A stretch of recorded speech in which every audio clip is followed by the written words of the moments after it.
Chapter 1. Tuesday, the 6th of November, 2001. 23:16 hours. The submarine had broken surface 10 minutes earlier, and its deck was still slippery beneath my feet. Dull red torchlight glistened on the black steel a few meters ahead of me as 5 of the boat's crew feverishly prepared the Zodiac inflatable. As soon as they'd finished, it would be carrying me and my 2 team members across 5 kilometers of Mediterranean and on to the North African coast.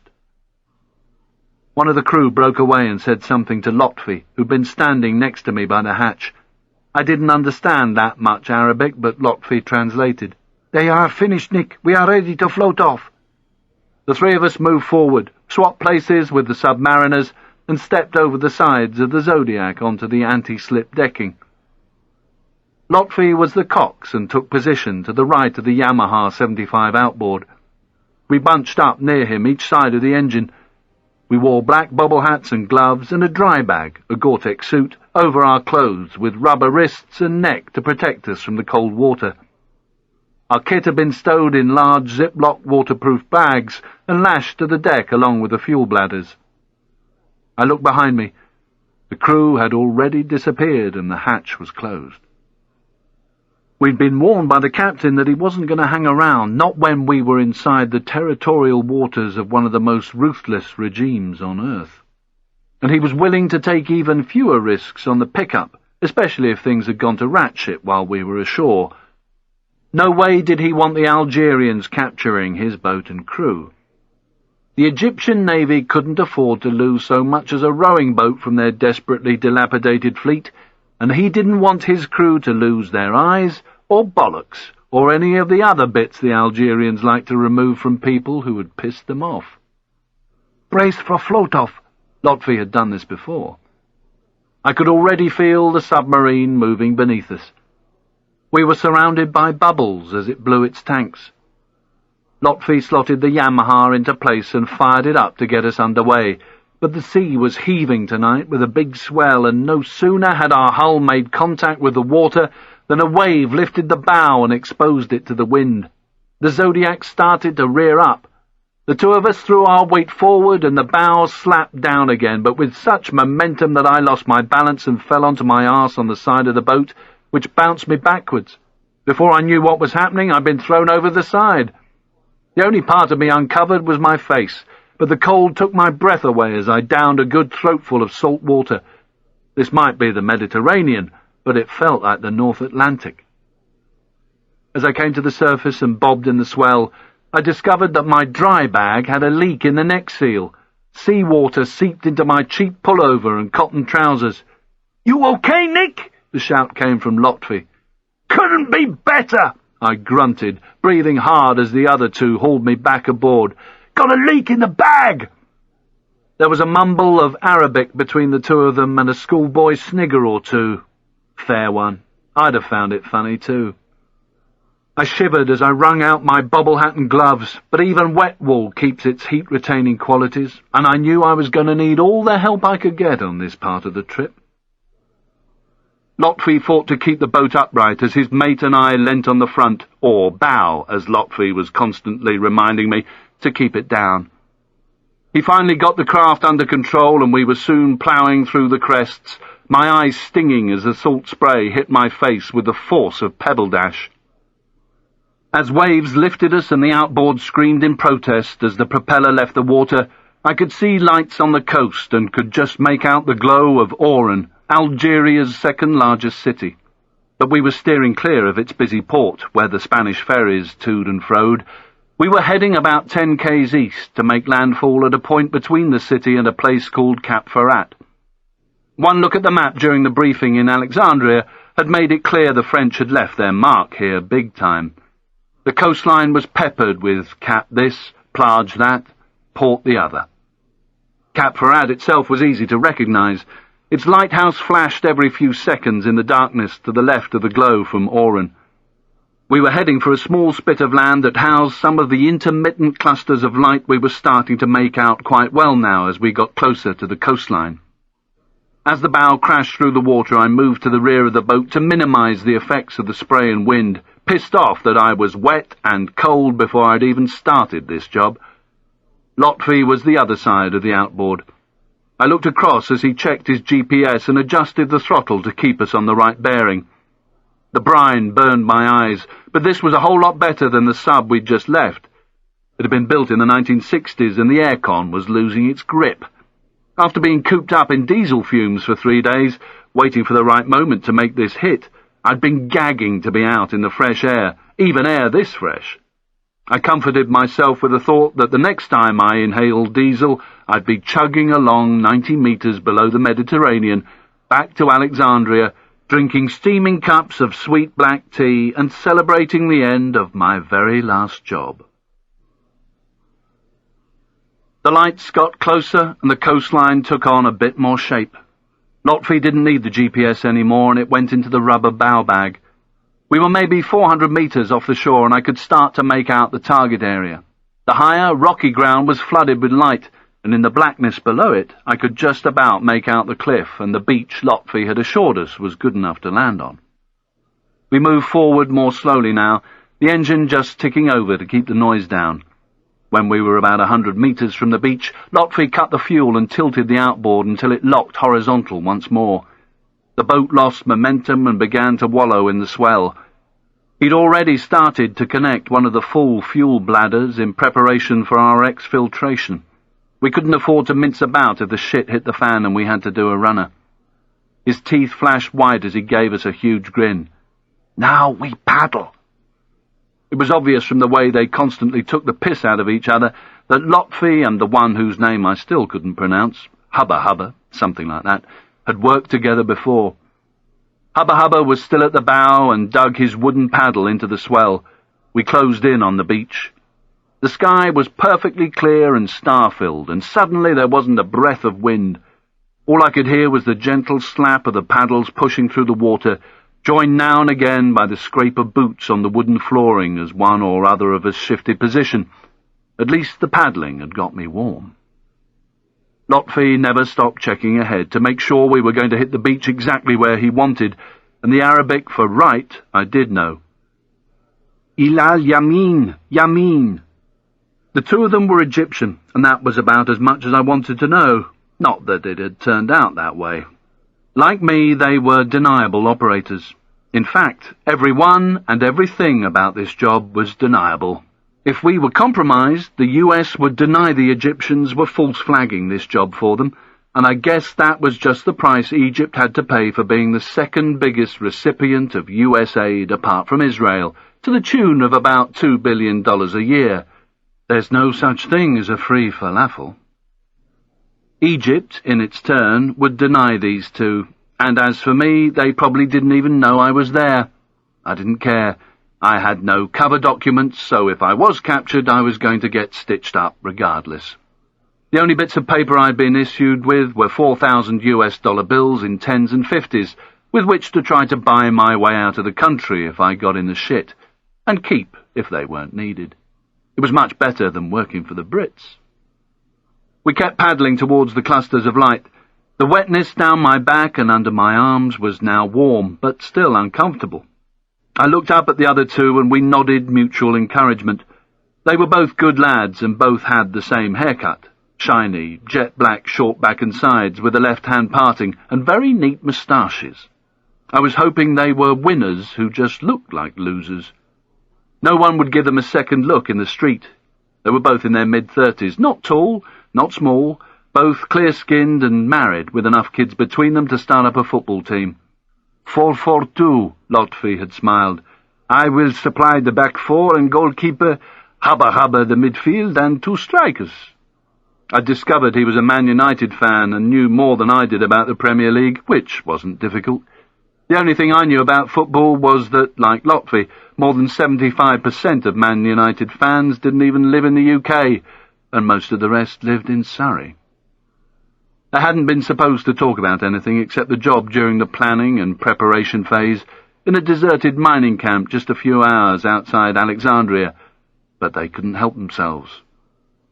We'd sit around the fire after carrying out yet another rehearsal of the attack, and they'd gob off about their time in Europe or when they'd gone on holiday to the States. Lotfi had shown himself to be a highly skilled and professional operator, as well as a devout Muslim, so I was pleased that this job had got the okay before Ramadan, and also that it was happening in advance of one of the worst storms ever predicted in this part of the world, which the meteorologists had forecast was going to hit Algeria within the next 12 hours. Lotfi had always been confident we'd be able to get in-country ahead of the weather and before he stopped work for Ramadan, for the simple reason that God was with us. He prayed enough, giving God sit-reps several times a day. We weren't going to leave it all to him, though. Hubba Hubba wore a necklace that he said was warding off the evil eye, whatever that was when it was at home. It was a small blue-beaded hand with a blue eye in the centre of the palm, which hung around his neck on a length of cord.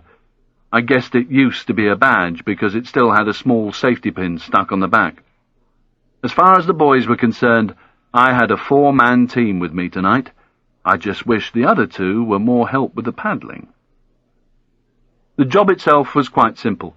We were here to kill a 48-year-old Algerian citizen, Adel Kader Zeralda, father of 8, and owner of a chain of spa-type supermarkets and a domestic fuel company, all based in and around Oran. We were heading for his holiday home, where, so the int said, he did all his business entertaining. It seemed he stayed here quite a lot, while his wife looked after the family in Oran. He obviously took his corporate hospitality very seriously indeed. The satellite photographs we'd been looking at showed a rather unattractive place, mainly because the house was right beside his fuel depot and the parking lot for his delivery trucks. The building was irregularly shaped, like the house that Jack built, with bits and pieces sticking out all over the place and surrounded by a high wall to keep prying eyes from seeing the amount of East European whores he got shipped in for a bit of Arabian delight. Why he needed to die and anyone else in the house had to be kept alive, I really didn't have a clue. George hadn't told me before I left Boston, and I doubted I would ever find out. Besides, I'd fucked up enough in my time to know when just to get the game plan in place, do the job, and not ask too many questions. It was a reasonable bet that with over 350 Algerian Al-Qaeda extremists operating around the globe, Zeralda was up to his neck in it, but I wasn't going to lie awake worrying about that.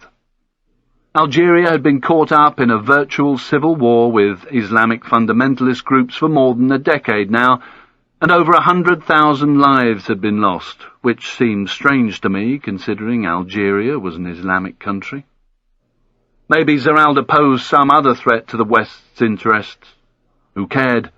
All I cared about was keeping focus totally on the job, so with luck I'd get out alive and back to the States to pick up my citizenship. George had rigged it for me. All I had to do in exchange was this one job. Kill Zeralda, and I was finished with this line of work for good.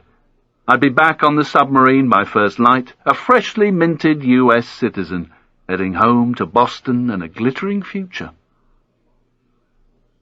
It felt quite strange going into a friendly country undercover. But at this very moment the President of Algeria was in Washington, D.C., and Mr. Bush didn't want to spoil his trip. Given the 7-hour time difference, Bouteflika and his wife were probably getting ready for a night out on the Tex-Mex with Mr. and Mrs. B. He was in the States because he wanted the Americans to see Algeria as their North African ally in this new war against terrorism. But I was sure that political support wasn't the only item on the agenda. Algeria also wanted to be seen as an important source of hydrocarbons to the West. Not just oil, but gas. They had vast reserves of it. Only 50 or so meters to go now, and the depot was plainly visible above us, bathed in yellow light from the fence line, where arc lights on poles blazed into the compound. We knew from Lotfi's Recce that the 2 huge tanks to the left of the compound were full of kerosene-28, a domestic heating fuel. On the other side of the compound, still within the fence line and about 30 meters from the tanks, was a line of maybe a dozen tankers, all likely to be fully laden, ready for delivery in the morning. Along the spit to the right of the compound, as I looked at it, were the outer walls of Zeralda's holiday house, silhouetted by the light of the depot. Chapter 2. The view of the target area slowly disappeared as we neared the beach and moved into shadow. Sand rasped against rubber as we hit bottom. The three of us jumped out, each grabbing a rope handle and dragging the Zodiac up the beach. Water sloshed about inside my dry bag and trainers. When Lotfi signalled that we were far enough from the waterline, we pulled and pushed the boat so that it faced in the right direction for a quick getaway, then started to unlash our kit using the ambient light from the high ground. A car zoomed along the road above us, about 200 metres away on the far side of the peninsula. I checked the tracer on my left wrist. Instead of luminous paint, it used a gas that was constantly giving off enough light to see the watch face. It was 24 minutes past midnight. The driver could afford to put his foot down on a deserted stretch of coast. I unzipped my Bergen from the protective rubber bag in which it had been cocooned and pulled it out onto the sand. The backpacks were cheap and nasty counterfeit Berghaus jobs made in Indonesia and flogged to Lotfi in a Cairo bazaar, but they gave us vital extra protection. If their contents got wet, we'd be out of business. The other two did the same to theirs, and we knelt in the shadows, each checking our own kit. In my case, this meant making sure that the fuse wire and homemade OBIs hadn't been damaged, or worse still, waterlogged. The oil-burning incendiaries were basically 4 one-foot square Tupperware boxes with a soft steel liner, into the bottom of which I drilled a number of holes. Each device contained a mix of sodium chlorate, iron powder, and asbestos, which would have been hard to find in Europe these days, but was available in Egypt by the shed-load. The ingredients were mixed together in 2-pound lots and pressed into the Tupperware. All 4 OBIs were going to be linked together in a long daisy chain by 1 metre length of fuse wire. Light enough to float on top of oil, they would burn fiercely until, cumulatively, they generated enough heat to ignite the fuel. How long that would take depended on the fuel. With petrol, it would be almost instantaneous. The fuse wire would do the trick. But the combustion point of heavier fuels can be very high. Even diesel's boiling point is higher than that of water, so it takes a lot of heat to get it sparked up. But first, we had to get to the fuel. All fuel tanks are designed with outer perimeter bungs, walls or dikes whose height and thickness depend on the amount of fuel that will have to be contained in the event of a rupture. The ones that we were going to breach were surrounded by a double-thick wall of concrete building blocks, just over 1 metre in height and about 4 away from the tanks. Lotfi and Hubba Hubba had been rehearsing their tasks so often they would have been able to do them blindfolded, which, in fact, we had done some of the time during rehearsals. Training blindfolded gives you confidence if you have to carry out a job in the dark, such as dealing with a weapon stoppage, but it also makes you quicker and more effective, even when you can see. The attack theory was simple. Lotfi was going to start by cutting out a section of the wall, 3 blocks wide and 2 down, facing towards the target house. Hubba Hubba had turned out to be quite an expert with explosives. He would place his 2 frame charges, 1 on each tank, on the side facing the sea and opposite where I was going to lay out and prepare my 4 OBIs. As the frame charges cut a 2-foot square hole in each tank, the fuel would spew out and be contained in the bung. The ignited OBIs would float on top of the spillage, burning in sequence along the daisy chain, so that we had constant heat and constant flame, which would eventually ignite the lake of fuel beneath them. We knew that the kerosene-28 fuel oil rising in the bung would spark up when the second of the 4 OBIs ignited, which should happen as the fuel level reached just less than halfway up the bung wall. But we wanted to do more than just ignite the fuel within the bung. We wanted fire everywhere. The burning fuel would disgorge through the cut-out section in the wall and out onto the ground like lava from a volcano. The ground sloped towards the target house. As soon as Lotfi had shown me the sketch maps from his Recce, I'd seen that we could cut the house off from the road with a barrier of flame. I hoped I was right. 200 policemen lived in barracks just 3 kilometres along the road to Oran, and if they were called to the scene, we didn't want to become their new best mates. Just as importantly, we could make what happened tonight look like a local job, an attack from one of the many fundamentalist groups that had waged war on each other here for years. That was why we'd had to make sure the equipment was homemade, why all our weapons were of Russian manufacture, and our clothing of local origin. The tracer might not be regular Islamic fundamentalist issue, but if anyone got close enough to me to notice my watch, then I really was in the shit. So, what did it matter?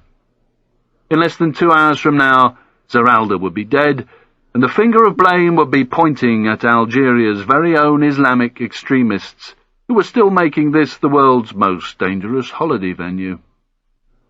They didn't like anyone unless he was one of their own. We hoped that our attack would be blamed on the GIA, the armed Islamic group. They were probably the cruelest and most screwed-up bunch I'd ever come across. These guys had been trained and battle-hardened in places like Afghanistan, where they'd fought with the Mujahideen against the Russians. After that, they'd fought in Chechnya, and then in Bosnia, and anywhere else they felt Muslims were getting fucked over. Now they were back in Algeria, and this time it was personal. They wanted an Islamic state with the Quran as its constitution, and they wanted it today. In the eyes of these people, even OBL, Osama bin Laden, was a wimp. In 1994, in a grim precursor of attacks to come, GIA hijacked an Air France plane in Algiers, intended to crash it in the middle of Paris. It would have worked if it hadn't been for French anti-terrorist forces attacking the plane as it refueled, killing them all. Unlike me, all the equipment in my Bergen was dry. I peeled off my dry bag and immediately felt colder as the air started to attack my wet clothes. Too bad there was nothing I could do about it. I checked chamber on my Russian Makarov pistol, pulling back the top slide just a few millimeters and making sure for maybe the fourth and last time on this job that the round was just exposed as it sat in the chamber ready to be fired. I glanced to the side to see the other two doing the same. I let the top slide return until it was home tight before applying safe with my thumb, then thrust the pistol into the internal holster that I'd tucked into the front of my trousers. Lotfi was in a good mood. "Your gun wet too?" I nodded slowly at his joke and whispered back as I shouldered my Bergen. "Pistol. It's a pistol or weapon. Never, ever a gun." He smiled back and didn't reply. He didn't have to. He'd known it would get me ticking. I made my final check. My 2 mags were still correctly placed in the double mag holder on my left hip. They were facing up in the thick bands of black elastic that held them onto my belt, with the rounds facing forwards. That way I would pull down on a mag to release it, and they would be facing the right way to slam into the pistol. Everyone was now poised to go, but Lotfi still checked. "Ready?" Like a teacher at the airport on a school trip, making everyone show their passports for the 10th time. We all nodded, and he led the way up to the high ground. I fell in just behind him. Lotfi was the one taking us on target because he was the only one who had been ashore and carried out a CTR, close target recce. Besides, he was the one in charge. I was here as the guest European, soon to be American terrorist. There was a gentle rise of about 40 meters from the tip of the peninsula where we'd landed to the target area. We zigzagged over sand and rock. It was good to get moving so I could warm up a little. We stopped just before the flat ground and sat and waited for a vehicle to make its way along the road. Lotfi checked it out. No one said it, but we were all worried about the police being stationed so close, and whether, because of the terrorist situation here, they constantly patrolled their immediate area for security. I was still happy to stop and catch my breath. My nose was starting to run a little. Lotfi dropped down below the ledge and whispered in Arabic to Hubba Hubba before coming to me. "Just a car. No police yet." The wet T-shirt under my pullover was a bit warmer now, but it was just as uncomfortable. So what? It wouldn't be long before it was black tea and diesel fumes again, and for about the first time in my life, I'd be proactively planning a future. I pulled back my pullover sleeve and glanced down at my tracer, 0058. I thought of Mr. and Mrs. B, just like the Bouteflikas. They too were probably having a wash and brush up while they talked about what on earth they were going to talk about over the Tex-Mex. Probably something like, "Oh, I hear you have lots of gasoline in your country. We wouldn't mind some of that instead of you giving it to the Italians to fill up their Fiats. Oh, and by the way, there'll be 1 Algerian fewer for you to govern when you get back. But don't worry, he was a bad 'un." As the sound of the vehicle faded in the direction of Oran, we all raised our heads slowly above the lip to scan the rock and sandy ground. The constant noise of crickets, or whatever they called them here, rattled into the night. The fuel compound was an oasis of yellow light and bright enough to make me squint until my eyes adjusted. It was just under 200 meters to my half left. From my perspective, the tanks were sitting side by side, surrounded by the bung. To the right of them was the not-so-neat row of fuel trucks. The perimeter of the compound was guarded by a 3-meter-high chain-link fence, sagging in places where the trucks had backed into it over the years. In the far corner of the compound, by the gate that faced the road, was the security hut. It was no more than a large garden shed. The security was for fire watch just as much as for stopping the trucks and fuel disappearing during the night. The depot had no automatic fire system in the event of a leak or explosion. Lotfi told us there was a solitary guy sitting inside, and if the whole thing sparked up, it would presumably be his job to get on the phone. That was good for us, because it meant we didn't have to spend time neutralizing any firefighting apparatus or alarms. What was bad was the police barracks. A complete fuck-up on our side was only a phone call and 3 Ks away. If we got caught, it would be serious shit. Algeria wasn't exactly known for upholding human rights. No one would be coming to help us, no matter what we said, and terrorists were routinely whipped to death in this neck of the woods. Chapter 3. The target house was to the right of us, and closer than the compound. The wall that surrounded it was a large, square, high-sided construction of rendered brick, painted a colour that had once been cream. It was built very much in the Muslim tradition of architecture, for privacy. The main door faced the fuel tanks, and we knew from the satellite that it was rarely used. I couldn't even see it from where I was, because the lights in the compound weren't strong enough. From the shots Lotfi had taken during the CTR, I knew it consisted of a set of large, dark, wooden double doors rising to an apex, studded and decorated with wrought iron. The pictures had also shown a modern shutter-type garage door at the side, facing away from us towards the road. A dirt track connected it with the main drag. Inside the high protection was a long, low building. It wasn't exactly palatial, but showed that the fuel and teabag business paid Zeralda well enough for him to have his own little playpen. Double doors from quite a lot of the rooms opened onto a series of tiled courtyards, decorated with plants and fountains, but what the satellite photographs hadn't been able to show us was which room was which. That didn't really matter, though. The house wasn't that big, and it was all on one floor, so it shouldn't take us long to find where Zeralda was doing his entertaining. The metal road flanked the far side of these two areas and formed the base of the triangular peninsula. Lotfi moved back down into the dead ground and started to scramble along in the darkness to his left, just below the lip. As we followed, 2 cars raced along the road, blowing their horns at each other in rhythmic blasts before eventually disappearing into the darkness. I'd read that 80% of men under the age of 30 were jobless in this country, and inflation was in high double figures. How anybody could afford fast cars was beyond me. I could only just about afford my motorbike. We got level with the tanks and moved up to the lip of the high ground. Hubba Hubba took off his Bergen and fished out the wire cutters and a 2-foot square of red velvet curtain material, while we put on and adjusted the black and white check shimags that would hide our faces when we hit the hut. I wouldn't be taking part directly because of my skin colour and blue eyes. I would only come into the equation when the other two had located Zeralda. It wouldn't matter that he saw me. When Hubba Hubba got his Bergen back on and his shimag around his head, we checked each other again as Lotfi drew his pistol and did his school trip routine, with a nod to each of us as we copied. Breaking the operation down into stages so that people knew exactly what to do and when to do it made things easier for me. These were good men, but I couldn't trust my life with people I didn't know very well and whose skills, beyond the specifics of this operation, I wasn't sure about. Following Lotfi, with me now at the rear, we moved towards the fence line. It was pointless running or trying to avoid being in the open for the 30 or so meters. It was just flat ground, and the light in the compound hadn't hit us directly yet, as the arc lights were facing into the compound, not out. We would get into that light spill before long, and soon after that we'd be attacking the hut, so fuck it, it didn't really matter. There was no other way of crossing the open ground anyway.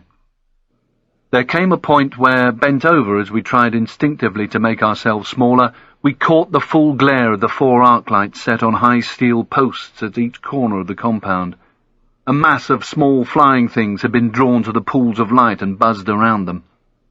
I could hear the rustle of my trousers as my wet legs rubbed together. I kept my mouth open to cut down on the sound of my breathing. It wasn't going to compromise us, but doing everything possible to keep noise to a minimum and make this job work made me feel better. The only other sounds were of their trainers moving over the rocky ground and the rhythmic scrape of the nylon bergens over the chirp of the invisible crickets. My face soon became wet and cold as I breathed against the shimag. We got to the fence line behind the shed. There were no windows facing us, just sun-baked wooden cladding no more than a metre away.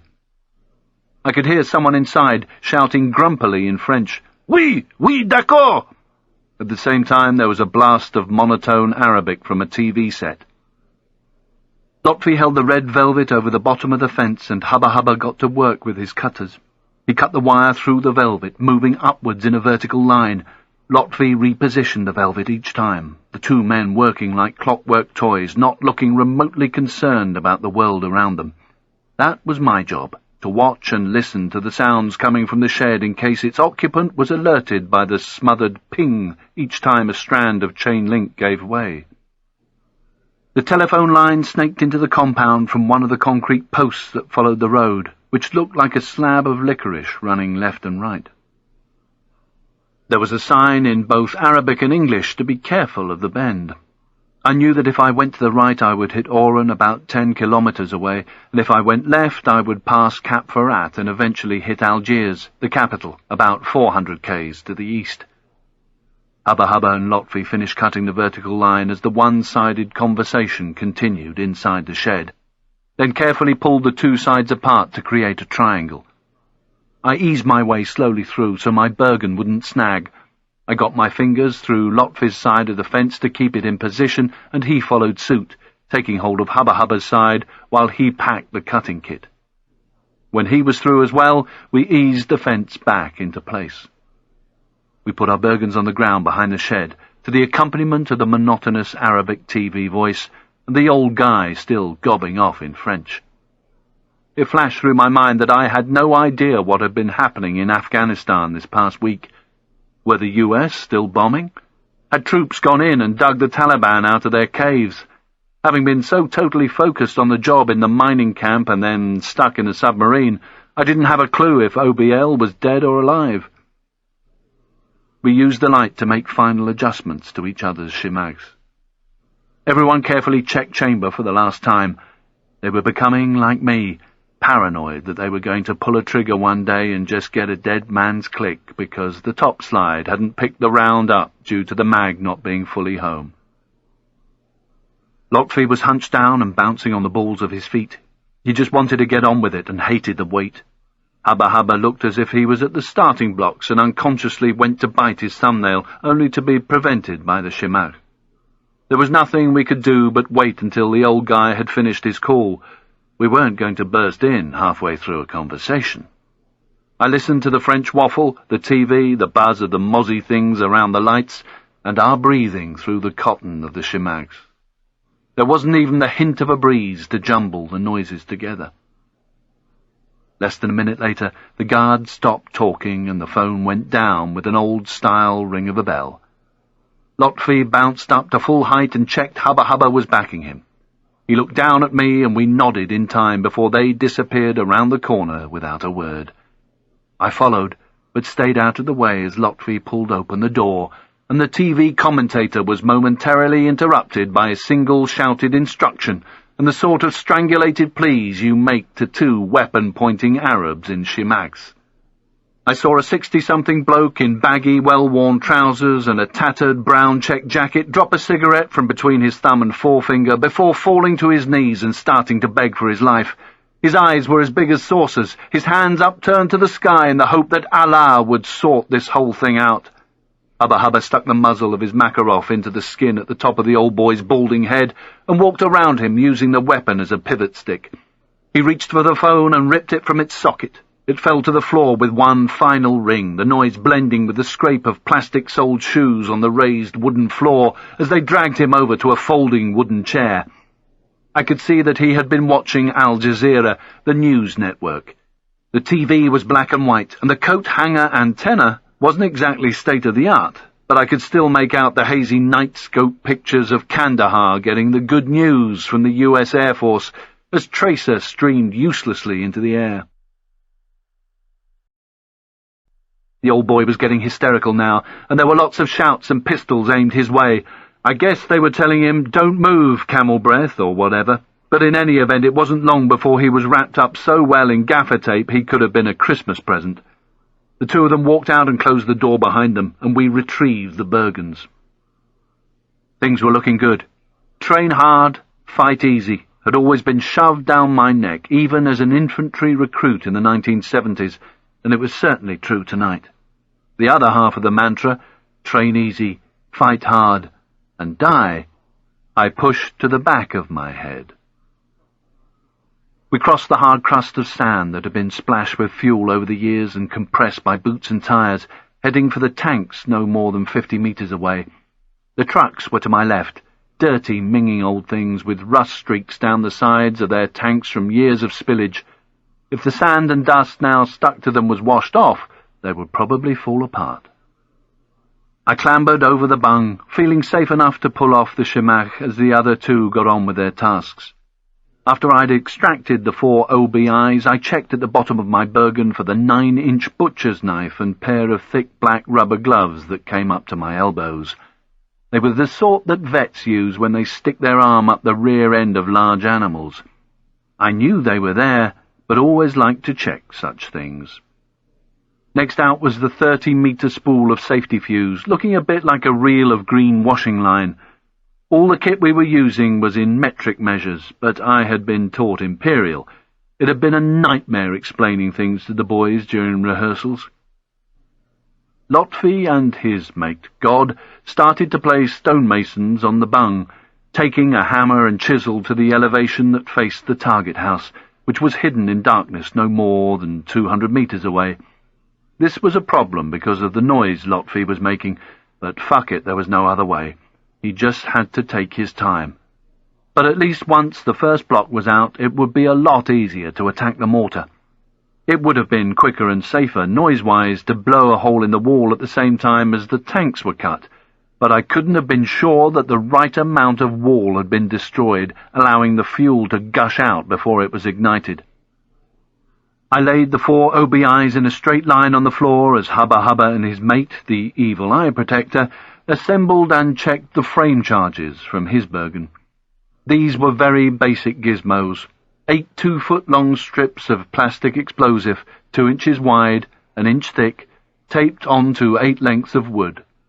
He was making sure the PE had connected by rolling more in his hands before pushing it into the joints as he taped the wood together to make the 2 square frame charges. He had pushed 2 dodgy-looking Russian flash detonators into the PE on the opposing sides of each charge, then covered them with yet more PE. Both charges had then been wrapped in even more tape until they looked like something from kids' TV. It was bad practice using the dets like that, but this was a low-tech job, and these sorts of details counted. If the charges didn't detonate, we'd have to leave them, and if they looked sophisticated and exotic, it would arouse suspicion that maybe the job hadn't been down to GIA. Just to make sure they jumped to the wrong conclusion, I'd made up a PIRA, provisional IRA, timer unit to detonate them. They were dead simple, using a Parkway timer, a device about the size of a 50-pence piece that worked very much like a kitchen egg timer. They were manufactured as key rings to remind you of when your meter was about to expire. The energy source was a spring, and the timers were reliable even in freezing or wet weather conditions. I watched as Hubba Hubba disappeared to the side of the tanks facing the sea with his squares of wood and left me to sort out the OBIs. I heard the clunk as the first frame charge went onto the tank, held in place by magnets. He was placing them just above the first weld marks. Steel storage tanks are maybe half an inch thick at the bottom, due to the amount of pressure they have to withstand from the weight of fuel. There is less pressure above the first weld, so the steel can be thinner, maybe about 1/4 of an inch on these old tanks. The frame charges might not be technically perfect, but they'd have no problem cutting through at that level, as long as they had good contact with the steel. I heard the magnets clank into position on the second. He was doing everything at a walk, just as we had rehearsed. This wasn't so that we didn't make a noise and get compromised, but because I didn't want him to run and maybe fall and destroy the charges. We'd only made 2, and I had no great wish to end this job hanging upside down in an Algerian cell while my head was on the receiving end of a malicious lump of 4x2. I laid the green safety fuse alongside the OBIs that I'd placed in the sand 1 meter apart. The safety fuse between each OBI would burn for about 1.5 minutes, just like when Clint Eastwood lit sticks of dynamite with his cigar. 1.5 minutes was just a guide, as it could be plus or minus 9 seconds, or even quicker if the core was broken and the flame jumped the gaps instead of burning its way along the fuse. That was the reason why I hadn't connected the fuse in advance, but kept it rolled up. If there was a break in the powder, it could be too big a gap for the flame to jump, and we'd have no detonation. Once an OBI was ignited by the fuse, it would burn for about 2.5 minutes. That meant that as soon as the first one sparked up, there would be about another 1:30 minutes before the next one did, which meant 2 of them burning together for 1 minute, and by the time the first had burnt out, the third would be ignited, and so on to the fourth. I needed the sort of heat generated by 2 of these things burning at once to make sure the fuel ignited. I opened the Tupperware lids of the OBIs and fed the safety fuse over the exposed mixture in each of the boxes. They were now ready to party. Hubba was looking over his shoulder as he moved slowly backwards towards me, unreeling another spool of fuse wire as he went. This was now connected to one of the frame charges via 2 detonators. It wasn't the same kind of fuse I'd been using. This was fuse instantaneous, which goes off with the sound of a gunshot because the burn is so fast. There's a little ridge that runs along the plastic coating, so at night you can always distinguish it from the straightforward Clint Eastwood stuff. He cut the fuse from his spool without a word and went back to do the same with the second charge. The Pyra timer unit would initiate the fuse instantaneous, which would burn at warp speed to a 4-way connector, a 3-inch by 3-inch green plastic box with a hole in each side. I didn't know what the small worn-out aluminium plate stuck to its base called it in Russian, but that was the name I knew it by. All this box did was allow 3 other lengths of fuse to be ignited from the one. Hubba's 2 lengths of fuse instantaneous to the 2 charges, and my safety fuse for the OBIs. Hubba was now unreeling the fuse instantaneous from the second charge back towards me, as I took the safety fuse and cut it from the reel 6 inches back from the first OBI, making sure the cut was straight so the maximum amount of powder was exposed to ignite it in the 4-way connector. I then pushed the end of it into one of the rubber recesses, giving it a half-turn so that the teeth inside gripped the plastic coating. Hubba placed the 2 fuses instantaneous next to me and went to help Lotfi. I cut his 2 lengths of fuse in the same way before feeding the lines into the connector as the sound of Lotfi's rubber mallet hitting his chisel filled the air and the navigation lights of an airliner miles up floated silently over us. I checked the 3 lines that were so far in the connector to ensure the 3 lines into it were secure before cutting a meter length of the ridged fuse instantaneous and placing it in the last free hole. This was the length that went to the timer unit, a 3-inch thick, postcard-sized wooden box. Then as I lay on my stomach and started to prepare, a vehicle drove along the road from the direction of Oran. The noise got louder as it came round to the base of the peninsula. I could tell by the engine note and the sound of the tyres that it wasn't on the road anymore. It was going cross-country. Shit! Police! I heard a torrent of Arabic whispers from the other 2 a few meters away. I got their attention. Lotfi! "Lotfi, take a look!" He got onto his knees, then slowly raised his head. Instinctively, I checked that my Makarov was still in place. I got up and looked over their heads. The vehicle was a civilian 4x4 heading for the house. The headlights were on full beam and bounced up and down on the garage doors set in the compound wall. As it got closer to the building, the driver sounded the horn. Shit, what was happening? My information was that no one would be moving in or out of the house tonight. George had said that when we hit this place, Zeralda would definitely be in there. He'd assured me the intelligence was good quality. The wagon stopped and I could just about hear some rhythmic guitar music forcing its way out of the open windows. Was the int wrong? Had the target just arrived instead of coming in yesterday? Was this another group of mates come to join in the fun? Or was it just a fresh batch of Czechs or Romanians with bottle-blonde hair being ferried in for the next session? Whatever. I wanted to be in the house for no more than half an hour, not caught up directing a cast of thousands. I watched as the garage shutter rattled open. I couldn't tell if it had been operated electronically or manually. Then the vehicle disappeared inside and the shutter closed. We got back to business. With the timer unit in my hand and the Bergen on my back, I climbed over the bung, feeling more than a little relieved. The other two were still attacking the wall, and Hubba Hubba seemed to lose patience, kicking it with the flat of his foot to free a stubborn block. I opened the top of the timer unit and gave it one more check. Basically, it consisted of a 15-metre length of double-stranded electric flex coming out of a hole drilled in its side. Attached to the other end was a flashdet, a small aluminium cylinder about the size of a third of a cigarette that fitted over the fuse instantaneous. To keep it in one piece in transit, I had rolled up the flex and put an elastic band around it.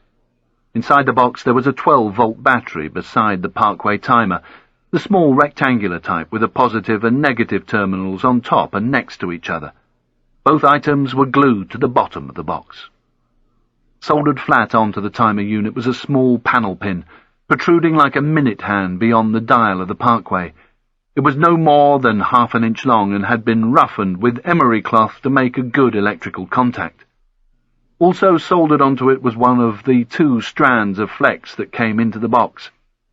Another panel pin, which had also been emery-clothed, was sticking out from the bottom of the box between the Parkway timer and the battery at the 0 on the Parkway dial.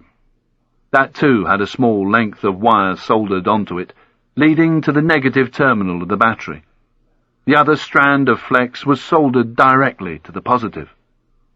The Parkway wasn't set, so I pushed a wedge of rubber eraser down over the vertical pin to stop the two making contact.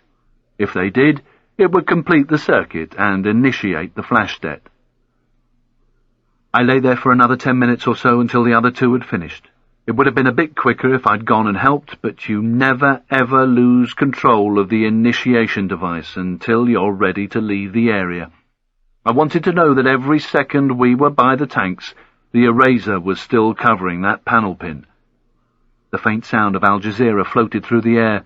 I could feel the wetness of my clothes cold against my skin now that I'd stopped moving. It was time to connect the flashdet and the timer to the device. I held up my hand and showed the boys the wooden box. They knew what was about to happen, and got up and left for the cut in the fence line.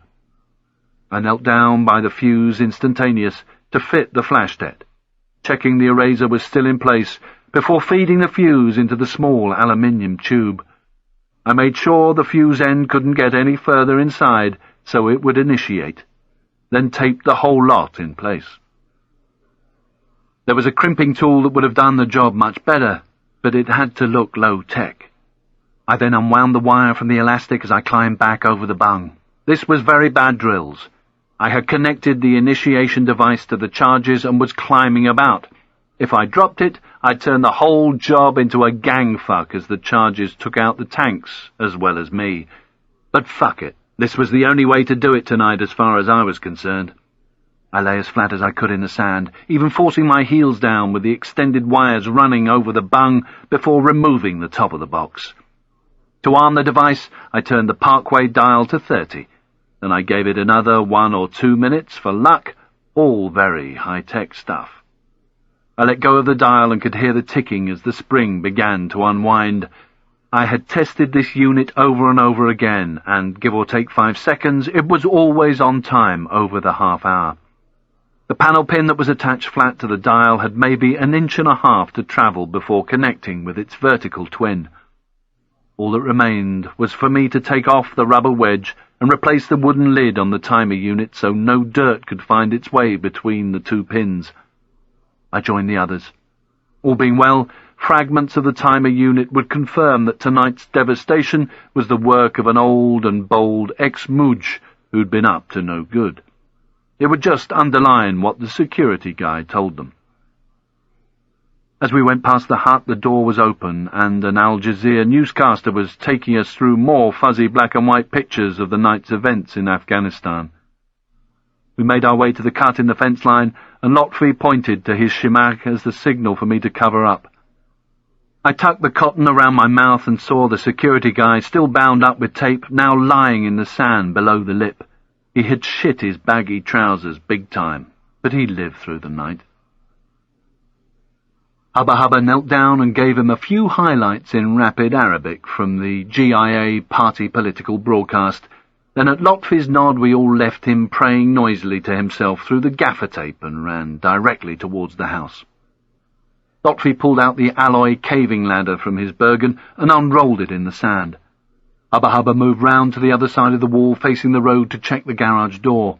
Why climb the wall if there was an easier way through? I gave the heavy wrought-iron door handle a twist. It turned, but the door wouldn't budge. Hubba Hubba came back shaking his head. We were going to need the caving ladder after all. Made from 2 lengths of steel cable with alloy tube rungs in between, the whole thing was about 9 inches wide and 15 feet long, designed for cavers to get up and down potholes or whatever they do down there. Lotfi brought out the 2 poles we'd picked up at the hardware store, the telescopic jobs you can stick a squeegee on if you want to clean high windows. Like all the other kit, except for the timing unit, this should be coming back with us. But if anything got left behind, it couldn't have a B&Q label on it. He taped them together to make one long pole, just slightly shorter than the wall itself. Lotfi used it to lift the large steel hook that was attached to one end of the wire ladder and eased it over the top of the wall. I checked chamber on my Makarov yet again, and the others copied. Then, after a shimak check, we were ready to go. I stepped closer. Remember, if we have a drama, no headshots.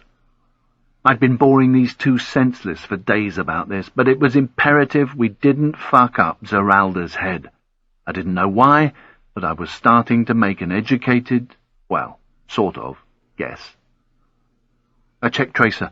With luck, just over 22 minutes left before the tanks became infernos. I tapped Hubba Hubba on the shoulder. "Okay, mate?" He started to climb, with me steadying the waving ladder under him. Caving ladders aren't climbed conventionally. You twist them through 90 degrees so that they run between your legs and you use your heels on the rungs, not your toes. Back at the mining camp, watching these 2 trying to get up and down had been like a scene in a slapstick comedy. Now, with so much practice, they glided up and down like chimpanzees. Hubba Hubba disappeared over the top of the wall, and I heard a faint grunt as he landed the other side. Then came the slow metallic creak of bolts being gently prized open, while Lotfi retrieved and rolled up the ladder before stashing it back in his Bergen along with the poles. The door opened, and I moved through into a small courtyard, hearing at once the gentle trickle of one of the ornamental fountains. I couldn't see it, but knew from the sat photos that it was in front of me somewhere. Lotfi followed close behind me. It was very dark in here, with no lights on at all this side of the house. The building's irregular shape meant that light from another part of the building could easily be hidden. If we hadn't seen the car turn up, we wouldn't have known there was anyone at home. I felt leaves against my shimak as I stood by the compound wall, looking and listening as my face became wet with condensation once more. Hubba Hubba closed the door behind us, bolting it shut so that if we screwed the job up and Zeralda was able to do a runner, it would take a while for him to escape. Once they got their Bergens back on, I was going to lead.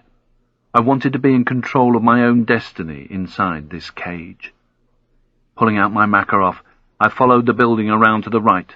I still couldn't see anything, but I knew from the sat pictures that the floor of the courtyard was paved with large tiles in bold blue North African patterns. We left the soothing sound of the fountain behind and rounded a corner, past a set of French windows behind closed wooden shutters. Maybe 4 meters in front of me, light spilled from a second set of doors onto a wrought iron garden set with a mosaic pattern on the circular table. I stopped to try to control my breathing, and heard faint, intermittent laughter ahead. I eased off my Bergen and left it on the ground, then got down on my knees and put out my hand to make sure the others were going to hold it right there. I crawled to within a couple of feet of the French windows and could suddenly hear guitars and cymbals. I smiled when I recognized Pink Floyd. I lay down and craned my neck until I could see what was happening beyond the glass. As soon as I'd done it, I wished I hadn't. The whole room was a haze of cigarette smoke. Zeralda was naked and covered in either oil or sweat. I couldn't make out which, and his fat, grey-haired body and almost woman-sized breasts were wobbling about as he wrestled on a big circular bed. In the blue corner was a very frightened boy, who couldn't have been any more than about 14, with a crew-cut and ripped T-shirt. In all there were 3 boys in the room, all in different states of undress, and another adult, younger than Zeralda, in his 30s maybe, with greased back hair, still clothed in jeans and white shirt, but with bare feet. He seemed to be a spectator for now, sitting in a chair, smiling and smoking as he watched the one-sided bout. The other boys looked as scared as their friend, starting to realize what they'd let themselves in for. I moved my head away to have a think about what I'd just seen. It had never crossed our minds that Zeralda's fun and games involved boys. We'd been told it was women. When I was far enough from the window, I stood and walked back to the others. Our heads closed in, and I quickly checked Tracer. 11-ish minutes to go before the device went off. Before that happened, we needed to be in on target and for Zeralda to be dead. That way, we'd have contained the situation before there was any sort of follow-up by the fire brigade or, even worse, the 200 policemen. The nylon of their Bergens rustled gently as they moved in for me to whisper. "He's in there with another man and 3 young boys." Hubba Hubba raised his shovel-like hands in disbelief. "Boys? No women? Just young boys?" "Yep." There was a collective Arabic mutter of disapproval. Hubba Hubba could only just about control his breathing. "I will do it. Let me kill him." Chapter 4. Lotfi wasn't going to let that happen. "No, we have our tasks." Hubba Hubba was still in a state of disgust. "How many?" "For definite, 2 men, 3 boys. That's all I've seen." Lotfi had a change of heart. "Then I will kill the other one." Hubba Hubba agreed. I was starting to worry. "No, only the target. Just the target, okay? We're just here for him. No one else, remember?" Doing things outside your limits of exploitation can lead to horrendous fuck-ups elsewhere. We didn't know the whole story, just this little bit. I felt pretty much the way he did, but... "Just the target. No one else." Lotfi said he would lead, as the colour of my eyes and skin could still be a problem for a little while longer. I caught his shoulder. "Remember, if there's a drama..." He finished my sentence. "No headshots." I tapped my tracer. We had less than 6 minutes. I could hear Hubba Hubba still murmuring quietly to himself about what Zeralda was getting up to as there was a burst of laughter from inside the room, and I remembered that his own sons were nearly as old as these boys. We stopped just short of the door. I could hear a little Arabic waffle, then more laughter from inside the room. Then I heard a young voice, clearly pleading. Whatever was going on in there, he didn't like it. I felt a surge of anger. Tracer told me there were 4 minutes left on the parkway timer. I undid the top flap of my Bergen, dug out the rubber gloves, and started to put them on. Those 2 and their invisible mates had better get their finger out once we were inside. We didn't have much time. Hubba Hubba picked up a wrought iron chair and hurled it against the windows. The noise of smashing glass was followed by startled screams from inside, and then by even louder screams of aggression as he and Lotfi kicked out the remaining glass and pushed their way through. Even Pink Floyd was no match for this lot. The next distinguishable sound I heard was begging, this time from the men. I didn't want to know what was going on in there now, or how Lotfi and his mate were choosing to control the situation. I heard more breaking glass, the racket of furniture being pulled about. A split second later, the loud crump of the devices made me duck instinctively as what looked like sheet lightning filled the sky. There was a renewed frenzy inside, more furniture being hurled about, and the screams became wails.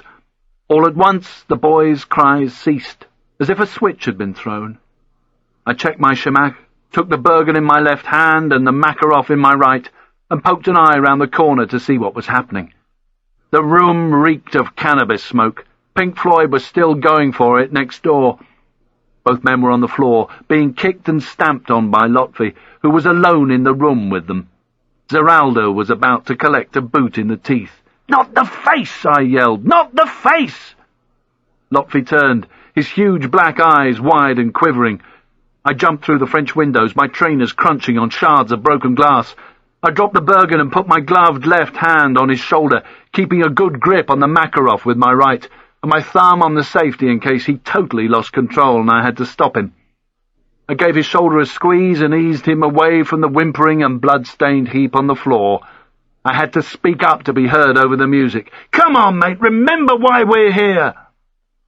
I understood what was disturbing him and liked him for it, but not so much that I'd let him jeopardize the job. He moved back against the wall as I looked down to check out Zeralda's head. I caught the other one looking into my eyes. I guessed that he knew I wasn't an Arab, that this wasn't a GIA attack. Bad decision on my part, not waiting until Lotfi had finished and called me in. It was just one of those fuck-ups that happen once on the ground, and a totally bad decision on his part. Having ears and eyes. No matter what the reason for no one else being killed in the house, he would have to die.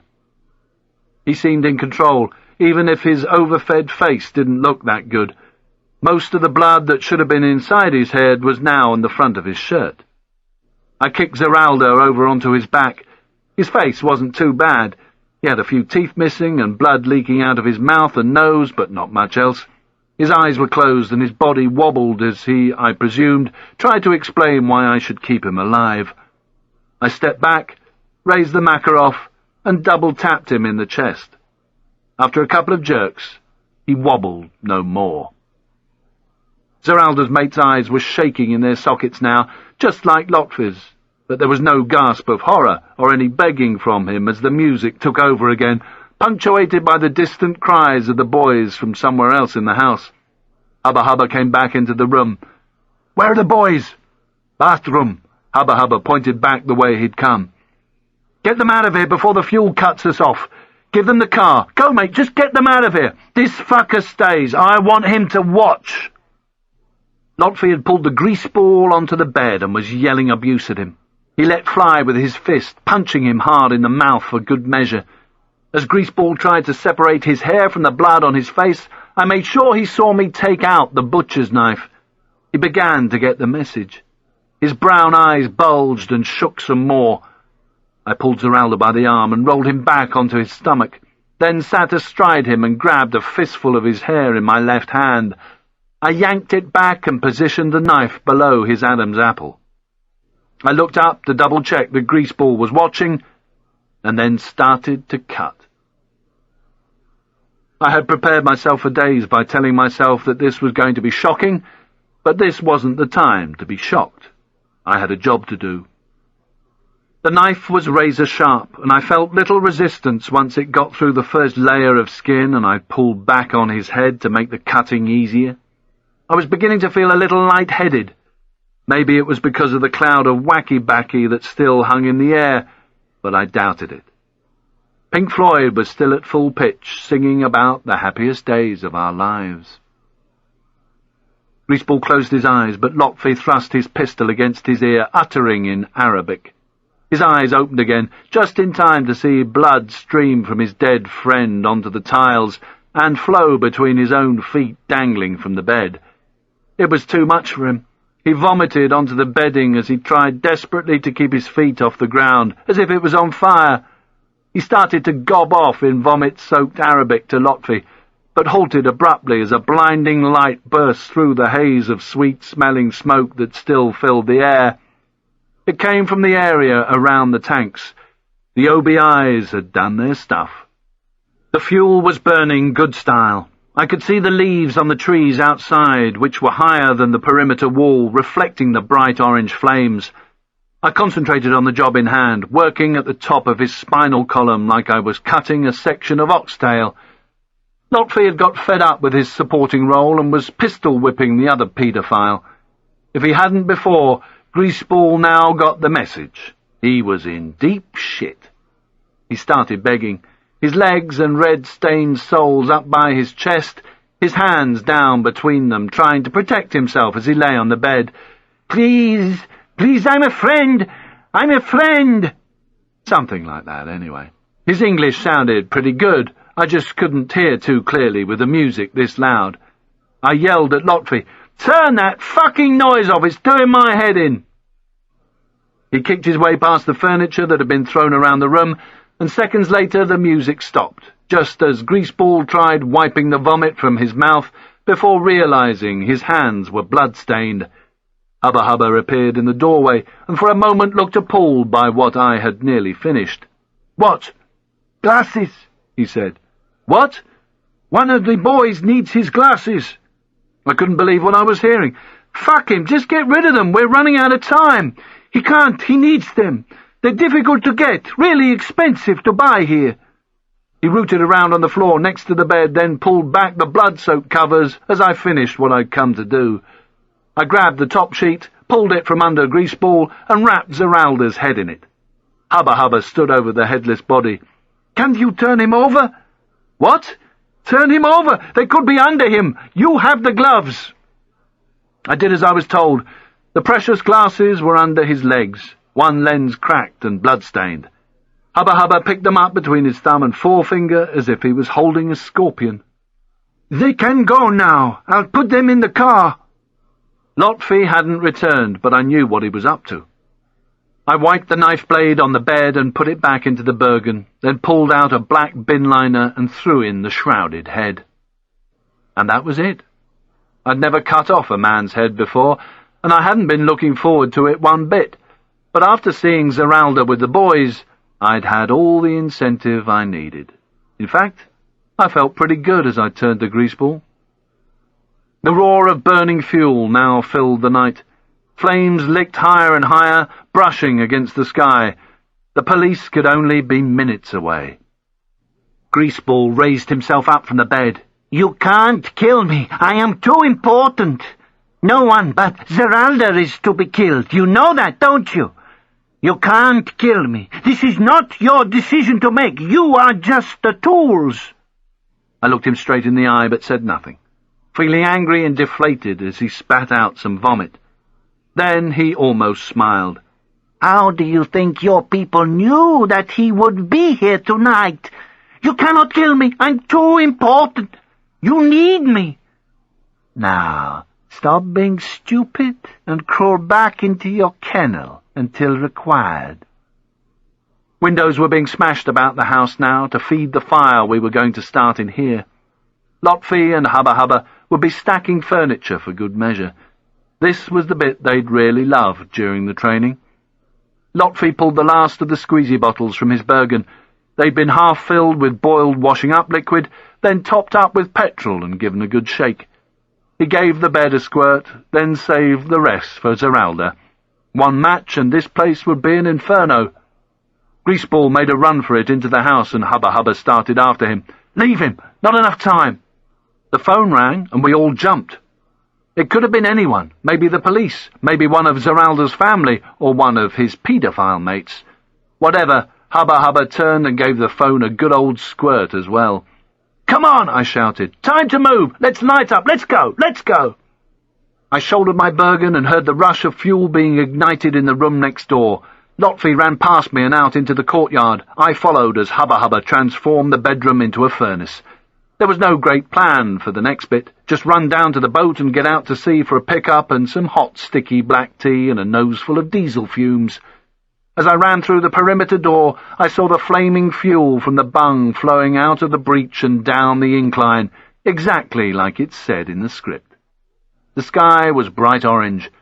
After all that practicing, all that rehearsal, it looked just beautiful. I stood there for what seemed like ages, looking at the flames as the heat gently seared my skin. I was almost sorry that we wouldn't be around to see the best bit. As the flames flowed under the fuel trucks, they, too, would soon be joining in the fun, with luck, just as the police arrived.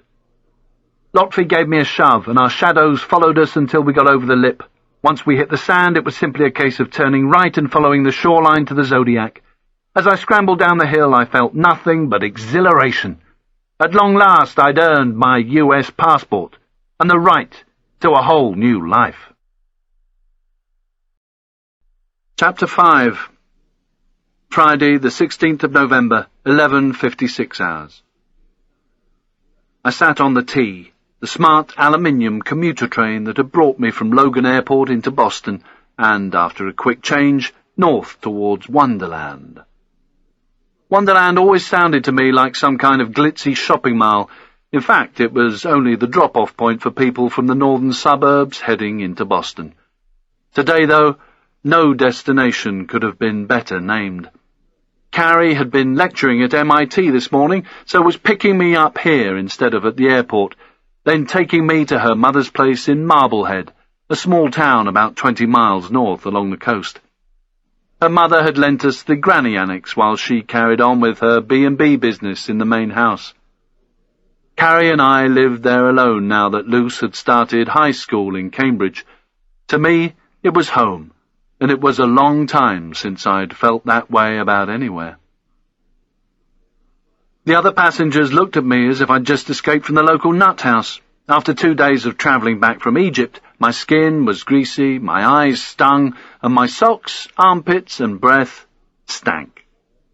As some kind of damage limitation before I saw Carrie, I was brushing my teeth and swallowing the foaming paste as I looked out of the window. It wasn't going to transform me into Brad Pitt on Oscars night, but it was the best I could do. I picked up the nylon holdall near my feet and put it on the empty seat beside me. I needed to check just one more time that the bag was sterile of anything that could link me to the job before she picked me up. My hand passed over the smooth, rounded shape of the pyramid snowstorm shaker I'd bought her at Cairo Airport, and the hard edge of the small photo album she'd lent me for my weeks away. "If you don't look at it and think nice things about me every day, Nick Stone," she'd said, "don't even think about coming back." I opened it and felt a grin spreading across my face, as it did every time I saw her. She was standing outside Abbott Hall in Washington Square, Marblehead, on the start of what she'd called my U.S. Heritage Induction Tour.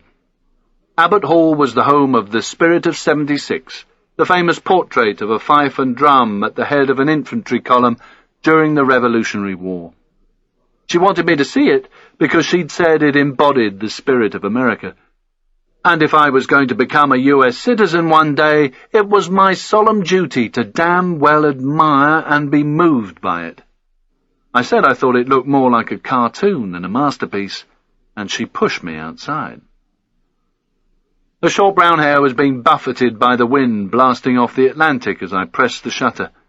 She looked like G.I. Jane in green fatigue cargos and a baggy grey sweater. She certainly didn't look in her late 30s, even though a certain sadness in her smile and a few small creases at the corners of her mouth and eyes told anybody who was paying attention that the last couple of years had not been easy on her.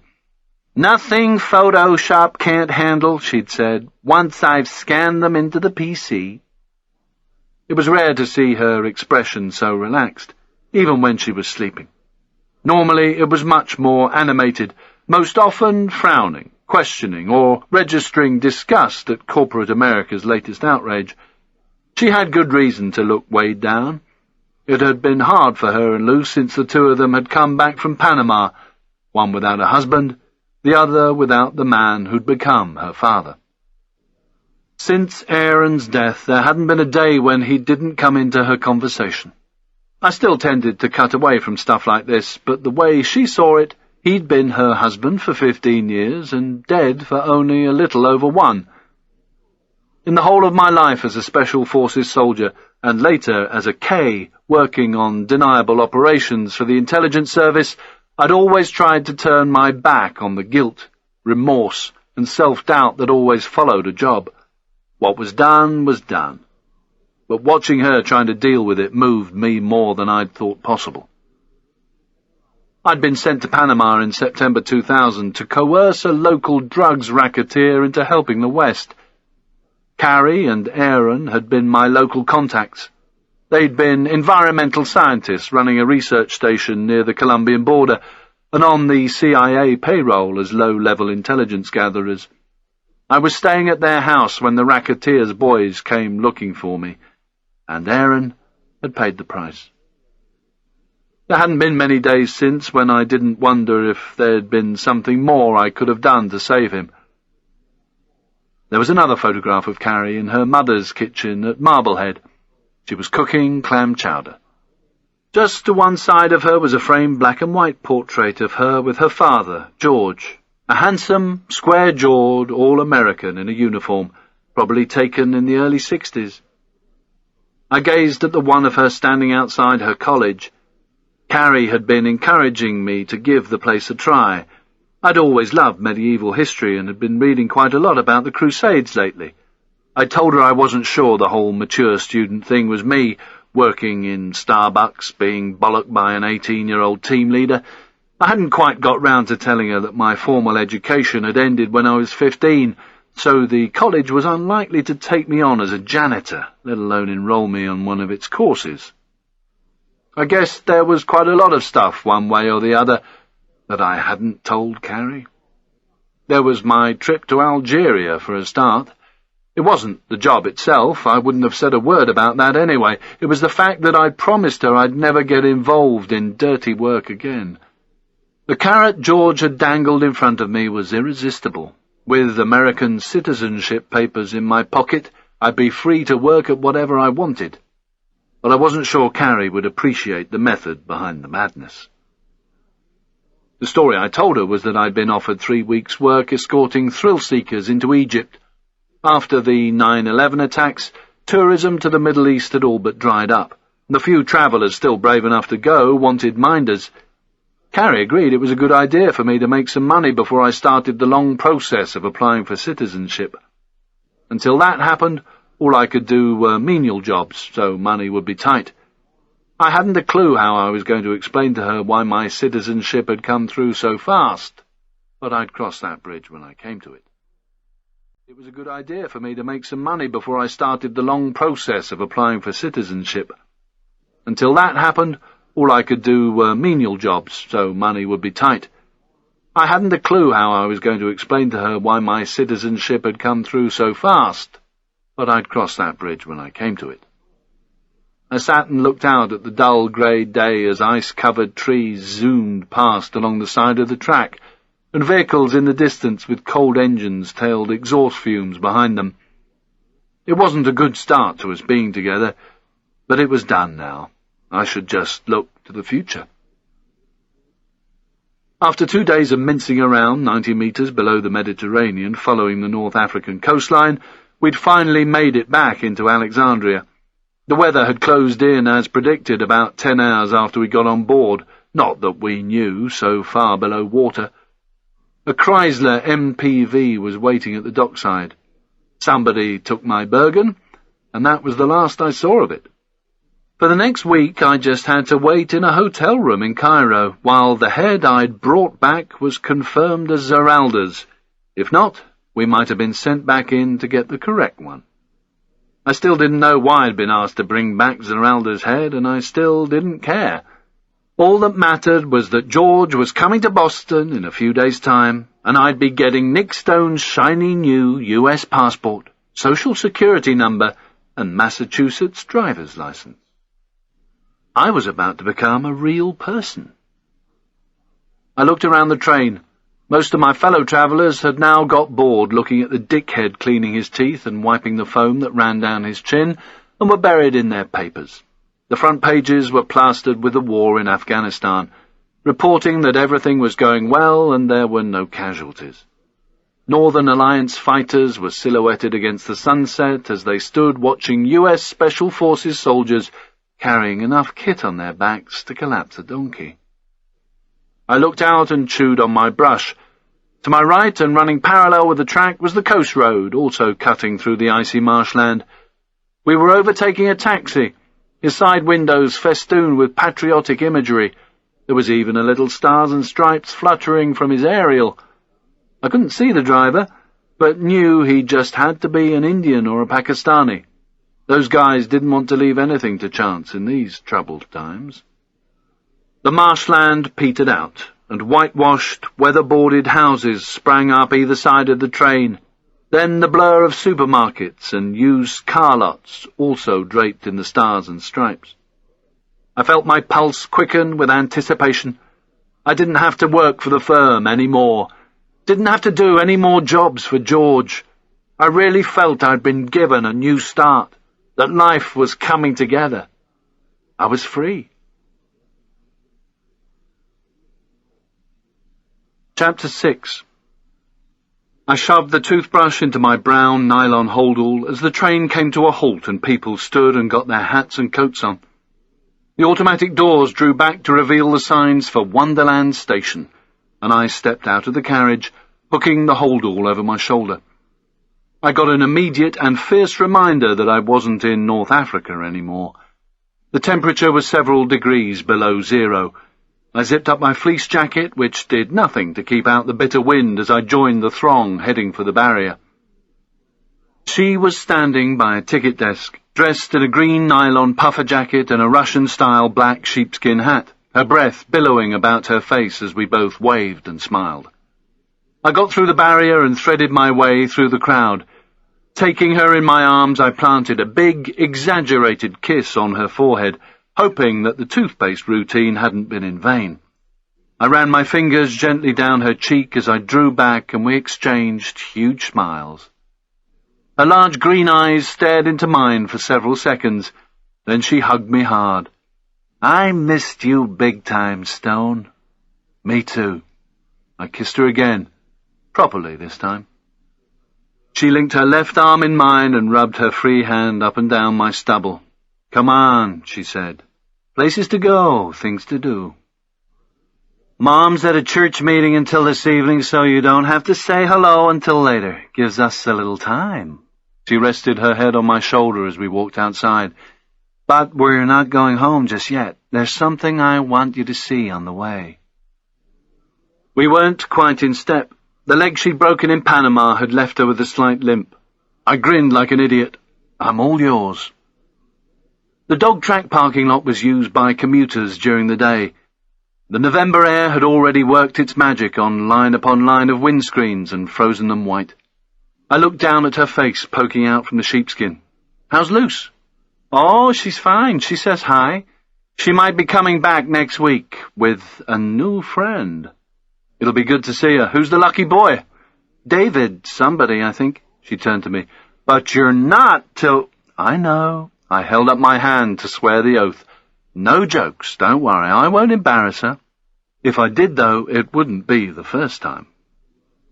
We reached the main drag and waited for the lights, along with 10 or so other pedestrians heading for the lot.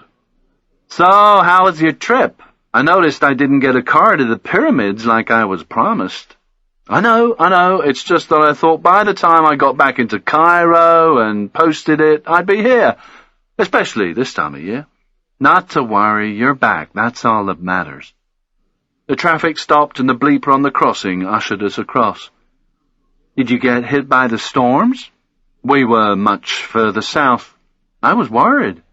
Those little lines appeared at the corners of her eyes. 600 people died in the floods in Algeria." I looked straight ahead. 600? I didn't know.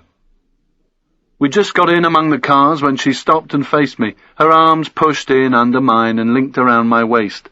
"You stink like a camel, but it really is good to have you back all the same." She kissed me lightly on the lips, her skin cold but soft. "You know what? I don't want you to go away ever again. I like you right here, where I can see you." We stayed wrapped in each other, and I fought the urge to tell her the truth. Sanity prevailed. I would find a time and a place to do that, but not now, not yet. She was too happy. I was too happy. I wanted to keep the real world outside. She let me go. Magical mystery tour time. We got into her mother's Plymouth sedan. Carrie hadn't got round to buying a car since she'd got back. She'd been too busy. She'd arranged the transportation of Aaron's body from Panama to Boston, then the cremation, before returning to Panama to scatter his ashes in the jungle. After that, she'd had to get Luce settled into high school and herself into her new job. She'd also had to set up house, then change her life around again when a not-too-reliable Brit turned up begging for a spare room. We split as she went to the driver's side of the Plymouth, reaching into her bag for the keys and hitting the fob. The car unlocked with a bleep and a flash of the indicators. I pulled open the door, threw my hold-all into the back and climbed in as Carrie closed her door and put on her belt. That frown of hers had reappeared, the one that went along with the raised eyebrow and the slight tilt of the head. The engine turned over and we rolled out of the parking space. She cleared her throat. "I've been thinking about a whole bunch of stuff while you were away. There's something very important I want to say to you." I reached across and pulled off her hat before running my fingers slowly through her hair as she negotiated the Plymouth over the potholed tarmac. We hit the main drag and turned left up the north shore for the 10 miles to Marblehead. Good important or bad important? She shook her head. "Not yet. It'll be easier for me to explain when we get there." I nodded slowly. "Okay. Tell me some other stuff then." Luce liked her new school, she said, and had started to make some really nice friends. She was staying over with one of them for the rest of the week to give us time together. She also told me how her mother's B&B had picked up a little since September. Oh, and that she thought there might be a part-time job for me at the yacht club as a barman. I wanted to tell her that I didn't need a job pulling pints of Samuel Adams for weekend water warriors. Come Wednesday, I was going to be a bona fide flag-waving citizen. The US was my oyster, and all that sort of thing. Marblehead Old Town was like a film set, brightly painted wooden houses with neat little gardens sitting on winding streets. Cornish fishermen had settled there in the 1600s, maybe because the rocky coastline reminded them of home. The only fishermen there now dangled lines off the backs of their $1-million boats in the Boston Yacht Club. Marblehead today was where old Boston money met new Boston money. Carrie's mother had been born there and was blessed with plenty of the old stuff. She'd come back 10 or so years ago after her divorce from George and took in B&B guests because she enjoyed the company. Carrie made a couple of turns that took us off the main street and we came to a stop on a small road that ran along the water's edge. Tucker's Wharf jutted just a little into the water, with old weatherboarded buildings either side, now restaurants and ye olde shoppies. "This is it," she announced. "We're here." We got out, zipped up against the cold, and Carrie took my arm as she walked me towards a wooden bench. We sat and looked out over the bay at the large houses the other side. "Mom used to bring me here when I was a kid," Carrie said. "She called it Marblehead's gangway to the world. That sounded pretty magical to a 10-year-old, I can tell you. It made me think my hometown was the center of the universe." It sounded pretty magical to me, even now. The place I'd grown up in was the center of a shit heap. She used to tell me all kinds of stories of fishing boats setting off from here to the Grand Banks and crews gathering to join in the Revolutionary War and the War of 1812. She smiled. "You're not the only history buff around here. I hope you're impressed." The smile faded slowly as her thoughts turned elsewhere. She looked into my eyes, then away across the water. "Nick, I don't really know where to start with this." I gave her hair a stroke. I didn't know where this was going, but I guessed it had to do with Aaron. I had a sudden flash of him sitting under guard in that storeroom in Panama, smoking. His nose was blooded and his eyes were swollen, but he was smiling, maybe feeling happy with himself that he'd helped the rest of us to escape into the jungle as he enjoyed his last cigarette. I hadn't had a clue how I was going to get him out of there. I was unarmed, my options were about nil. Then he had made the decision for me. The door burst open and Aaron launched himself into the night. As he slithered into the darkness, there was a long burst of automatic fire from inside the house. Then the guard got to the door and took aim with a short, sharp burst.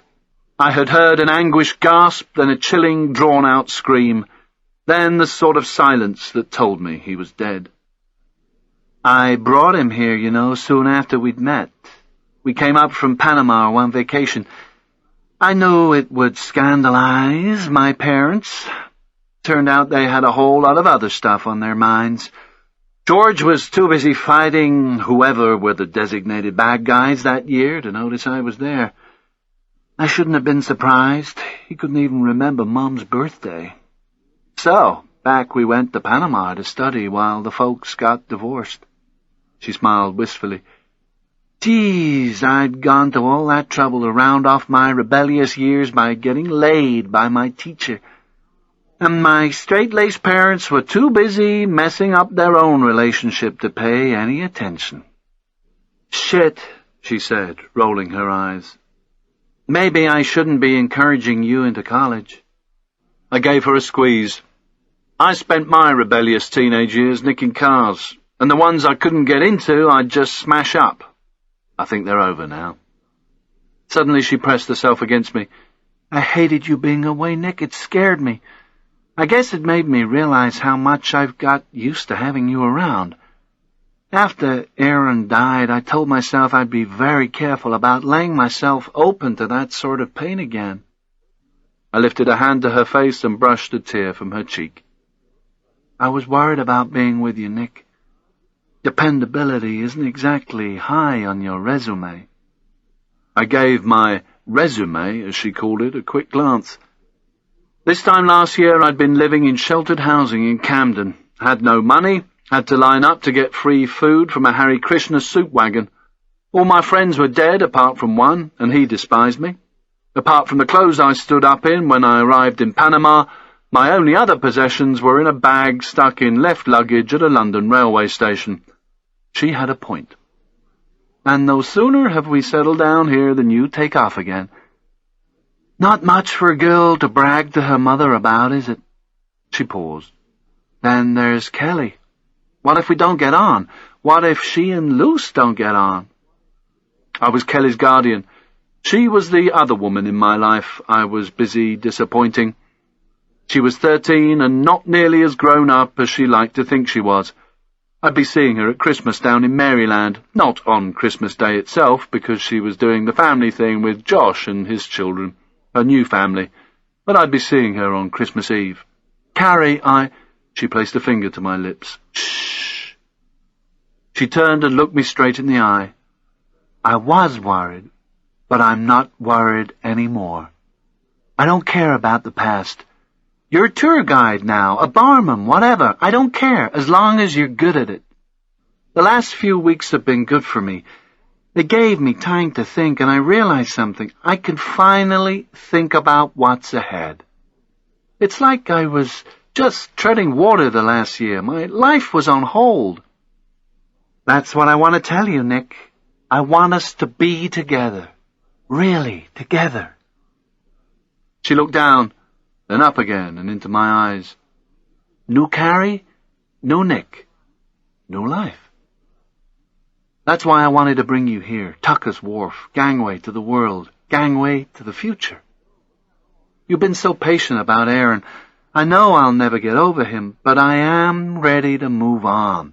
And that's the important thing. I want the future to be about us. I don't know what to say. Then don't. You don't need to say anything. We stood up and walked arm in arm for about 20 minutes until we reached a small protected cove. Little harbour. She swept her hand across the bay. Mom always called this the place where it all began. The founders, some of them, her family, put down their roots here in 1629. The settlers cut back the forest to build tiny thatch-roof cottages and fishing boats. I can still hear Mom saying, "From here strong-hearted men set out to fish uncharted waters." I loved her stories of the founding families. They were gutsy, venturesome, in search of personal liberty, a plot of land, a place by the sea. They had a point. I was surprised to hear myself saying it out loud. Marblehead is pretty much my fantasy too, you know. I hadn't known places like this existed when I was bunking off school in Peckham. Tucker's Wharf was about departures, Nick. This is about arrivals. It's our new start. I feel we're at the start of something, and I wanted to bring you here to tell you that. I've never shared this place with anyone, not even Aaron. She smiled again. Ready for some more history? Our ships traded with the known world, dried fish for clothing, tools, gold and silver. Everybody prospered, and there were two big news stories, war with the French and pirates. They harassed the coast for decades. She hesitated for a moment, embarrassed. I got you this. From under her coat she produced a carefully wrapped gift, tied with shiny blue ribbon. She beamed. Go on, then, open it. It won't bite. I removed the ribbon as delicately as I could.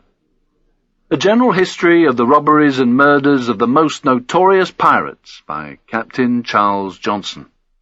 She could scarcely conceal her delight as I flicked through the pages, pausing at each illustration. It was first published in 1724. I had to get this edition from a little place in New York. I know it's not the Middle Ages, but there's a whole lot about ships from New England being boarded en route to London. I knew you'd like it, and besides, it's to remind you of everything I've been boring you about just now.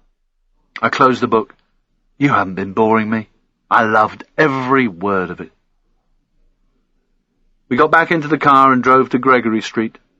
The house had been in the family for years. Built in 1824, it was originally a fisherman's cottage overlooking the sea. Various extensions and rebuilds over the years, probably during the golden age she was talking about, had turned it into a spacious family home. A wooden pineapple was nailed above the front door as a sign of welcome. They were all over the place in this part of the world. A couple of 100 years ago, sailors returning from long voyages would place a pineapple by their door to show they were back and people were welcome to come and visit. I would normally have made some quip about that, but thought better of it today. She swung the car into the gravel driveway and headed towards a white Taurus parked in front of the annex, next to my covered-over Yamaha 600 motorcycle. Carrie didn't seem too concerned. I thought Mom wasn't expecting anyone till Saturday. Oh, well, I'll go see if she remembered to put out the cookies and coffee. Gotta look after the guests. As we got closer, I could see Massachusetts plates. The vehicle was so clean and sterile, it had to be a hire car. She parked beside it, and we both got out. She threw her keys at me over the roof. Tell you what, why not take a shower and I'll be right back? And make sure you shave. We have some catching up to do. There was a smile before she nodded at the annex. Go! Excited, she ran back down the drive towards the front of the house as I went into the annex. It was huge, much bigger than the last house I'd lived in, and tastefully furnished in dark wooden furniture that had been in the family for generations. I always felt as if a photographer from Homes and Gardens would appear at any minute to take pictures of me reclining by the log fire. I didn't spread myself around too much, though. I didn't have much to spread. She had made a big effort for my homecoming. There were flowers and a bottle of champagne on the mantelpiece. Leaning against it was a plain white card that said in her distinctive, large and neat handwriting, "Welcome home." I put my hold-all on the floor in the bedroom, went into the ensuite and got the shower sparked up while I undressed. The hot water ran down my smelly body, and I did something I hadn't done for a while. I started to think seriously about the future. I got to work with the soap and razor before stepping out to dry myself with soft, white towels. I heard the front door shut. "I'm in here!" The bedroom door opened and she stood in the frame, tears running down her red face. I had a bad feeling about this, and it had to do with the Massachusetts plated Taurus parked in the driveway. "Carrie?" Her green eyes, just as red as her face, stared at me as I moved forward to comfort her. George is here.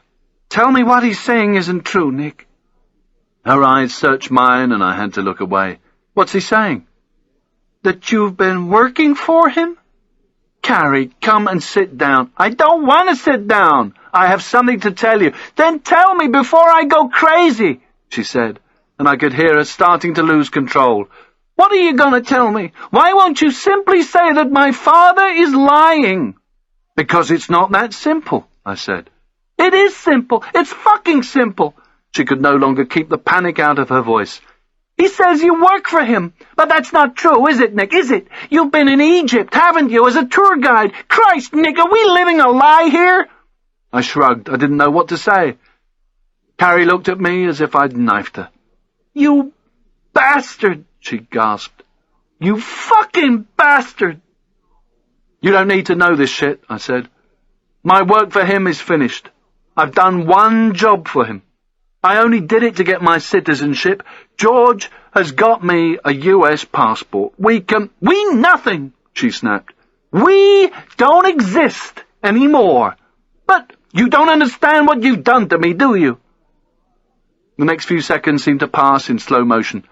Carrie moved towards the door, anger and sadness etched across her face. She stopped and looked at me for a long time, as if she had something to say but couldn't find the words. Then she was gone. I didn't move. I told myself I needed to give her some space. In truth, I just didn't have the bollocks to go after her. Then the decision was made for me. The engine of the Plymouth fired up and the car shot down the drive. Chapter 7. A gang of seagulls screeched overhead and dived into the water just 40 metres away as I ran towards the front of the house. The sea was choppy. There was a wind getting up that made the yachts in the bay bob agitatedly at their moorings, and their rigging sounded like the rattle of 100 cages. I opened the insect screen, and as soon as I was through the heavy wooden front door, I was hit by the overbearing heat. Her mother kept the temperature at a solid 90 degrees, day and night. George called out from the rear. "In the kitchen!" My Timberlands clunked on the dark hardwood floor of the hallway as I passed the loudly ticking grandfather clock. George was sitting, straight-backed, at the old pine rectangular table. A dozen or so photographs of boats were stuck to a corkboard behind him, and he was looking down at a picture frame in his hands. Little doilies and smelly candles sat on every scrap of surface. "You know what they say about New Englanders and the cold, Nick?" I shook my head. "When the temperature hits 0, all the people in Miami die. But New Englanders, they just close the windows. Trust my ex-wife to be different." If he was extending a hand of friendship, I wasn't shaking. Just like in the old picture of years ago, square-jawed and muscular, George was still looking like something off a recruitment poster. The only difference now was that his short back and sides was greying. His face was cold and unyielding. This setting of New England family domesticity didn't suit him at all. "What the fuck are you doing here, George? We were supposed to meet downtown Wednesday, remember? Our plans have changed, Nick. We're not talking about a holiday booking." He pursed his lips and picked up a framed photograph from the Welsh dresser. I could see it was of the three of them. Carrie must have been about 10 years old in her blue check schoolgirl summer dress. He was in his medal and badge-festooned military uniform, holding a certificate, with his wife standing proudly beside him. I told Carrie when I first saw it that they looked the perfect family. She'd laughed. "Then hello! Meet the camera that lied." "You could have sent somebody. You didn't have to come in person. You know I wanted to keep her out of this." He didn't answer as I looked down at him. He was a man who never let power and success go to his clothes. He was dressed in his civilian uniform, a brown corduroy sports jacket with brown suede elbow pads, white button-down collar shirt, and a brown tie. There had been one addition since 11th of September. He now had a Stars and Stripes button badge pinned to his right lapel. But these days, who didn't? At last he looked up. "She didn't even give you time to dry your hair." There was just a hint of a smile as he thought of his daughter fucking me off as he placed the frame carefully on the tabletop. "I've done you a favor, son. She needed to find out sometime, and I happen to think she deserved to know." He bent down and picked up a leather folder from beside his feet. "Maybe this will help. Compliments of the U.S. government." He went and poured himself some coffee from the percolator while I sat opposite his chair at the table and unzipped the folder. "It's not as if it's a bad thing you've done. You've nothing to be ashamed of." He turned round and gestured towards the mug in his hand. I accepted with a grudging nod. Carrie's mother would go ape if the wood got marked, so I took 2 pineapple motif coasters from the pile in the centre of the table as George continued, now with his back to me. "This isn't a war of choice like Vietnam or Kosovo. This is a war of necessity. It's in our yard now, Nick. Carrie should be proud of you." I glanced into the folder and saw my passport, driver's license, and other documents. This could have waited, George. What you did for us out there, it had to be done, Nick. This is not the time to be showing the world we're nice guys.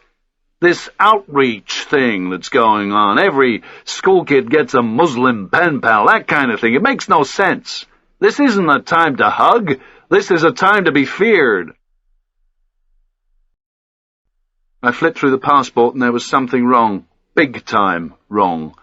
These weren't Nick Stone's documents. They belonged to someone called Nick Scott, who had the same face as me. I looked up sharply. George was still pouring creamer.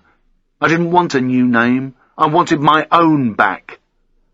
He came and sat down with the 2 mugs of coffee, passing one across the table, then waving my last words aside. He kept the other in his huge left hand, his veteran's onyx signet ring glinting on his wedding finger. He took a tentative sip. Too hot. The mug went on the coaster. "Do you know over 600 people died in floods over in Algeria 2 days ago? You were lucky to get in country before the storms." I cupped my hands around the mug and felt the heat. "I heard something. You know why? Because the drains have been blocked to stop terrorists planting bombs under the streets and killing people. Kind of ironic, isn't it?" I didn't know where this was headed, but I wasn't feeling good about it. I just wanted to get out of here and go and find Carrie. "Know what my job is nowadays, Nick? Now make sure we don't have to block our drains. You've helped me do that, and the first thing I want to say today is thank you." This was really starting to worry me. I picked up the dull-looking brew with not enough creamer and took a sip. For years we've been fighting this war with our hands tied. Now people are looking for scapegoats because America doesn't feel safe anymore. America says the government should have known, the CIA should have known, the military should have known. 30 billion of our tax dollars spent on intelligence. Why didn't anyone know? He paused to lift his mug. Well, here's the news.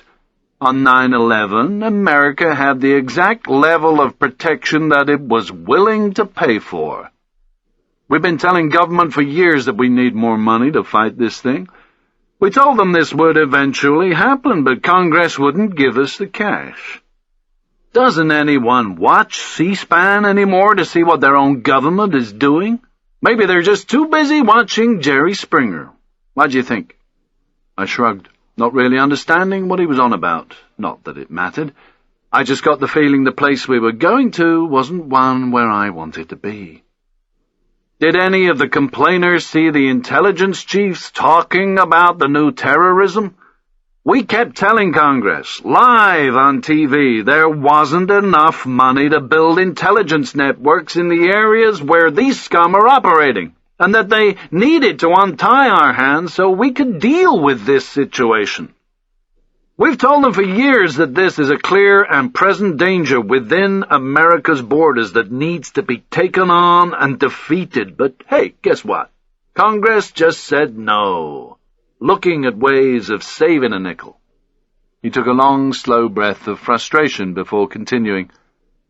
So why didn't America demand more protection from their congressmen? Because they were watching one of their 200 other channels and didn't catch the news.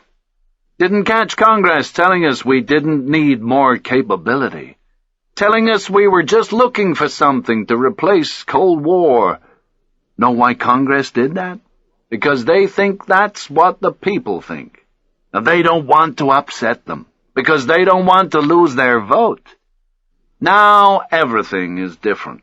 Now we have all the nails we need to shut the stable door. But the horse is already bolted. God damn it, Nick, why didn't things change after the terrorist attack on the USS Cole? 17 American sailors came home in body bags. Why didn't that open their eyes?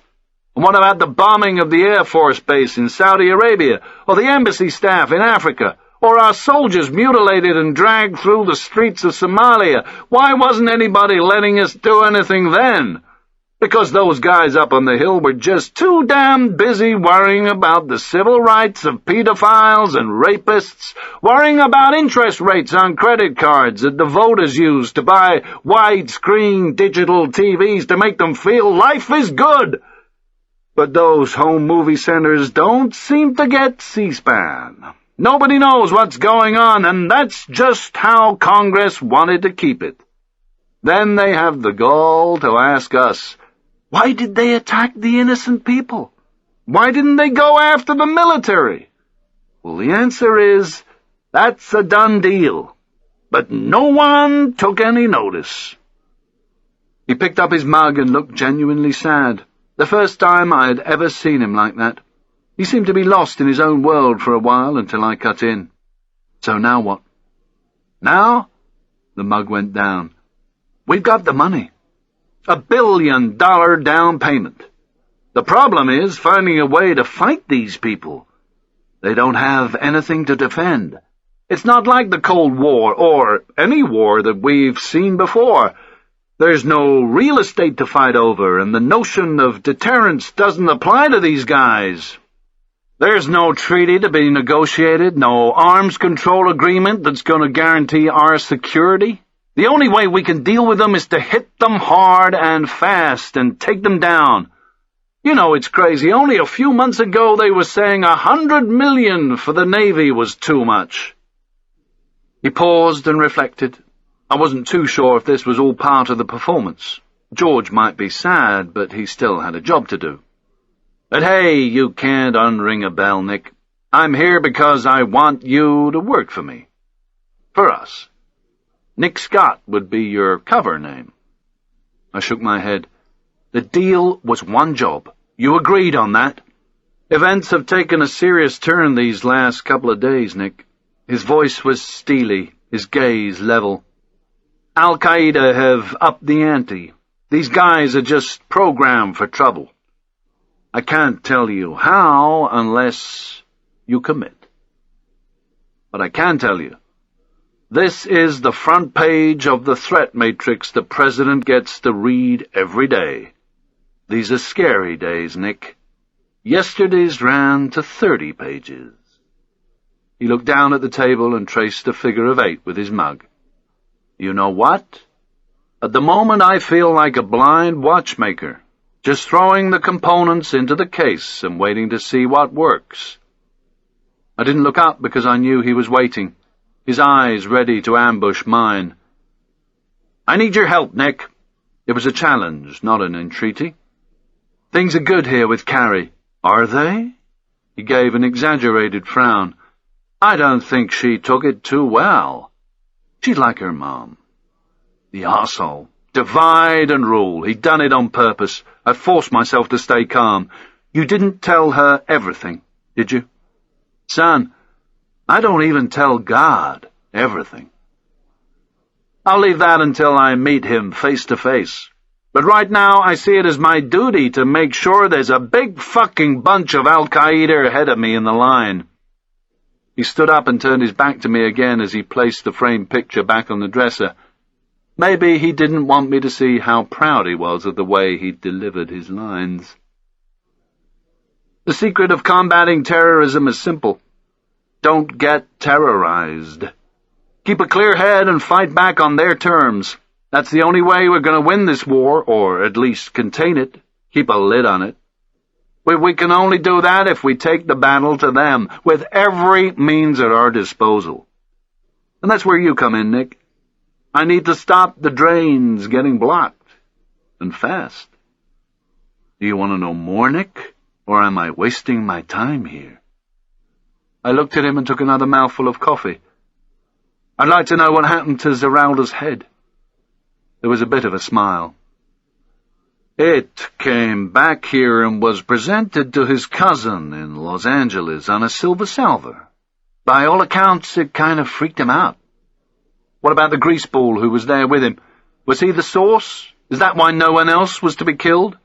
Greaseball. He managed to complete the smile. I like it. Yes, he was, and still is a source, and a good one. Too good to lose just yet. The smile faded. Nick, have you ever heard of Hawala? I'd spent enough time in the Middle East to know it, and when I was a kid in London, all the Indian and Pakistani families used it to send cash back home. Like Western Union, but without the ADSL lines, right? He nodded.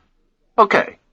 So what we've got is a centuries-old system of moving money, originally to avoid taxes and bandits along the ancient Silk Road, and nowadays to avoid the money laundering laws. A guy in San Francisco wants to send some cash to, say, his mother in Delhi, so he walks into one of these Hawala bankers, maybe a shopkeeper, maybe even working in the money markets in San Fran. The Hawalada takes his cash and gives the guy a code word. The Hawalada then faxes, calls, or emails his counterpart in Delhi, maybe a restaurant owner, gives him the code word and the amount of the transfer. The guy's mother goes into the Delhi restaurant, says the code word, and collects. And that's it. Takes less than 30 minutes to move huge sums of money anywhere in the world, and we have no track of it. These Hawala guys settle their debts and commissions among themselves. In Pakistan, business is huge. There's maybe $5–6 billion U.S. sent back there every year by migrant workers just from the Gulf states. But only $1 billion goes through normal banking channels.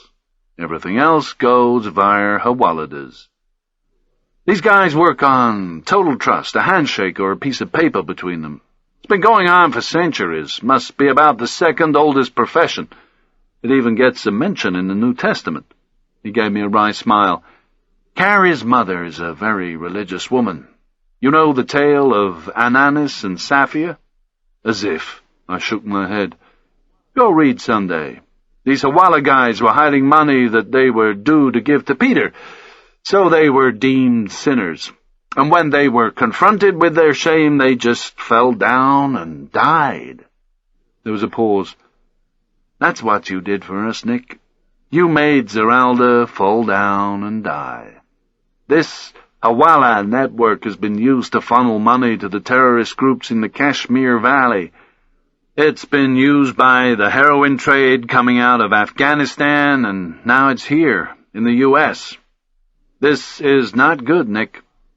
Zeralda was a Hawalada, and we reckon he'd moved between $4 and $5 million into this country for terrorism in the last 4 years. You can be sure the legit banks are doing their bit now and cracking down on laundering all around the world, but with Hawala, we can't check accounts or monitor electronic transfers. Well, we've got to close it down. Al-Qaeda is retreating and regrouping their assets in both manpower and cash. We've got to turn off the faucet, Nick, and we've got to do that before Al-Qaeda moves all its funds to safe harbors. Money is the oxygen for their campaign in this country. Your new country. I say again, am I wasting my time here, Nick? I really needed room to think. What happened to the cousin in Los Angeles? Let's put it this way. We didn't stand in his way when he jumped on the first plane he could get out of the States. All he left behind was a few clothes, a pair of leather motorcycle gloves, a Quran, and maybe 60 pages of Arabic text off the internet. All his accounts are frozen, but we're not after his money. We want him to go spread the news of what happened to the other half of the transaction route. He's back in Algeria, a very scared man, and much more used to us there than he would be sitting in a penitentiary. The coffee was almost cold. I took another sip to buy myself some more thinking time. See, Nick, you were the key that switched on the power of terror. Bringing back that head showed these guys that for us anything is possible as well. They've got to know we're coming for them, that they shouldn't start reading any long books. Know what I mean? He liked that one and took another swig himself. As Rumsfeld just told the world, Nick, there will be covert operations, and they'll be secret even in success. Did you know beforehand that Zerelda was into boys? We were briefed it was just hookers. As I said, even God doesn't know everything I know. I wanted to make sure you guys finished the job. Not being mentally geared up for it, then seeing something as sick as that would make it, shall I say, less confusing. I just figured you'd be thinking it could be your own kid. Am I right? I nodded. The expression in those boys' eyes had reminded me of the way Kelly looked when her parents were killed. Nick, I understand what you want from life now, but things have changed for all of us since September, and everything's ratcheted up again in the last 24 hours. My grandfather was only here a year before fighting for this country in the First World War. My father did the same in the Second, because he wanted this country to remain free. I've done the same all my life, and even found myself crying on 9/11, and that's not a place I often go to. Do this new job for me, and I'll guarantee you get a Nick Stone passport. All you'll need to do is swear your oath of allegiance, and that's it. You're one of the 700,000 new Americans this year. He switched on the kind of expression you normally only see in stained-glass windows. You're one of us now, Nick. All the people you love live here. Think about Kelly. What world do you want her to grow up in? The kind of place where you freak out every time she flies here to see you? Who knows? It'll take a while, but Carrie will understand. Think about it, Nick. Just think. I'd done my thinking. I'd heard all I needed to hear. I stood up, handing him the empty mug. No, I've done my bit. We had a deal, and my only job now is to make things right with Carrie.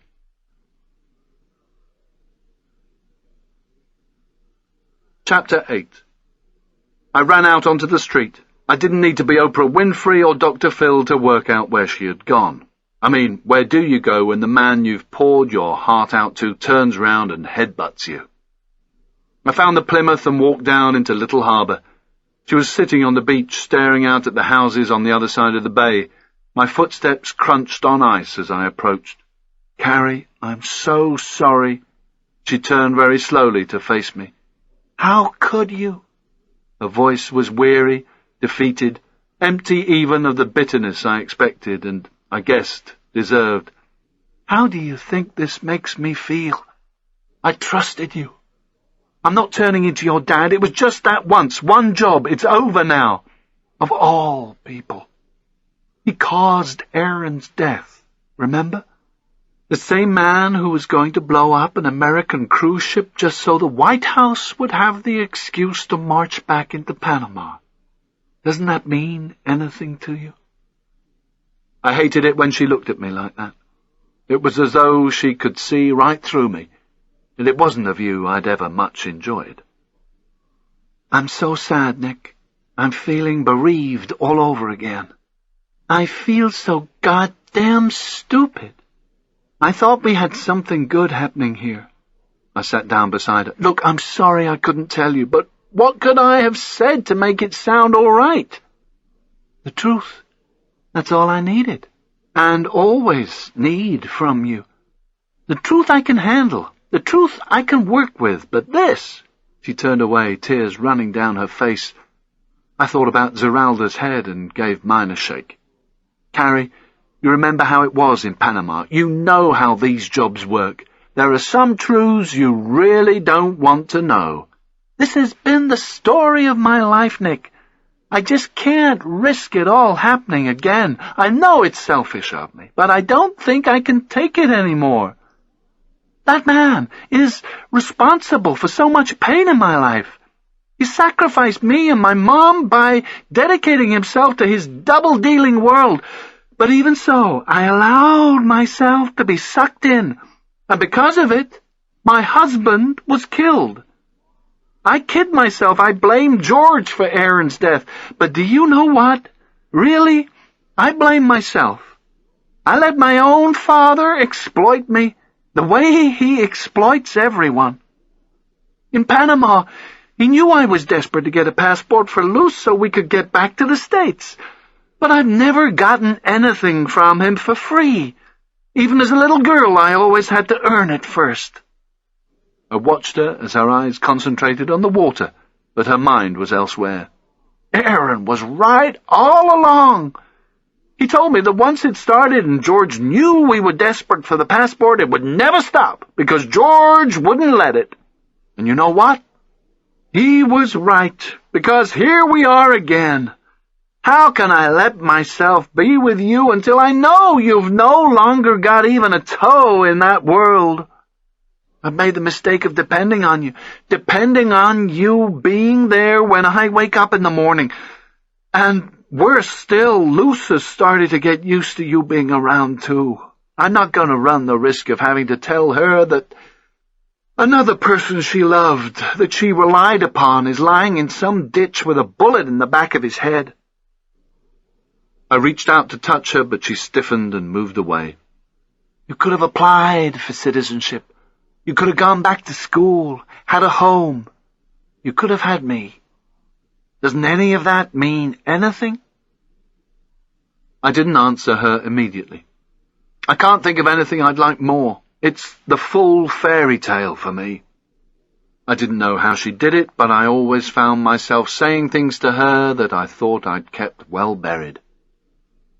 Perhaps the real truth is that I can't quite believe there's a place for me in your perfect world. Remember what I said to you in the jungle? My world may look like a pile of shit, but at least you sometimes get to sit on the top of it. I looked at her, hoping for even a hint of a smile, but I hadn't come close. That's not the issue here. Her voice was still sad and tired. You lied to me, Nick. That's the long and short of it. Nothing's changed. You betrayed what I thought we had. Oh, God. When I think what I said to you today, I feel so ridiculous. My heart was pounding as I stood behind her, trying to think what I could say. We just need time, Carrie. We just need time. She shook her head. The tears were running off her face now and onto her puffer jacket, staining the nylon a darker green. You better go. Both of us have got to do some thinking. I don't think I can just now. When you're ready to come back to me on my terms, Nick, give me a call. Until then, if it has to be you who does my father's dirty work for him, Nick, it has to be you. I'll never forget what you did for us in Panama. I'll always admire the man you are, and I'll always love the man you might have allowed yourself to be.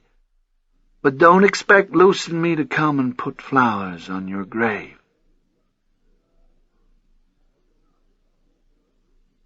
Chapter 9. Navigation lights flashing in the gloom, an American Airways jet thundered down the runway and took off, quickly disappearing into dense low cloud. I turned back from the window and looked at George. His finger was jabbing a copy of the Boston Globe so I could see the front-page pictures of dead Taliban scattered across Afghanistan. A wounded animal is the most dangerous of all, Nick.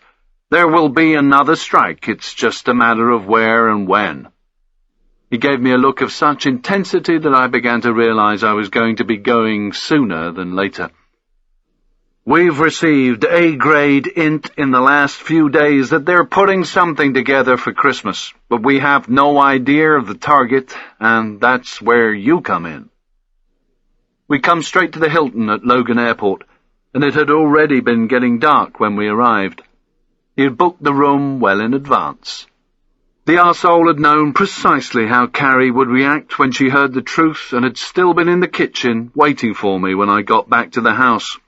He didn't exactly have to twist my arm to get me working for him again. I'd already made up my mind on the walk back to Gregory Street, or, rather, it had been made up for me. The fact was, I had nowhere else to go. What was I going to do? Check into a motel down the road and try to patch things up with her over the next few months between pulling pints at the yacht club? Go back to the UK? There was nothing for me there except trouble. George would make sure of that. No, if I wanted to stay in the US to see Kelly and perhaps really get a life, I had to play by his rules. My immediate objective had to be to earn a real passport, and when the job was over, just see which way the wind was blowing. Well, that was where my half-an-hour thinking had taken me, and it had seemed to make some kind of sense at the time. You have to ask yourself, Nick, which is scarier, the noise or the silence? Even before 9/11, we knew that there were Al-Qaeda active service units out there, and they haven't gone away. He was sitting at the desk to the left of the TV and minibar. The chair had been turned to face the bed where I was lying against the headboard. You got anything on them? If only. He jabbed at the newspaper again. The word is they'll all have mad eyes and beards. Not so. This side of the Atlantic, they're just ordinary, respectable people. Computer technicians, accountants, realtors, sometimes even born and raised here. He looked around the room. Even hotel receptionists, some of them married with 2.4 children, an MPV and a mortgage. They don't have to hide themselves in ethnic ghettos, Nick. They live in our neighborhoods, shop in our malls, wear Gap, hey, even drink Coke. He took a can from the minibar and lifted the ring pull. These folks are well-spoken, intelligent pillars of the community. They come here as kids, lie low, blend in, bide their time, classic sleepers. But they don't even have to be foreigners. Guys are converting to Islam by the 100 in our own prisons, and believe me, they're not turning into Allah's answer to Billy Graham. He sat back, the can resting on his knee. We don't know who or how many are in the ASUs. All we know is these sons of bitches are ready and waiting to press the button on December 24th. He pulled some papers from his alloy briefcase and a fistful of airline tickets for Nick Scott.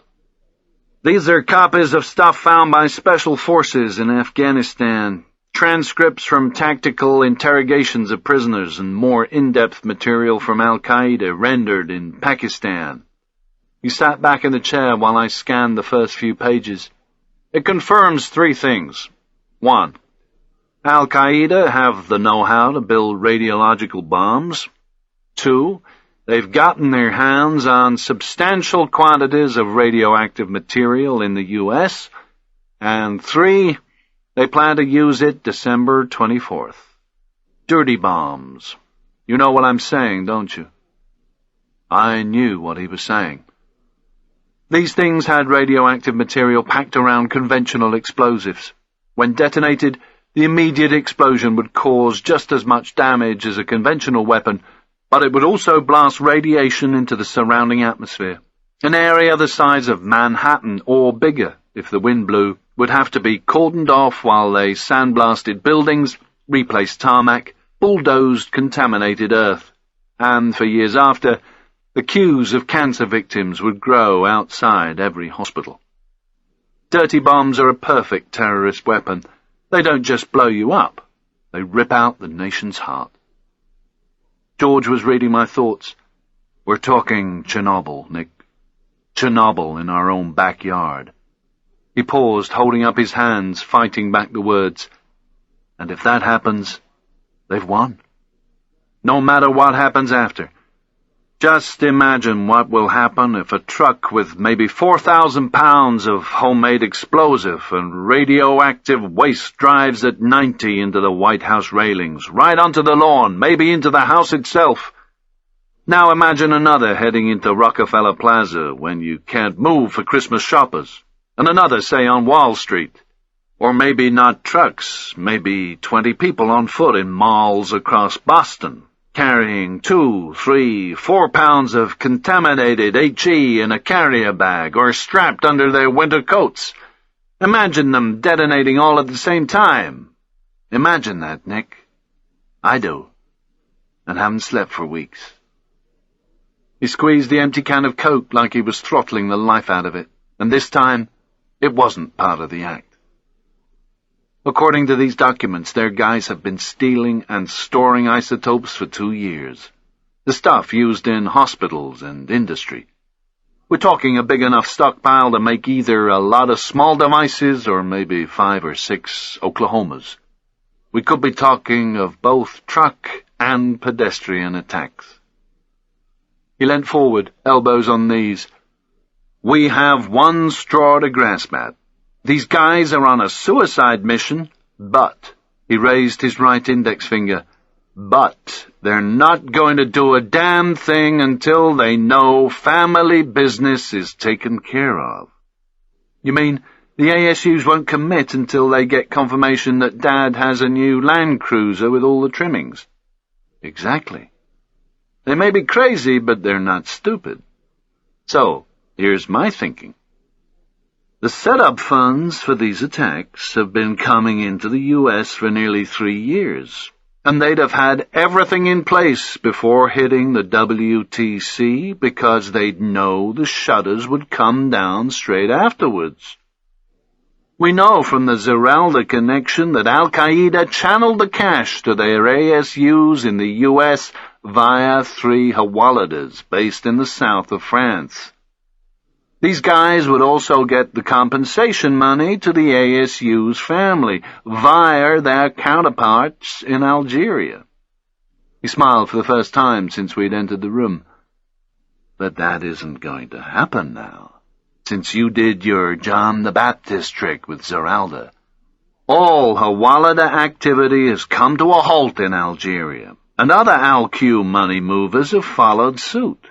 So, the way it looks is that these French Hawaladas have a mass of cash, around $3 million US, which they still have to get to the families. If not, no attack. We know from our source in France that an Al-Qaeda team is on its way there. They're going to physically package up the money and take it back to Algeria. He paused to make sure I got the message. Your job, Nick, is to make sure that doesn't happen. In George's language, we had to render them. In mine, once we had identified the 3 Hawaladas with the help of information from the source, whom I'd be contacting once I got into France, we were to lift them, drug them, and leave them at a DOP, drop-off point. From there, they'd be picked up and taken aboard an American warship that would be anchored near Nice on a goodwill visit. Once on board, a team of interrogators would get to work on them straight away to find out who their US counterparts were. There'd be no time to bring them back to the States. It had to be done in theatre. They'd not enjoy coming round in the belly of that warship. The Inquisition would be doing their stuff to protect their own flesh and blood back home, not some far-off bit of desert or jungle. It makes quite a difference. Once the Hawaladas had been sucked dry, maybe they'd have their heads chopped off, too. I didn't want to know, and I didn't much care. The FBI and CIA are doing everything they can to locate these ASUs, George said. But as far as I'm concerned, these Hawaladas are the quickest route to fingering the guys sitting at home in New Jersey or wherever with a truckload of cesium wrapped around some homemade explosive. What if the source doesn't come up with the goods? George waved this aside. Everything's in a state of flux. Just get down there, meet up with the 2 guys who'll be on your team, and wait for my word on the source meet. He looked me directly in the eye. So much depends on you, Nick. If you succeed, none of these guys gets to see December 14th, let alone 24. But whatever happens, that money must not make it to Algeria." He sat back in his chair once more and spread his hands. "And it goes without saying, this has to be done without the French knowing. It takes time to go through all that human rights and due process bureaucratic crap. That's time we don't have. And we have to make sure the rendered Hawaladas still have their heads on so they can chat to you people, right?" George helped himself to another Coke. I didn't notice him offering me one. "I don't have to tell you this, Nick. If someone hits you and then threatens to hit you some more, you gotta stop them. Period." The can went into the bin and he started collecting together the stuff on the bed and put it back into his briefcase. The briefing was over. "You leave in the morning. Enjoy the flight. I hear Air France have some great wines." He stood up, tightened his tie, and buttoned up his jacket.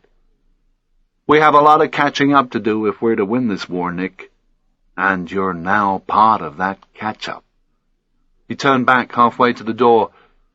"Until they kill you, of course. Or I find someone better." He gave me a big smile, but I wasn't sure he meant it as a joke. Chapter 10. Wednesday, 21st of November, 10:37 hours. I sat in the laverie on Boulevard Carnot, watching my sheets tumble about in the soapy water, deafened by the constant roar of traffic that drowned even the drone of the washing machines. I was waiting to RV with the Source. The RV was to take place across the busy boulevard at Le Natal Brasserie at 11. Either inside or at a pavement table, depending on where the Source decided to sit.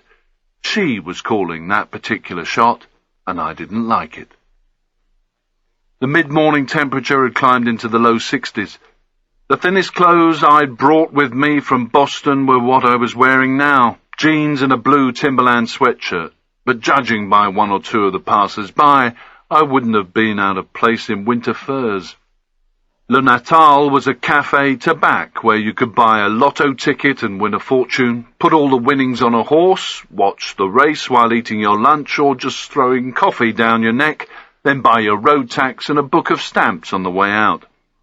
I had picked the laundrette for cover.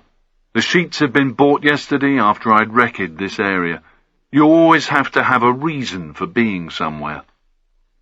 George had told me 3 days ago that the Source would be supplying me with details of a pleasure boat that was parking sometime soon, somewhere along the coast. On board would be the Al-Qaeda team, an as yet unknown number of people who would be collecting the money from 3 different Hawaladas before taking it back to Algeria. We were to follow the collectors, see who they picked up the money from, then do our job the same day. There was no time to waste. George wanted them in that warship ASAP. I was the only one in the laverie apart from the old woman who did the service washes. Every few minutes she hitched up her shabby brown overcoat and dragged her slippered feet across the worn lino tiles to test the dampness of the clothes in the tumble dryers. She kept dabbing the clothes against her cheeks and seemed to be complaining to herself about the lack of drying power every time. She'd then close the door and mumble some more to me while I smiled back at her and nodded, my eyes already returning to the target the other side of the plate glass window, or as much of it as I could see through the posters for Playboy and how super économique the machines were. I'd been in the south of France for 4 days now, having left Boston on the first flight to Amsterdam, then on to Paris before finally arriving here on the 18th. I got myself a bed in a hotel in the old quarter of Cannes, behind the synagogue and the fruit and cheap clothes market. Today was the day the covert 3-man team I commanded was about to take the war to Al-Qaeda. My washing machine was spinning like mad as a stream of people moved in and out of the brasserie doors, buying their Camel Lights or Winstons along with their paper, as the world screamed past in both directions. The money we were after from the Hawaladas had been made here in Europe, Al-Qaeda and the Taliban between them controlled nearly 70% of the world's heroin trade. The Hawala system had been used very successfully to move that cash to the US to finance the ASUs. The old woman pulled her weary body up once more, mumbling to herself as I pretended to look interested in a man on a moped who was weaving in and out of the traffic with only one hand on his handlebars. The other was holding a plastic coffee cup. His helmet straps flew out each side of his helmet as he tried to take a gulp at the same time as cutting up a citron. This was a good place to watch the RV before making contact, and it hid me from the CCTV camera mounted outside on a high steel pole. It seemed to be monitoring the traffic on the incredibly busy four-lane boulevard that connected the autoroute with the beach, but for all I knew it might be movable. I wasn't taking any chances. There was not only Al-Qaeda and the Hawaladas to worry about, but French police and intelligence surveillance as well. Since this was a totally deniable operation, every precaution had to be made to ensure the security of our team. The French had vast experience fighting Islamic fundamentalism.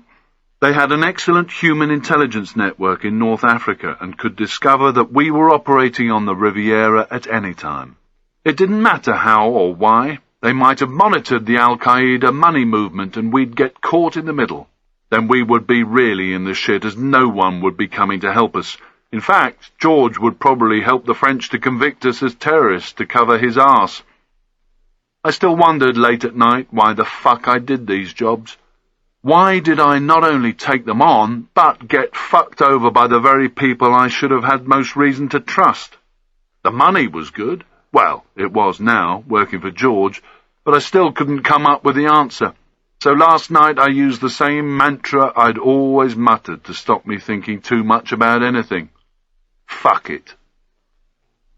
This meet with the source was the first of many high-risk activities my team was going to undertake in the next few days.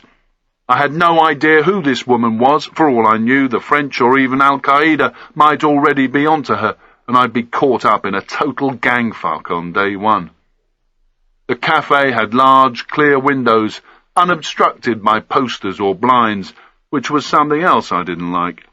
It was too easy for people to see in, especially people with telephoto lenses. A red canvas awning protected some of the outside tables for those who wanted to keep out of the sun. 2 customers sat at different tables reading newspapers under it, and a couple of women seemed to be comparing the hairstyles of their little puffed-up poodles. The Riviera's morning routine was just generally mooching along. A few of the women had to be Italian. They didn't so much walk as glide in their minks, but maybe they were simply steering clear of the poodle shit. Everyone in Cannes seemed to own one of the heavily coiffed little shitters and trotted them along on their fancy leads or looked on lovingly as they did a dump in the middle of the pavement.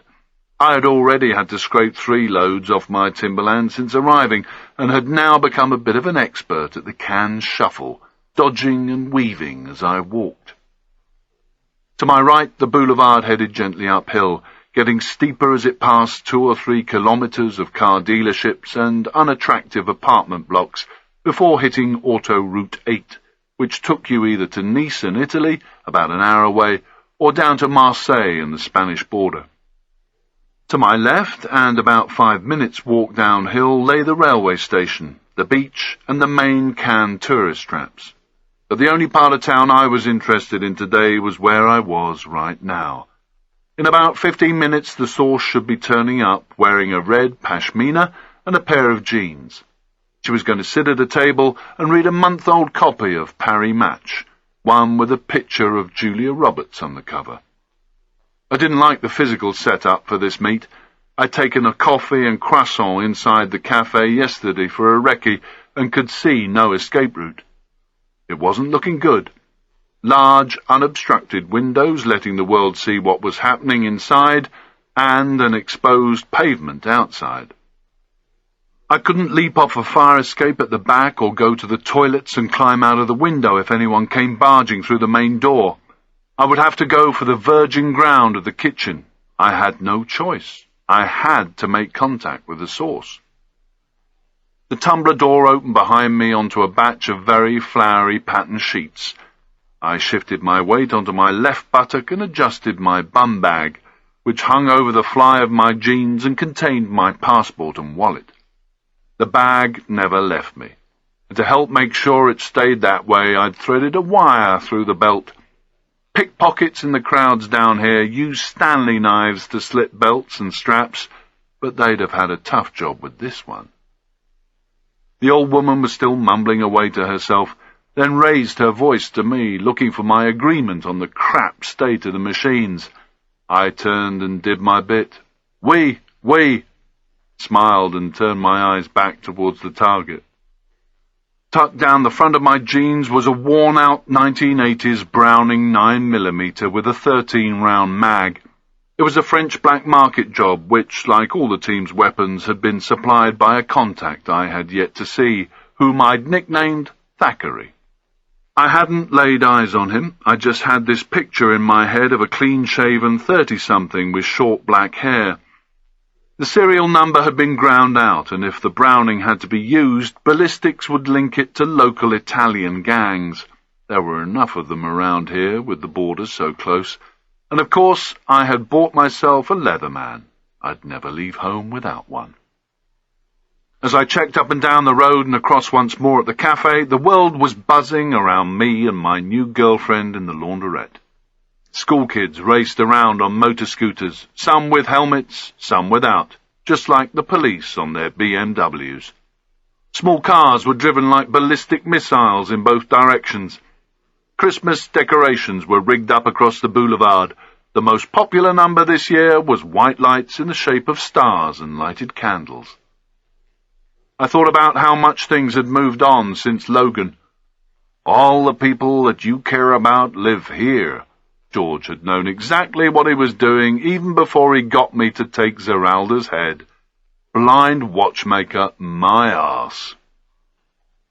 I scanned up and down the boulevard for the 100th time, looking for anybody wearing red on blue, checking to make sure no one else was lurking around waiting to jump me once I'd made contact.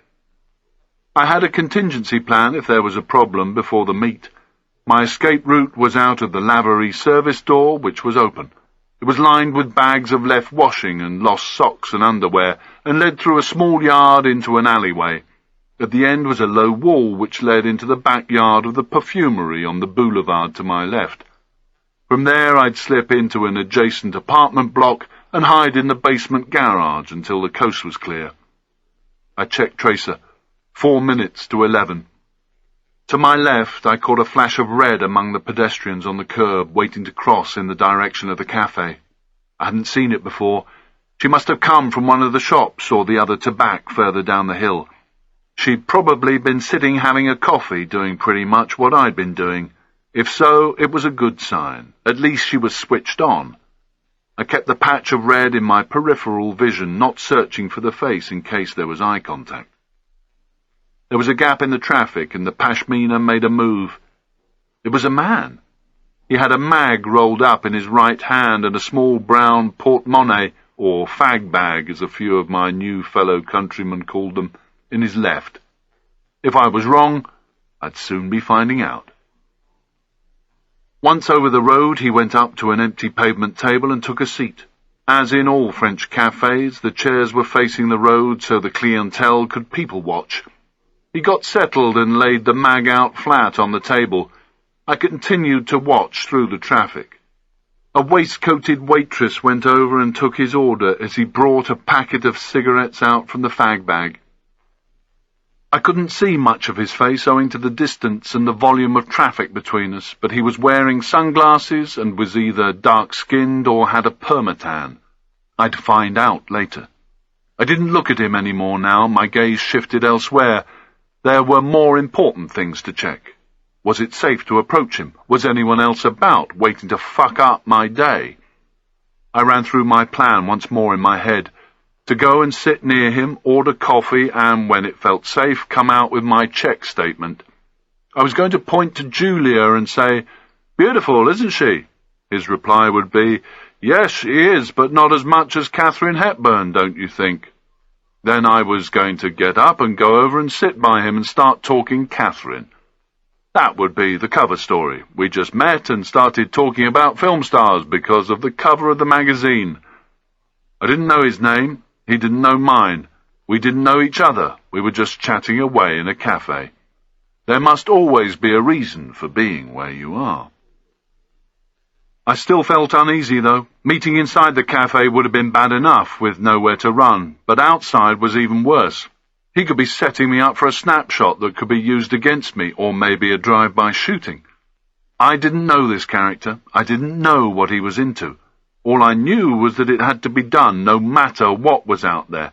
If everything went to plan, I would come away with the information we needed. I stood up, adjusted my sweatshirt and bum bag, and nodded to the old woman. She folded some jeans and mumbled something as I set off left, downhill towards the town centre. There was no need to watch Pashmina Man. His window for the RV was 30 minutes. He was going to be there until 11:30. Everything seemed normal as I passed the perfumery. Women were doing their sniff tests on overpriced bottles, and young men sporting the Tintin look, with plucked eyebrows and waxed-up hair, were wrapping their purchases in very expensive-looking boxes. The tobacco further along wasn't that packed. A few old boys were drinking small beers and buying lotto tickets. I couldn't see anything out of the ordinary. I reached the pedestrian crossing about 50 metres further downhill, and once on the RV side of the road, I headed back up towards looking boxes. The tobacco further along wasn't that packed. A few old boys were drinking small beers and buying lotto tickets. I couldn't see anything out of the ordinary. I reached the pedestrian crossing about 50 metres further downhill, and once on the RV side of the road, I headed back up towards the red Pashmina, past the newsstand and patisserie. Only in France could a man wear one of these things and not even get a second glance. As I approached, I got a glimpse of him in profile, sipping espresso, smoking and watching the world pass by a little too intently. He looked familiar with his slick back hair, slightly thinning on top, and round, dark face. I got a few paces closer before I recognized him, and almost stopped in my tracks. It was the greaseball from Algeria.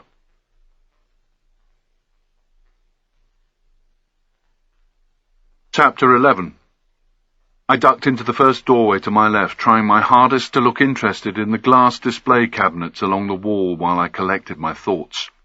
The elderly shopkeeper gave me a smile and a genial "Bonjour." "Bonjour. Parlez-vous anglais?" "Yes." "Just looking, thank you." He left me alone as I looked at the array of wooden and plastic pipes and all the paraphernalia you need to smoke one. I turned my wrist and checked tracer. 11:04. Greaseball still had 26 minutes to wait until the RV was closed, and I was in no rush. I took my time. I needed to think. I didn't want to meet up with him, source or not, especially outside, especially if he was a known face. That was bad professionally. I needed to be the grey man.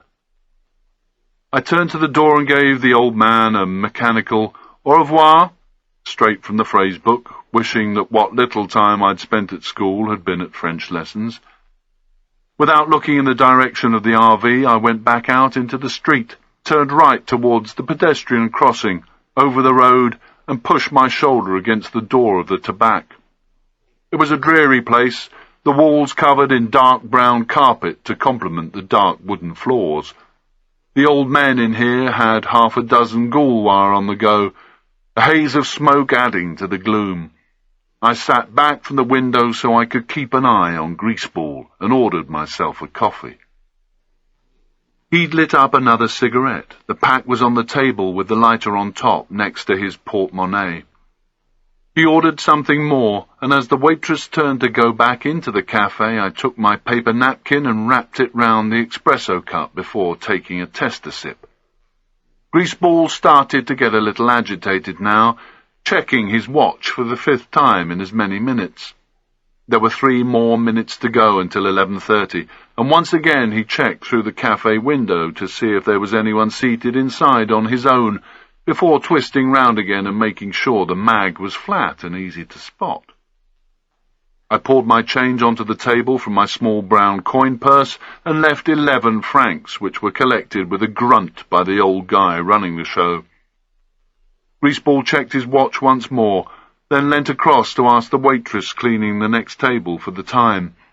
Her reply seemed to confirm what he feared, because he got to his feet and checked up and down the road again as if he knew what he was looking for.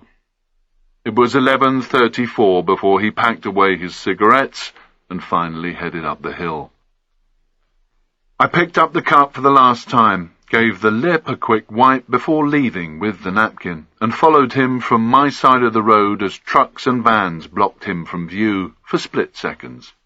I needed to make a little distance and be right on top of him in case he got into a car. If he did, I could stop him before he moved off. I would have to approach him at some time, but not yet. First of all, I needed to make sure no one else was following him or me. I couldn't see anything suspicious. No one talking to themselves with their eyes glued to the back of Greaseball's head, nobody leaping into or out of cars in a desperate measure to get behind him, or concentrating so much on not losing him in a crowd that they took a slide in dog shit or bumped into people and lampposts. Dicing with death, I crossed the road, then focused on his brown suede loafers, which perfectly matched the fag bag. He had bare, hairy ankles, no socks, very south of France. He walked with Julia in his right hand and the bag in his left. I didn't want him to have any opportunity to turn and make eye contact, since he'd be unlikely not to recognize me, and given the circumstances of our last meeting, I guessed he might be a tad nervous when he did. I checked constantly to my left at the shops and apartment block entrances for somewhere I could go if he stopped. It's not an easy bit of tradecraft, because by the time the target has turned and looked back, you have to be static if in view, or, better still, hidden, and you can't afford to draw attention to yourself in the process. He turned left, off the main, and became unsighted. I quickened my pace to get to the corner, did the can shuffle, and crossed the road. No way was I turning into dead ground without first checking what was waiting for me. Looking left and right for traffic as I crossed, I had the target once more. He was still on the left-hand side of the road and wasn't checking behind him. He was walking purposefully. He wasn't running from something, he was going to something. Once on the other pavement, I turned left and went with him. He was a bit further away now, but that was fine because the road was a lot narrower, just a normal street lined with houses and apartment blocks. There weren't many real people here, so a little distance was a help. Looking ahead and keeping the red in my peripheral vision, I could see the large blue neon sign ahead for an Eddie's on my side of the road. The supermarket took up the ground floor of an apartment block. It was one of a chain called E. Leclerc. I didn't actually know what the E stood for, but it had been a boring 4 days, so I'd made up the name, along with Thackeray's. There was a rotisserie van at the curb with its sides open, selling freshly cooked chicken and rabbit. A flock of small cars were trying to force themselves into impossible spaces and double park around the shop. They bumped up onto the curb and into each other. People didn't seem to care much about their paintwork down here. Greaseball crossed towards the store and disappeared up the road immediately before it. I quickened my step. As I got to the junction, I saw him easily beyond the chaos of shoppers, moving up the road. It was very narrow here, just single track, and quite steep now that we'd got further up the hill. There were no pavements, just iron fences and stone walls either side, flanking houses and apartment blocks. Some of the buildings were quite new, and some needed a lick of paint, but they all had one thing in common, and that was the amount of ironwork that covered every point of entry. He kept to the left. I followed, allowing him to become temporarily unsighted now and again as the road twisted uphill in case he stopped. We were the only two on this stretch of road, and I didn't want to make my presence too obvious. If he'd disappeared by the time I got round the corner, the drills for finding him would be long, laborious, and boring, but I had no choice. I'd have to find a place to hide and wait for him to reappear. If I had no luck, I'd have to contact George and tell him the bad news. I'd lie, of course, and say I'd seen something suspicious around the RV. He would have to get his finger out in quick time and do whatever he did to get another RV organised. I wasn't worried any longer that he was going to a car, because he wouldn't have parked this far from the RV. The thought did cross my mind that he'd pinged me and was moving around the town a bit to confirm I was following him. What that would mean to me, I didn't know. Maybe a reception as I turned a corner. But I had no option, really. I had to follow and contact him once we were somewhere safer and less exposed. The old terracotta roofs that overlapped the walls here and there each side of me would have been there for donkey's years before the dull cream apartment blocks that had sprung up on every available patch of land since the 60s. They were no more than 5 or 6 stories high. Quite a few of the balconies had towels, duvets, or washing hanging off them. 1 or 2 had barbecues. I could hear the drone of traffic from the main drag off to my right. Greaseball took off the pashmina to reveal a blue checked shirt. He wasn't the only one getting hot. I was starting to leak around my face and down my spine as I made my way uphill. We passed some more apartment blocks which seemed a little the worse for wear, and Greaseball stopped for a car to squeeze past. He rummaged in his fag bag. There was a not-too-good-looking block opposite with a line of cars nosy parked in front. I carried on towards him, head down, not making eye contact. He might be pinging me this very moment, waiting for me to betray myself. The car accelerated past me, and I had to stop to let him through as Greaseball disappeared into the covered, mosaic-tiled porchway. There was no time to be subtle. I had only one chance. I ran towards him and got there just as he turned the key in the glass and brass effect main door. He had his back to me, but he could see me in the reflection of the glass. "Beautiful, isn't she?" He spun round, leaving the key in place. His eyes were bulging and his arms fell to his sides as he moved back against the glass. My left hand grabbed the hem of my sweatshirt, ready to pull it up and draw down the Browning. His eyes darted after it. He had a good idea of what that was all about. For several moments he just stared at me in horror, then he stammered, You! I wasn't surprised he'd remembered me. Some things stay with you forever. Even from a couple of feet away I could smell his heavy aftershave, mixed with the odour of heavily lacquered hair. I said again, "Beautiful, isn't she?" and nodded at the magazine in his hand. There was still no reply. "Answer me! Beautiful, isn't she?" At last I got something. "Yes, but Katharine Hepburn." His face wobbled. He realized he'd fucked up. No, please, wait, she is, yes, she is, but not as much as Katharine Hepburn, don't you think? It was good enough. "Where are you going?" He half turned and pointed. He'd shaved this morning, but already had shadow. "Is there anybody in there with you?" "No." "Let's go in then. Come on." "But—" I shoved him through the door and into the dark foyer. The rubber soles of my Timberlands squeaked on the grey, phony marble floor. A baby was crying in one of the ground-floor flats, and I could smell frying as we headed for the lift. He was still flapping big time. There was some heavy, erratic breathing going on in front of me as he cradled his pashmina in his arms. I was going to reassure him about my intentions, but then thought, fuck it, why bother? I wanted to keep him on the back foot. The small box-like lift arrived and we got in. The smell changed. Now it was like the tobacco. He pressed for the 4th floor and the thing started to shudder. I was standing behind him and could see the sweat trickle down from his neck hair onto his shirt collar as I tapped him on the shoulder. "Show me what's in the bag." He was only too eager to comply and held it up for inspection over his shoulder. There was nothing in there that I hadn't seen already.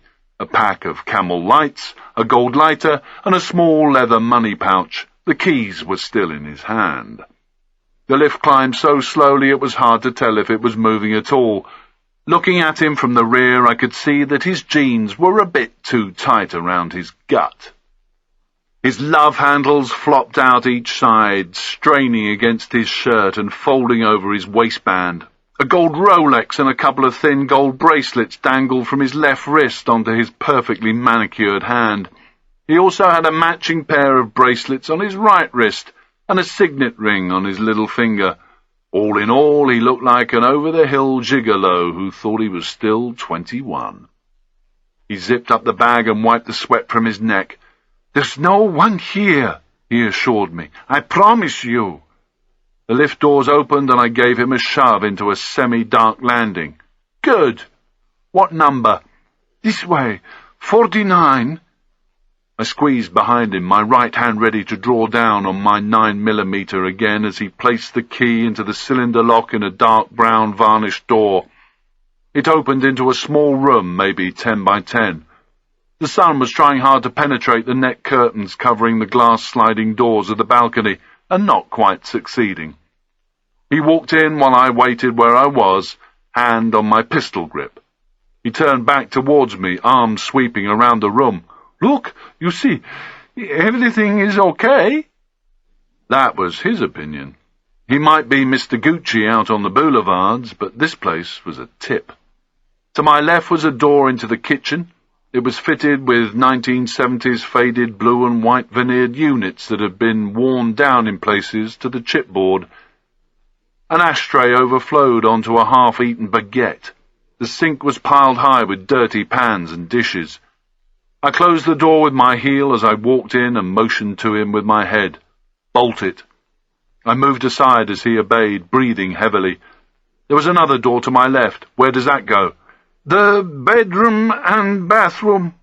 He started to walk towards it, eager to please. "Let me go and stop." "We go together. I want to see every move you make. Got it?"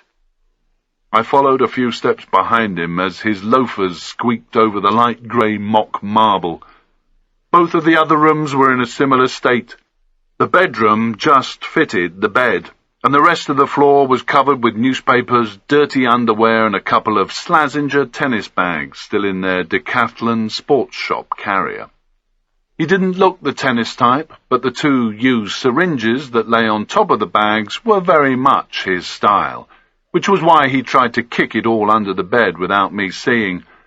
He was obviously contributing energetically to Al-Qaeda's heroin profits. A pair of wardrobes were packed with brightly coloured clothes and shoes, all looking new. The bedroom stank of aftershave and cigarettes, but not as badly as the tiny bathroom did. It had a faded yellow sink, toilet, and a typical French half-bath with a handheld shower. Every surface was covered with bottles of shampoo, cologne, and hair colour. The bath had enough pubic hairs around the plug hole to stuff a mattress. "You see, everything is correct. It is safe." I didn't even bother to check if he was embarrassed as we walked back into the living room. I squeezed around the furniture and went over to the patio-style window that led onto the balcony overlooking the road we had just walked up. A couple of tennis rackets leant against the railings and a pair of scrunched-up beach towels hung over the balustrade. By now he was sitting nervously on a green settee, which had probably been installed at the same time as the kitchen. It was against the left-hand wall, facing a dirty Formica wall unit that was dominated by a huge TV and video. Everything was covered in so much dust I could even see his finger marks around the controls. VHS tapes and all manner of shit was scattered around the shelves. A small boombox-type CD player stood on a shelf above the TV, surrounded by a sea of discs lying out of their boxes.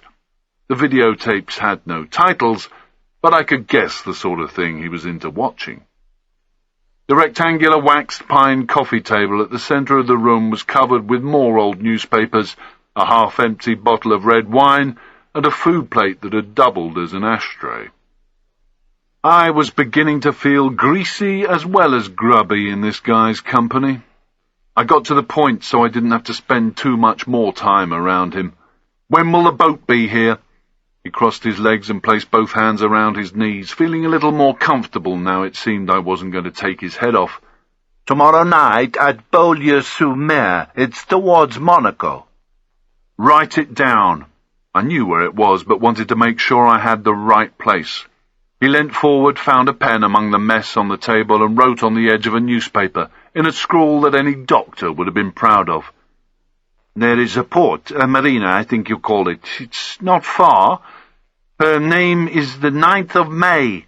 It's a white boat, quite large. It's coming in tomorrow night." He ripped off the edge of the paper. "Here," and pushed it towards me. I looked out of the window and down into the garden of one of the original houses opposite. An old man was tending a vegetable patch, attaching bits of silver paper to bamboo sticks. I kept watching him. "How many are going to be on board?" "There are 3. One will always remain with the boat, while the other 2 collect the money. They're going to start on Friday, the first of 3 collections. They'll make 1 a day, and leave for Algiers with the money on Sunday. They are trying to close their accounts here in France before you do it for them, no?" I turned back to Greaseball. He rummaged around in his bag and dragged out a Camel.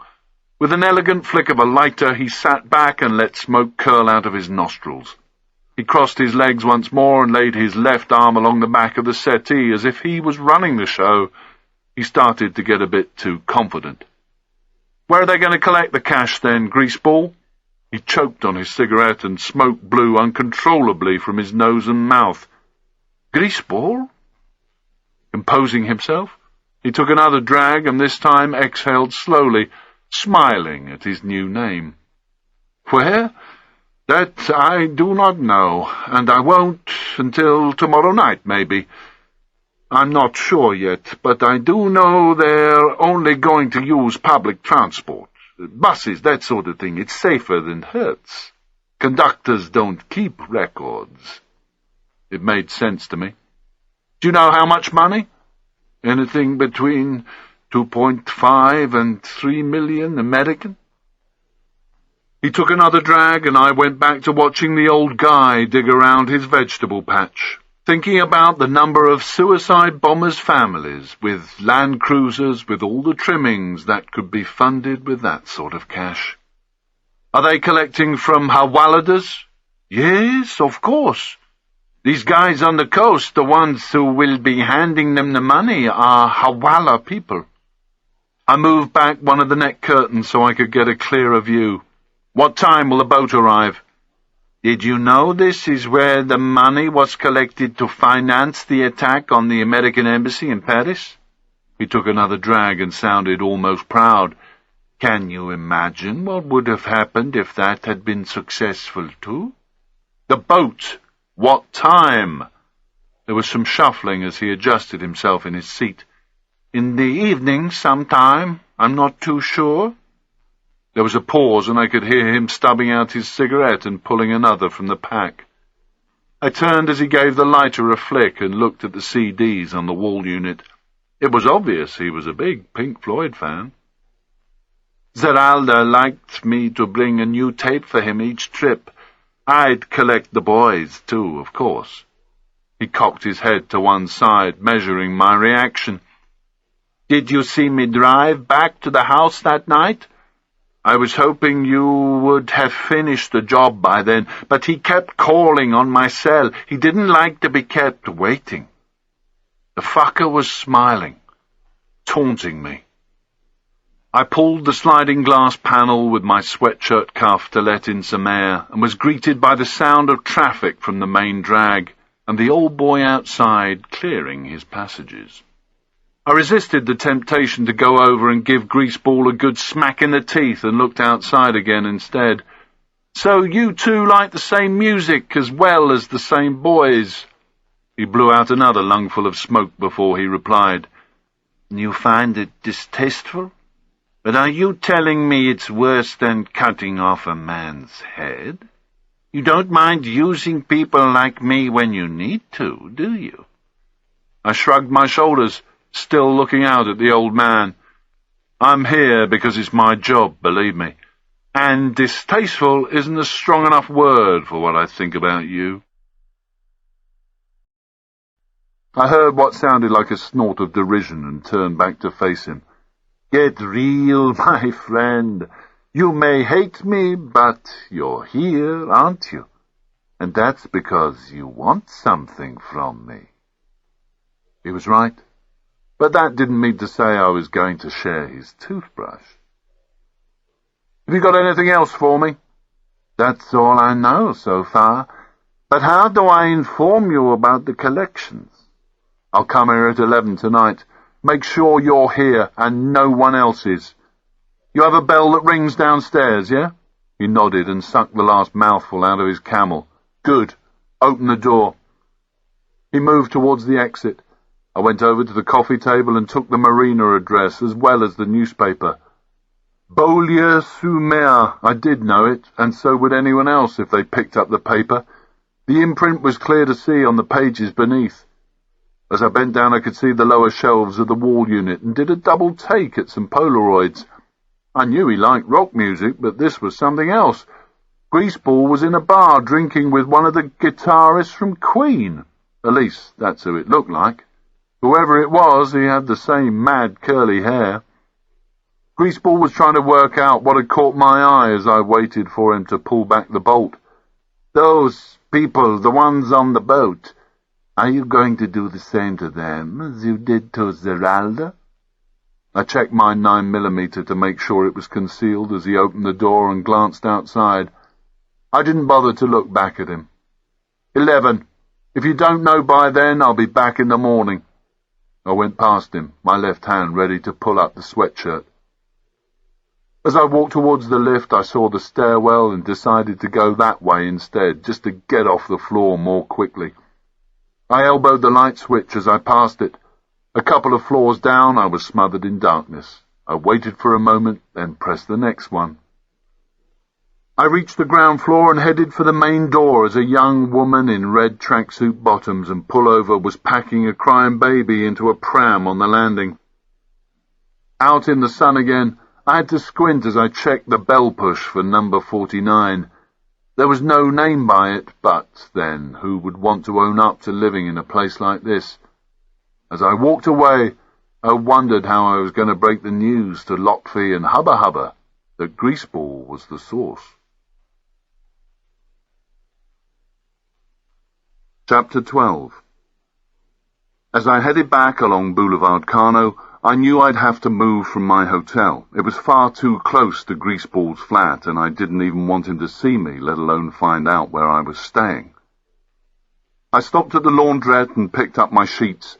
They were now on top of the washing machine, still wet.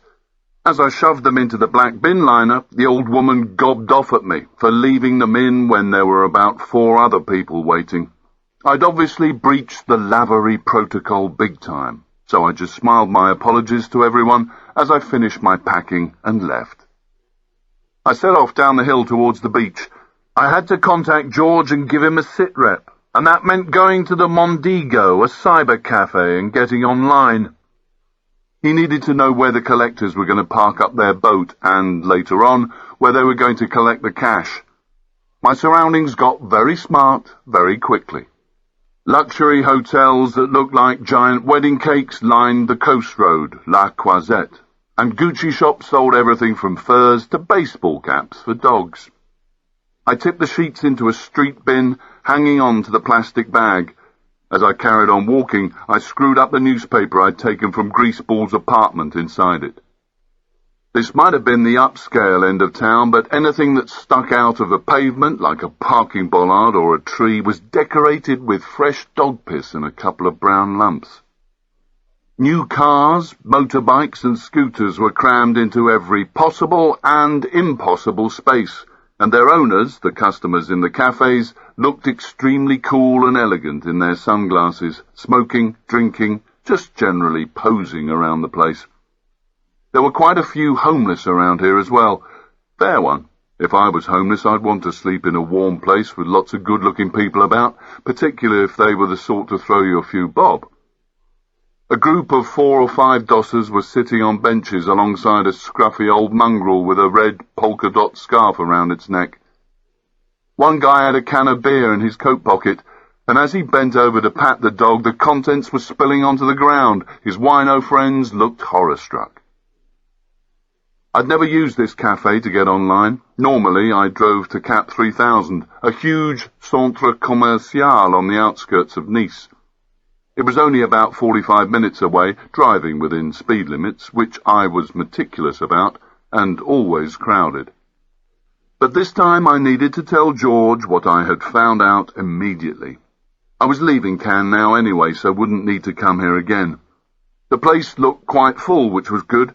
A group of 20-somethings wearing designer leather jackets and shades posed near their motorbikes and scooters, or sat on shiny aluminium chairs and sipped small glasses of beer. Most had a pack of Marlboro or Winston on the table, with a disposable lighter on top, alongside a mobile that got picked up every few seconds in case they had missed a text message.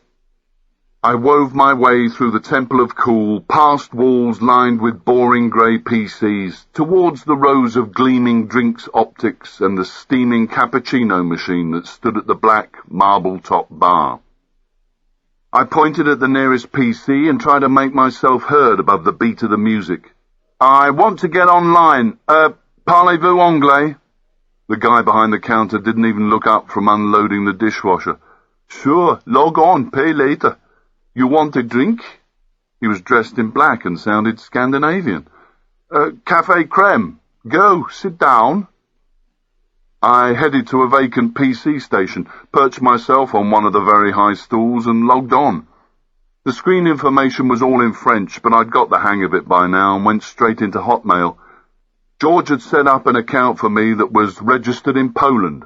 The username was BB8642.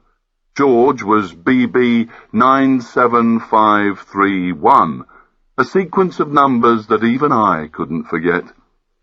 He was as paranoid as I was, and he'd gone to quite a lot of trouble to make our correspondence untraceable. I wouldn't have been surprised if he'd fixed it for Bill Gates to erase our messages personally as soon as they'd been read. Signing in, I made sure the font size was the smallest possible so nobody could read over my shoulder, and checked my mailbox. He wasn't getting information on this job from anywhere else. He just wanted it from me. I was his only line of information. Anything else would have been dangerous. There was no other way of making contact. I'd never had a phone number for him, even when I was with Carrie. Never even knew where he lived. I wasn't sure if she did these days. George's email asked me if I'd got his present and said I mustn't open it until Christmas. He was referring to the kit left for me at the DOP and the drugs we were going to use to help the Hawaladas on their way to the warship. I tapped away with my index fingers. "Hello, thanks for the present, but I'm not too sure if I can wait till Christmas. Guess what? I just saw Jenny and she said that Susanna is coming to town on business, arriving tomorrow night. She'll be in town until Sunday and has 3 meetings while she is here, 1 a day starting Friday. Jenny is finding out the details so she can arrange for all of us to get together and try that place you are always talking about, the one that serves great white Russians. I have so much to tell you. You were right. Susanna's business is worth anything between 2.5 and 3 mil. Not bad. You'd better get in there quick before some stud moves in. I know she likes you. I'm around tomorrow. Do you want to meet up for a drink, say 1 p.m? My coffee arrived and I took a sip of froth without picking it up. This was the second email I'd sent George since arriving in country. Each time any contact was made, a colour was used for authentication. The first was red. This one was white. The third, the brush contact tomorrow at 1, would be blue. Then I'd start the colour sequence again. All very stars and stripes, all very George, but these things needed to be simple or they were forgotten. Well, by me anyway. George now knew that I had met the source. The boat was coming in on Thursday night, and I wanted a brush contact tomorrow to pass over the collection details. Things like that are far too sensitive to send in clear, even if Bill Gates was in the Good Lads Club. I finished the email, "Have a nice day." After all, I was nearly an American now. Signing out of Hotmail, I reopened with the addresses I used to contact Lotfi and Hubba Hubba. Anyone checking the subscriber would discover he lived in Canada. There was nothing in my mailbox from these two, which was good news. Like me, they were just waiting for the time to meet up and get on with the job. I invited each of them for coffee at 4 o'clock today. They'd be checking their boxes at 1-ish, so they'd get the message in plenty of time. I wrapped a napkin around the coffee cup and took a sip while I worked out what to do next. I had to check out of the hotel, then go to Beaulieu-sur-Mer and do a recce before the boat arrived.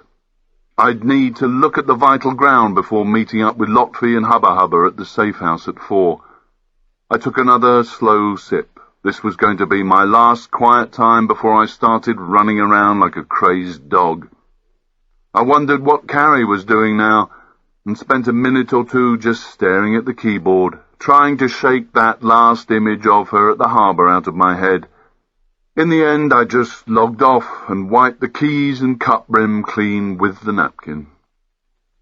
My hotel was right next door to a synagogue and above a kosher takeaway pizza joint called Pizza Jacob. It had been perfect, not only because it was cheap, but because the aging manager took cash. My fellow guests were a bunch of dodgy-looking comb and pencil salesmen trying to save money by sleeping in a room with no TV or phone and very thin blankets. I checked out and threw my hold-all into the boot of the dark blue Renault Megane. The bin liner, still containing the bits of Greaseball's newspaper I hadn't already chewed up and swallowed, joined a couple of paper cups, 3 empty Coke cans and napkins in the passenger footwell. I made what must have been about a 60-point turn and eventually managed to squeeze out of the small and crowded car park at the rear. I put on my sunglasses and dark blue baseball cap before I emerged onto the street. The sun was bright, but it wasn't what I was shielding myself from. CCTV cameras were everywhere along this coastline. I'd sought myself out a new hotel when I needed it, and if I had time. Chapter 13. I hit the coast road, turned east and headed towards Nice, flanked by the railway tracks and the sea. About a K outside Cannes, I pulled up, bumping the car half up onto the curb behind a row of others belonging to a bunch of rod fishermen down on the beach. Bad parking was so common here it didn't draw a second glance, and it meant I could check to see if I'd picked up any tracking devices in the last 24 hours. I wasn't expecting anything just yet, but I'd still taken precautions. I bought a little pot of silver enamel modelling paint and a brush and had coated all the retaining screws on the bumpers and the number plates. If anybody had been tampering, they would have had to cut the paint. I looked around the wheel arches and underneath the chassis. Then I had the bonnet up and checked the engine compartment. If I found a device, I'd simply walk away, and that would be the end of the job as far as I was concerned. The other two would have to carry on. But everything was fine. I got back behind the wheel and carried on along the coast road, passing through all sorts of places I'd heard about in songs. The sea was almost totally still today and shimmered in the sunlight. It all looked just like the south of France should look, except that the sand was heaped up in gigantic mounds. They imported it by the truckload from North Africa, and now was obviously the time of year when they gave the beach a makeover before the new season. Nobody was sunbathing, but quite a lot of people were out blading, walking their dogs and just generally enjoying the space. Stony Beach took over again as I neared Nice proper. I skirted the airport and Cap 3000, my email centre and the place where the brush contact would happen tomorrow. The airport was right at the edge of the city, virtually on the beach. A new terminal was under construction and large pictorial banners told me how wonderful it would be for the future of the area. I drove into the city along a wide dual carriageway punctuated by palm trees. The automatic sprinkler system threw up a series of pint-sized rainbows along the central reservation. The traffic was funneled between glass and steel hotels and more construction sites. It got busier and busier until it turned into the wacky races, with the contestants stopping and starting like maniacs, slaloming from lane to lane and leaning on their horns. I switched on the English-speaking Riviera radio and listened to an Alan Partridge sound-alike make his link from the closing bars of a Barbara Streisand weepy into a string of commercials for financial and yachting services. Before long, I even knew the price of a barrel of Brent crude and what was happening on the Nasdaq. It was obvious what type of Brit expat they were broadcasting to, the very rich kind. But I always listened to it because they had a review of the US papers in the afternoon and carried the BBC World Service hourly. I hit the Promenade des Anglais, the main drag along the coast. It was a glamorous stretch lined with palm trees and glitzy old-world hotels. Even the buses were immaculate. They looked as though someone had just given them a good polish before they were allowed into town. I carried on round the harbour, which was heaving with pleasure cruisers and ferries en route to and from Corsica, and started to see signs for Beaulieu-sur-Mer. The road wound uphill until only the cliff edge and 100-foot drop separated it from the sea. As I got higher, I could see mountain ranges inland that seemed to go on forever. I guessed Riviera Radio was right when it said you could be on the beach in the morning and skiing in the afternoon. Nice disappeared behind me as the road snaked along the cliff. I felt like I'd been caught up in a Sunday afternoon black-and-white movie. I expected to turn a corner at any moment and meet David Niven in an Austin Healey coming the other way. I took a steep left-hander, and Villefranche and its huge deep-water bay lay spread out below me. Home of the US Sixth Fleet until France decided to pull its military out of NATO, it was one of the biggest natural harbours in the world. American and British warships still dropped anchor there when on a courtesy visit, or when spiriting away heavily anaesthetised Hawalladas. The dull grey shape of the warship dominated the bay with its large registration number stencilled in white paint on the back. It had more domes and antennae than the Starship Enterprise, and a helipad on the back big enough to take a jumbo jet. The crew wouldn't have a clue what was happening. The most they'd know was that an area was out of bounds and some important guests were on board. Only the captain and a few officers would have been told what the goodwill visit was really all about. The guests were probably getting a sit-rep from George this very minute, using the information I'd just sent. They'd be sparked up now, making their final preparations in some small steel-walled room, out of screaming distance from the crew. I really hoped we were going to make it all worth their while. Beyond the warship was Cap Ferrat. It looked very green and very opulent, with large houses surrounded by trees and high fences. I made my way round the bay through Villefranche and past the small left-hander that hairpinned up to the mountains. Up that road and just over 16 k's away, on the other side of a couple of small villages and the odd isolated house, was the DOP. It was an illegal tipping area full of rusting freezers and household waste. It looked like it could host the biggest jumble sale on the planet and was just the place I needed. A few minutes later, I was in Beaulieu-sur-Mer.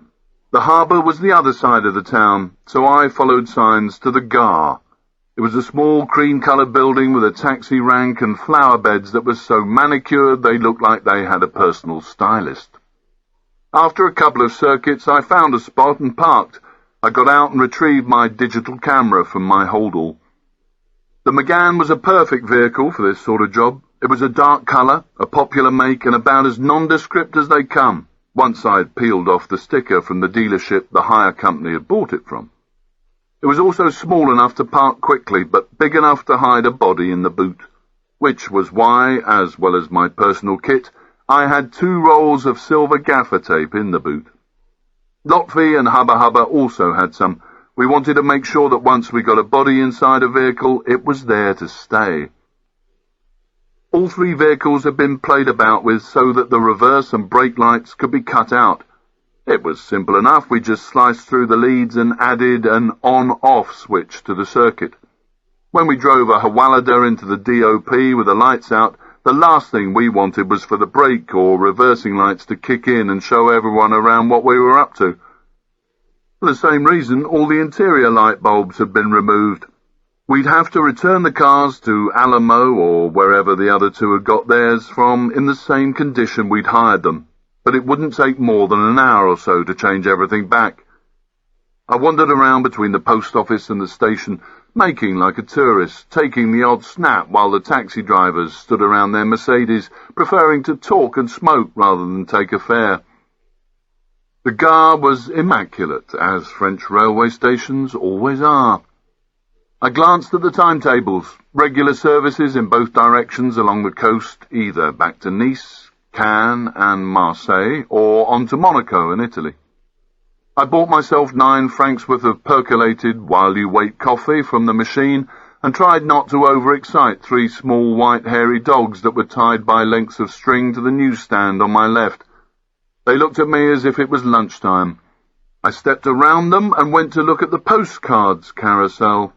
Cards are a really good source of information for people like me, because they usually have shots of locations you can't get to easily. It's the standard operating procedure for most intelligence operators to collect them as they travel round the world, because the agencies want these things to hand. If there's an incident, say, at an airport in the middle of nowhere land, they just have to open their files and they've got a collection of visuals to refer to until more information is gathered. I picked up several pictures of Beaulieu-sur-Mer, which showed the marina from different angles and heights, all shot in fantastic sunlight, with beautiful women and sharply chiselled men strolling among the boats.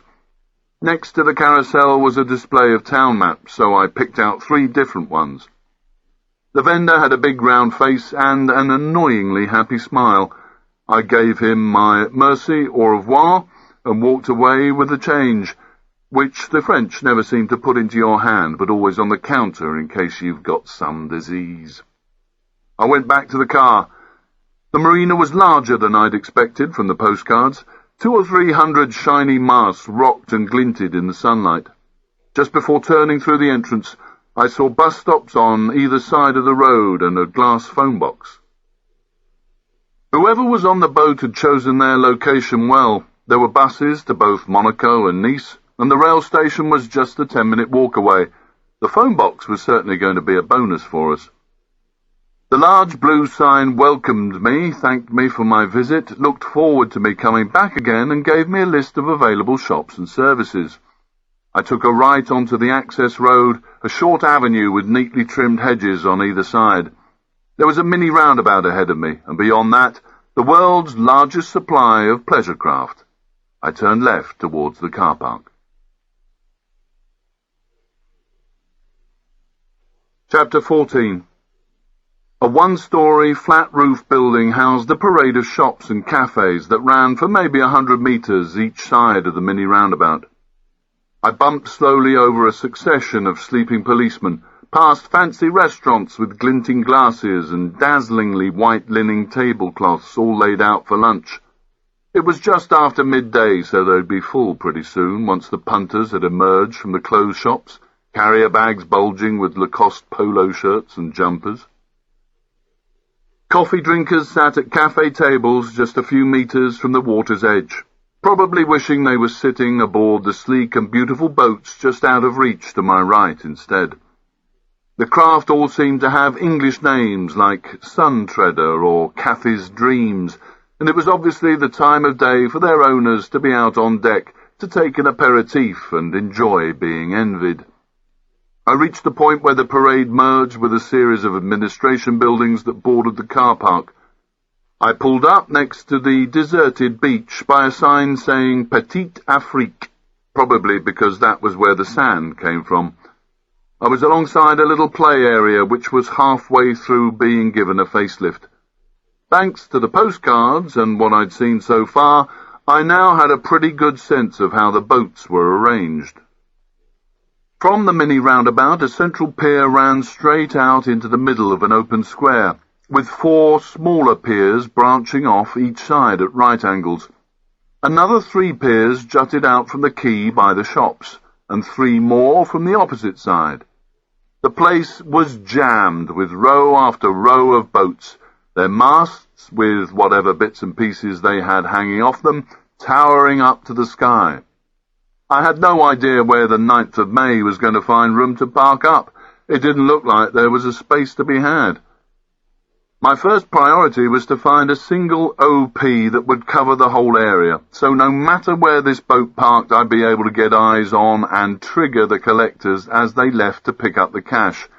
If that couldn't be done, I'd have to find a number of different ones. I could already see 2 routes out of this place, apart from the sea. There was the access road I'd come in on, and a footpath to the right of the shops, which led up to a terraced garden. I left the McGann, hitting the key fob before walking back past the shops towards the roundabout in the central pier. Ambling around with my camera in hand, I particularly admired the terraced garden. It was nearly as long as the parade and was packed with small palm trees and exotic semi-tropical plants set in light, dry soil, well worth a couple of photos. A shiny green hedge ran along the back of it, hiding the road, but I could now see there was a way through, because a man walking his dog along the path had just headed up some steps and disappeared. The majority of the boats seemed to have red ensigns hanging off the back. A lot were registered in the Cayman Islands. I heard a group of Brits sitting on the back bit of a huge motorboat, enjoying a beer and listening to Riviera radio. There was quite a lot of activity aboard, and not just the clinking of glasses. Decking was being pulled up, cleaned and varnished, and chrome was being polished until you could see your Gucci sunglasses in it. There was an incessant ching-ching-ching of steel rigging, and the one thing I did know that hung off boats, radar-reflective balls, as I wandered along, snapping away, playing the tourist. When I got to the mini roundabout, I could see the rest of the shops. There was a tyre replacement centre, several chandlers, and a high-tech yard with yachts up on blocks and shrink-wrapped in white plastic as if they'd just come off the supermarket shelf. There were also another set of stone steps that led directly to the road. I turned left at the mini roundabout onto the main pier, which was built of grey concrete slabs. As I got to the first set of branches, I looked down the line of boats. Every 2 or 3 parking spaces there was a shared utilities station, with pipes and cables feeding the rear of each vessel with power, water, and a TV aerial. I saw the occasional satellite dish, too, weighted down by sandbags and breeze blocks so the boat owners could get Bloomberg to check if the markets were performing strongly enough for them to buy the next size up. The yachts nearest the parade were large enough to keep most America's Cup teams happy, but the further I walked along the pier, the closer I got to the really big boys, until I was among the kind of vessels that had radar domes the size of nuclear warheads on the back and only needed a splash of grey paint to be confused with battleships. One even had its own 2-seater helicopter. No doubt about it, I was in the wrong job and had been fostered by the wrong family. I'd always said to myself I should find out who my real parents were, and I realized that now was the time I should start trying. From the end of the main pier, I looked back once more to the garden, working on the theory that if I could see a possible hiding place from where I was now, I could probably see down here from up there. I took more pictures. The only place that looked possible as a one-size-fits-all OP was to the far right of the marina, above the flat roof of the administration building and among the bushes that were about level with the car park. I wandered back, feigning interest in the boats, but really looking under the piers to check how they were constructed.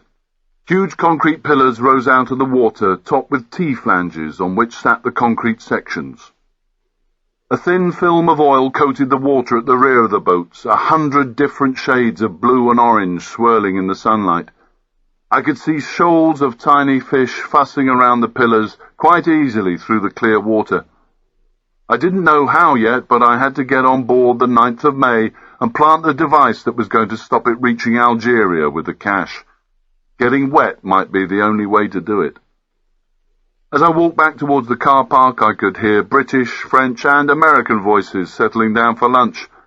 Waiters and waitresses hovered with expensive-looking bottles of water and wine and baskets of freshly cut baguette. I was beginning to feel quite hungry. I stopped at a tobacco and inspected another carousel of postcards as I tucked into a jumbo-sized Snickers bar. I listened to a group of 20-something Americans drinking beer at one of the tables outside. It had been a lot of beer, judging by the number of empty glasses and the content of their conversation, and judging by their severe haircuts, tattoos, and tight polo shirts. They had been on shore leave from the warship at Villefranche. No way, man! We should fucking nuke 'em, man, this very PM! Another guy started chanting, USA! USA! USA! Getting very worked up. The others chorused their agreement and swigged some more Kronenberg. It must have been hell being stuck in the Mediterranean instead of bobbing up and down on the Indian Ocean, waiting to hose down the Afghan mountains with cruise missiles. I rotated the spinner. These cards weren't as good as the ones at the station, but then I caught sight of something in the display case that I knew would make Lotfi's day. A baseball hat with an arm sticking out of the top of it, holding a hammer. When you pulled a piece of string, the hammer swung down onto the peak. I couldn't resist it. It would send him ballistic. I went inside and handed over 100 francs. It was pretty outrageous, but as she was selling Hermes scarves for those windy days on the waves for a couple of thousand, I guessed I got off pretty lightly. No wonder all the shops had alarm boxes with yellow strobe lights above their front doors. The sailors were still honking as I came out. We shouldn't be kicking back here, man. We should be kicking some Bin Laden ass right now. I looked beyond them to the central pier and stepped back rapidly into the doorway. 2 white vans with blue light bars and riot grills over the windows had pulled up and were spilling out heavily armed men in navy blue jumpsuits onto the quay. I suddenly got very interested in the latest issue of Paris Match, as an estate car, also with a blue light bar, stopped next to the vans.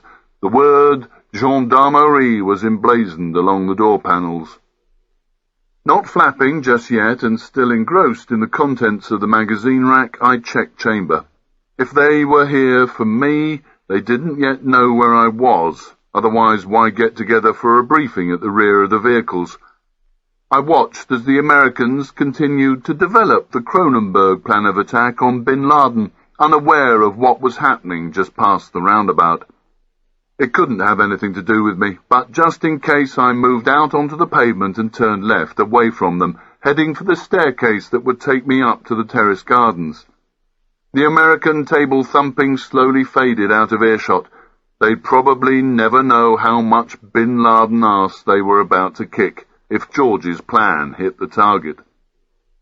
I found the concrete steps at the end of the block that led up to the higher ground. They were well worn and there was no notice to say they were private. If I did get challenged, I'd just play the dickhead tourist. The steps took me up onto the roof, which was covered in red asphalt and formed a balcony. There was even a set of railings to stop you falling into someone's soup on a windy day. The roundabout was in dead ground from here, which was good. I couldn't see them, they couldn't see me. A stone wall about 1 metre high ran the length of the path, against which concrete benches had been installed at 10-metre intervals, facing in the direction of the marina for a nice relaxing view. Nearer the road, an old man with a wheelbarrow was giving some weeds the good news with a spade. The dirty white top of a truck zoomed past above me and beyond the hedge, heading for Nice. This looked good so far. Not only should I be able to see the entire marina once I'd got into the bushes a few metres above me, but I could be over the hedge and onto the main drag in no time.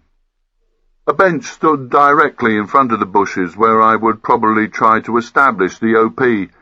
Someone had sprayed "I fuck girls" in English across the back of it in blue paint. After my morning with Greaseball, it was a breath of fresh air. I glanced up towards the gardener and down in the direction of the Gendarmerie, but both were out of sight. I slipped over the bench and onto the stony ground above it. Moving into a possible OP site from the front was something that I would never normally do. It leaves sign in the very place you are trying not to draw people's attention to. But it didn't matter here, there was enough human and dog sign about already. I scrabbled up the bank and into the bushes, settling behind a large palm bush that branched into a perfect V at about head height. The field of view wasn't bad. I could see the whole of the marina, and the binos would get me right onto the 9th of May, wherever it parked. I could also see all 3 exit points. The vehicles by the roundabout were now deserted, and the jumpsuits had split into 2 groups, each with a hyperactive spaniel on a lead. I watched as the dogs scurried about the piers as if they were demented, darting, stopping, pointing their noses towards the backs of the boats. It had to be drugs. They were carrying out spot checks or looking for some kit that had been smuggled in. I sat and thought about the $3 million US that was headed towards the 9th of May, a vast amount of US bills that would be contaminated with drug residue, as most US cash is.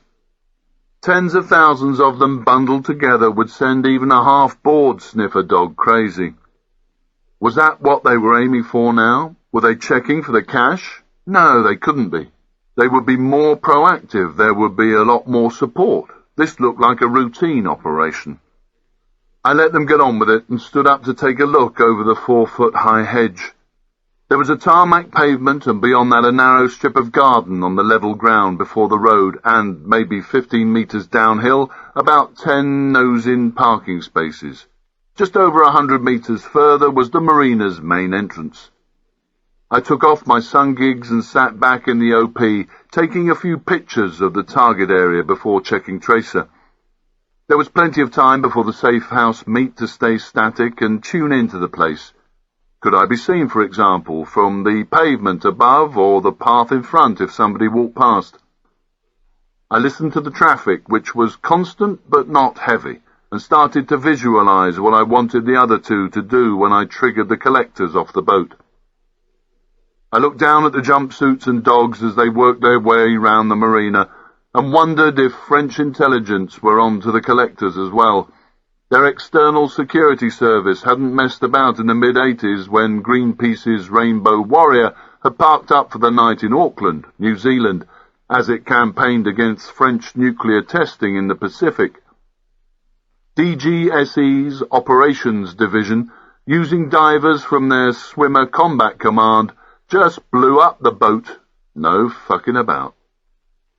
I was glad these people weren't allowed to operate on French soil, but then again, we weren't either, and these were strange times.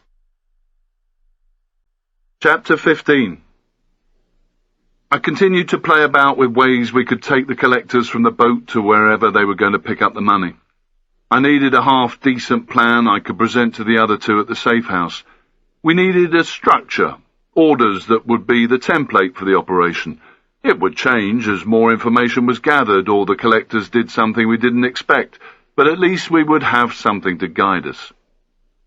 A few old women gossiping at warp speed in high-pitched French were walking behind me with their dogs. I could hear claws scratching the tarmac as they moved past. I sat for nearly an hour as the police dogs wagged their tails and sniffed like mad things down in the marina. The old guy was still digging his way downhill, unperturbed by the activity going on below us. I wasn't worried. He shouldn't see me, and if he did, so what? I'd just pretend to have a piss and hope he wouldn't be back to tend this part of the garden for another 3 days. When I checked tracer again, it was 1:47. The safe house was no more than an hour away, so I'd stay a little longer. Time spent on reconnaissance is seldom wasted. A bit of a wind had got up, and the boats were swaying from side to side now. The cry of a seagull took me straight back to the Boston Yacht Club, and the thought that I could be working there now, pulling pints of Samuel Adams in a place where the dogs weren't allowed to shit, and I wouldn't have to spend all day in a bush. Just after 2 o'clock, a while since the jumpsuits had gone, I decided to make a move, thinking it was a shame that the gardener hadn't made it this far along. It would have been a good test of the position. Not wanting to destroy the very bit of vegetation behind me that was hiding me from the road, I moved right along the hedgerow about 4 or 5 metres, and, after checking the other side, climbed over. I pulled the peak of my cap down some more and replaced my gigs as I followed the pavement back to the marina entrance. Once at the roundabout, I turned left, past the shops and cafe on the way to the car. I played the tourist as ever, taking a lot of interest in the boats and how wonderful they were. looking around and enjoying myself as some more Cronenbergs were being summoned from the tobacco. The boys were going to have to wait a while before they kicked some Al-Qaeda butt. I drove back towards Nice. Hubba Hubba and Lotfi would both have checked their emails at 1ish and be on their way to the safe house. Each of us had no idea where the other was staying, and just like on the Algerian job, we didn't know what names we were using as cover. We'd come into France at different times, but had been operating as a team for the last 4 days. I alone knew how to contact George. Anything they didn't need to know, I wouldn't be telling them, just in case they ended up hanging upside down as a nice man read them their horoscopes with a length of 2x4 on the soles of their feet. Even though I hardly knew these guys, I couldn't help liking them. It was obvious that they knew each other well, and they made me feel as if I'd been sort of adopted by them. But operational security was something we all understood, and fuck it, I'd never see them again after Sunday, so we weren't exactly aiming to be friends for life. In preparation for this job, I'd cut the TAOR, Tactical Area of Responsibility, into 3 areas, allocating one for each of us to familiarise himself with in depth, or at least as much as we could in such a short time. Then we had a day in each other's areas. Hubba Hubba had to recce the area from Monaco to the west side of Nice, ending at the airport. I took over from there to the west side of Cannes, and Lotfi took from Cannes down to San Rafael, about 20 k's along the coast. We'd now read enough guidebooks and travel information on our TAOR to start our own holiday company. But it had to be done. From the moment the boat arrived, we needed to be able to operate as if we'd lived in this part of the world for years. We could have done with a few more weeks to bed in properly, but as usual we were victims of life's 2 fuckers. Not enough information, and not enough time. We now had to learn how the buses and trains worked here, even down to the fare structure.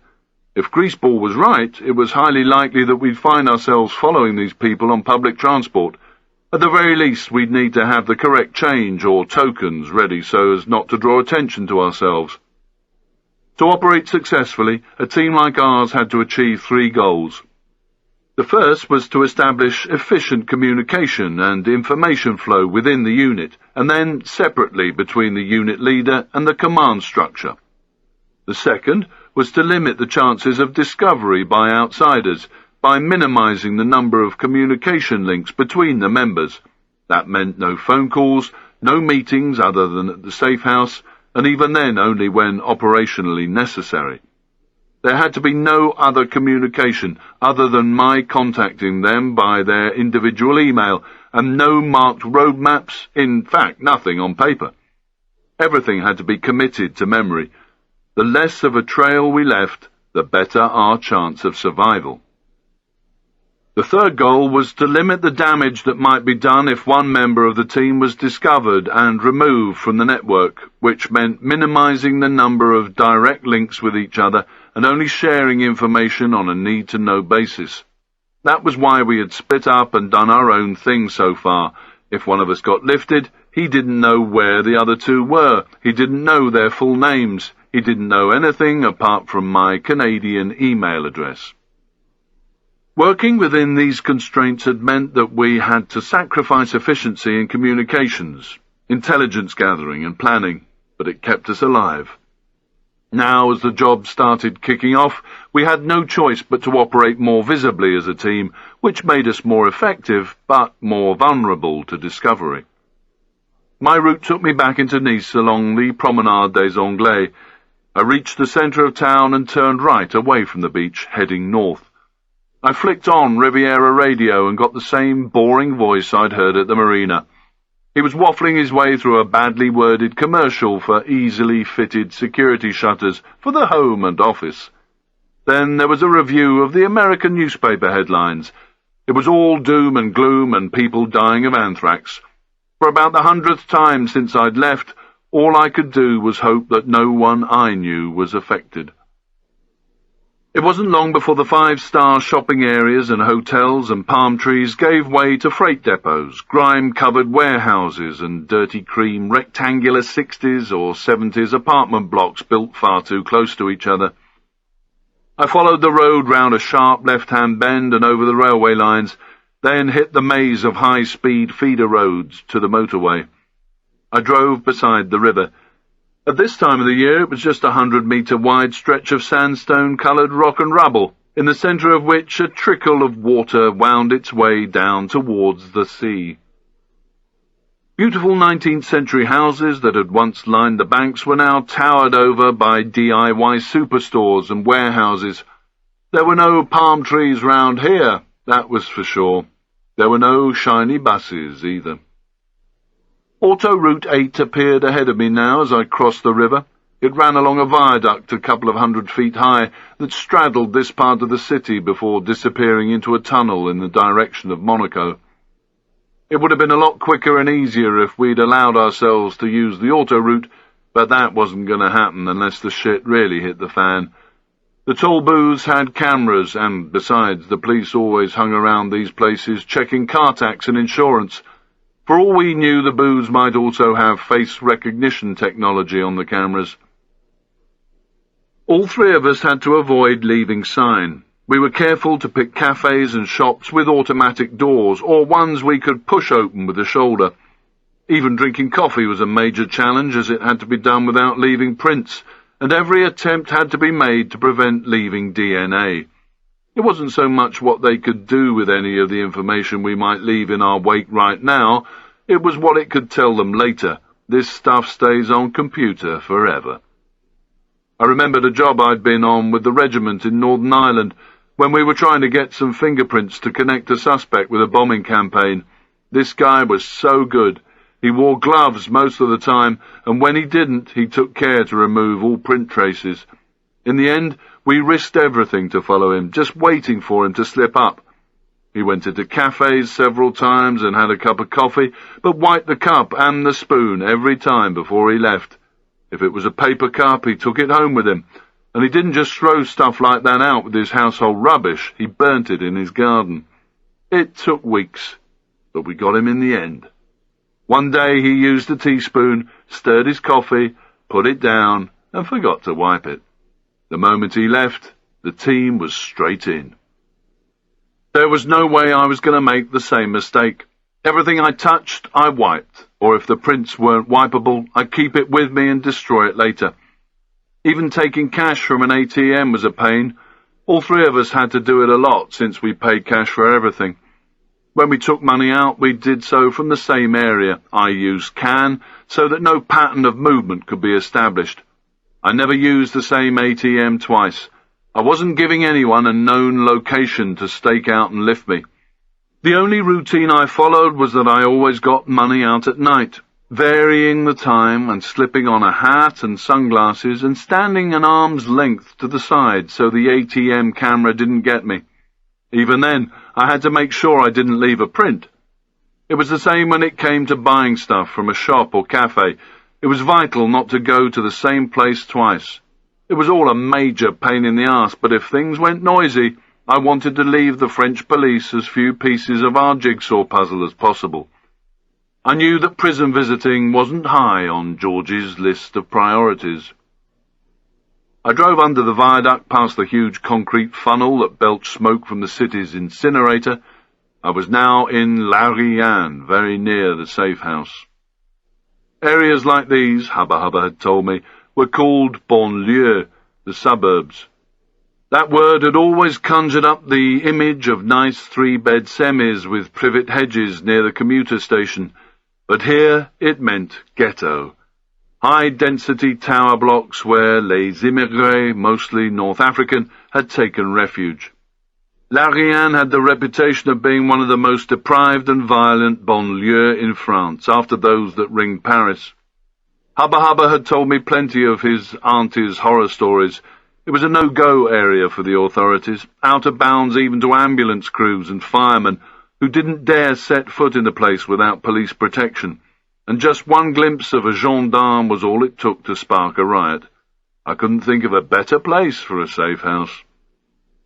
I passed a burnt-out car that hadn't been there 3 days ago. Apart from that, everything else looked the same. A grim, rat-infested, litter-strewn warren of graffiti-sprayed concrete and satellite dishes. I took the first turning left into the estate and parked outside the kebab-cum-cleaners-cum-patisserie-cum-laundry. I got out of my car immediately so it looked as if I had a reason to be here, which, in fact, I did, though it wasn't one I wanted anyone to know about. I worried about them again. The roads were packed with vehicles, but mine was 4 or 5 years newer and still had its plastic hubcaps.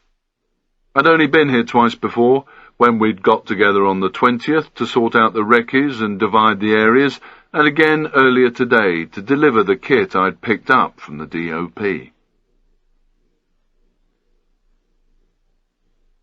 Chapter 16.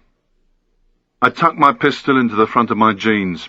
I worried about having just one mag with me, but then again, if I needed more than 13 rounds to protect myself, I was beyond help, and should probably be pulling pints at the yacht club.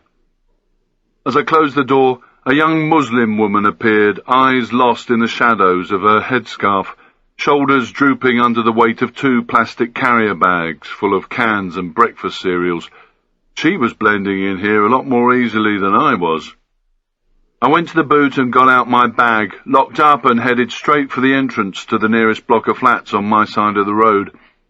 The mosaic tiles decorating the front of the building had crumbled away long ago.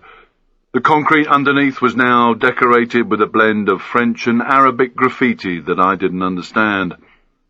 The security locks and intercom system had been trashed years ago. The entrance hall stank of piss. The floor was littered with cigarette butts. Shouts came from the floor above me, and a barrage of loud French rap. At least I was out of sight of the road. Anyone watching would assume I was visiting someone in the block, and since I was a white stranger, that probably meant I was there for drugs. Because I was alone and without armed backup, I couldn't be a policeman. I headed straight out of the back door and into a square flanked by 4 identical blocks. It had probably looked wonderful when it was full of shiny little dinky toy vehicles in the architect's model. I could still make out the markings of a car park, but now the place looked more like a storage area for the incinerator next door than the forecourt of a Citroën dealership. It was littered with burnt-out cars and rotting food that seemed to have been flung out of the upper-story windows. Wind-blown rubbish was heaped in drifts against the walls of every block, and, for some reason I couldn't work out, dead pigeons seemed to be lying everywhere.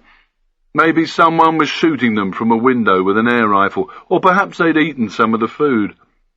A couple of seriously macho rats darted from body to body.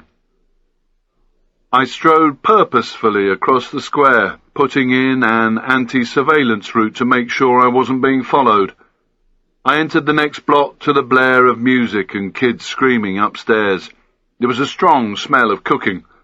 2 guys who looked as though they'd just got off the bus from Kosovo were in the entrance hall ahead of me, surrounded by kids with bobble hats and baggy jeans. The kids were in the process of paying for whatever it was these guys were selling them. The men froze, the foil wraps in their hands, and stared me out, waiting to see my next move. The kids couldn't have cared less, they just wanted the wraps. It was pointless turning back. I just acted as if I belonged, didn't give a shit what was going on, and walked past. The moment they realized I wasn't concerned, they carried on with the deal. I pushed open a door and hit the road. I worked my way through a maze of small alleyways. Hollow-eyed men in shell-suit tops and jeans hung out on every corner, smoking and occasionally kicking a stray ball back to their kids who looked like smaller versions of their dads. These people had no work, no prospects, no future. Didn't matter what colour they were, in this part of town, everyone was burnt out, just like the cars. I turned towards the last block. On my first visit, I'd thought it had been condemned. The place had scorch marks licking up from every window. Breeze blocks filled the window frames on the first few floors. This was my last checkpoint before heading for the RV. I was clear, nothing behind me, and everything looked normal, or as normal as anything could look around here. A Muslim woman came out onto a landing above me and gave the family duvet a good shake. I crossed the debris-covered road and headed for the RV, one of the 3 farm workers' cottages that crouched in the shadows of the estate. I imagined the owners sitting here 50 years ago, minding their own business, watching their chickens and sheep go down to the river for a drink. Next thing they knew, they were living in the middle of a dustbin of a housing project as the city swallowed them up and introduced them to the brave new world of high-rise living. The far one now belonged to Hubba Hubba's aunt. He'd paid for her and her husband to go back to North Africa for 2 months and see their family before they died. Next thing they knew, they were living in the middle of a dustbin of a housing project as the city swallowed them up and introduced them to the brave new world of high-rise living. The far one now belonged to Hubba Hubba's aunt. He'd paid for her and her husband to go back to North Africa for 2 months and see their family before they died, so the house was ours for the duration. I checked the position of the Browning. I really wanted to check chamber as well, but couldn't. In a place like this, there would be eyes everywhere. I made my way along a stretch of dried mud that might once have been grass. The cottages had been painted dark beige many years ago. The faded green shutters of the furthest one were closed, the windows covered with metal grills. Litter, blown from the road, had piled up against the bottom of the rusty, sagging chain-link fence that surrounded them. Beyond it was a concrete path and dilapidated chicken coop that had last seen an egg in the 50s. I could hear an exchange of rapid and aggressive French from the flats behind me. The duvet shaker was giving someone inside her State of the Nation address. I checked that the first telltale was in position. It was. A new black bin liner, half filled with newspaper, had been placed by the gate inside the fence. That meant Hubba Hubba was in the house, hopefully sponsoring the RV. A glance at Tracer told me it was 4 minutes to 4. All being well, Lotfi would also be in position. When Hubba Hubba had arrived, he'd have put out the bin bag for Lotfi and me to see as we made our approach. Hubba Hubba would have got here about 3, Lotfi 30 minutes or so later. If the bin liner hadn't been there, I'd have just kept walking and gone to the emergency RV in 24 hours' time. Cannes, at McDonald's, or MacDo, as it was called down here. The place was always packed with school kids and office workers, much to the disgust of the French food police. If any one of us failed to show, we'd be in the shit, but the job would still go on. We had no choice. There was too much at stake for it not to. I went through the gate with my bag over my left shoulder, leaving my right ready to react with the Browning, and walked up the pathway. As I reached the door of the furthest cottage, I checked again that I wasn't about to be jumped on as I took off my sun gigs. I looked for the 2 match heads that should be protruding from the bottom of the door. They had to be where I could see them without adjusting the angle of my head as I approached. I didn't want to make it obvious that I was looking for something. They were exactly where they should be, one sticking out an inch from the right-hand corner of the door and the other on the left by the frame. That told me that both Hubba Hubba and Lotfi were inside. The door hadn't been opened and closed without the telltales being replaced. I knocked on the door and watched. After a few seconds, the spy hole darkened. I lowered my eyes, but kept my face in line with it, to indicate that everything was okay, that nobody was against the wall and out of view with a weapon aimed at my head. Eyes are a good telltale. They can't be seen from a distance, so nobody can see what's going on. The matches disappeared from view. 4 bolts were pulled back and the handle turned. The door opened and 3 rubber-coated fingers appeared around its edge as it was pulled inwards. I walked in without any greeting, and it was closed behind me. The bolts were slid back into place. I took 2 steps over the wooden floorboards of the cramped hallway and onto a worn Persian-style rug. I followed the smell of freshly brewed coffee into the dimly lit living room, past furniture draped in doilies, and faded black and whites of kids with gummy smiles gathered together on a sideboard in cheap chrome frames. Lotfi was standing by a wooden armed settee, part of an ancient flower-patterned 3-piece suite. It was covered in clear plastic sheeting, which reflected the few beams of light that managed to defeat the shutters behind him. The coffee stood on a low table in front. He wore jeans and a cheap striped cotton shirt, the sort where the pattern fades after just a few washes, but that wasn't what made me want to grin. He was also wearing marigolds and a dolphin-patterned shower cap over his heavily gelled hair.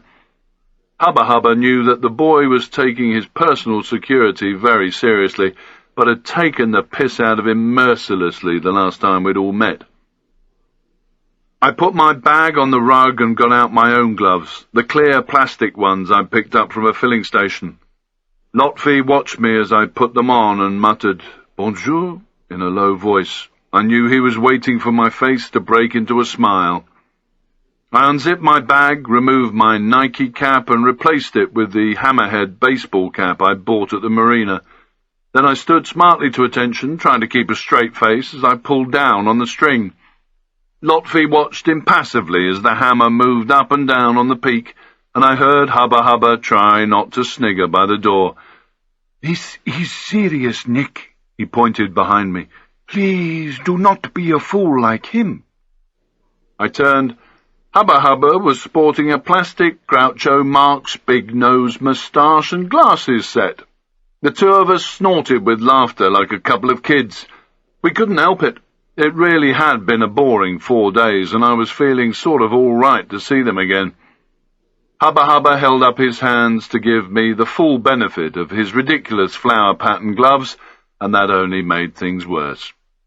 Behind their disguises, both of them still had very neat hair and moustaches.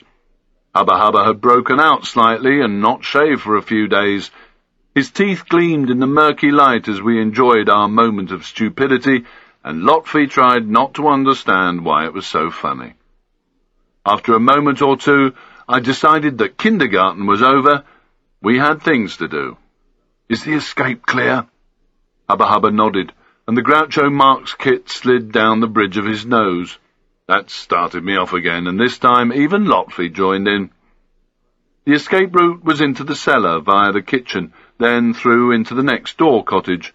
A mat had been glued over the trapdoor so that when it was closed it would be concealed.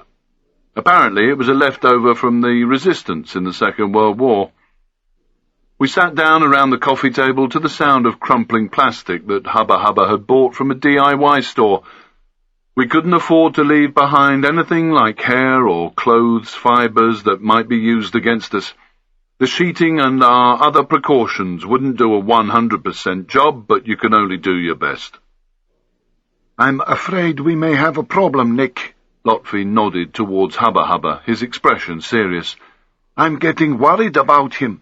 He's turning into a weird beard." "A what?" "Weird beards, you know, Talib. He's turning into Taliban."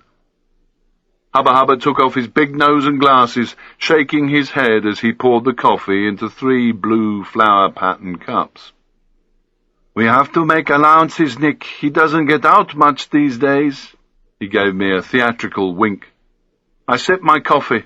This was nothing instant from a jar. It was hot, sweet, Arabic stuff. It always tasted to me like perfume, but it was good all the same. I could hear kids running around on the road and mopeds buzzing past, sounding like turbocharged sewing machines. "We're operational from tomorrow," I said in a low voice.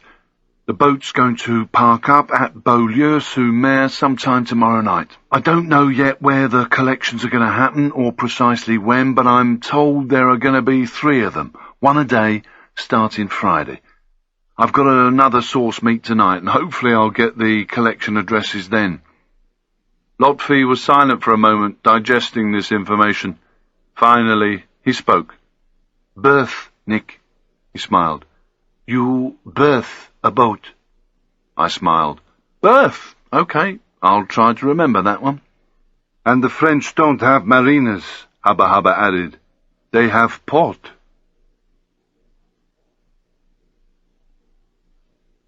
Chapter 17. I watched the 2 of them drop enough sugar cubes in their cups to make their spoons stand up. I decided to treat myself to one. Then I pulled out the camera from my bag, together with the postcards and maps I'd got from the newsstands and a couple of sets of leads. I nodded at Hubba Hubba.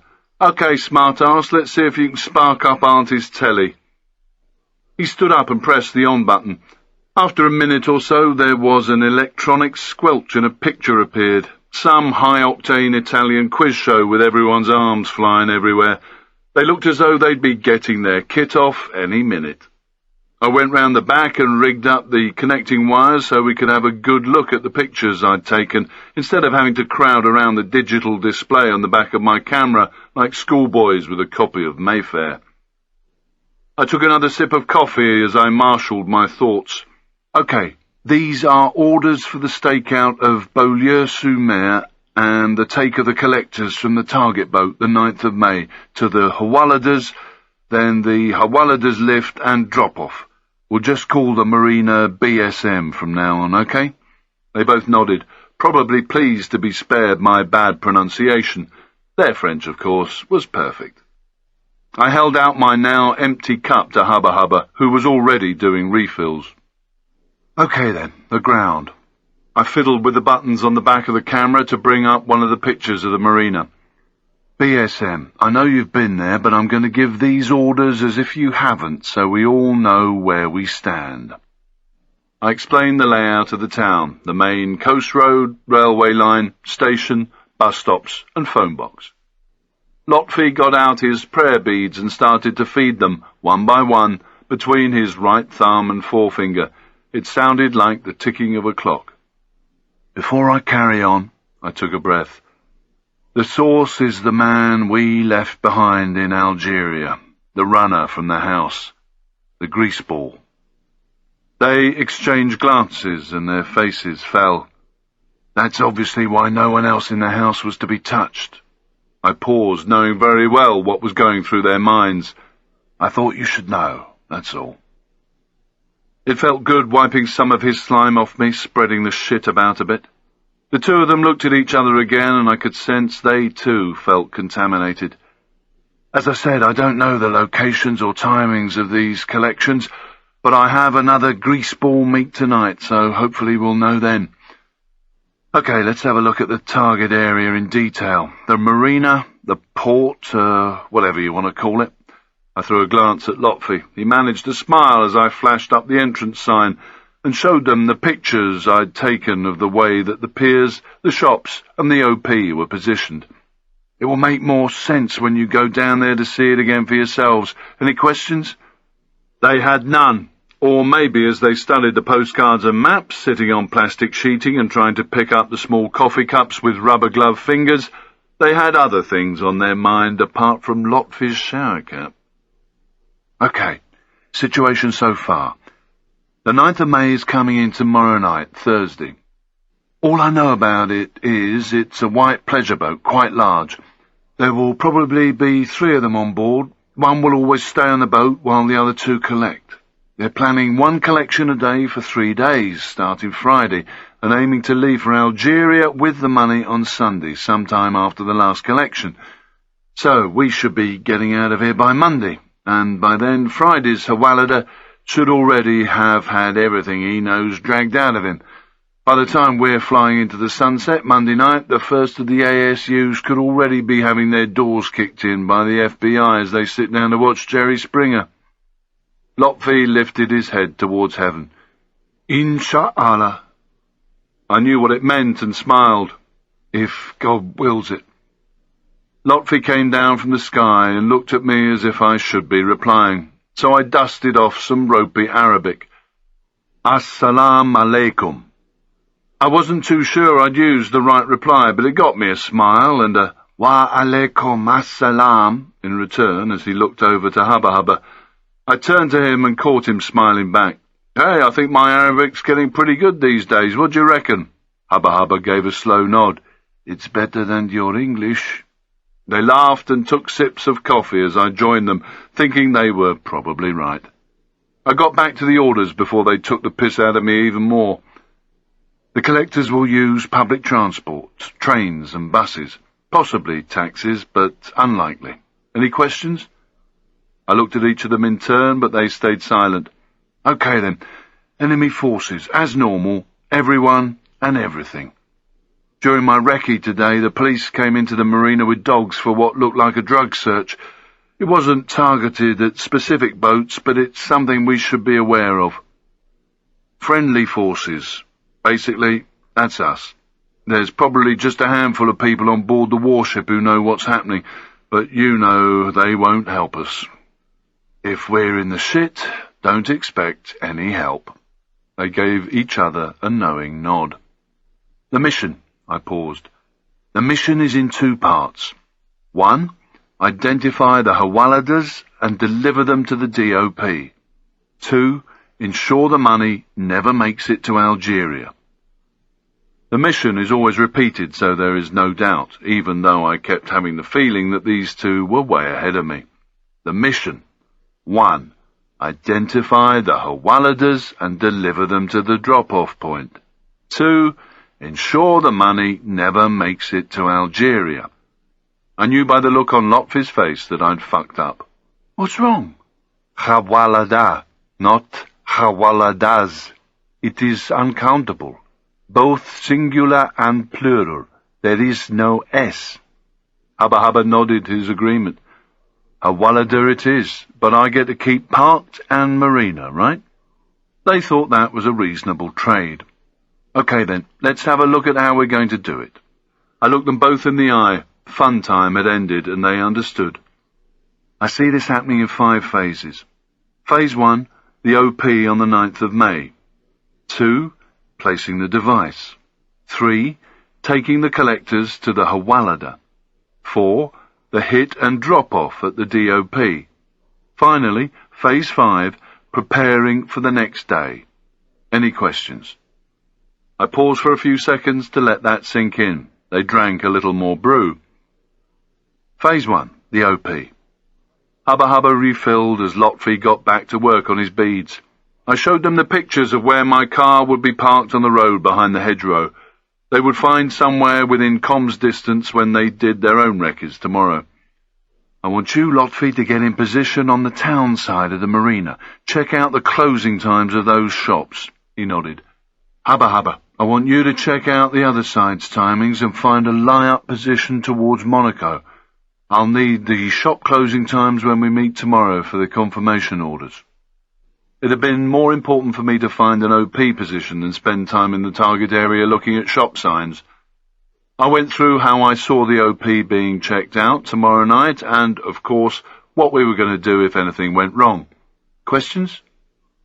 I took a couple of sips of coffee as Lotfi's beads clicked away in his hand and Hubba's cup made gentle contact with the table. They both shook their heads. Phase 2, placing the device on the boat.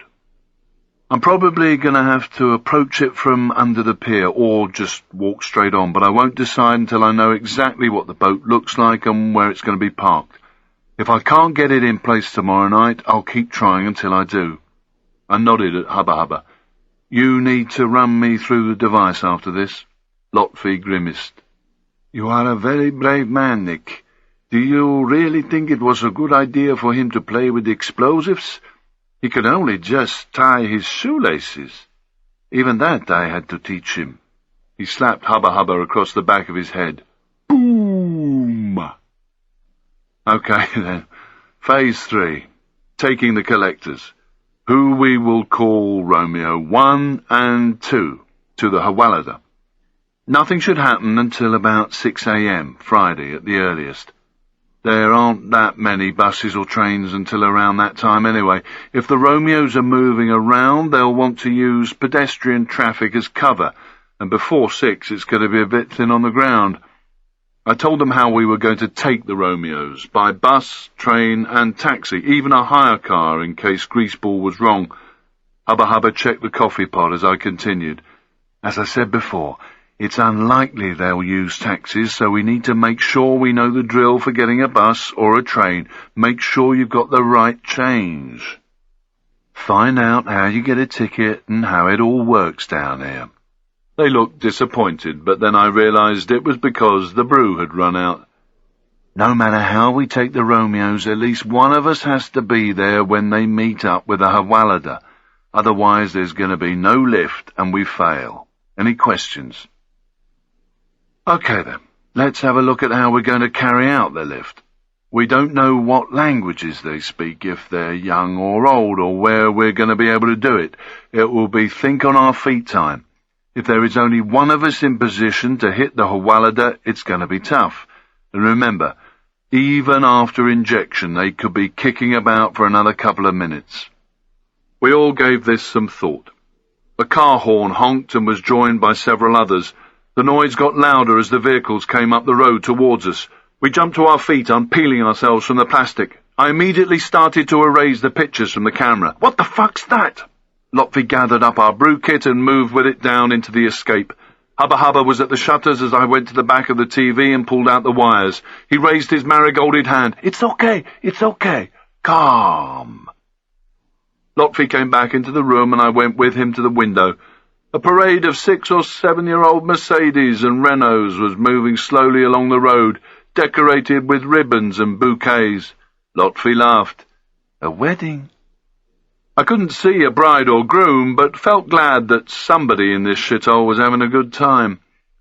We got back to business on the settee. Once the Hawalada is in the DOP, the ready-for-pickup marker is put in place. Are we okay with that? There was more nodding. Hubba Hubba sat back into the plastic, spreading it over the back of the settee. Lotfi just played with his beads. Good. Phase 5. Once the first Hawalada is left at the DOP, we split up, refuel, feed our faces, and get back in position to wait for the next collection. The timings will depend on when we get the Hawalada to the DOP. We should try to do it as soon as it's dark, so we have more time to prepare for the next day, but who knows. We could spend all night trying to lift him, and if we don't succeed, I'll decide whether we stay with him on day 2 or go and get the trigger on the boat and take the Romeos to the second Hawalada. That way, at least we have 2 IDs instead of just 1. Questions?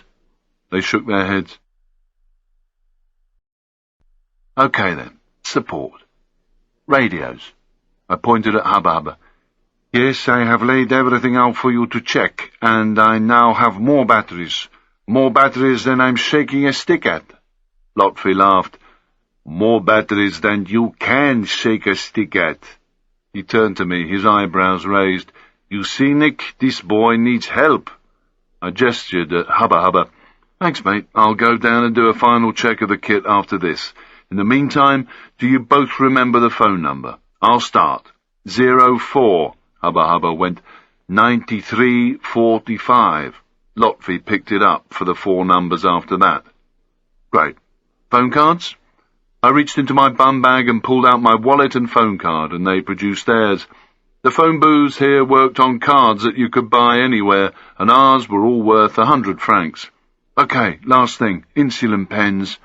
Hubba Hubba nodded. Downstairs. Good. After we've finished here, I want you 2 to go and do your recces of BSM. Hubba Hubba, make sure you finish by 10 tomorrow morning.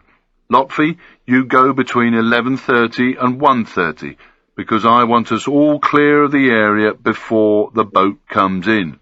We will meet back here tomorrow at 1900, unless you hear from me online before 16 telling you otherwise. Can you make email at that time of day? They nodded. Lotfi sparked up. I will pray before leaving. It could be the last time for a few days. Or forever. Who knows these things but God? I watched him shove the coffee table to the side of the settee while Hubba Hubba went into the kitchen to start on the washing up. I leant against the wall while he prepared himself, watching as he took off his trainers. Ramadan started on the 16th of November, right? So how come you're working, eating and drinking? I thought someone like you would have stopped by now. He placed his trainers neatly beside him. To a Muslim, saving life is mandatory. If he or she does not have strength to do so without food, then it is mandatory to break the fast. Saving life, that is what we are doing, no? Do you think Muslim doctors stop work? It made sense to me. If they did, most of the hospitals across Europe would close down. He started to adjust his shower hat. By the way, I read that article in the Tribune you told me about. I didn't realize the Virgin Mary gets more mentions in the Quran than she does in the Bible. He tucked in 2 rogue strands of hair. Jesus is also revered in the Quran. I've never really had much time for him. I could never be asked to get out of bed on Sundays. He rewarded my glibness with a quiet smile. So, what gives you conviction, morals, fulfills your life? I hated being asked questions by people who were so squared away. I guess I just get by day to day. You know how it is. No, I don't know. That's a sad thing, Nick. I feel sorry for you. There is so much you have missed. He gave me a stare so penetrating that I found myself looking away, checking on Hubba Hubba behind me. It must be painful being so empty inside.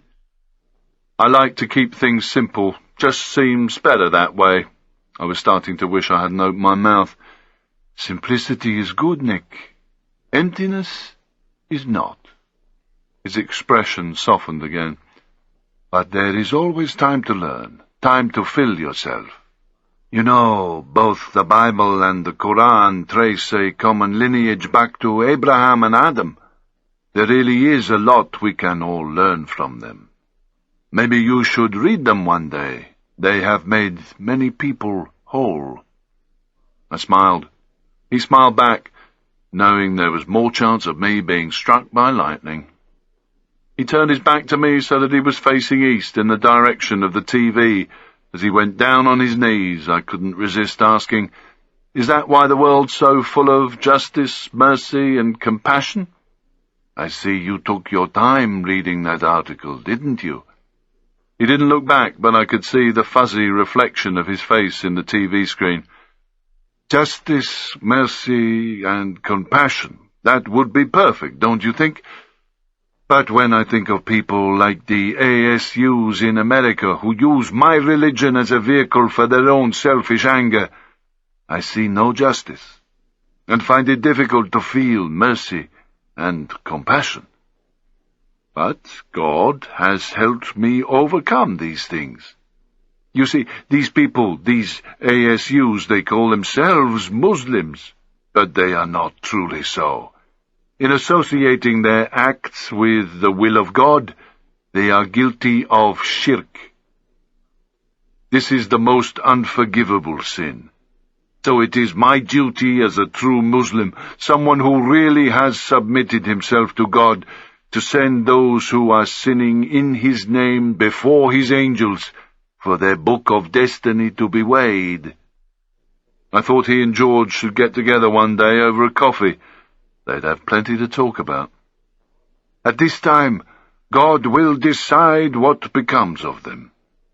He decides everything, all our destinies. That's Kismet, right? He turned back towards me as a car with a dodgy exhaust rattled past the window. What do you know of Kismet, Nick? Not much, I grinned. I saw the film when I was a kid. Loads of your mates flying around on magic carpets, that sort of stuff. You make jokes to cover up so many things, don't you? I shrugged, fighting back another stupid remark. Kismet, justice, mercy, and compassion. You have been studying a little bit more than that article since we last spoke, haven't you? Here is something else for you to think about. He turned back to the TV, sat on his heels, and rocked slightly from side to side to adjust himself. He looked completely ridiculous in his shower cap, but spoke with such dignity I found myself hanging on his every word.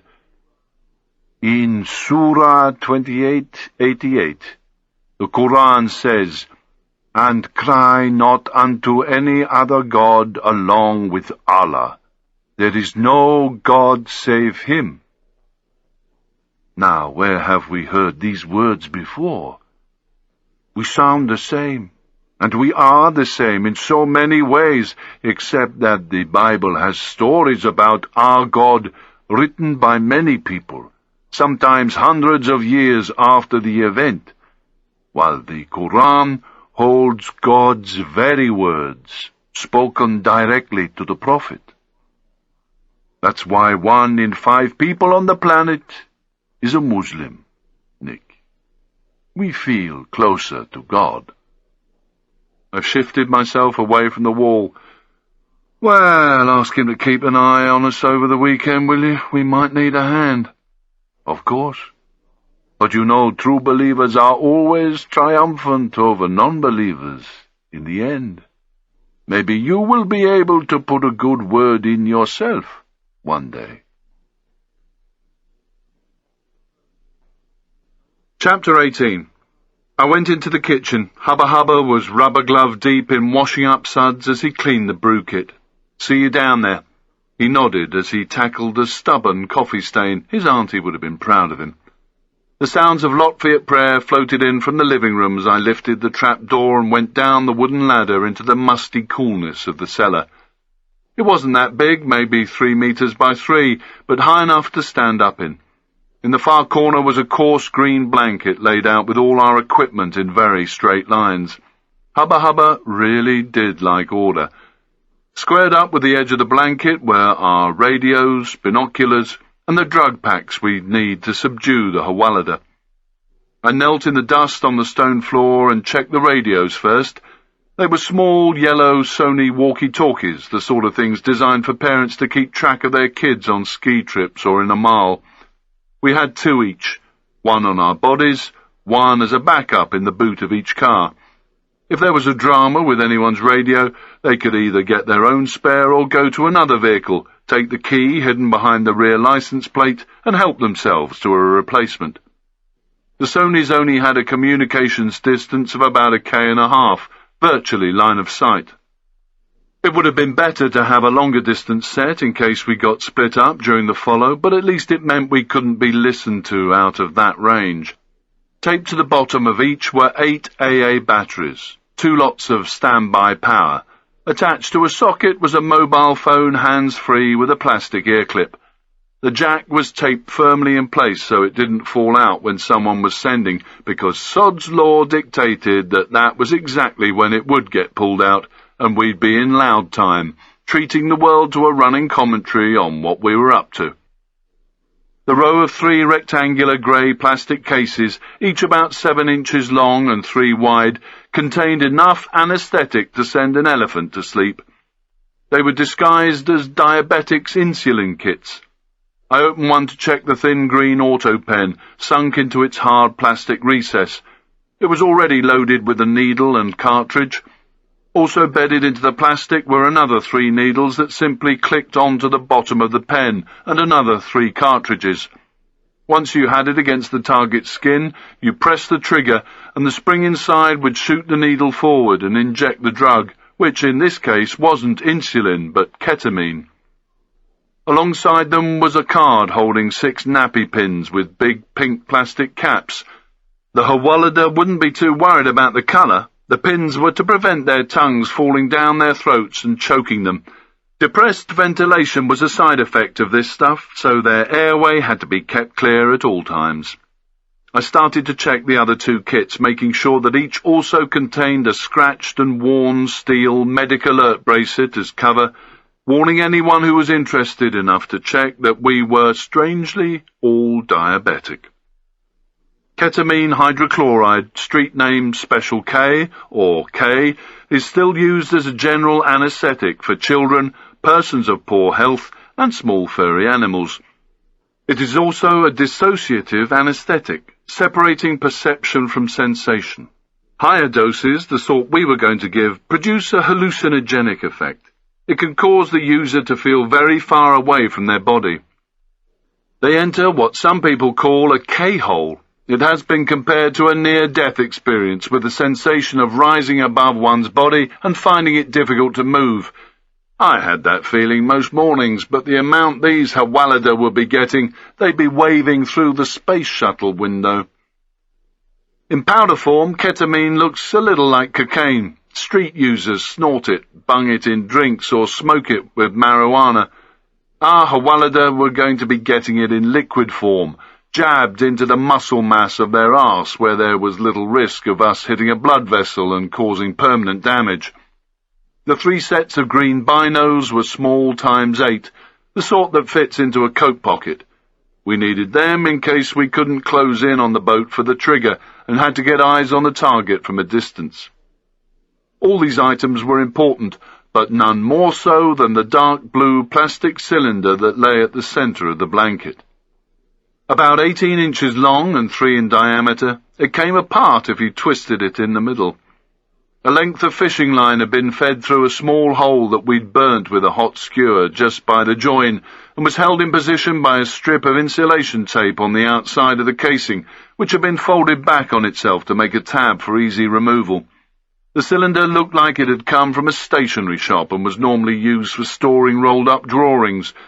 Now it was full of some very exotic, high-explosive taken from a consignment made in Iran and sent to GIA in Algeria, but intercepted by the Egyptians on the way. I'd collected it at the same time as the insulin kits from the DOP when I first got in country. Like everything else on this job, the components from which the pipe bomb was constructed were normal, everyday items that could be bought cheaply and without raising eyebrows. Hubba Hubba had bought all the kit he needed from DIY stores. Wooden clothes pegs, emery paper, drawing pins, a small soldering set, wire, superglue, insulation tape. The last item on the shopping list had come from a phone shop. I felt a little guilty about giving Hubba Hubba this task instead of doing it myself. I got on well with these people, yet here I was, jeopardizing his security by making him buy all the kit and build a device. But that was just how it was.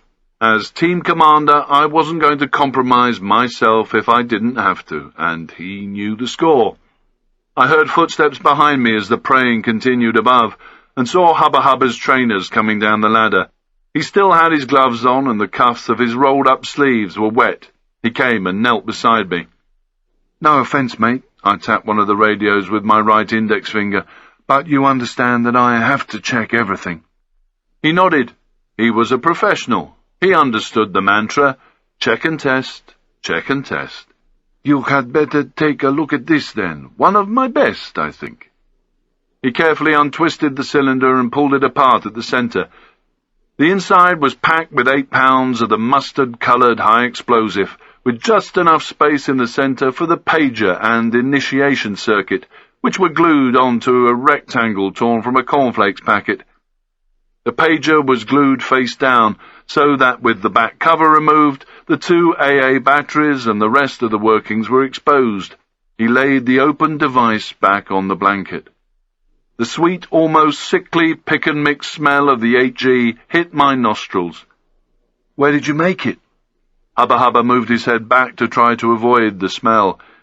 "In a Formula One motel, just off the auto route. People only stay for a night and move on, so it was a good choice. It only took me 2 hours to make, but the rest of the night to get the smell out of the room." His smile didn't last long. "Nick, the sauce, greaseball. I don't like it. Why are we using such a man? Afterwards, maybe we should—" "Time to stop thinking about that, mate. I feel the same way, but the sad fact is, he's worth more alive than dead. Just think of the hint he's given us so far. He's the one who's getting us to the Hawalada, and that's what we're here for, aren't we?" He looked down at the kit, his eyes scanning each item on the blanket as he nodded in grudging agreement. "Listen, arseholes like that, it's not worth getting worked up about. I'm sure when he's no longer any use, he'll be history. There'll be quite a queue." Hubba Hubba's brow creased. "Do you have children, Nick?" I dodged the question. "I understand. Believe me, his day will come." I pointed at the pager with a plastic-covered finger. "Come on, take me through this thing." He explained that the power to initiate the device would be generated when the bleeper notified the owner they had a message, hopefully from us. "This pager either bleeps or vibrates, depending on the user's choice. I have diverted the notification power by rewiring it so that when it receives our call, the power is sent to the detonator instead of making the thing beep or vibrate." It didn't have to be a pager. Anything that generated enough power to initiate the detonator could have been used. Scions or Palm pilots do the job, especially if you know the exact date and time you want the device to initiate. Someone making a speech next month, say, or even next year. All you have to do is set the alarm on the scheduled program for the time and day, place the device, leave it, and when the notification sparks up, boom, as Lotfi would say. I could see the two thin wires coming out of the end of the pager, one disappearing into the PE where the det was buried. The other was glued along the top jaw of the wooden clothes peg, which was, in turn, glued down next to the pager. I knew what it was doing there, but waited for Hubba Hubba to explain. It was his fireworks party. 4 kilos is a lot of high explosive, Nick, but it is not going to turn the boat into a Hollywood fireball, unless you can locate it to ignite the fuel, of course. He was right. It would all depend on where I could place the thing. The clothes peg, Nick, that's the circuit breaker, your safety catch, to stop you going bang. I couldn't help but smile at his understatement as I checked the two AA batteries. Between the nipple of the top battery and its connection in the pager was a sliver of clear plastic cut from the pager's packaging, in case someone called a wrong number while I had this thing shoved up my jumper. It would stay there until just before I went to place the device. I wouldn't want to waste time opening the cylinder and messing about with bits of plastic when I got on the boat. I'd want to just get on board and get this thing hidden and armed as quickly as possible. Hubba Hubba picked up a splinter of wood and used it to trace the circuit, following the det wire glued along the top of the peg, then tucked under the top jaw. I wrapped the wires around the drawing pins and soldered them. It is an excellent connection. The wire leading from the drawing pin in the lower jaw disappeared into the PE. For the time being, these two pins were separated by another piece of plastic to which Hubba Hubba had fastened the other end of the fishing line. He let me admire the circuit for a few more seconds. It is good, yes? I nodded. Did you emery the pinheads? He raised his hands in a gesture of disbelief. But of course. As I said, it is an excellent connection. Before moving to the boat, you take out the battery breaker and close the device, okay? After checking this safety catch is in place, of course. Of course. Then, once you have placed the device, gently pull on the fishing line. Once the pinheads make contact, the circuit will be complete, and it is time for you to leave the boat with quick feet. Any one of us three could shove our phone card into a call box, ring the pager number, then tap in 10 digits. Once contact had been made, we'd get message bien reçu, which I supposed was the French for bang. And that would be that. The boat, the people, the money, gone. I only hoped I'd be the one in the phone box outside the marina by the bus stop, watching the boat leave. I'd detonate as soon as the 9th of May was safely in open water, and, with any luck, some of the millions would be washed ashore at my feet. There was one question we didn't yet know the answer to. How far out to sea would the pager initiate? Hubba Hubba gave his handiwork one more check. It is all yours now. I twisted the cylinder back together as carefully as he'd undone it, and left it on the blanket. Upstairs, Lotfi was still praying at warp speed. Hubba Hubba leant down to put the device back in line, and I checked the rest of the kit. Still warding off that evil eye thing? I nodded at the pendant, which was swinging by his chin, the small, beaded hand with an unblinking blue eye in its palm. Of course. I've had it since I was a baby. In Egypt, many children have charms pinned to their coats as protection. You see, Westerners think nothing of saying about a child, "Hasn't he grown?" or "Isn't he looking so healthy?" But these things are taboo where we come from. That is because the evil eye could make the child sick. And that is why we only give compliments related to character, things you cannot easily measure, and even then only in a way that shows there is no malice or envy intended. So the evil eye can't hear, right? Something like that. For instance, someone might see me driving later tonight and feel envious, and if they had the evil eye, they could cause me to crash, maybe even die. But this, he tapped his chest, this has stopped such things happening to me for over 30 years. You should get one. In this world, they are more practical, perhaps, than that. He looked upwards as the sound of Lotfi's prayers drilled their way through the floor. I stood up. On this job, I said, dusting myself down, I reckon we can use all the help we can get. Lotfi was just dotting the I's and crossing the T's with God as I got my bag and Hubba Hubba went to the door to check the spy hole.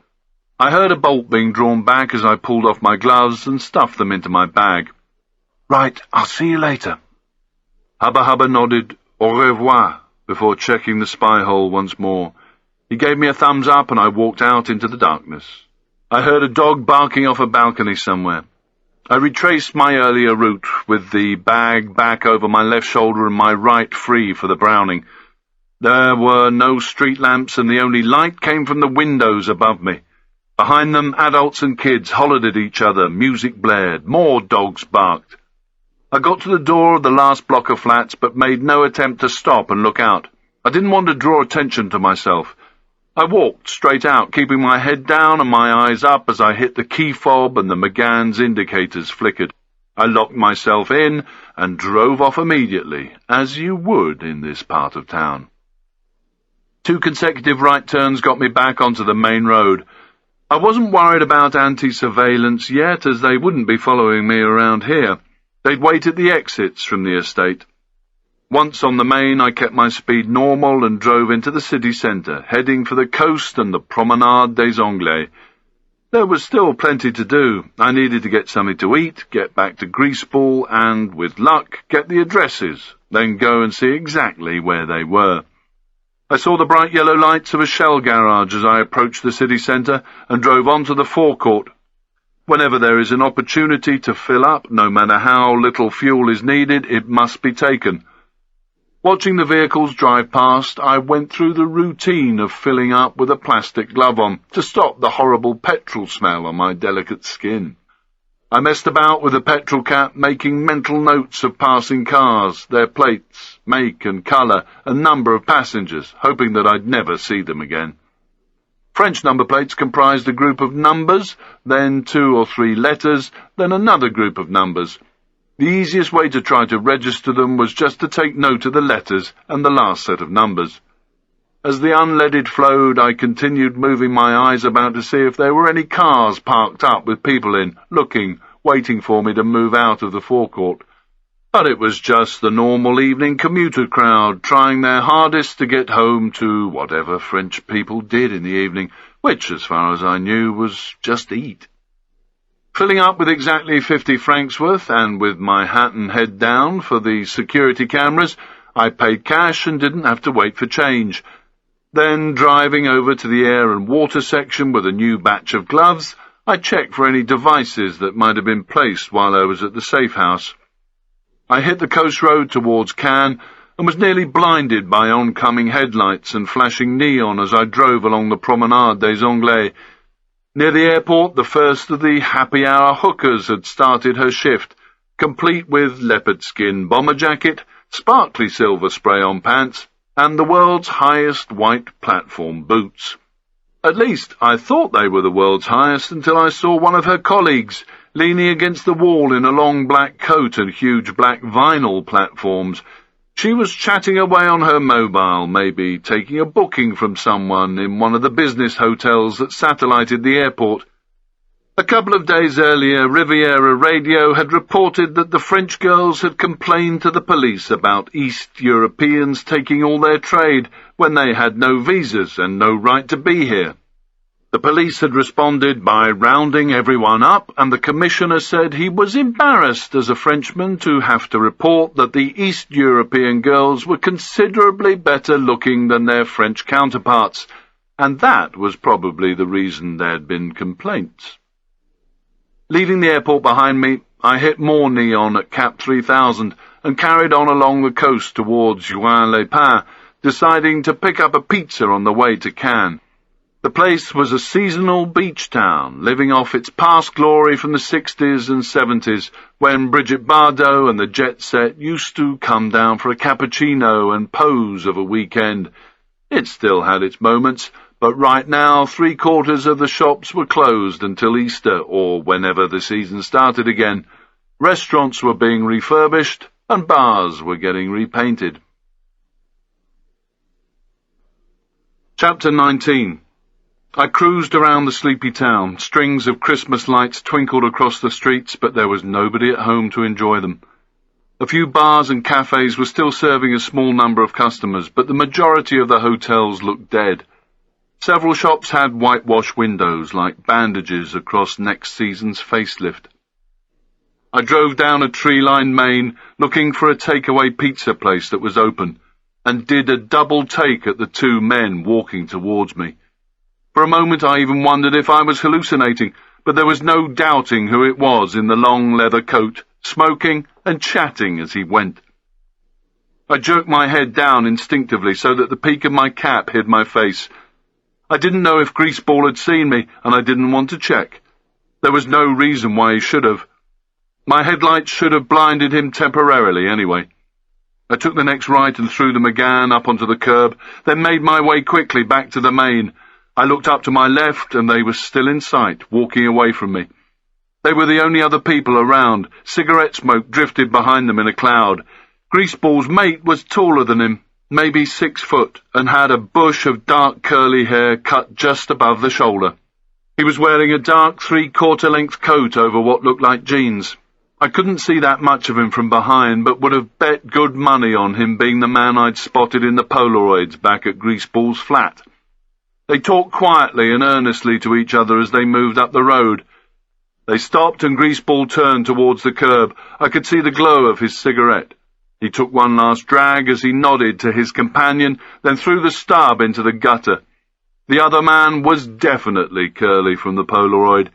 He took something from his coat pocket, checking around him as he did so. It must have been small because I couldn't see a thing.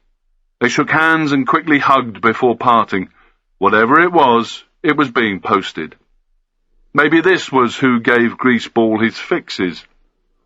Curly turned immediately left, down a side road, while Greaseball carried on another few meters up the street before disappearing into what looked like a restaurant or bar. A sign hung on the wall outside, but it wasn't illuminated. I crossed the street to get a better view of the place and checked the road Curly had gone down. As I closed in, I could see that the sign showed a belly dancer with a veil and low-cut bikini top. There was no sign of Curly, and it looked as though Greaseball was now being entertained by the fiancée of the desert. The outside of the building looked as if someone had gone berserk with a truckload of plaster, flinging handfuls at the wall to make it look ethnic. Ornate grills covered 2 small windows each side of the door, through which I could just make out shadows bobbing about in the glow. I went back across the street, head down, checking left and right. There was no traffic, just a mass of tightly parked cars. I tried to see what was going on inside, but couldn't make out much through the small, square window. I couldn't see Greaseball anywhere. Carrying on past the solid wood door, I peeped inside the next window as casually as I could. I still couldn't see anything but low light and tablecloths. It looked as if a pizza would have to be binned for a few hours. I went to the top of the street and stopped in a doorway on the opposite side. 3 scooters screamed past with their engines at bursting point. The riders looked about 14. The streetlights and decorations cast a haphazard pattern of shadows, so it was easy to find a corner to lurk in the doorway of a lingerie shop. It was probably the best place not to arouse any suspicion in this country. If Greaseball could get away with wearing a pashmina, I could probably wear this kit without anyone batting an eyelid. Diners finished their meals, groups and couples kissed, laughed, and went their separate ways, but still no sign of Greaseball. After 2 hours I was quite an expert on basques and suspenders. The only people on the street now were old men and women taking their dogs out for a last dump before bedtime. Only the odd vehicle came in either direction. A Lexus glided up the road from my left and stopped outside the restaurant. The alloy wheels and bodywork were so highly polished you could see the Christmas decorations in them. The driver stayed put with the engine running as his passenger finished off a telephone call. When he finally got out, I could see he looked like a dark-skinned version of George Michael, with a goatee beard and flat, short hair. As he slid into the restaurant, the car moved further along the road and parked up. The driver, also dark, had a shaved head that gleamed as impressively as the Lexus. I could tell that he was already bored with waiting. 15 minutes later, the door opened and Greaseball emerged into the glow of the Christmas lights. He turned towards me and I moved back into the shadows. If he got level with me, I'd have to sit down, hide my face, and pretend to be pissed. But it would be difficult for him to see me over the parked cars from the other side of the road. I waited for him to pass, then came out onto the pavement and followed. The Lexus was still there, waiting for George Michael to stop filling his face. The driver had the interior light on, trying to read a paper. This probably wasn't his idea of the perfect night out. Greaseball turned left, heading for the taxi rank at the railway station. I watched as he got into the back of one and moved out onto the main towards Cannes. I checked Tracer, 9:37, not long to go before the meet. He must be going home. It was pointless rushing back to my car since I was pretty much certain where he'd be at 11. Besides, I didn't want to scream around after him and get stopped by the police for jumping a red. I headed back in the direction of the fiancé of the desert. At 10:45, having finally grabbed something to eat, I turned the Megane up Boulevard Carnot and made my way past Greaseball's apartment block. I took a few turns, methodically checking out the area for people sitting in cars or lurking in shadows before parking outside Eddie Leclerc's. I moved into an alleyway behind the shop and waited to see if anyone was following me up the hill. I just stood as if I was having a piss between two large skips full of cardboard boxes and let 10 minutes go by. I could still hear vehicles on the main drag as I walked up the hill, but at this time of night it was no longer a constant drone. Otherwise, there was just the occasional burst of music from a TV or a dog barking. There were lights on in a couple of the apartments on Greaseball's floor. I checked Tracer. I was a couple of minutes early, but it didn't really matter. I hit the bell with the cuff of my sweatshirt over my thumb. I heard crackling and a rather breathless, "Hello, hello?" I moved my face nearer the small grill and said, "It's me. It's 11. There was a buzz at the door. I pushed it open with my foot, then pressed the intercom again. The door buzzed once more and the intercom crackled again. "Push the door," he said. I gave the handle a rattle, but didn't move. "Nothing's happening. Come down. I'll wait here." There was a moment's hesitation, then, "Oh, okay." I slipped into the hallway and closed the door gently behind me, then moved to the side of the lift by the door to the stairs and drew down the Browning, making myself feel better by checking chamber before packing it back into my jeans. The lift rattled its way up the shaft. I eased open the door to the stairs and hit the light plunger with my elbow, just in case he had friends waiting to move in behind me once I'd got up to the apartment.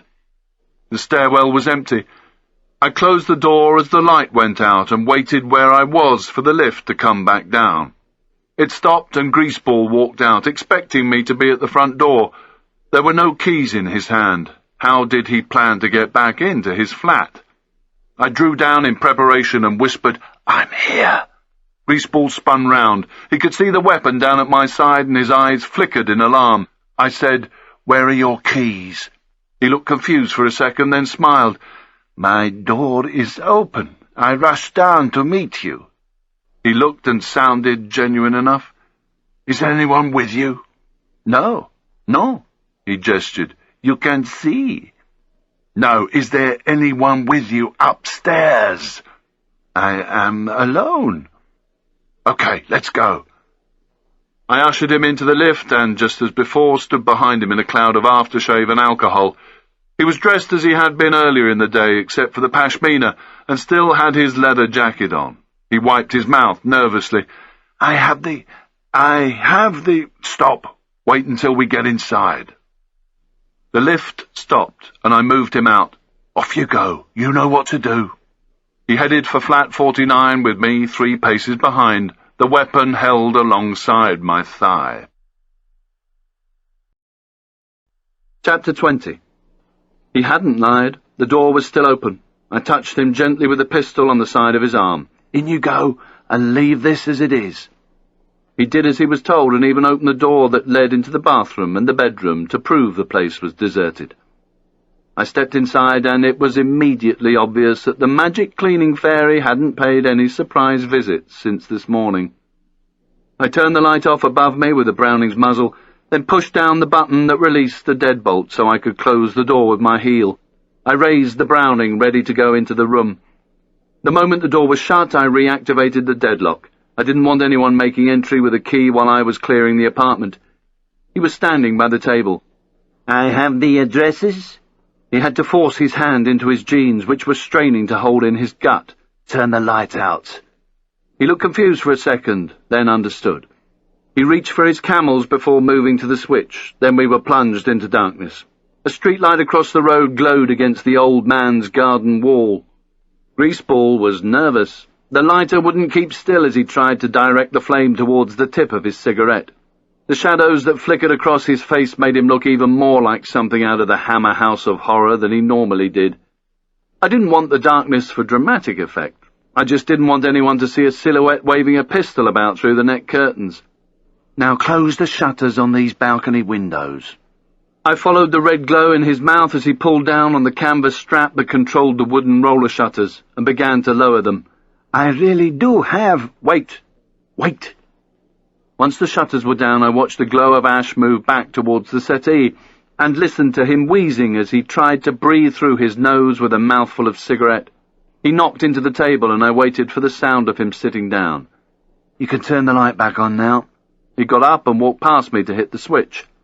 I started to clear the flat with him in front of me as before. I glanced at the wall unit for another look at Curly. The Polaroids weren't there. A dog barked its head off on the balcony above us as we entered the bedroom. It looked as if he had decided against tennis after all. The bags, along with the syringes, had gone from under the bed. The flat was clear. There was no one here but us. As I moved towards the living room, I pushed the Browning back into my jeans and stood by the door. He collapsed back on the settee, flicking his ash at an already full plate. "You have the addresses?" He nodded, pushing himself to the edge of his seat and reaching over the coffee table for his pen. "The boat, it will be at Pier 9, berth 47. I'll write it all down for you. I was right, there are 3 collections starting Friday in Monaco." I lifted my hand. "Stop. You got the addresses in your pocket?" "Yes, but the ink's bad. I'll write them again for you." "No, just show me what you've got in your pocket." His excuse sounded too apologetic to be true. He managed to squeeze his hand back into his jeans and produced an A5 sheet of lined paper that had been torn from a notebook and folded 3 or 4 times. "Here." He leant towards me with the sheet in his hand, but I pointed at the table. "Just open it up so I can read it." He laid it down on top of yesterday's Nice Matin and turned it round towards me. It wasn't his writing, unless he'd been to neat lessons since this morning. This was very even and upright, the sort that schoolgirls in my comprehensive used to practice for hours in their exercise books, and it belonged to a Brit or an American. The first address contained the number 617. The 1 didn't look like a 7, and the 7 didn't have a stroke through it. Monaco was marked Fry, Nice marked Sat. Here in Cannes was labelled Sun. "Who gave you these?" He shrugged, visibly annoyed with himself and probably shaken because he knew he'd fucked up when he flapped at the beginning and got too eager to give me the addresses so I would go away. "No one. It's my—" "This isn't your handwriting. Who gave it to you?"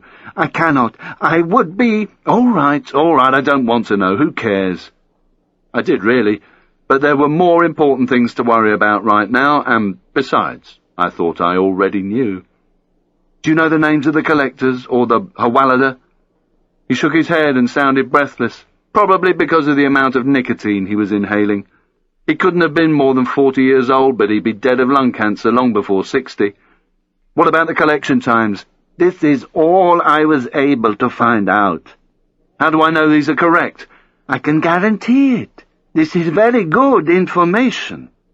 I went over to crazy threat mode. It had better be, or you know what I will do to you, don't you? He leant back in the settee and studied my face. He wasn't flapping now, which surprised me. He smiled. But that's not really going to happen, is it? I know things. How do you think I've survived so long? He was absolutely right. There wasn't a thing I could do about it. These people can screw you about as much as they want. If they provide high-quality intelligence, nothing can happen to them unless people like George want it to. But what sources often fail to understand is that they're only useful while they can provide information. After that, nobody cares. Apart from Hubba Hubba and Lotfi, I was sure they would continue to care a great deal. He studied me for a long time and took another drag of his cigarette. The smoke leaked from his nostrils and mouth as he spoke. Do you know what slim is? I nodded. I'd heard the word in Africa. That's me, slim. HIV positive. Not full-blown AIDS yet. I pump myself with antiretrovirals, trying to keep the inevitable from happening. But it will come, unless, well, what do I care what you do to me? But I used to wonder about Zeralda. I used to wonder if he had slim. He was trying to hide a smile, but couldn't stop the corners of his mouth from turning up. Who knows? Maybe he did, maybe he didn't. Maybe he did, but didn't know it. Slim has a way of doing that. It just creeps up on you. He flicked some ash angrily onto the plate. Maybe you should have a check-up yourself. There was a lot of blood, wasn't there? Taking more nicotine into his lungs, he sat back and crossed his legs. He was enjoying this. I didn't let him know that I wasn't that fussed by Zeralda's splash blood. I knew that I had about the same risk of contracting the disease from it as being struck by lightning on the same day I won the lottery. I stared back at him. If you don't care about dying, why were you so scared in Algeria? And why were you scared earlier? He started to smoke like Oscar Wilde on a bad day. When I go, my friend, I plan to go, how do you people say, with a bang? Let me tell you something, my friend. He leant forward and stubbed out his second butt end. I know there is no hope for me, but I do plan to end my life the way I wish to, and that certainly isn't going to be at a time of your choosing. I still want to have a lot more living before Slim really gets me. Then, bang. He clapped his hands together. One pill, and I'm gone. I don't want to lose my figure. As you can see, I'm still the prettiest boy on the beach. I picked up the newspaper and folded it around the notebook page, making sure it was nice and secure, then rolled it up as if I was on my way to the building site. If you're lying about these addresses, I'll get the green light to hurt you bad, believe me. He shook his head and extracted another cigarette. Never. I'm too valuable to your bosses. But you worry me. You have been out of your kennel too long. He jabbed a nicotine-stained finger at me.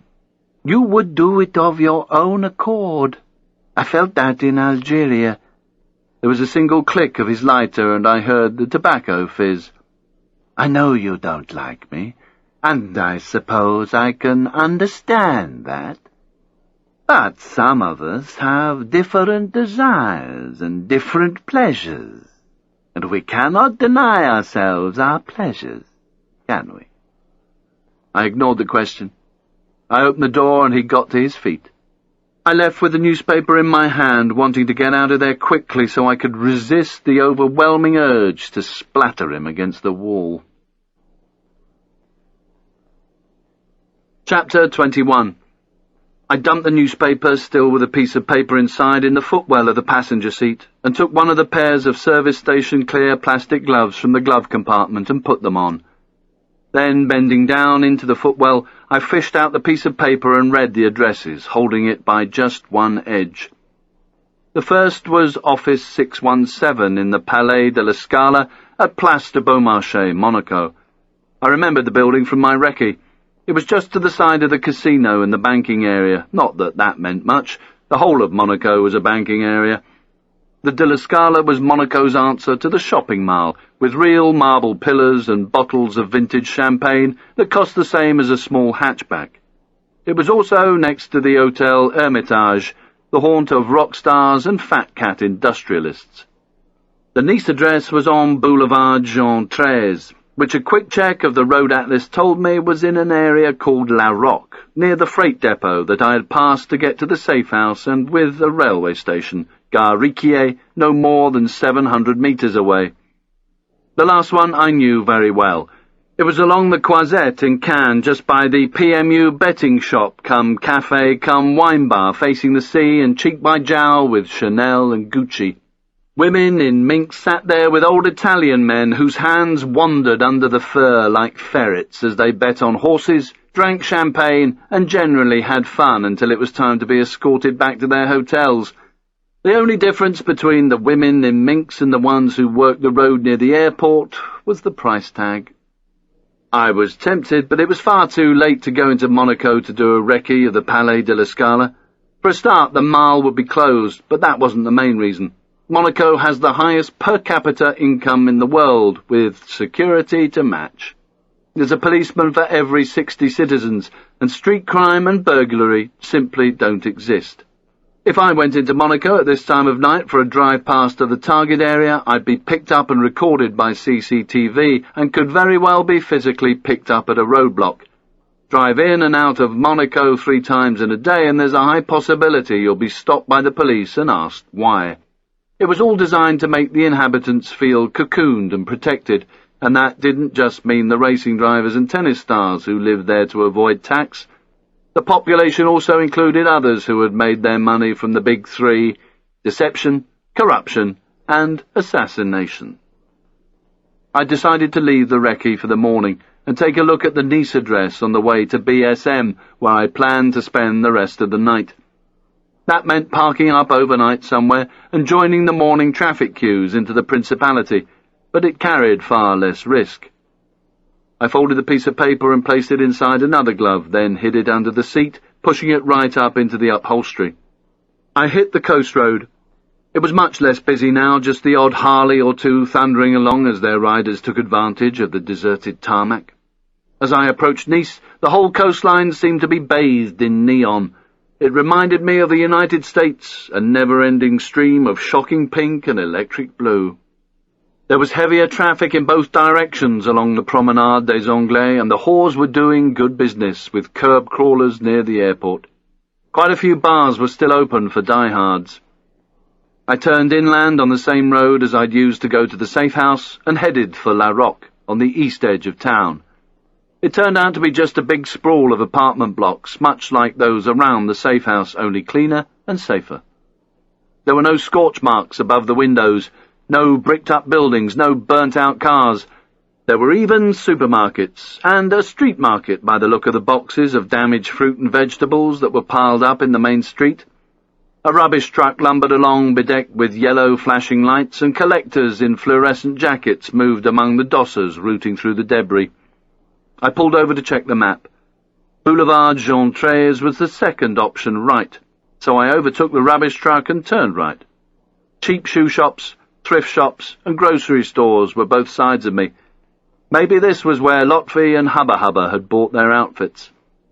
A few takeaway pizza joints were still open, flanked by lines of mopeds with boxes on the back, ready to zip off to an apartment block with a large quatre fromage and some special deal chicken dippers.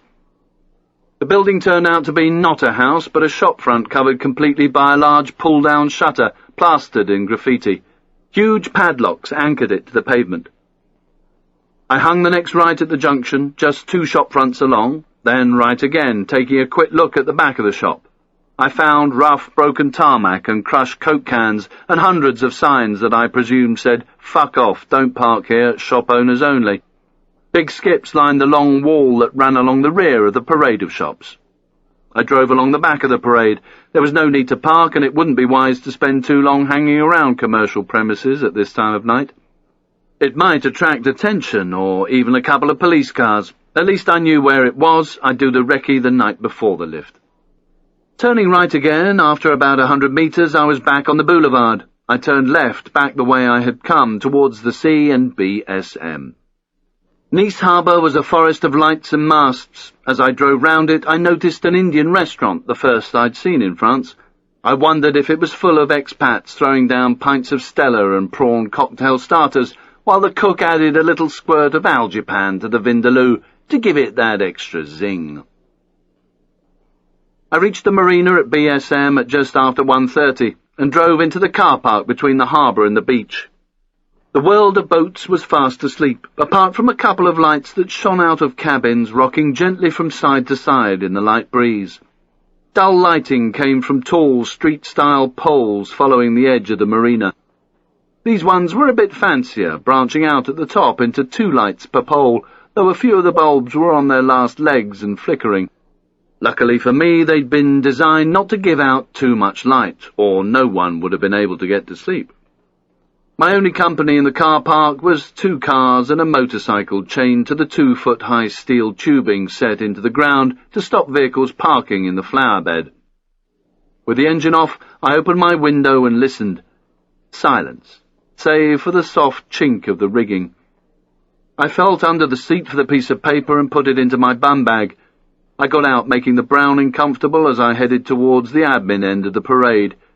Quickly climbing the concrete steps, I got to I Fuck Girls, jumped up onto the OP, and settled myself in for the remainder of the night, having first buried the addresses in the earth at the base of the palm tree. I needed to be detached from it, in case I'd been seen by some well-meaning member of the public and got lifted by the local police for dossing in a public place. It was going to be a pain in the arse staying up here for the next 7 hours, but it had to be done. The car was a natural draw point if people had surveillance on me, so I didn't want to sleep in it. Also, from here I could see anyone trying to tamper with it. I brushed some of the stones from under me as I leant forward against the palm and alternately watched the car and studied the layout of the marina. The addresses were in my head by now. I didn't need the information anymore. That bit of paper was for George. The handwriting, the fingerprints on it, even the paper itself could be useful to him, either now or later. After all, this was going to be a long war. It started to get quite nippy at about 4 o'clock. I dozed off for a few minutes now and again, having pulled the baseball cap down as far as it would go, and curled my arms around myself, trying to retain some warmth. Chapter 22. Thursday, the 22nd of November, 07:27 hours. My eyes stung more and more and my face got colder, which kept me checking my watch. It was still dark. I retrieved the addresses from their hiding place and moved along the hedge before jumping over, then walked along the road to the entrance, down to the roundabout, and past the shops and cafes. Everything was still closed. The odd light could be seen behind the blinds of a couple of the smaller boats as they got the kettle on for the first brew of the day. I got my washing kit from the car. There was a fresh water shower by the beach on the other side of the car park. I washed my hair and gave myself a quick once-over with a toothbrush. I'd spent a third of my adult life out in the field, sleeping rough, but today I couldn't afford to look like a dosser. I wouldn't last 5 minutes in Monaco if I did. Also, I couldn't walk around in swimwear or go bare-chested anywhere but the beach. No camper vans either. A comb through my hair and a brush down on my jeans and I was ready. I went back to the out in the field, sleeping rough, but today I couldn't afford to look like a dosser. I wouldn't last 5 minutes in Monaco if I did. Also, I couldn't walk around in swimwear or go bare-chested anywhere but the beach. No camper vans either. A comb through my hair and a brush down on my jeans and I was ready. I went back to the McGann and hit the road with the heater going full blast to dry my hair. Monaco was 20-ish minutes away if the traffic was good. I hit Riviera Radio just in time for the 8 o'clock news. The Taliban were fleeing the bombing campaign, Brent crude was down $2 a barrel, and the day was going to be sunny and warm. And now for a golden oldie from the Doobie Brothers. I disappeared into a couple of mountain tunnels, the bare rock just a few feet away from me, and as I emerged into the gathering daylight, I put my hat back on and made sure the peak was down low for the trip into the Principality. The first people I saw were policemen in white peaked caps and long blue coats down to their knees, looking like they'd come straight from the set of Chitty Chitty Bang Bang. The road was quite congested, with a hodgepodge of number plates. There was a lot of French and Italian traffic, but just as much from the Principality, with red and white diamond checkered shields on their plates.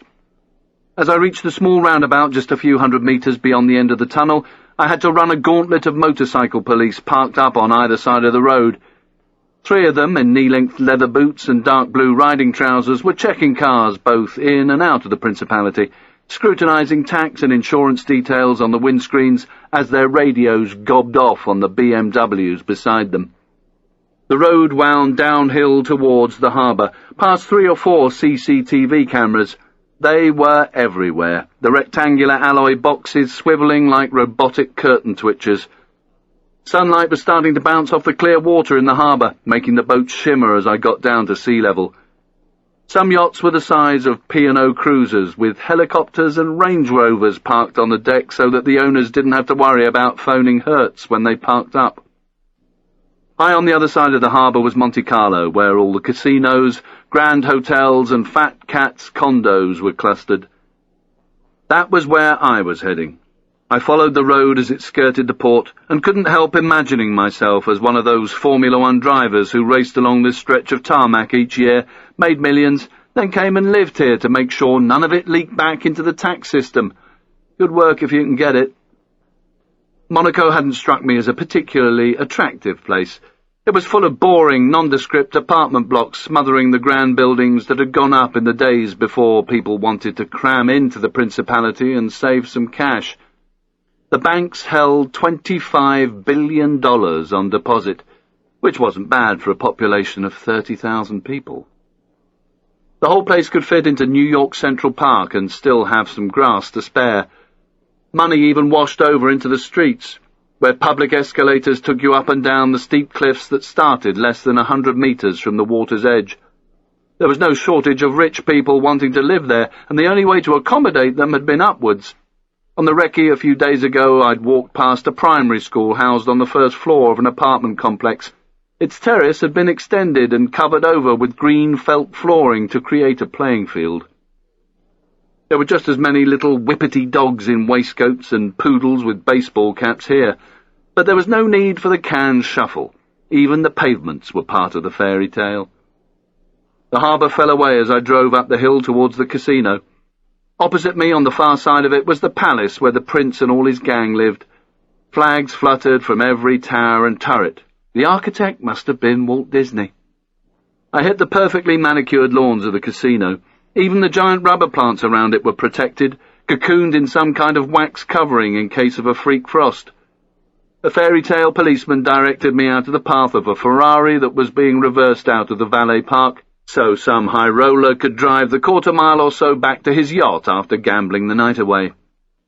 I turned left past the Christian Dior and Van Cleef jewellery shops and more protected rubber plants. Across a junction in front of me was Place de Beaumarchais, a large grass square with walkways and trees. To my right was the Palais de la Scala, an impressive 6-storey pile built in the old French style with pristine cream paintwork and shuttered windows. I followed the edge of the square and turned right into an underground car park just before the De La Scala entrance, squeezing in next to a sleek, shiny Acura sports car with New Jersey plates. How it had got there, I didn't have a clue. Maybe it had been driven off one of the yachts. Back up at street level, I walked across to the shopping mall. The sun was just reaching over the tops of the buildings, and I put on my sunglasses to complement the hat for the short walk under the security cameras. I pushed my way through the door of the mall with my shoulder, and my nostrils were immediately assaulted by the smell of money and polish. I took off my glasses. Small concession shops lined both sides of the marble corridor, selling champagne and caviar. First stop on the left was the glass entrance to the main post office, its interior as grand as a private bank. The corridor went on for about 40 metres, then turned left and disappeared. Just before the corner there was a cluster of tables and chairs outside a cafe. Large decafs and the Wall Street Journal seemed to be the order of the day. Power-dressed people moved among them with a click of their heels. Halfway down on the right was a Roman-style marble pillar and door, A sign announced it was the reception area for the offices that made up the 5 floors above. I walked towards the cafe, glancing at a large perspex display that gave details of who owned or rented the office space upstairs. One glance told me they all started with Monaco, the Monaco Financial Services Company, Monaco this, Monaco that. They were all spaced out, showing who was on what floor, but I was walking too fast and my mind was working too slowly to spot who occupied 617. I carried on past the blur of brass plates. Double glass doors opened into the reception area. An immaculately dressed, dark-haired woman operated the desk. A wall-mounted camera swiveled behind her as she spoke on the telephone. I took a seat at a vacant table at the cafe, looking back towards the reception area. A waiter immediately materialized and I ordered a crème. He wasn't too impressed with my attempt at French. Large or small? Large one, and 2 croissants, please. He looked at me as if I'd ordered enough to explode and disappeared back into the cafe. I looked over to my right to see what was round the corner. A very smart-looking cobbler's shop sold shiny belts and other leather goods, and a dry cleaner's had a row of ball gowns on display. Opposite the cleaner's was a china plate shop. This part of the corridor was only about 15 metres long and ended with another glass door. I could see sunlight reflecting off a car windscreen outside. My order arrived as well-dressed people at other tables finished off their coffee and sticky buns before work. The loudest voice I could hear, however, was English, home counties. A woman in her early 40s with big hair was talking to an older companion. They wore enough makeup between them to fill a bomb crater. "Oh, darling, it was just too awful. I can't get salopettes long enough for my legs in London. The only place seems to be Sweden these days. I mean, how ridiculous is that?" Others talked quietly, almost covertly, into their mobile phones, in French, Italian, English, American. All the English speakers used the same words during their conversations: deal, close, and contract, and no matter which nationality was talking, they all ended with ciao, ciao. Chapter 23. I finished my milky coffee as 2 suits stopped at the plastic-covered board and checked it out before pressing a buzzer. One bent his head towards the intercom, then they both disappeared through the doors immediately to the left inside the reception area. I'd seen nearly everything in here I needed to. I picked up the napkin, cleaned my hands, and wiped the cup, even though I'd only touched the handle. Leaving an outrageous 66 francs and a tip, I went out the way I'd come in. This time my eyes hit the 6th floor sign and ran along the row of small plates. 617 was apparently the home of the Monaco Training Consultancy, whoever they were. I walked on and exited the building. The sun shone bright above the square now, so I put on my gigs and pulled my peak down. Cars, motorbikes and scooters were crammed like sardines into any available space around the square. Gardeners pruned the bushes, and a couple of guys in Kevlar gear were just about to take a chainsaw to some branches of the large leafless trees. Sprinklers lightly sprayed the grass as women dressed in furs floated past, their dogs wearing matching fashion accessories. I took a right at Prada and went round the back of the building as the chainsaw sparked up behind me. I wanted to see where the exit by the dry cleaners emerged. The narrow road this side of the building was about 60 metres long, with a few small shops developing pictures or selling little paintings. I turned right again, along the back of De La Scala, and found myself in the building's admin area. Some shutters were up, some were down. Behind them were private parking spaces and storage areas for the shops. Most of the space was taken up by the loading bay for the post office. It was very clean and orderly, and the postal workers wore smart, well-pressed blue uniforms and white socks. I felt as though I'd wandered into Legoland. The dry cleaner's entrance was just past the loading bay. I glanced through the glass doors and could see all the way to the cafe and the point where the corridor turned right towards the reception. Beyond the dry cleaners, on the other corner of the Palais de la Scala, and about 20 feet above the ground, was a camera. At the moment it wasn't angled in this direction because it was too busy monitoring the junction below it. I hoped that wasn't going to change. I walked back to the Megane the way I'd come. I squeezed away from the Acura and went and had a look at the railway station before heading for Nice and Cap 3000. It was time to prepare for the brush contact with my new mate Thackeray that I'd arranged yesterday in my email to George. I drove into the retail park at just after 10:30. I put on my disposable gloves, retrieved the addresses from under my seat, then pulled the paper from its own protective wrapping. I ran through the addresses in my mind before unfolding it, testing myself. This was the last time I was going to see them. Then I folded it once more and rolled it tightly enough to be able to squeeze it back into the thumb of the glove, ripped off the excess polythene and shoved it into the pocket of my jeans. I got out and locked my door as an airliner touched down on the runway a couple of 100 meters away. For a moment it had looked as though it was going to land on the beach.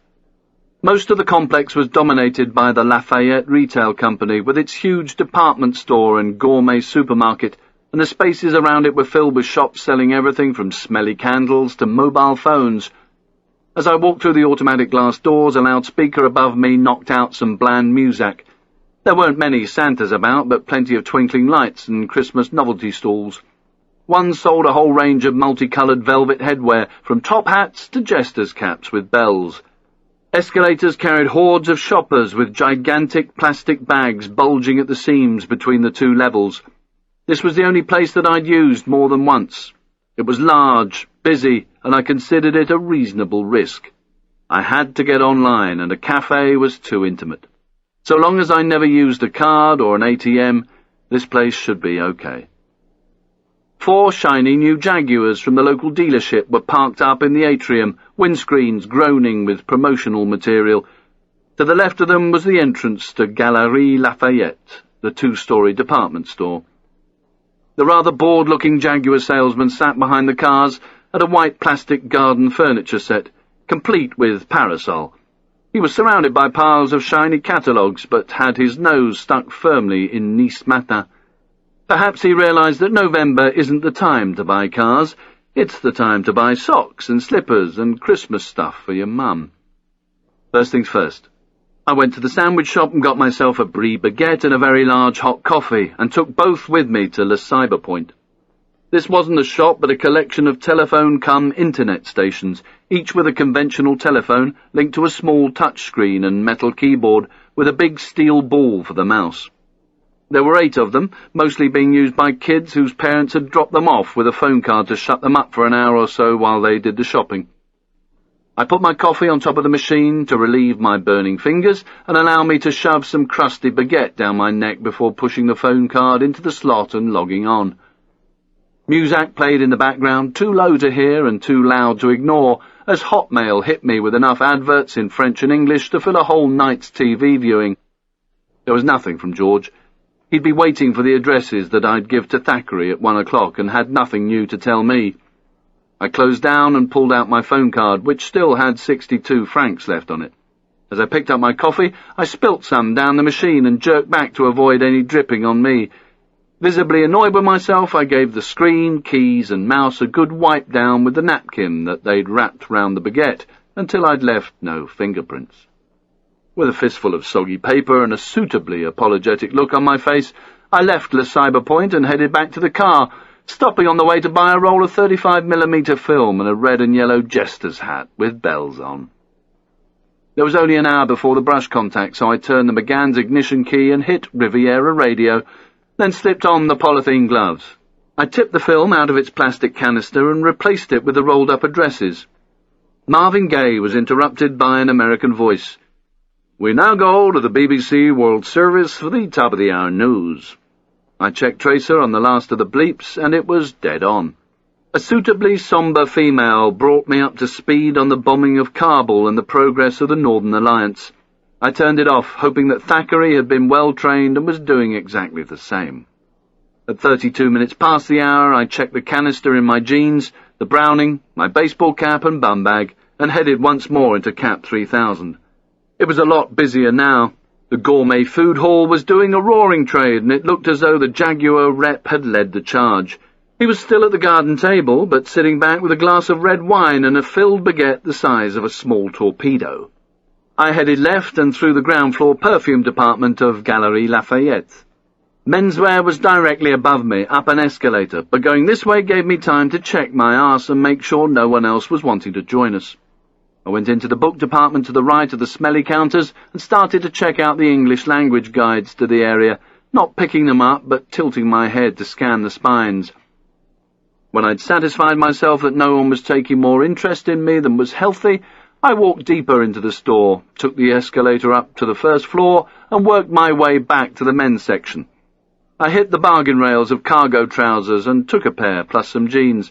Then I minced along the coat rail and chose one in dark blue padded cotton. It would stop me freezing to death at the OP and not make the noise that nylon would every time I shifted position. I moved from table to table, comparing prices before picking up 2 sweatshirts. As far as I knew, you couldn't leave fingerprints on fabric. The only thing I was doing differently from any other browser was snatching a look at Tracer whenever I could. I had to be on my start line at precisely 12 minutes past. The contact wasn't exactly at 1 o'clock, but 12 minutes after. Surveillance teams are aware that humans tend to do things at the half, quarter, or on the hour. At the same time, I was also keeping a running total of my expenditure. I wanted to make sure I had enough cash on me to cover the cost of this kit. I didn't want any scenes at the checkout that people might remember later. At 8 minutes past 1, I headed over to the maze of shelving in the underwear department. Calvin was doing a nice line in flannelette pyjamas and long johns this season, but they weren't really my style. I moved on, glancing at the 4 or 5 other people in my immediate vicinity. None of them was wearing blue. I picked up 4 pairs of socks after sifting through the choices and checked Tracer. 3 minutes to go. Still no glimpse of blue. I draped my purchases over my left arm as I agonized over a shelf full of T-shirts and fished the canister out of my jeans. A man brushed past me from behind and gave me a big "Pardon." That was okay. It gave me extra cover to check Tracer. 2 minutes to go. Michael Jackson's Thriller was interrupted by somebody gobbing off over the tannoy about the bargain of the day. I was walking back towards my start line when I spotted a blue, chunky turtleneck jumper ahead of me, no more than 10 meters away. It was 2 sizes bigger than it needed to be, and making its way towards the other end of the socks and underwear aisle, the other start line. This wasn't the sort of Thackeray I'd imagined. This one looked straight out of a garage band. He was in his late 20s, with peroxide blonde hair, gelled up and messy. He too had a bag in his left hand. He was hitting the start line. It had to be him. 1 minute to go. I toyed with a selection of boxes on the edge of the underwear department, but my mind was focused on what was about to happen. 20 seconds to go. Adjusting the clothes on my arm, I transferred the canister into my right hand as I started to walk down the aisle. Thackeray was now about 6 meters away. Between us, an old man was stooped over a pile of thermals. There was another announcement over the tannoy, but I hardly heard it. I was concentrating completely on what needed to happen during the next few seconds. Thackeray's eyes were green, and they were looking into mine. The contact was on. He was happy with the situation, so was I. I headed straight along the aisle, aiming for the suits, but my eyes were on his hand. 2 meters to go. I stepped around the old man and relaxed my grip on the canister. I felt Thackeray's hand brush against mine, and the canister was gone. He carried on walking. He'd done this before. I decided against the suits, but had a quick look at the overcoats before heading to the cash desk on the far side of the floor. I didn't know what Thackeray was doing and didn't care. My only job now was to pay up and get out, and that was exactly what I did. Chapter 24. A wrecked car was burning nicely in the square, dangerously close to one of the apartment blocks. Flames were licking at the first-floor balconies, but nobody seemed to care. An old mattress had been chucked onto the roof, its burning foam adding to the column of thick black smoke. I tossed the bin liner containing all my crap onto the fire. It was too good an opportunity to miss, and I stood against the wall and watched it turn to ash. Kids ran round the car like Indians around a wagon train. They threw on wooden pallets and anything combustible they could find, while their parents shouted at them from the windows above. As I approached the house, Hubba Hubba's bin liner was exactly where it should have been, and the matches were under the door. Lotfi looked up from the settee by the coffee table as I entered the living room. Wearing a matching green shower cap and gloves, he muttered, "Bonjour, Nick," with a very straight face, daring me to comment on his new hat. I just nodded extremely seriously as Hubba Hubba threw the bolts behind me. As I bent down to get my own gloves out of my bag, I saw Hubba Hubba's trainers stop a few feet behind me. He gave me a cheery bonjour, but I didn't look up until I'd slipped on my new multicoloured velvet jester's hat, then given a shake of the head for the full benefit of the bells. I tried to control my laughter, but failed as Hubba Hubba moved into view. He was wearing a pair of joke glasses with eyeballs bouncing up and down on springs. Lotfi looked at us with a pained expression, like a father with two naughty children. We all took our places around the coffee table. Lotfi got out his beads, ready to start threading them through his fingers as he thought about his next conversation with God. Hubba Hubba took off his glasses and wiped the tears from his eyes before playing mother with the coffee. I kept my hat on, but what I had to say was serious. I've got the location of the boat in BSM from Greaseball. I've also got the 3 addresses from him, but he doesn't know the names of the Hawalada or the times of the collections. I looked at the 2 of them. You ready? They both nodded as I tried the hot, sweet brew. Then they closed their eyes and listened intently as I gave them the Palais de la Scala address. They were immediately concerned. I know what you're thinking. I couldn't agree more. It's going to be a nightmare. But what can I say? Well, I did know what to say. The address. 3 more times. I watched their lips moving slightly as they repeated it to themselves. I gave them the 2nd address 3 times, then the 3rd. They opened their eyes again once I'd finished, and I told them about the Recces. On the build-up for the Algeria job, when we were in Egypt, sitting around a pot of coffee, just like we were now, but without the clown's get-up, I told them about the 7 Ps. Prior planning and preparation prevents piss-poor performance. They liked that one. And it was funny afterwards listening to Hubba Hubba trying to get his tongue around them in quick time. OK then, the 9th of May is going to be parked up at berth 47, Pier 9. 47, Pier 9. That's the second one up on the left-hand side of the marina as you look at it from the main road. Got that? Lotfi turned to Hubba Hubba and gave him a quick burst of Arabic, and for once I understood the reply. Mafi mushkila, mafi mushkila. No problem. No problem. Hubba Hubba waved his gloved hands around the room as he traced the outline of the marina and pinpointed the pier. I gave them the confirmatory orders for the stakeout, from placing the device to lifting and dropping off the Hawalada. Lotfi looked at the ceiling and offered his hands and beads to his maker. Insha'Allah. Hubba Hubba gave a sombre nod, which looked ridiculous given the way we were dressed. Lotfi's beads clicked away as kids on scooters screamed up and down the street. OK then, Phase 1, finding the 9th of May. Lotfi, what are the closing times for the places you looked at? Everything is shut by midnight. Great. And yours, mate? There was a rustle of plastic as Hubba Hubba moved in his seat. Around 11:30. Good. I picked up my cup and took a gulp of coffee. I'll do the walk past at 12:30 a.m. I'm going to put the McGann in the parking bay up on the road and walk down to the marina via the shops. Check out the boat, then back to the OP via the garden and the fuck bench to clear the area in front of the OP.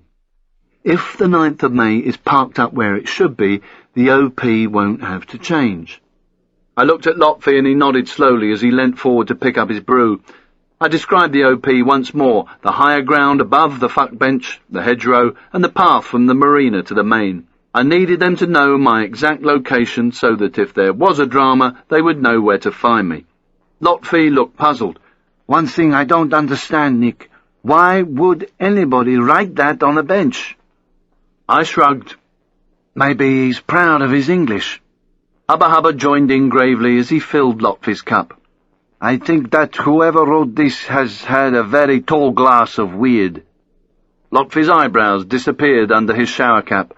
You've been watching too much American TV. Hubba Hubba grinned. What else can I do while I wait for you to finish praying? Lotfi turned to me with a look of exasperation. What am I to do with him, Nick? He's a very fine man, but an excess of popcorn culture is not good for such a weak mind. I started to go through the what-ifs. What if the boat wasn't there at all? What if the boat was there, but in a different position, and I couldn't see it from the OP? What if I got compromised by a passer-by in the OP? The answers at this stage were mostly that we'd just have to meet up on the ground to reassess. and if the boat didn't make an appearance at all, we'd have to spend all night screaming up and down the coast, checking out all the marinas, and, of course, Greaseball. I swallowed the last of my brew, and Hubba Hubba picked up the coffee pot to give me a refill. There was a gentle click of beads as I continued. Phase 2, the drop-off, and the OP setup. I want you, Hubba Hubba, to walk along the main and pass the OP at 12:40 with the radios, the pipe bomb, binoculars, and insulin case. If the OP area is clear, I want you to place the bag in the OP, so it's there when I get back from finding the 9th of May. Leave a Coke Light can in the top of the hedge to give me a telltale. Then move back to your car and get in position for the stakeout. Where exactly are you going to be? Hubba Hubba waved his arms about again to give me directions, as if I knew what was in his head and what he was pointing at. I was eventually able to establish that he'd found a place just past the marina towards Monaco. There are vehicles parked along the coast, mostly belonging to the houses on the high ground. He checked inside the pot to make sure he had enough of the black stuff to keep us going. The radio should work. I'll be no more than 400 meters away. Good news. I had a brainwave. Wrap all my OP kit up in a large, dark beach towel, will you? He looked puzzled, but nodded. Once I've found the boat, I'll move back to the OP the same way that I walked in, but not before 12:40, so the kit drop can take place. Once I'm settled in the OP, I'll radio check you both. Where are you going to be, Lotfi? He'd gone for the car park 500 meters back into the town on the other side of the marina from the OP. The one that looks over some of the marina, he said. So the radio should work from there too. I'm in line of sight with you. It was a good position. In the dark it would be very difficult to see him as long as he sat perfectly still and left the window open a fraction to stop condensation forming and giving the game away. I told both of them to practice this when we first met up in country. They'd spent a couple of nights not getting noticed in supermarket car parks, so they were well up to speed. Call signs are our initials, L, H, and N. If I don't hear anything from you by 1:30, or you don't hear from me, you better move position and try to get comms. Come in closer if you have to. This job's going to be a nightmare with these radios, but it would be even worse without them. Once we've established comms, I'll tell you if anything's changed, like the boat isn't there and we can reassess. Once we've done the radio check and everything's fine, the OP is set, and no matter what happens, we must never lose the trigger on the 9th of May, not even for a second. Lotfi, I want you to radio check us every half hour. If somebody can't speak, just hit the press all twice and we'll hear the squelches. I moved on to Phase 3. While we're all hanging about and getting bored, I'll be working out when to go down to the boat and place the device. I won't know when I'm going to do it until I see what's happening on the ground, and I won't know where I'm going to place the thing until I know what the boat looks like. It might not happen tonight. They might have a rush of blood to the head and invite their mates round for a barbecue on deck, or decide to sleep under the stars, or the boat next door might be throwing a party. But as soon as I'm ready, here's what I want you both to do. I covered all the angles and finished by telling them what I had in mind if there was a drama, so we could get away quickly and, with luck, make it look like nothing more significant than an aborted robbery. We didn't want to put the collectors off their mission. Lotfi and Hubba Hubba were absolutely silent now. Even the beads were still. It was time for the difficult bit. Okay, Phase 4, triggering the collectors away from the boat. We can't afford to lose them. We think we know the first location, but it means nothing. We're going to have to take them. I'm calling them Romeo 1 and Romeo 2, and so on, as we ID the Hawalada. I'll give them their numbers when I first see them. If they go towards Monaco, this is how I want to play it. I covered the details of the take of the collectors to the Palais de la Scala. Then I went through the actions on in the event that they went towards Nice or Cannes, and finished my brew before confirming the major points. Remember that radio contact is vital, especially if I've had to follow them onto a train. If we have this all wrong and they go towards Nice and Cannes, I want you, Lotfi, to head straight for the Cannes location. Hubba Hubba, you work your way into the city and take Nice. That way, hopefully, one of you will be at the collection point to back me up if I manage to stay with them. If they go somewhere else altogether and we get split and lose comms, I'll have to assess the situation, see if I can do the job myself. Whatever happens, we'll meet back in our BSM positions again by 0030 Saturday morning. I'll radio check at 0100. If there's been a fuck-up, we'll meet up on the high ground and sort ourselves out. Any questions? They shook their heads again, and Lotfi got cracking with the beads. Phase 5. Lifting the Hawalada and the drop-off.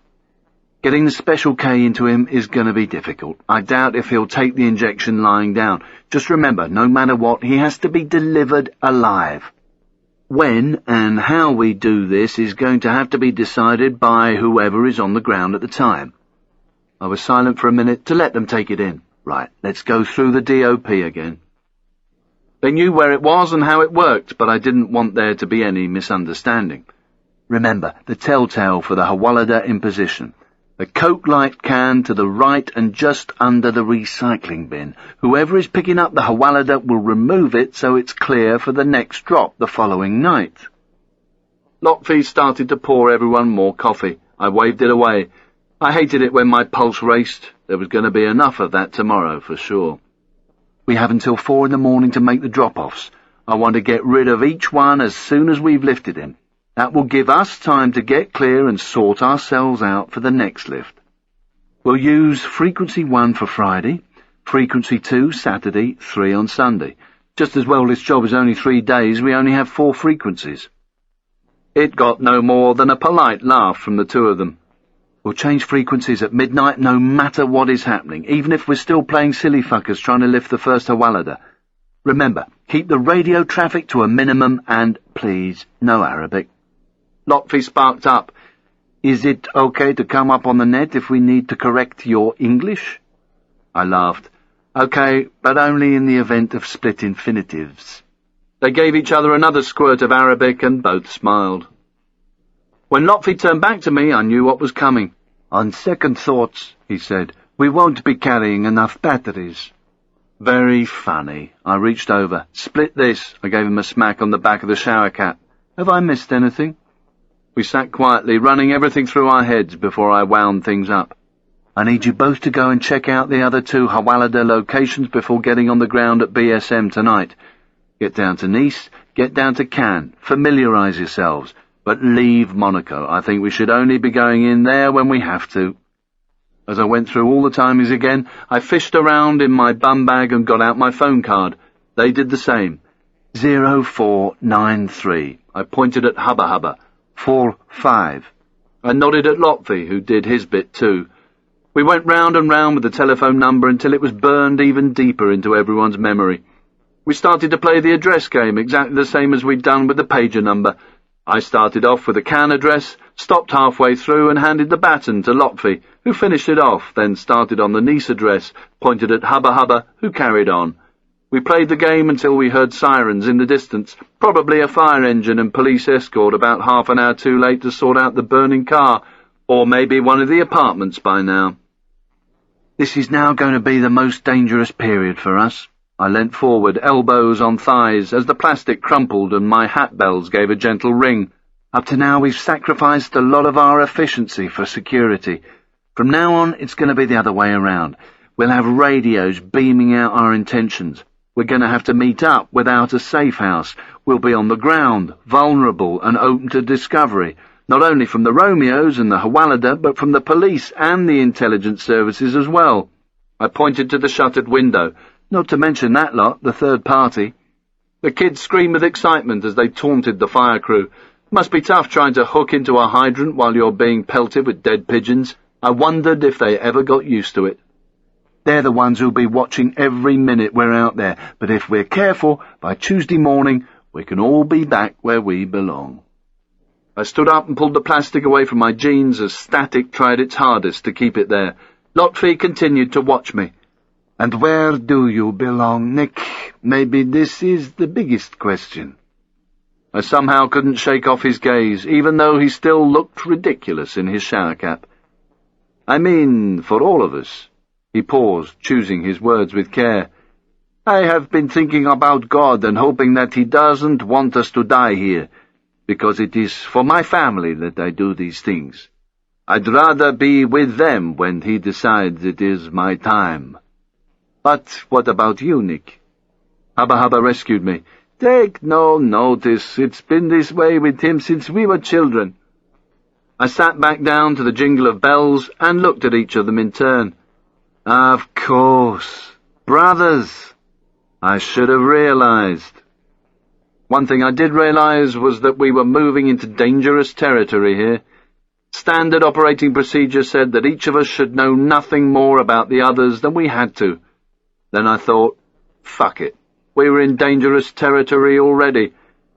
How did you both get into this then? I mean, it's pretty weird for a family man, isn't it? Is it an Egyptian thing? You all stupid or something? Hubba Hubba smiled. No, I'm here to become an American. This time next month my family will be living in Denver. He punched his brother on the arm in celebration. Warm coats and ski lessons. Lotfi looked indulgently at his brother as if he was an Andrex puppy. What about you? I asked him. Lotfi slowly shook his head. No, I'm going to stay where I am.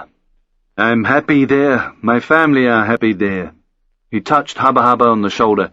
And he isn't doing this for warm coats and skiing lessons. He is a little like you. He likes to cover hurtful things with humor. Hubba Hubba's smile evaporated. He glared at Lotfi, who just gave a reassuring nod. You see, Nick, we have an older sister, Khalisa.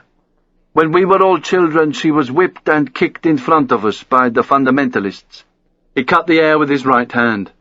Her crime against Islam? She was licking an ice cream cone. That's all. We were just having ice cream. He had the mixture of hatred and grief in his eyes that only comes from seeing your own family hurt. Hubba Hubba rested his elbows on his legs and shifted his gaze to the floor. Lotfi's face crumpled under his shower cap as he relived the experience. The fundamentalists shouted at her, screaming that it had lewd connotations. Our 12-year-old sister was whipped with sticks. There, in the street, in public, then kicked until she bled. He rubbed his brother's back between the shoulder blades. We tried to help, but we were just small boys. We were swatted away like flies and forced into the dust while we watched our beautiful sister beaten. She still has the scars on her face, to remind her, every day of her life. But the scars inside are worse. Hubba Hubba gave a low groan and rubbed his face with gloved hands. He was breathing hard through his fingers as Lotfi rubbed his back some more and comforted him with a stream of soft Arabic. I didn't really know what to say. I'm sorry. Lotfi looked up at me, acknowledging my words. Thank you. But I know that you, too, have your sadness. We all need a reason to continue, and this is our reason for being here. We made a pact that day. We promised ourselves and each other that we would never again just lie there in the dust if one of us was being hurt.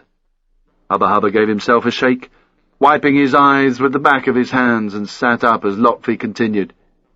He will be leaving me soon for Denver, a new start for his family, and Khalisa. She is going also. But I am staying at home, at least until this evil is driven out. The fundamentalists, they are guilty of shirk. You remember what that is? I nodded. So you also remember I have a duty to perform for God. Lotfi fixed me again with his penetrating look. Not for the first time he gave me the impression he could see right through me, and no amount of silly hats was going to stop him. A new start. Where had I heard that before? Chapter 25. Friday the 23rd of November, 0019 hours. The four-ways flashed as I hit the key fob of the McGann and walked away from the parking space behind the OP. As I carried on down the road towards the marina entrance, I zipped up the front of my new jacket and shoved my hands into my pockets. There were several Snickers bars in each for later on, wrapped in cling film to cut down on noise. A set of headlights swept the high ground ahead of me, the other side of the marina as they left the town, then cut into the night sky in the area of the car park where Lotfi's Ford Focus was going to be positioned. The vehicle continued down the dip, past the marina entrance, then came uphill towards me, still on full beam, dipping briefly as it climbed past me. It was Hubba Hubba's silver Fiat Scudo. He'd drawn the short straw with the sort of small van an odd job man would use. It had a sliding side door, plus two at the rear. On my instructions, he'd had to spray out the windows in the rear doors with matte black car paint, and would have to scrape it off again before the van was returned to the rental company. We couldn't be sure of making a definite ID on the Hawalada if we encountered a group of people handing over the cash, so we might have to lift a job lot of people, bundle them into the van, and let the warship sort it out. I bet they'd be able to sort the problem out in no time at all. I couldn't see him behind the steering wheel because of the headlights, but I could read the first 4 digits of the rear plate as he went by. Tucked under the plate, as with all our vehicles, would be his spare key. Silence returned, apart from the sound of water slapping against very expensive hulls, and the clicking and clacking of bits of metal and ropes and all sorts of other shit as they rocked rhythmically at their moorings. A few lumpy clouds blocked out the stars now and then as they scudded across the sky. I turned left at the mini roundabout and walked past the shopping parade towards the car park. There was still a light shining in the rear of one of the fancy restaurants, and the flickering glow of a TV set escaped from the gaps around the blinds of a cabin directly opposite, but apart from that, everyone else in Marina Land had thrown in their hands for the night. I turned right at the car park and headed for Pier 9, which was the second one on the right. In the dull glow of the overhead lamps that lined the edge of the marina, a sign told me I couldn't fish from here, and that the spaces were numbered 45 to 90. From either side of me came the slap of water and the click of electricity meters as I passed the reversed-in boats. I was sure there was a better way of saying it, but Lotfi wasn't around to put me right. In my head, I ran through my reason for being here. I was looking for my girlfriend. We'd argued, and I knew she was on a yacht here somewhere. Well, here or in Antibes, I wasn't too sure. But I was unlikely to be challenged, even if somebody saw me. They'd be much more likely to assume I was going back to one of the boats than getting up to bad things in the night. The TV blared out of a white fiberglass gin palace the size of a small bungalow, gleaming in the darkness to my left. A satellite dish on the pier was collecting what sounded like a German program, with aggressive voices barking out. People in the studio and inside the boat were laughing. As I neared parking space 47 on my right, I found what I was looking for. The 9th of May was a bigger and more upmarket version of the fishing boat from Jaws. Her name was painted on the rear in flowing, joined-up writing, as if it had been done with a fountain pen. She was registered in Guernsey, Channel Islands, and had a red ensign hanging off the back of a small sort of patio area. A diving deck jutted out over the propellers with a fold-away ladder for swimmers to climb in and out of the water. A short aluminium gangway hinged at the back of the boat above the diving deck was lifted clear of the pier by a pair of divots, as if they wanted a little bit of privacy. A set of blacked-out floor-to-ceiling doors with matching windows either side of them preserved the anonymity of the main cabin. To their right was an aluminium ladder with handrails that led to the upper deck. From what I could see as I wandered past, there were 2 settees up there facing forward, and a console all covered with purpose-made heavy white plastic tarps. I suppose they'd whip these off for summer driving. I concentrated for the time being on trying to take in as much information as I could without stopping or turning my head too obviously towards the target. I had to go to the end of the pier, glance at my watch, look a bit confused, then turn round and walk back. There was no other way to get off. The second time I caught the left-hand side of the boat and saw light leaking from the 2 cabin windows. As I got closer there was still no noise, but then again there wasn't a satellite dish and no TV cable running from the plastic casing on the quay, just water and electric. It was 12:38 when I approached the shops. Hubba Hubba should be nearing the OP.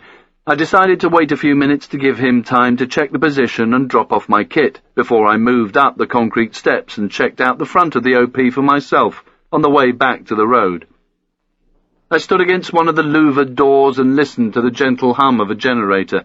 feeling the heat seep through the slats as I had a good look at the top of the 9th of May and worked out how I was going to get the device on board.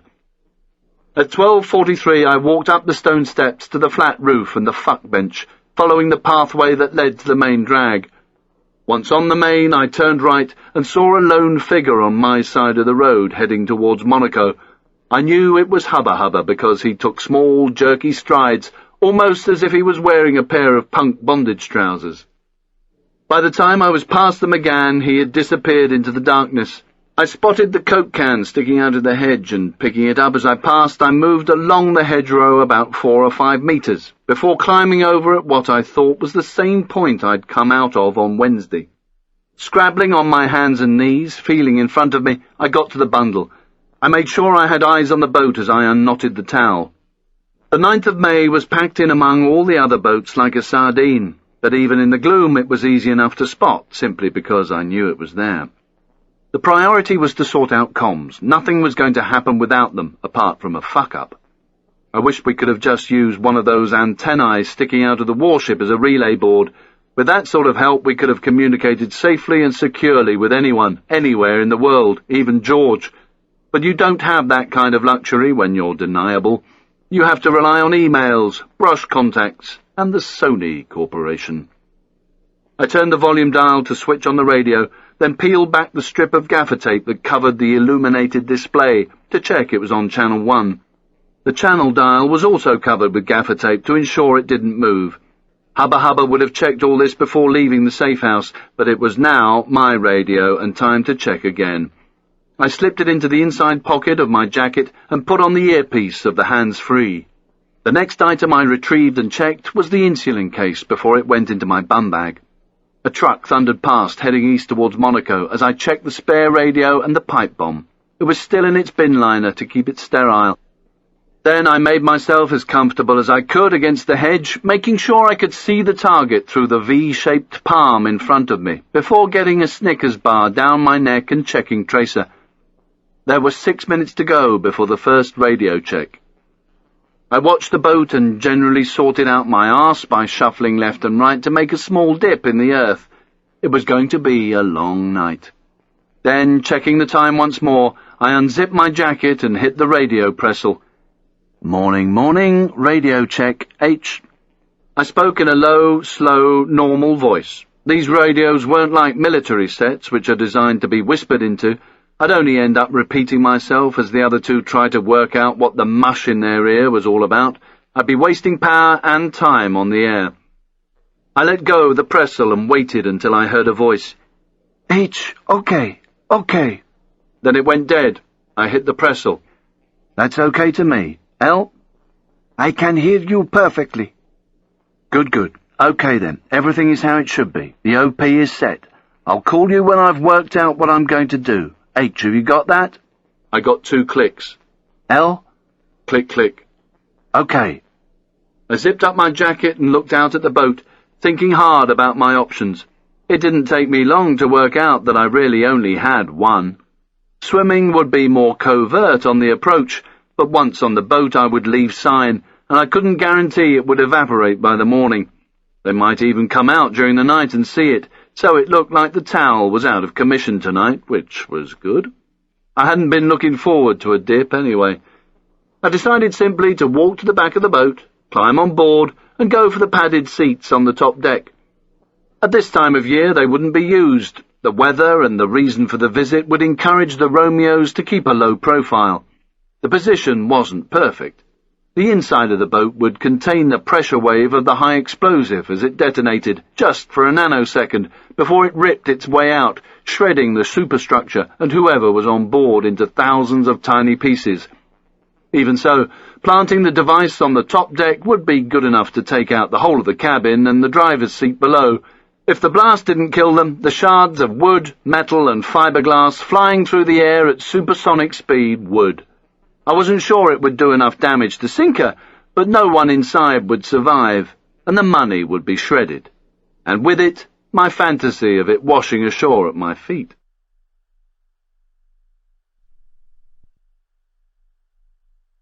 This audiobook has been broken into multiple parts to make the download faster. You have reached the end of a part, but not the end of the complete audiobook, so please check your library for the next part of this audiobook.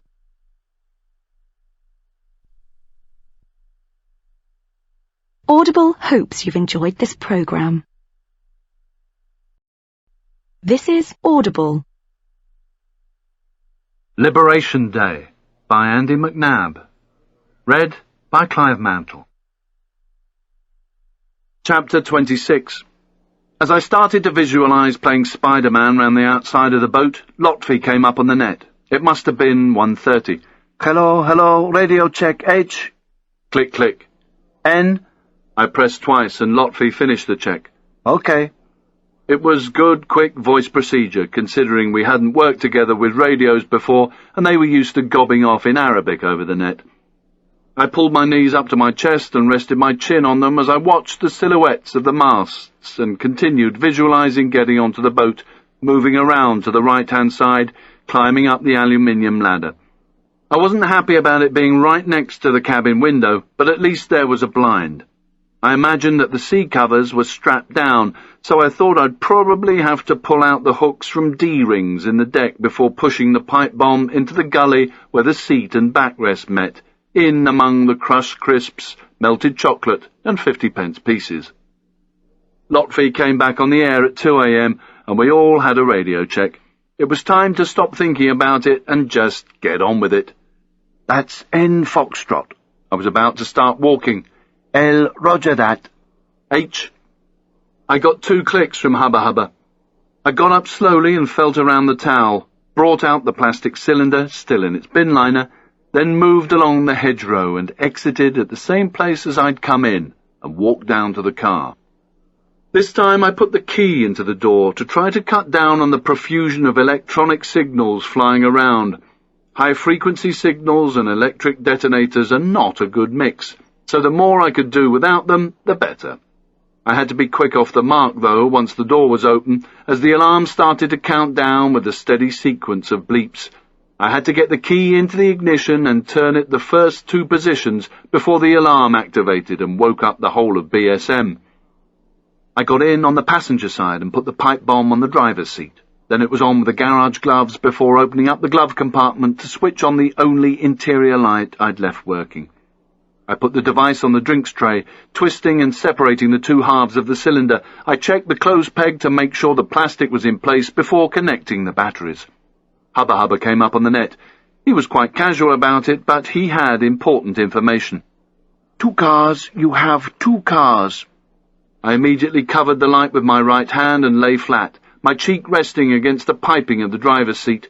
I could smell the pick-and-mix sweet shop aroma coming from the cylinder as the noise of engines got louder and light bathed the interior of the Megane. Both vehicles carried on past, and as the sound of their engines died away, I sat up again, checked the clothes peg and battery plastic yet again, and made sure that the fishing line was still held in place on the outer casing. I hated this next bit. There was nothing else I could do now. I'd checked everything, but still checked it several times over again. Now I just had to go for it. Besides, if I'd made a mistake, I wasn't going to know much about it because I'd be the one in thousands of pieces, not the boat. I pressed down on the batteries with my left thumb to keep them in place while I took hold of the plastic safety strip with my right thumb and index finger. I eased out the plastic without breathing. Not that it was going to help in any way, it just felt the thing to do. Once I had closed and twisted the cylinder tighter, the device was ready to be placed. I'd remove the final circuit breaker once I'd got it into position. I closed the glove compartment and sank back into the darkness. L&H, that's me, ready. I got an okay. 2 clicks from Hubba Hubba and waited where I was. After 3 or 4 minutes I saw Hubba Hubba to my right, his short strides taking him downhill towards the marina entrance. I let him pass behind me, watching him in the side mirror, and very soon he got on the net. L, I'm nearly there. Acknowledge. Click, click. Soon afterwards I saw headlights up on the high ground as Lotfi started down the hill. The headlights turned into the marina, then disappeared. Lotfi and Hubba Hubba were moving into their positions to cover me as I placed the device. Hubba Hubba was foxtrot and staying near the shops to warn me if anything was coming from that direction. Lotfi would stay with his vehicle and cover me from the car park. They were my eyes and ears while I concentrated on getting the device where it needed to be and not blowing myself up. Leaving the bin liner because I still had the gloves on, I shoved the device down the front of my cotton puffer jacket and got out of the car. I moved onto the pavement behind the OP for some cover between the hedgerow and the little bit of garden at the roadside to check myself out. Then, using some of the insulation tape I'd kept in the bum bag, I taped the earpiece around my ear. I didn't want it falling off and making a noise, either as it hit the deck or as one of the guys gobbed off at me while I was on the task. I put the tape back in my bum bag and made sure it was zipped up, then moved it around so it was hanging off my arse. I checked I had nothing rattling in my pockets. The Snicker bars were still there, so I zipped them closed and jumped up and down to make sure that nothing was going to fall out. I'd already done this before coming into BSM, but it was part of the ritual for a job, very much like checking chamber and checking the device. Check and test, check and test. It was my lifetime mantra. Finally, I made sure my Browning was going to stay where it was in my jeans and not fall into the water, and checked the hammer. When I'd cocked the weapon, I put the little finger of my left hand between the hammer and the pin, then squeezed the trigger so the hammer came forward under control, but then stopped in the half-cock position, with the safety off. If I had to draw down, I'd have to make like Billy the Kid in a saloon fight, drawing and whipping back the hammer to its full cock position before I fired. Without an internal holster, it felt safer for me to have it like this as I was clambering around, rather than hanging next to my bollocks with the hammer back and a safety that could easily be flicked off. Finally, I pressed each nostril closed in turn and gave them a good blow. It's a pain in the arse trying to think and breathe at the same time with a nose full of snot. It would be back soon. It always was on a job, but I like to start on empty. As I set off down the road, I got out one of the Snickers bars, unwrapped the cling film and started to munch. It would make me look less suspicious, and anyway, I was still hungry. Chapter 27. There were too many boats blocking my view to make out the 9th of May, and no sign of hubba-hubba as I carried on past the shops and into the car park, hands in my pockets, sweating up inside the plastic gloves. I took off my Timberlands and left them behind a wheelie bin at the end of the parade. The last thing I wanted when I got on the boat was them squeaking all over the deck and leaving telltale dirty marks. Following the marina round towards the second pier, I checked my bum bag to make sure everything was zipped up, then checked the Browning yet again to make sure it was good and secure. I walked casually but with purpose, a boat owner going back to his pride and joy. I wasn't looking around me because there was no need. Lotfi and Hubba Hubba were covering me, and if there was a problem, I'd soon know about it in my left ear.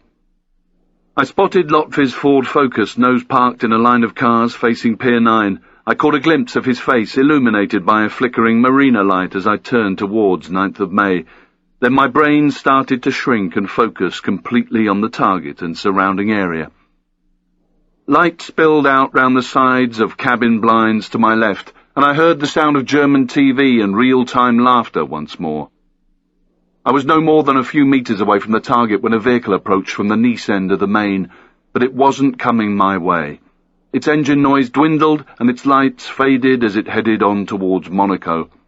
I checked the device yet again, then the Browning and bum bag, and risked one good look around me before crouching down behind the boat's utility stand. The meters ticked away like the crickets in Algeria. All the blinds were still down, and I couldn't see a single light. It looked as if the Romeos had turned in. It's pointless fannying around once you're on target. You're there, so you might as well just get on with it. Sitting on the edge of the pier, my hands gripping the base of the utility stand, I stretched my right foot across to the small fiberglass diving platform that overhung the propellers. My toes just made contact, and I dug them in to get a decent purchase. I let go of the utility stand and extended my body like a circus gymnast, slowly pushing myself off the pier and transferring my weight onto the ledge. Every muscle screamed with the effort of controlling my movements so precisely that I didn't slip or bang into anything. The boat was large enough to absorb my weight. It wasn't going to start rocking just because I was messing about on the back end. The only thing I was worried about, apart from one of the Romeos suddenly deciding to take a breath of fresh air, was the noise the device or the Browning would make if they dropped into the water or clattered onto the deck. I breathed through my mouth because my nose was starting to block up again, and heaved myself onto the ledge. I hooked my little finger into the earpiece and pulled it away from my head, blocking the outlet in case one of the boys started to gob off on the radio. I needed both ears from now on. My throat was dry, but I wasn't going to do anything to moisten it just yet. It was more important to listen for a while. There was no sound at all coming from this boat, apart from the gentle lapping of water against its sides.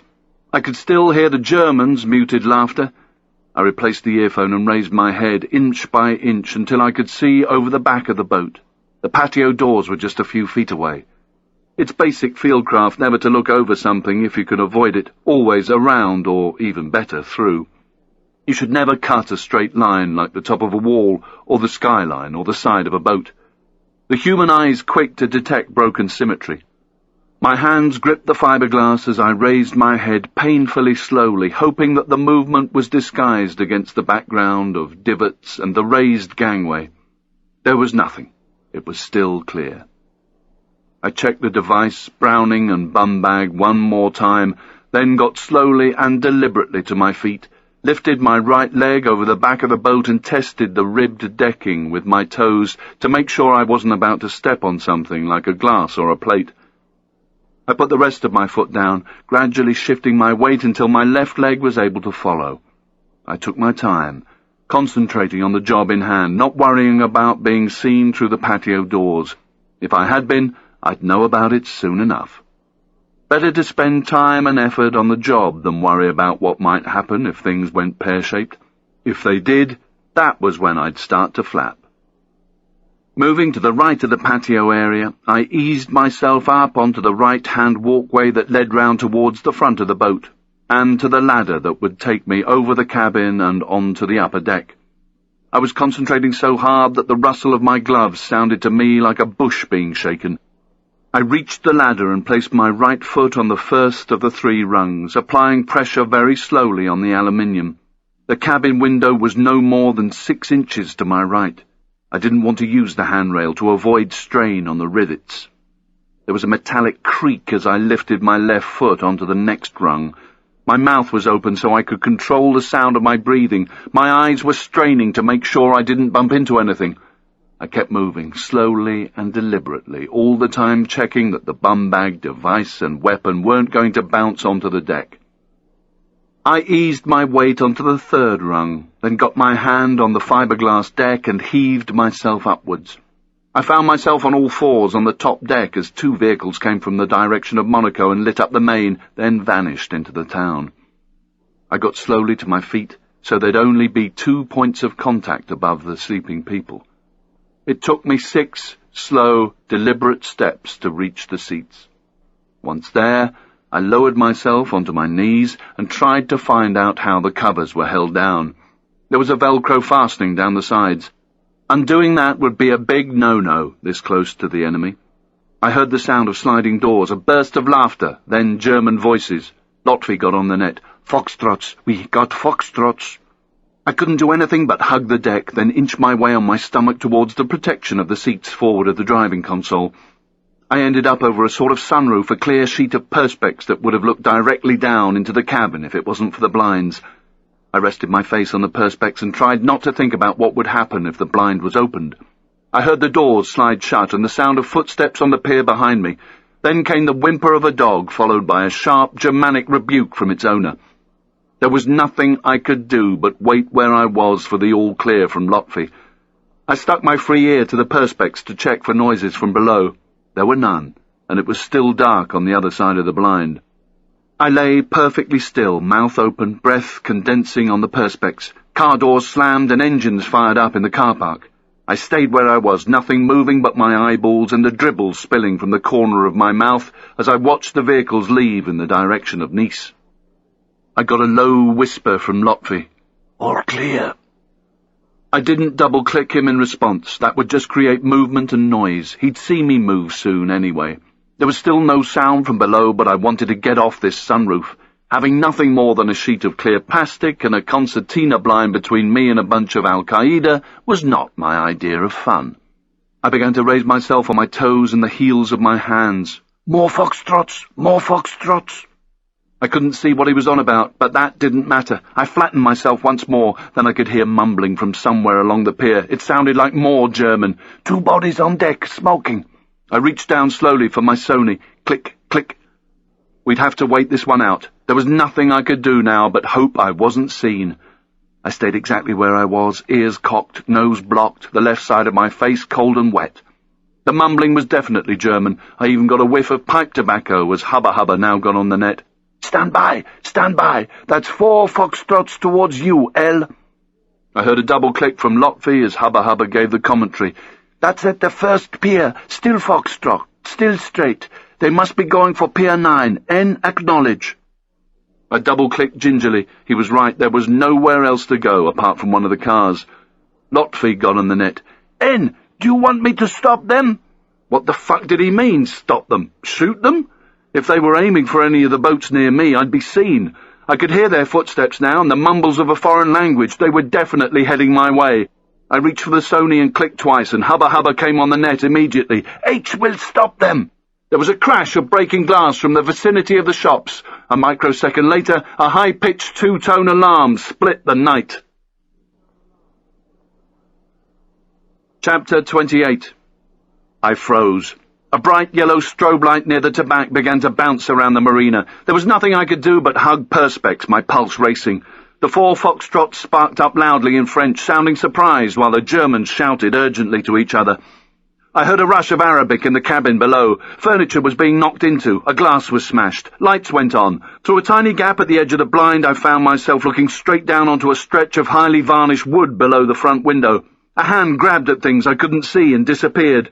A blue-shirted back came into view. They were already dressed down there. They'd probably been ready to do a runner.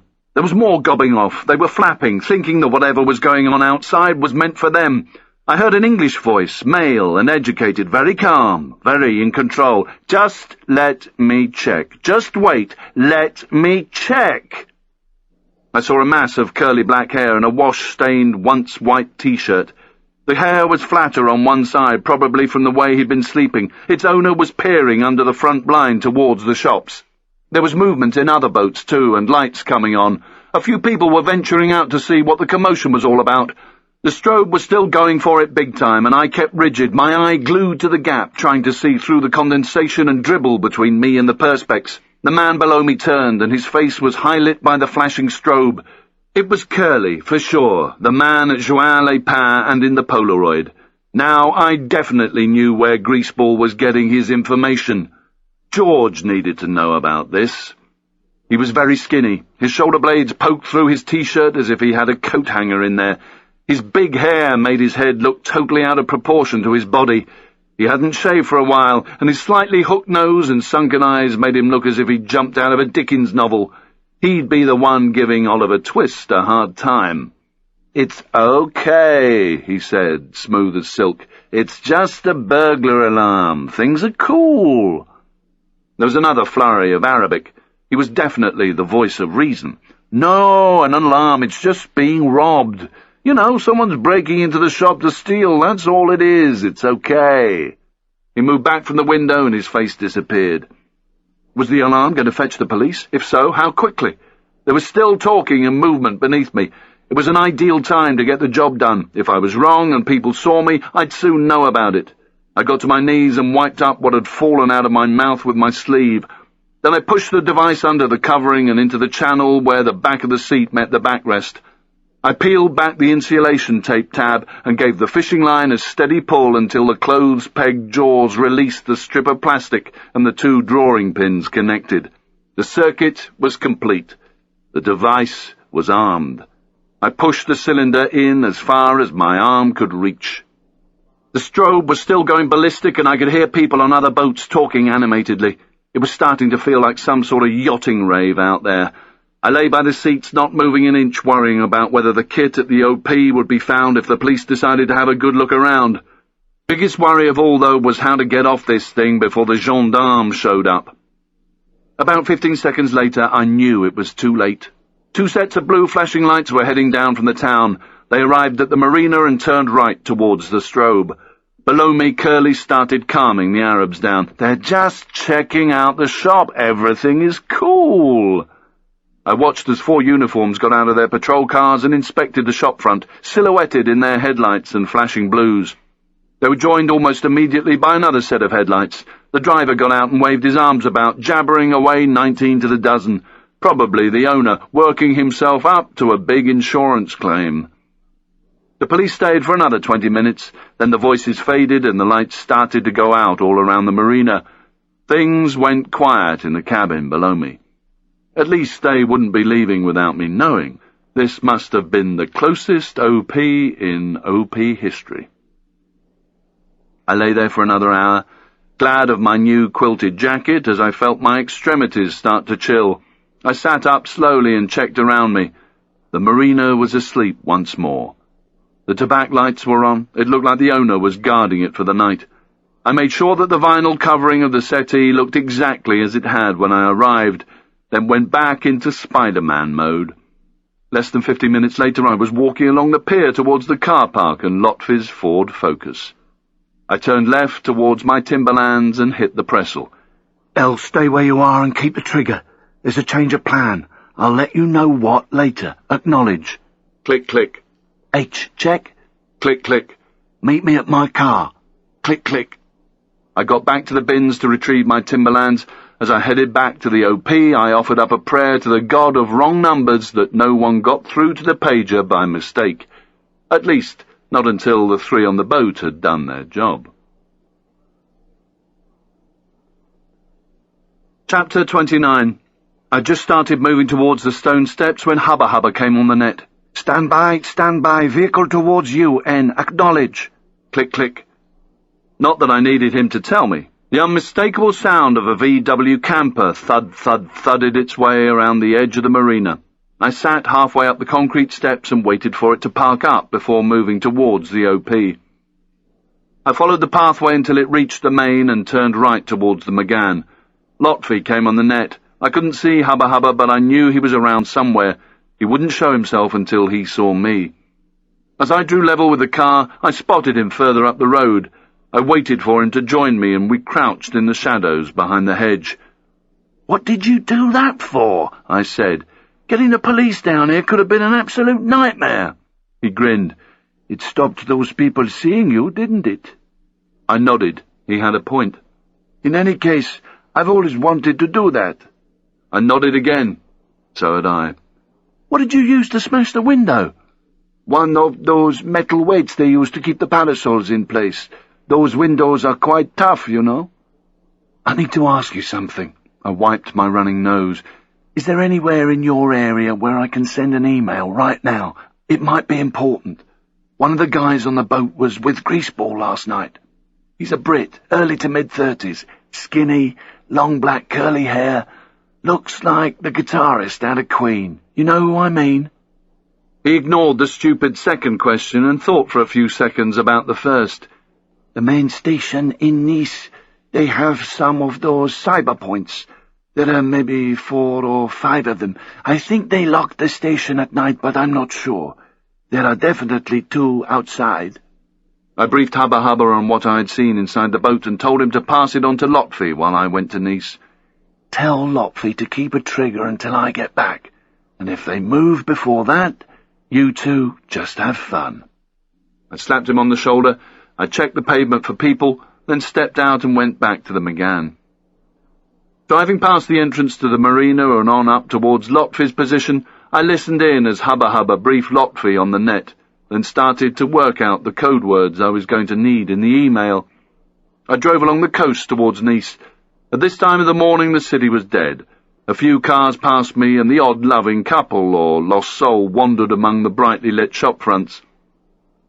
The main station was a grand 19th century building with plenty of modern steel and glass now complementing huge blocks of granite.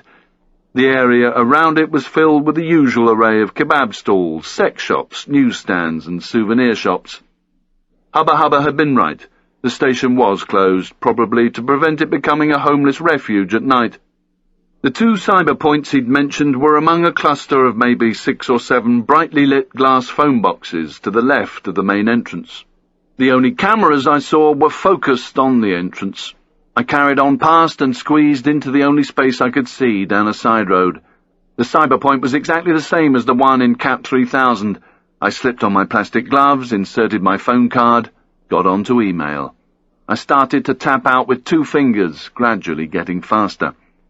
It was good to see you yesterday. Guess what? I think you had better move a lot faster if you want to get in with Susanna. There's this guy I've just seen with her. I don't know his name, but you might know him. He's got long, dark, curly hair, in his mid-30s, and English. Do you know him? Anyway, he's getting about quite a bit. I also saw him and Jenny together last night, which looked a bit suspicious, as they obviously know each other very well, and it certainly seems that this guy tells Jenny everything. Did you know about this, or is Jenny keeping that a secret from you? Sorry if this is sad news, but I just thought you'd like to know. Is there anything you want to tell me? If so, I can come round after work tomorrow night. I would say have a nice day, but maybe not. P.S. I gave your present to Susanna. She loves red. I closed down and pulled out my phone card. If George had anything new to tell me, or if I needed to change the plan, I'd pick it up at the DOP tomorrow night. Chapter 30. There was a sudden burst of static in my ear for the 8 a.m. check. Hello, hello, radio check. As I reached inside my jacket, I heard H, followed by 2 clicks. Then N. I hit the Pressel twice. That's all okay. The radio went dead. I brought my hand out of my pocket and pulled up the zip. The coat had done its job well through the night, and a couple of times I'd even had to undo the top a little. My face was greasy and my eyes stung, but my job was to keep the trigger on the target boat, and that was what I'd done. There'd been no sign of life, outside or in. First light was a bit later today because of the cloud cover, and for the last hour or so a gentle breeze had been coming off the sea and rustling the vegetation around me. It was going to be a dull, grey, miserable day, not one that the postcard photographers would be rushing to capture. The traffic was starting to make its presence felt behind me, and a shop's shutter rattled open below. I bet the tobacco was going to get one now. The first thing I'd done on my return from Nice last night was fold the towel and use it as a cushion under my arse.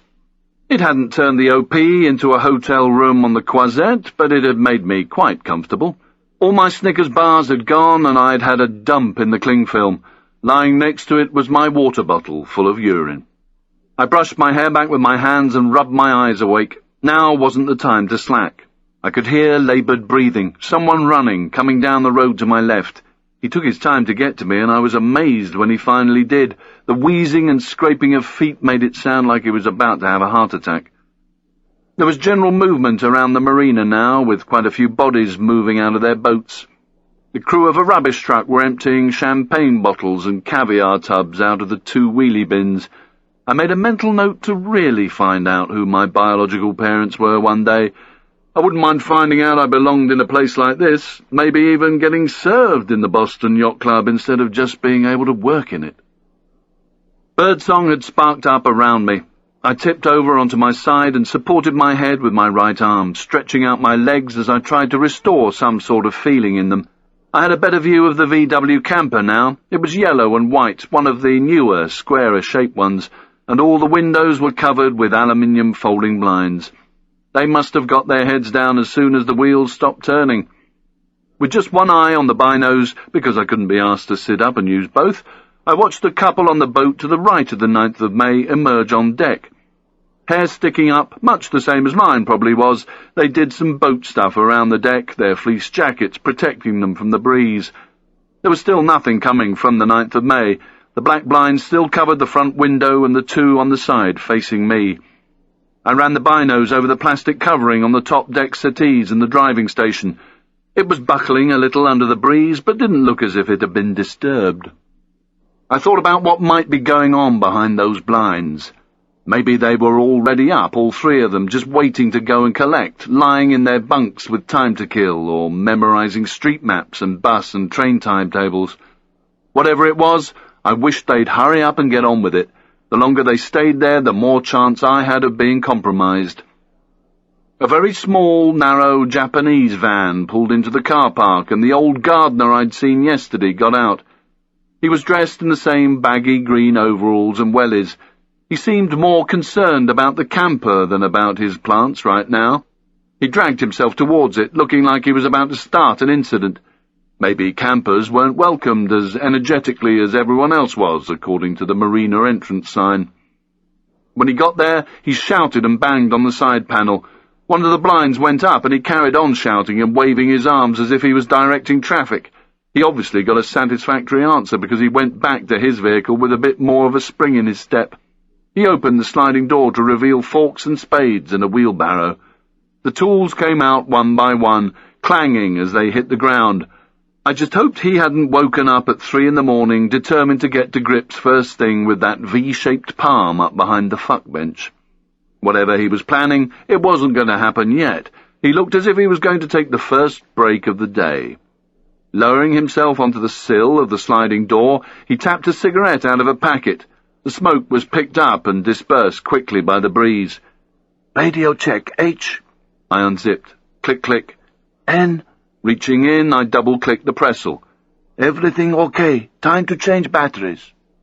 He was right. We should start the day with fresh power, and I had to get it done before old man Titchmarsh dragged himself up here and started digging where he wasn't welcome. I took the radio from my jacket, tugged the batteries off the gaffer tape, pulled off the battery cover and replaced them. I checked the display to make sure the power supply was on and I was still on channel 1, then bunged the Sony back inside my jacket. It wasn't that long before the sliding door to old man Titchmarsh's van was closed, and he wheeled his way towards the concrete steps before disappearing into the dead ground below me at the start of the stairway. There was nothing I could do but stay where I was and just get on with the job. The morning commute gathered pace on the main, and it wasn't long before OMT barrowed past me on the fuck bench, looking down at the camper and grumbling to himself. Maybe he hadn't been as firm as he'd thought. I soon heard metallic noises to my right as his tools were pulled off the wheelbarrow, and he started to dig in the sun-dried soil. If he saw me, I'd just have to play the bum and let him chuck me out. I could walk down to the marina entrance and maybe sit at the bus stop. At least I'd still have an OP on both exits. Then all three of us would have to take turns keeping that trigger until the Romeos moved. It would be a nightmare, but there was nothing I could do about it. "Hello, radio check." I put my hand in my jacket. It must be 9 o'clock. "H," click, click. "N," click, click. "That's all okay." The next 3.5 hours were a pain in the arse.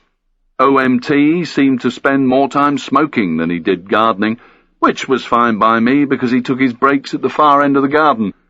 Down in the marina, people wandered off their boats and returned with baguettes or bags of croissants. Delivery vans arrived and did their stuff at the shops. Cars drove into the car park, and men with toolkits and overalls went to work on decks, rigging, and other boaty stuff.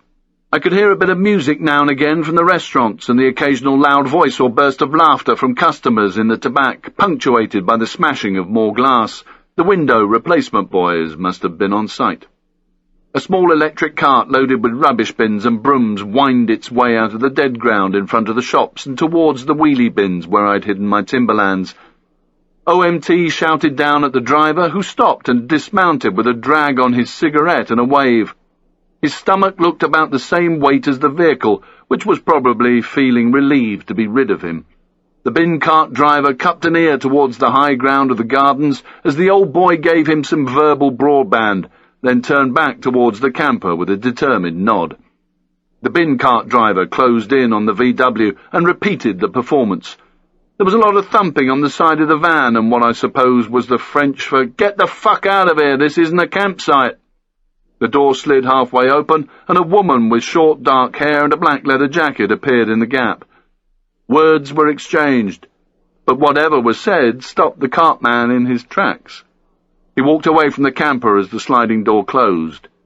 My heart beat a little faster. This didn't feel right. Old man Titchmarsh called to him, wanting to know what was happening. The cartman beckoned him down the steps. I hit my Pressel. All call signs, this is N. There could be a problem. The yellow and white VW van that came in last night might contain another surveillance team. Roger so far, L. Click, click. H. Click, click. I'll explain more later. Nothing changes for us. Just remember your third-party awareness. If I'm right, there might be others out there. Acknowledge, L. Click, click. H. Click, click. The woman had been fully dressed. Was that so that she could get out of the camper fast if the shit hit the fan and still have her weapon and radio concealed? Either way, we still had our job to do. If they were after the Hawalada, we just had to get there first. I reckon George would be able to wring what he needed out of them a lot quicker than any law enforcement agency. The engine sparked up on the camper. It headed towards the marina entrance with a man at the wheel. Stand by, stand by. That's the van now, mobile, 2 up. A man with a dark ponytail and a woman with short dark hair and a black leather jacket. The van went out of sight, following the line of shop fronts. That's now unsighted towards the marina exit. They both acknowledged with a double click, and it was no more than a minute before Lotfi came on the net with the van's progress. L has the combi towards BSM, still 2 up, now unsighted. I tried to convince myself that I'd been wrong about what I'd seen, but only for about 3 seconds. OMT shuffled his way back up the hill and started digging away to my right as I got another radio check. It was 12 o'clock on the dot. Hello, radio check, H. Click, click. N. At almost the same moment, my eyes were sucked towards the rear deck of the boat. There was movement. A body appeared. It was Curly, still in his T-shirt and jeans, having a look round as he let down the gangway. N, radio check. Click, click, click, click. There was a pause. He would only have been expecting 2. Is that a standby, N? Is that a standby? Click, click. He got the message. Standby. Standby. Chapter 31.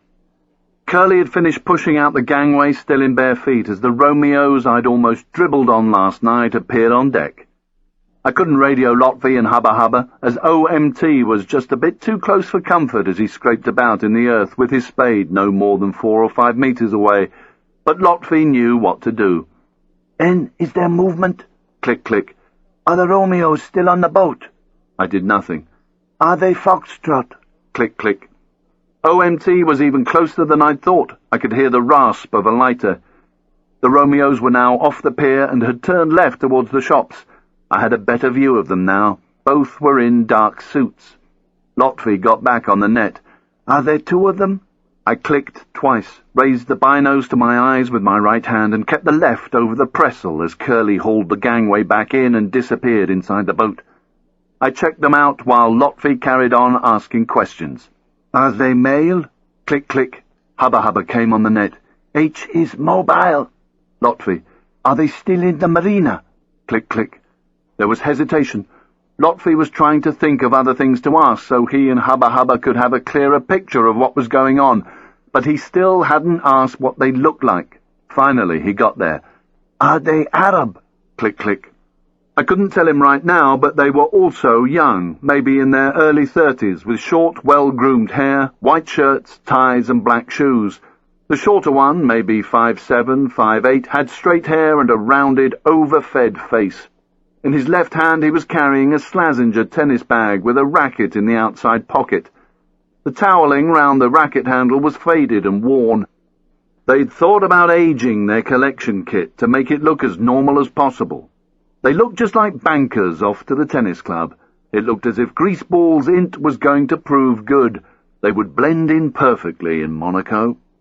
The second one was hands-free and taller, maybe 6 foot, quite lean, with wiry hair brushed back off his forehead, a very neat moustache and a pair of aviator-style sun gigs. The Saddam look was obviously in this year. I heard a vehicle drive into the parking space behind me, and a second later Hubba Hubba got on the net.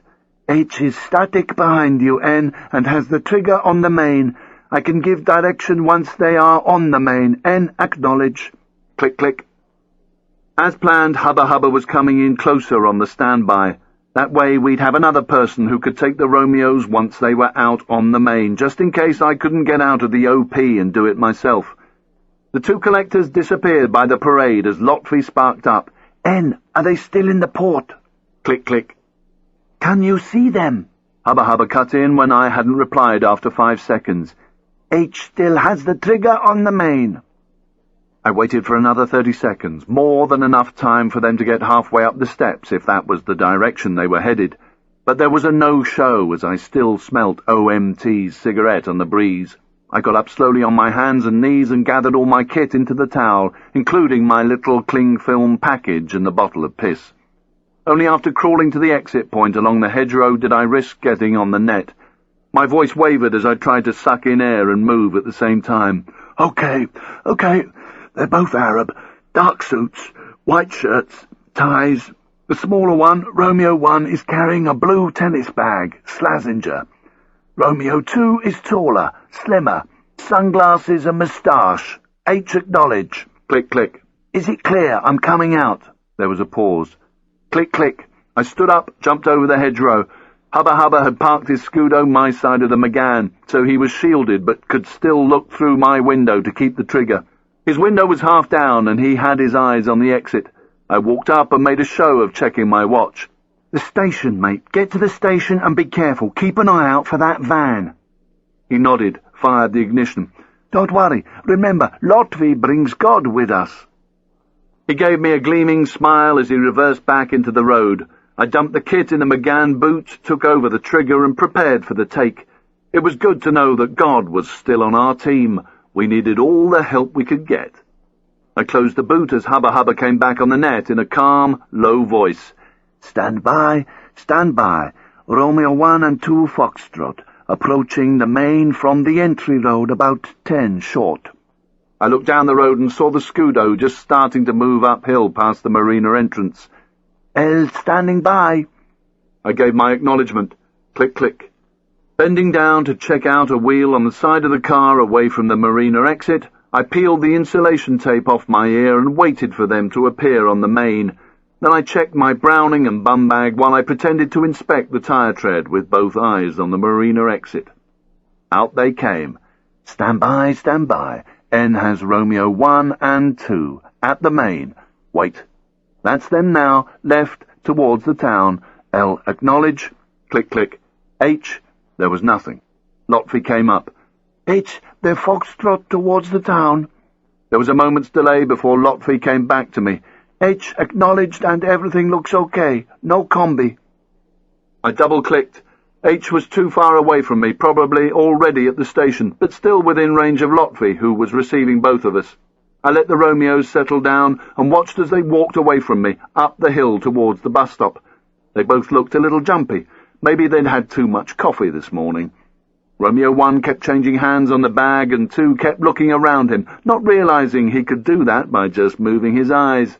I got on the net. That's approaching the bus stop on the left. Wait, that's at the bus stop. Still straight. L, roger that. That's straight at the bus stop. H, acknowledge. 1 moved the bag over his right shoulder and glanced back. I doubted that he could see the wood for the trees, though his nerves seemed to be taking over. I started to follow. That's N Foxtrot and still has Romeo 1 and 2 on the left and still straight towards the town. They look aware. Be careful. L, relay to H. I got 2 clicks before listening to a one-way conversation as Lotfi passed on the information. If they'd stopped at the bus shelter taking them towards Nice, I'd have got on at the stop before and Lotfi would have kept the trigger. If they were going towards Monaco and crossed the road to the other stop, Lotfi would have done the same and kept the trigger. The trick was for each of us to know exactly where the Romeos were and what they were up to, so we could either jump ahead or hold back, and take these 2 without them ever seeing us. The more exposure we had to them, the more chance we had of getting compromised. We needed to be out of their vision at all times, because the mind stores everything. If they saw one of us today and thought nothing of it, maybe they'd make the connection tomorrow. One of us had to have eyes on the Romeos as much as possible, with the other 2 satelliting them, always out of sight, always backing the man who was taking, always being aware of the third party.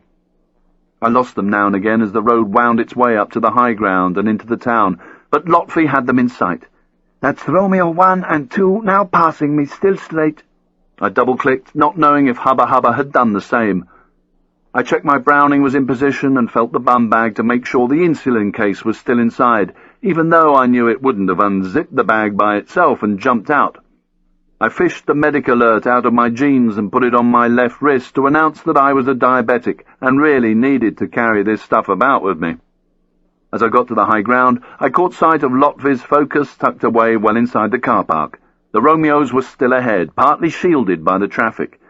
N has Romeo 1 and 2. Still Foxtrot on the left, about 50 short of the station option. H acknowledge. I smiled away to myself, as if I was talking to my girlfriend on my mobile. Click, click. L. Click, click. There was a junction right further up, where the station road ran down onto the main.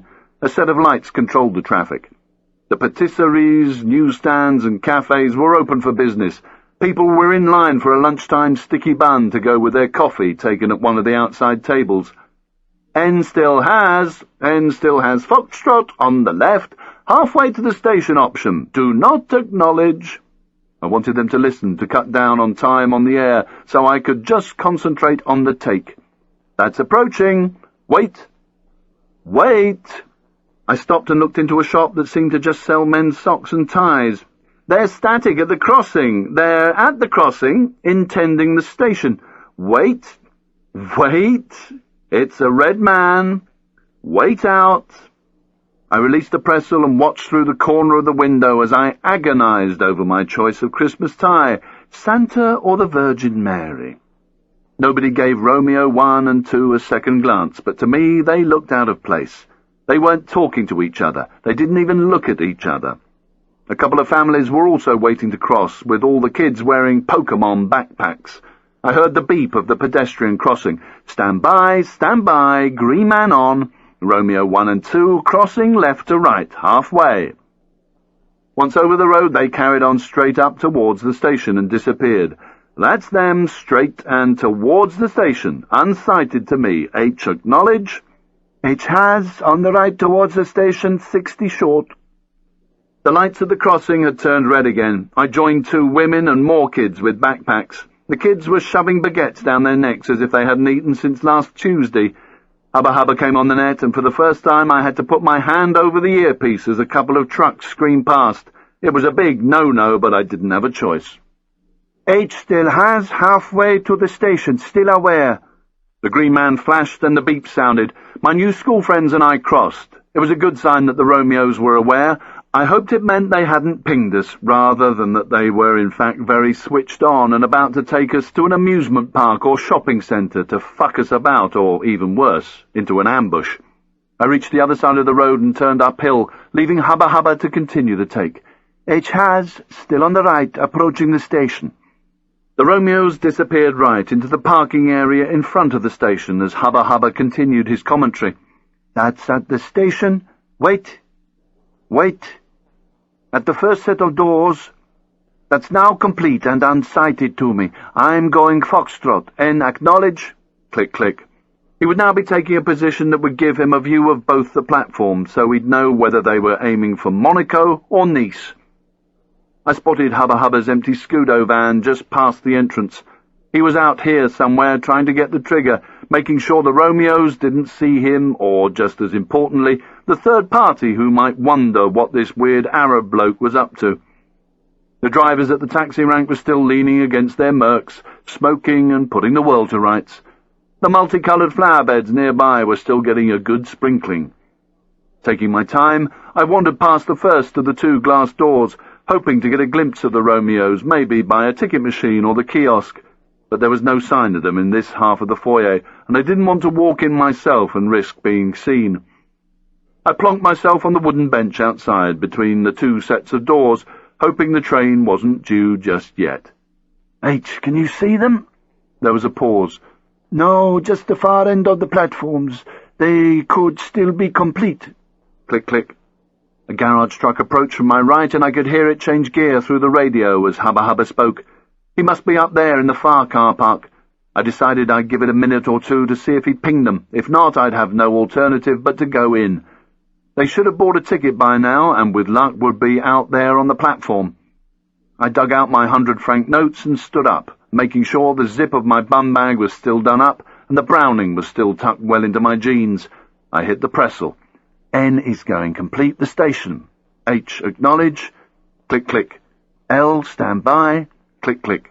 I walked through the second set of doors by the newsstand in case they were still on the concourse and stepped around the little rat dogs that were still guarding the newsstand. My head was down, hat on, not looking for faces, just dark suit trousers. I couldn't see the Romeos anywhere. That was good, and that was also bad.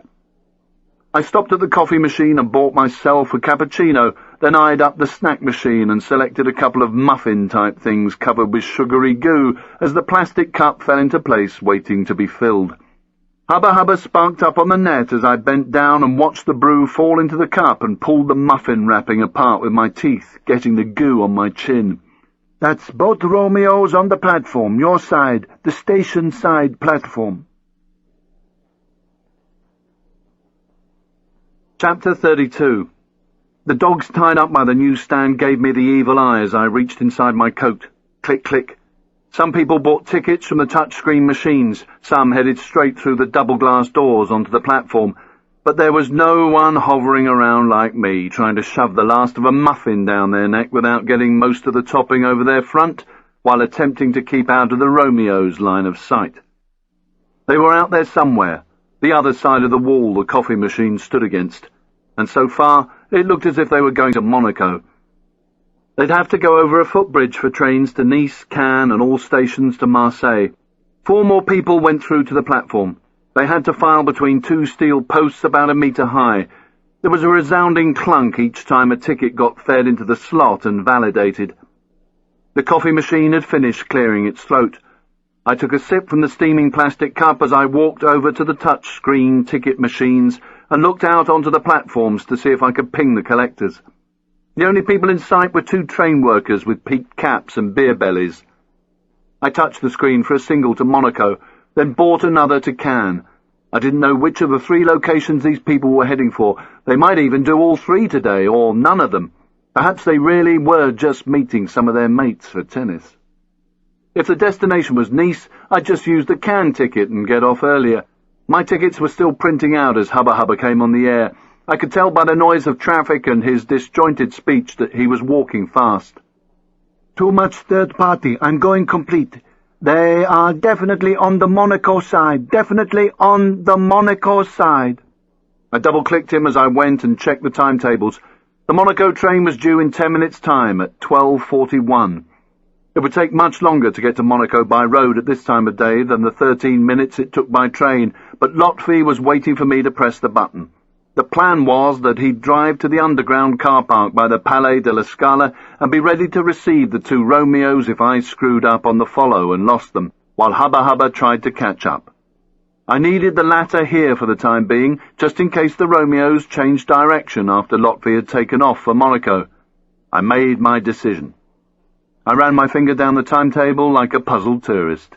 L? I got 2 clicks. Go now, acknowledge. I could hear the engine already turning over while his Pressel was down. L is mobile.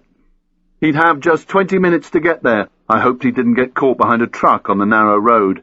Hubba Hubba kept it brief. He knew I was in the station and might therefore be surrounded by people. H is complete and has the trigger on the station exit. Do not acknowledge. The timetable remained very interesting for a while as a middle-aged couple chatted with the guy at the newsstand and played with the demented little dogs. Then I turned my attention to some ads for sun-soaked holidays in Mauritius for something like £1,000 a night, and decided that Cape Cod was more my kind of place.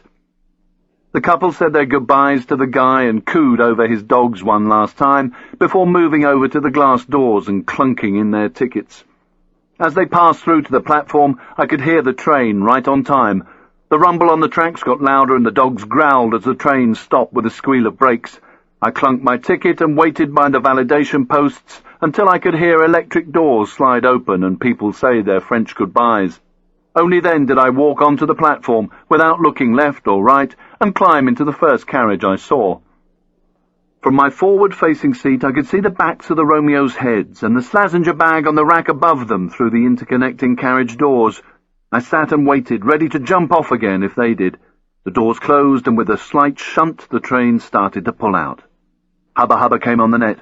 "Are the Romeos on the train?" Click, click. "Are you on the train?" Click, click. "H is mobile." His foot was probably flat to the boards as the Scudo screamed towards Monaco. The railway line followed the coast road, but there was no sign of Hubba Hubba. It was going to be a nightmare for him to catch up. He'd just have to do the best he could. There was no way I was going to walk into their carriage in case we met in the aisle.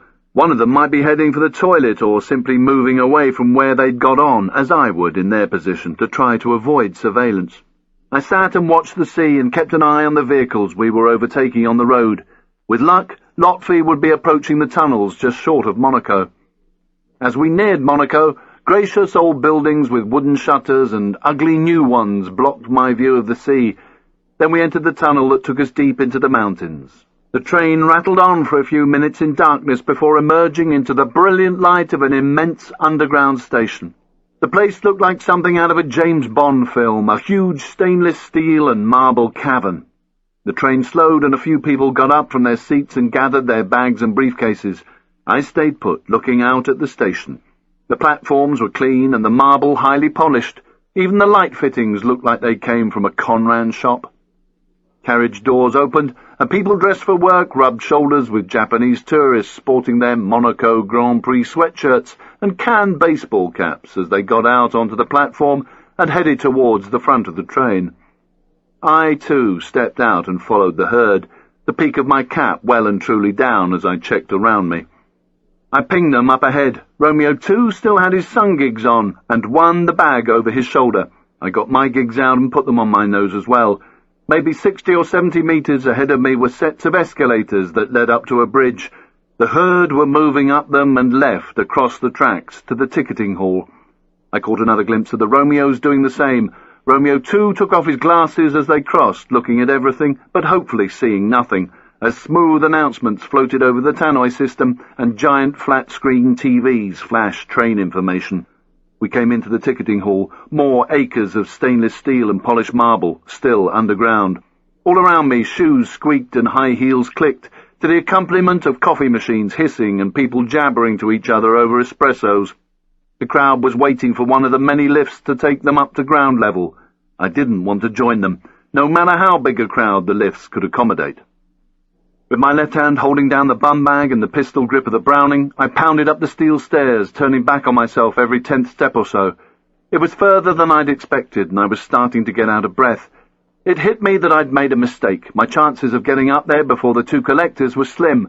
I could have gone faster if I'd used a handrail, but I didn't want to leave any sign. I pumped my arms back and forth and kept going for it. At last I saw daylight above me. 3 more flights and I was at ground level. I saw the 4 aluminium doors for the lifts and a small group of people waiting. I walked into the entrance hall, gulping in air, trying to calm myself down as the back of my neck started to leak. The glass and steel frontage of the small hallway looked out on a bus shelter my side of a busy road. I could see we were high above the Principality as I was looking out onto the Mediterranean, but there was no port. It must have been below somewhere. The breeze blew in from the sea as I headed for the bus stop. My eyes darted about, looking for the Romeos. They should be going left to the De La Scala. I saw them then, at a corner about 15 metres away to my left. Romeo 2 was checking a small map as one looked about nervously and got stuck into a pack of Marlboro. I kept my back to them now and walked directly to the bus stop, hitting my Pressel. Hello, hello, is anyone there? This is N, anyone there? There was nothing. I gave it just under a minute, then spun round to face the road, hoping to see them in my peripheral vision. They were walking down the hill towards the casino and the general area of the Palais. I set off behind them and immediately spotted 2 CCTV cameras. I hated this place. It was like an extra-large, extra-rich version of the Big Brother house. I crossed to the right-hand side of the road, hoping to avoid them. The port was about 300 feet below me. Huge grey clouds hung above us, cutting the tops off the mountains. Hordes of trucks and motorbikes screamed up and down a road that had probably been built in the early 1900s for the odd Bentley or two. The more we descended to the middle ground of the casino area, the taller the bank buildings became around us. Houses that had once been grand private residences were now plastered with brass plates. I could almost smell the big money deals going down behind their heavily blinded windows. The Romeos consulted the map again before carrying on past the shiny Rolls-Royces, Jags and Minis lined up in the British motor showrooms, as one dragged on his Marlborough, sending smoke up above him before it got taken by the wind. If they were heading for the Della Scala, they'd have to cross over soon and turn off to the right. I stopped, stepped into the doorway of a bookshop and got very interested in a French cookbook with a picture of a big sticky bun on its cover. They crossed. I hit my pestle again, smiling away like an idiot, chatting on his mobile. "Hello! Hello! Anybody there?" They must be heading for the Della Scala. They were now my side of the road and walking down Avenue Saint-Michel. I knew that because it was engraved expensively on a slab of stone just above my head, like all the street names here. They committed to the right-hand bend of the avenue just 50 metres down the hill and became unsighted to me. Dead ahead of them now, about 200 metres away, beyond manicured lawns, fountains and frost-protected rubber plant things, was the casino and its Legoland policeman. But they still had about another 50 metres until the end of Avenue Saint-Michel, where once more they had a choice of direction. I got on the net again as I started to follow. "Hello, hello, hello, anyone there?" Still nothing. Chapter 33. I didn't want to stay behind them because I wasn't being proactive. If I was going to be the only member of the team on the ground with the Romeos, I really needed to be doing Lotfi's job now, waiting for them in the Della Scala for the meet with the Hawalada. But that meant jumping ahead, and if they went somewhere else once they got to the end of the avenue, I'd be in the shit. I carried on down Saint-Michel and talked to my imaginary girlfriend with a big smiley voice. "Hello! Hello, this is N." Still nothing. Maybe they were caught in the traffic. Maybe Lotfi was here but down in the car park. Whatever was going on, I had to make a decision. I turned onto some steps that went directly downhill to cut off the bend that they'd followed towards the casino. They led to an apartment block on the steep side of the road and were well worn, which I hoped was going to prove it was a shortcut. I hurtled down them, past exotic plants and boring grey concrete blocks each side of me, keeping my left hand on the bum bag and Browning and checking tracer as if I was late for an appointment until I reached the road below. The casino was to my half left, about 150 metres away. Legoland policemen kept people moving so the Ferraris and Rolls-Royces had somewhere to park. The manicured lawns were being pampered by the sprinklers. Directly left along the road, just under 100 metres, was the junction with the avenue. I turned right, not checking anywhere because the Romeos could already be at the junction and heading my way. I continued to play, looking at my watch as I hurried past fur-coated women and expensive shops. By the time I rounded the corner to the Della Scala Square, my neck was not just leaking, but drenched with sweat. There was no sign of Lotfi anywhere on the grass, listening to my follow so he could decide when the time was right to go into the mall and get a trigger on the meat. The only people in sight were the orange-overalled tree-cutting crew, having a brew on a bench. I tried again on the radio, but there was nothing. I just have to get on with it. I might be the only one here. I started towards the glass doors of the mall, taking deep breaths to re-oxygenate myself, pushed through with my shoulder as I wiped the sweat with my shirt cuffs, and headed straight for the cafe, past the reception and the Roman marble entrance. The same immaculately dressed, dark-haired woman was operating the desk and still gobbing off on the phone. The same sort of people were at the cafe, too, talking discreetly into cell phones or reading papers. Some did both. I pulled up a chair to the rear of the outside tables and by the left-hand corner of the mall, so I was facing the reception but could also cover the exit by the dry cleaners. I started to flap a little as I flattened my wet hair on the back of my head. What if the Romeos had gone elsewhere? Fuck it, I was committed now. I just had to wait and see. The waiter who took my coffee order was more interested in watching a woman crossing her stocking legs at one of the other tables than in my sweaty face. I took off my glasses and just hoped that one of the other two was nearly here. I needed some backup desperately. My creme turned up with a biscuit and a small paper napkin between the cup and saucer to take the spills. I handed the guy a 50-franc note, not wanting to wait for a bill later. I needed to be able to jump up and go without being chased myself for doing a runner. The change emerged from his money bag and smacked down on the table just as Lotfi burst onto the net. He was out of breath and, by the sound of it, on foot and moving fast. Anyone? Anyone? Stand by! Stand by! Anyone there? Stand by! Stand by! They are in the square! Romeo 1 and 2 in the square, approaching the mall!" I reached into my jacket as I took a sip from the napkin-wrapped cup. The snarl of a chainsaw gave me a clue to his location. "That's complete the building now. They're inside." Click, click. There was relief in the air. "Is that in?" Click, click. "Are you inside?" Click, click. "Okay, I'll stay outside. I'll stay outside." Click, click. The Romeos appeared at the bottom of the corridor and looked around, getting their bearings. They obviously hadn't been here before. They eventually walked up to the reception and studied the board. They stood for 10 or 15 seconds before their eyes seemed to lock onto the address they wanted. Office 617, the Monaco Training Consultancy. I took another sip of coffee and watched between the heads of two women who were gobbing off in Italian in front of me, smoking themselves and anyone nearby into an early grave. Romeo 2 had his gigs back on now. He took a pen from his inside pocket and used it to press the buzzer. I bet he'd used his shoulders to get through the door as well. What now? What was I going to do if I was locked outside while they got directions from the receptionist? Romeo 2 bent down and I watched him say a few words into a speaker by the buzzers, maybe a confirmation statement. Whatever it was, he was a happy man as he stood upright and gave Romeo 1, who didn't look too certain about things, a reassuring nod. They waited, not going into the Roman entrance just to their left, and then I realized why. I needn't have worried. There were cameras behind the receptionist's desk, and she would know what office they'd gone into. So they waited, admiring the Persian rugs in the shop opposite, perhaps wondering, like I had, why people would pay so much just for something to stand on. Their mums could probably knock them one up in a couple of weeks. Lotfi came back on the air. The chainsaw fired up behind him before turning into a high-pitched whine as he bit into a tree. Radio check!" He sounded anxious, not knowing what was going on inside and needing a bit of reassurance.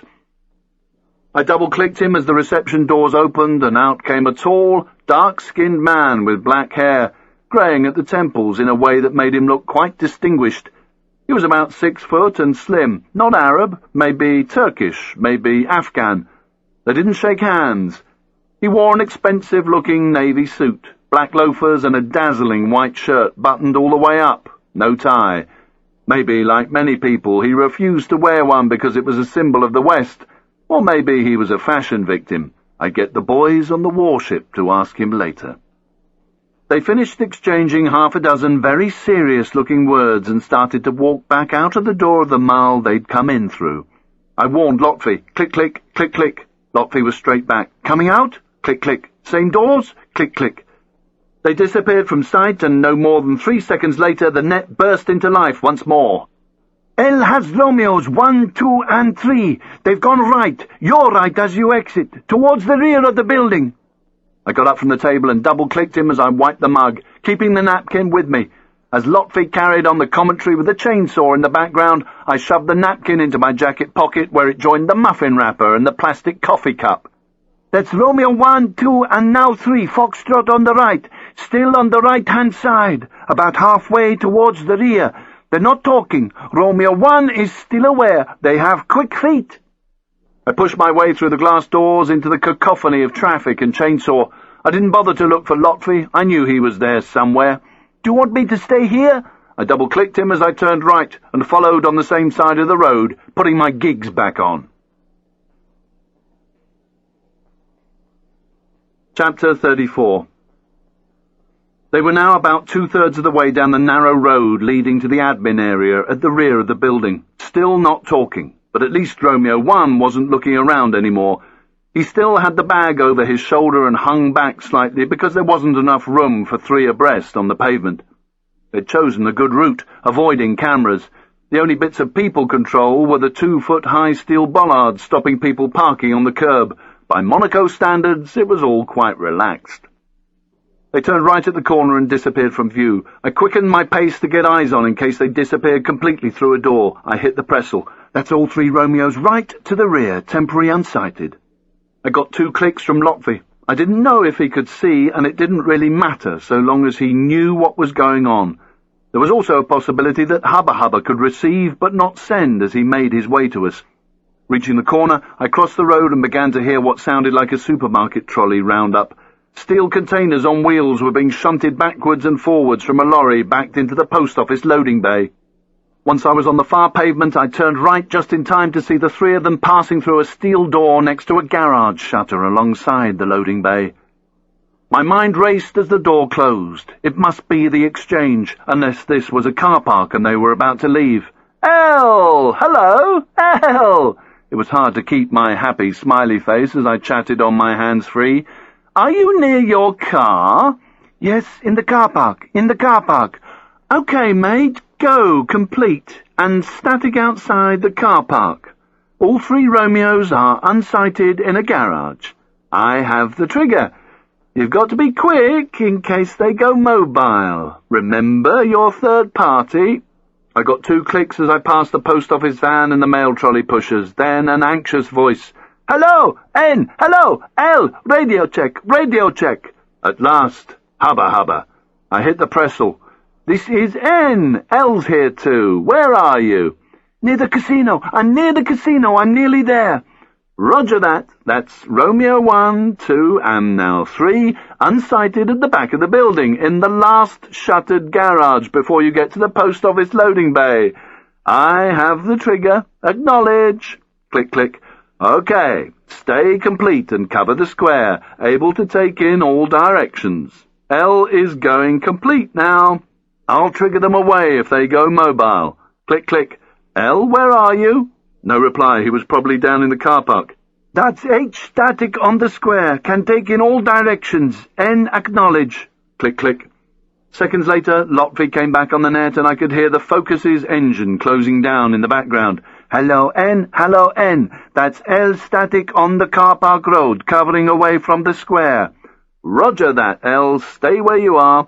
H is here and is covering the square and can take in all directions. N still has the trigger. No change. L acknowledge. Click, click. By now I was at the Mall entrance near the dry cleaners and there was a loud hiss of steam from a pressing machine.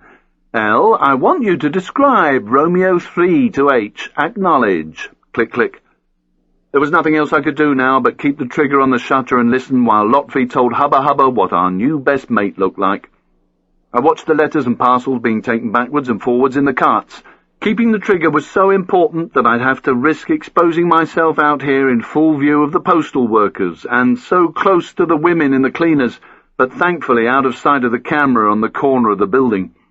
I leaned against the wall and checked my tracer. I wasn't interested in the time, just in making it look as if I had a reason to be there. There was another loud hiss of steam from the pressing shop, and then a small group of people came out of the exit. I had to brass it out. Security was definitely getting sacrificed for efficiency. A couple of minutes later there was movement. Stand by, Romeo 1 and 2, Foxtrot. Wait. That's Romeo 1 and 2, both carrying bags. Wait. I started to smile as though I was listening to a good story on the mobile. That's both Romeos, now Foxtrot right. Towards me. Romeo 3, still unsighted. He must still be inside. I have to move. Wait out. I turned and walked into the Mall with a big smile still fixed on my face. That's Romeo 1 and 2, unsighted. Stay where you are. Both stay where you are. L, acknowledge. Click, click. H, can you get a trigger on the Mall entrance? H already has the trigger and can see the road from the rear of the building. Click, click. Both exit points from the shutter, plus both entry points back into the Mall, were covered if Romeo 3 moved on foot. But it was what we'd do if he went mobile that worried me. As I bent down, I took particular interest in the china shop window across from the dry cleaners. Painted plates and silver cutlery gleamed under the brilliant display lights, and I waited to see what the two Romeos were doing. It was just a few seconds before I caught a side view of both of them quickly passing the Mall's glass doors, going on to the junction below the camera. They had 2 bags now, each with a tennis racket in the side pocket. The second bag must have been inside the first to give it bulk, and now it just looked like they were 2 mates on their way to a friendly game. I got back on the road, hoping that the Romeos weren't waiting at the junction. Tough shit if they were. I was committed now and had to get a trigger on the shutter in case Romeo 3 went mobile.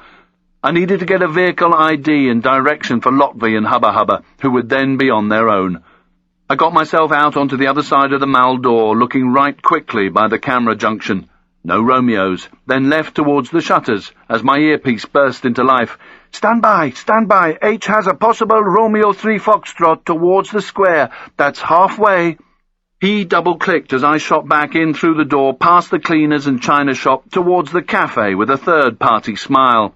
"H, stop him. He mustn't get back to the office. Stop him." I got a double-click just as I followed the Mal corridor right, past the cafe and headed for the other exit. If Hubba Hubba didn't stop him, I would have to in the corridor. As I passed the marble entrance and carpet shop, my left hand started to unzip the jacket so I had an easier drawdown on the Browning. I had a hot, tingling feeling and was sweating again. If we didn't act fast, we could lose him upstairs, maybe forever. I wanted him lifted and dropped off as quickly as possible. We couldn't afford to wait around here. Security was tighter than a duck's arse. Barging my shoulder against the Mal door, I shot back out onto the road facing the square and the chainsaw crew.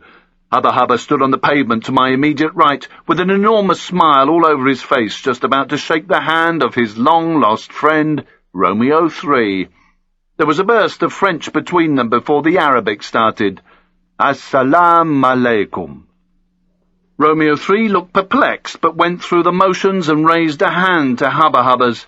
"Wa alaikum assalam." Passers-by took no notice as the old friends met on the street, and Hubba Hubba initiated a bit of cheek-kissing. As I approached, the Hawalada's eyes darted nervously between the two of us.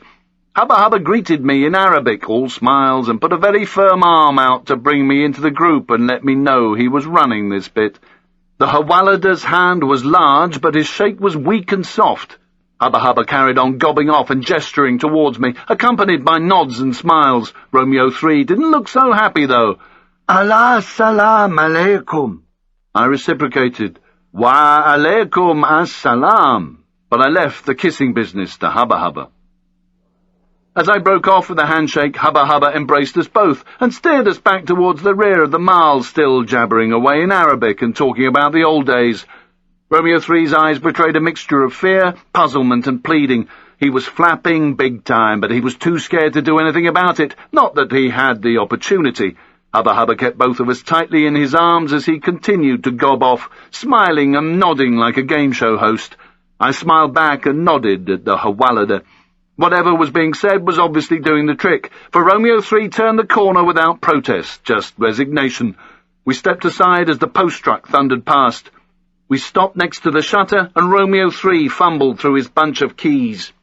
With Hubba Hubba's help and support, he finally inserted the right one into the cylinder lock and opened the metal door. Acting the gentleman, Hubba Hubba ushered him inside and followed a step behind. I entered the cool darkness last. There was hard concrete beneath my feet and a strong smell of paint. Romeo 3 started begging. The only word I could make out sounded like Audi. I pushed the door closed and hit the light switch on the left-hand side of the steel frame with my elbow. I could now see what the Hawalada was babbling about. A French-plated metallic silver Audi A4 was parked and filled most of the space in here. Hubba Hubba stepped alongside him just as he was turning towards us and slammed his right hand over Romeo 3's mouth. The keys slipped out of his hands and fell to the ground with a jangle. Pulling his head back and hooking his left arm around his neck, Hubba Hubba went down with him onto the dusty concrete, grazing the skin on his face. Their clothes most of the space in here. Hubba Hubba stepped alongside him just as he was turning towards us and slammed his right hand over Romeo 3's mouth. The keys slipped out of his hands and fell to the ground with a jangle. Pulling his head back and hooking his left arm around his neck, Hubba Hubba went down with him onto the dusty concrete, grazing the skin on his face, their clothes covered with dust. Muffled screams escaped from the jerking body as he kicked against the side of the car in his struggle to get out from under Hubba Hubba. The Egyptian looked like he was trying to wrestle a crocodile and responded by forcing Romeo 3's head more firmly into the concrete to the sound of both of them snorting for oxygen. I was already down on my knees, opening up my bum bag and extracting the insulin pen as the Hawalada fought non-stop to free himself, and Hubba Hubba did everything to keep his face down and his arse up. "That's good, mate. Keep him there. Keep him there." I dug my right knee into his left thigh. His cologne filled my nostrils, and I saw a gold Rolex glint on his wrist. This boy had obviously never seen what a tracer could do for you. I clamped the plastic needle cover between my teeth and put all my weight onto his thigh so I could get to the injection site before spitting it away. I could feel his wallet in the back pocket of his trousers as I used my free hand to push down on his arse, trying to keep it still. As I fumbled with the button to pull it out, there was a hiss of air brakes and another truck started to back into the post office loading bay.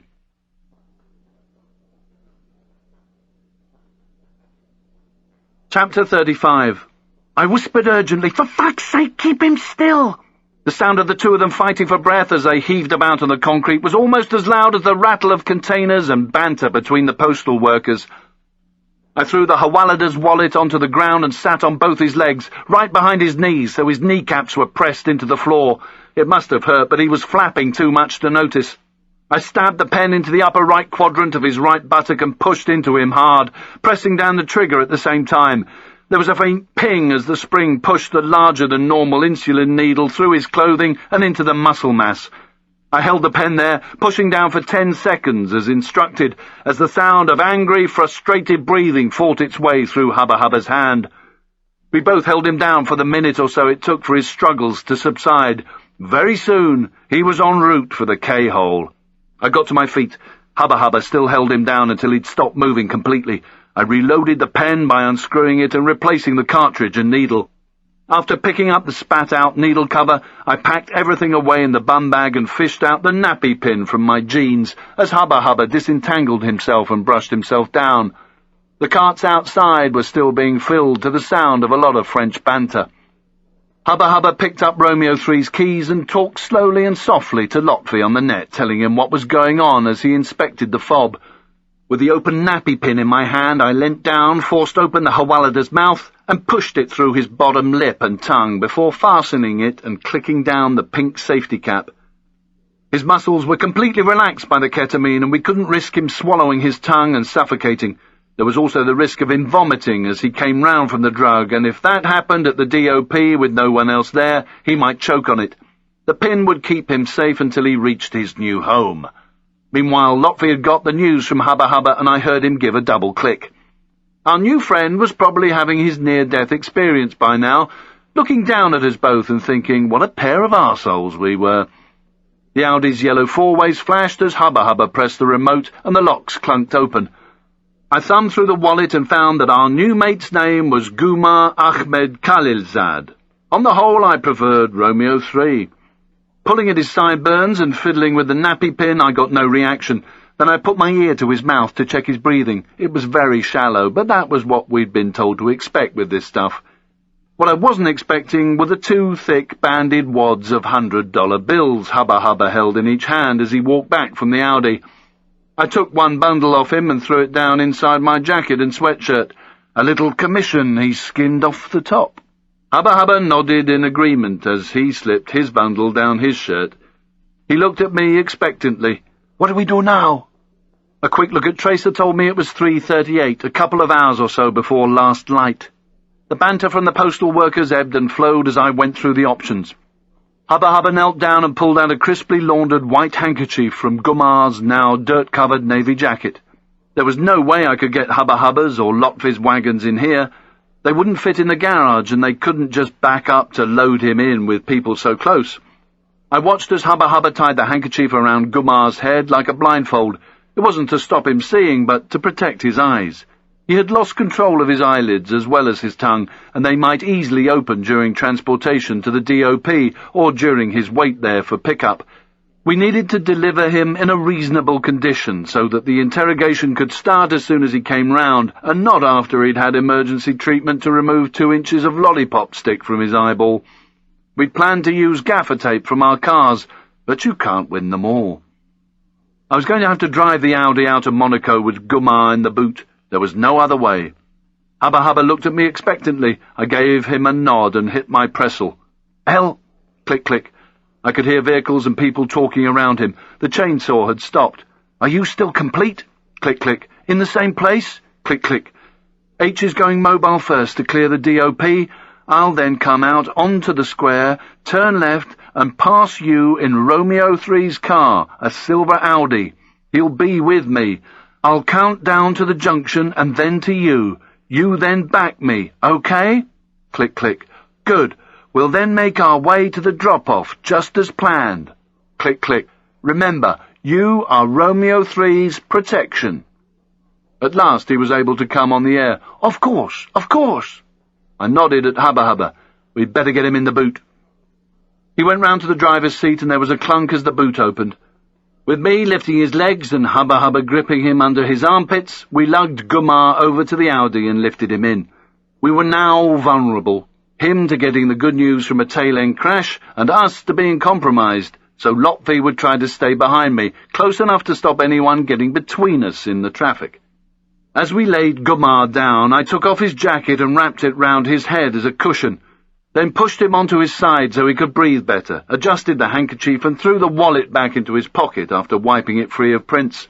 It was part of the package for the boys on the warship. Hubba Hubba stood there waiting for the green light. Not yet, mate. We need to make this look like a hire car. Fortunately, there wasn't much to rearrange, just a plastic air freshener on the rear parcel shelf shaped like a crown and some French and Arabic newspapers on the seat. They all went into the boot before it got closed down. I looked at Hubba Hubba. First thing, how do I get out of here? He pointed at a red and a green button to the side of the shutter. Okay, mate, go and clear the drop-off. I'll come in via BSM and radio check you to make sure everything's clear up there. He nodded and walked to the door as I half sat in the Audi, turned the key and watched him disappear into the street, closing the door carefully behind him. That's H. Foxtrot. L. Acknowledge. Click, click. The engine ticked over gently and exhaust fumes filled my nostrils as I moved over to the electric doors, waiting to be cleared by Hubba Hubba. There were still voices outside and I could just hear the chainsaw rev up once more in the distance. It was now magnified in my earpiece as Hubba Hubba came on the net. N, it is all clear. It's all clear. Click, click. I hit the shutter button with my elbow and the electric motor whined. As the steel door squeaked its way up, I slipped my gigs onto my nose and pulled my peak down low. Reversing out, I had to stop parallel with the truck to close the shutter before heading for the square. Hubba Hubba was on his way to the drop-off. H is mobile. L, acknowledge. Roger that. N is mobile. The Audi was an automatic, so it was quite easy to keep my right hand on the pressel. That's approaching the left-hand bend. At the bend towards the square. Halfway. Approaching. I hit the junction. Stop, stop, stop. Silver car. L has. L has. The black Ford Focus was up the road to my left, just past the entrance to the car park and facing away from me. There was no need to carry on with the countdown. He had me. I turned left and Lotfi slotted in behind. We wound our way back to the casino, down the hill towards the harbour. Traffic was heavy but steady as people began to head home from offices and banks, clouds of cigarette smoke and bad music billowing out of their open windows. Higher up, much bigger clouds, dark and brooding, gathered in the mountains. We crawled around the harbour with Lotfi protecting the rear of the Audi from impatient commuters. Motorcycle police were directing traffic on a four-way junction not far from the tunnels. A truck in front of me eventually got the wave and turned right. I followed as Lotfi hit the net. No, no, no, no, no! As the message sank in, I saw Lotfi in my wing mirror, heading straight on. There was a series of short, sharp whistle blasts from one of the policemen now behind me. He was wearing high-leg riding boots and a sidearm and was waving me to a halt. Another policeman kicked up the stand on his bike and my mind raced through the options. It didn't take long. I didn't really have any. I had to bluff it. If I put my foot down, I probably wouldn't even make it past the other side of the tunnel. I took a deep breath, accepting my big-time fuck-up, checked my Browning was covered, and pulled over as a few trucks moved out into the centre of the road to pass the knobber who didn't know where he was going. The policeman approached, and I pressed the down button on the window, looking up at him, my face one big apology. He still had his helmet on, a BMW lid, the sort that you can pull up the face. He said something in French and pointed back to the junction. His tone was more exasperated than aggressive. I stammered, "I'm sorry, officer, The bags under his eyes drooped as he looked down at me with an expression of unutterable weariness. "Where are you going?" Perfect English. "To Nice. I'm sorry, I'm a bit lost and I missed your signal." His expression told me he'd been dealing with dickhead Brits for years. With a resigned nod, he walked back towards the junction and beckoned me to reverse. A dozen horns were leant on as he held up the traffic with a leather-gloved hand and pointed me in the direction Lotvi had gone. I gave him a wave of thanks and tried to avoid the angry glares of the other drivers. As I pulled away, I saw Lotvi on foot to my left, coming uphill towards the junction. His arms were crossed and inside his jacket, which meant only one thing. He had drawn down in case he had to get me out of the shit the hard way. He spotted me and turned on his heel as I got on the net. "El, where are you parked? Where are you parked?" The roar of the traffic filled his mic. "On the right, not far, down on the right." "Okay, I'll wait for you, I'll wait for you." Click, click. I drove down the hill looking for the Focus. It felt really strange knowing that someone had actually been coming to help. Nobody had done that for me since I left the regiment. I saw his car in a small lay-by in front of some shops. I pulled in about 4 cars back and waited for him to get back behind the wheel. I watched him approach in my rear view and felt a surge of gratitude that I realized was close to friendship. It had been my fuck-up. He didn't have to come back and help, but he had been prepared to put his own life at risk to do so. He walked past me, not giving the Audi a second glance, and as he waited for a line of cars to pass before opening his door, I wrote myself a mental post-it to find a way of thanking him. Chapter 36. The Audi and the Focus merged with the traffic as we flicked on our lights to drive through the tunnel. 2 Legoland police and 3 more in riding boots astride their machines were on duty at the roundabout the other side, checking tax and insurance discs as the traffic filtered past them. The flow speeded up now as most of the traffic turned up to the A8, wanting to get straight home rather than waste time winding along the coast. I was trying to think what to do now that there was an extra vehicle in the plan. It was starting to get dark, so the headlamps stayed on. Pinpricks of light were scattered all over the populated slopes to our right, but as the mountains got higher, they thinned out. It wasn't long before we arrived at BSM and passed my McGann behind the OP and then the marina entrance. I knew I wouldn't be able to see the 9th of May from the road, but couldn't resist a look anyway before checking the rearview mirror for the 100th time to make sure Lotfi was still behind me. I got on the net. H, radio check, radio check. I got 2 low and crackly clicks. "You are weak. Have you checked the drop-off?" The clicks were still crackly. "Okay, change of plan. Change of plan. I still want you to cover me, but in my car. Cover me in my car. Roger so far?" Click, click.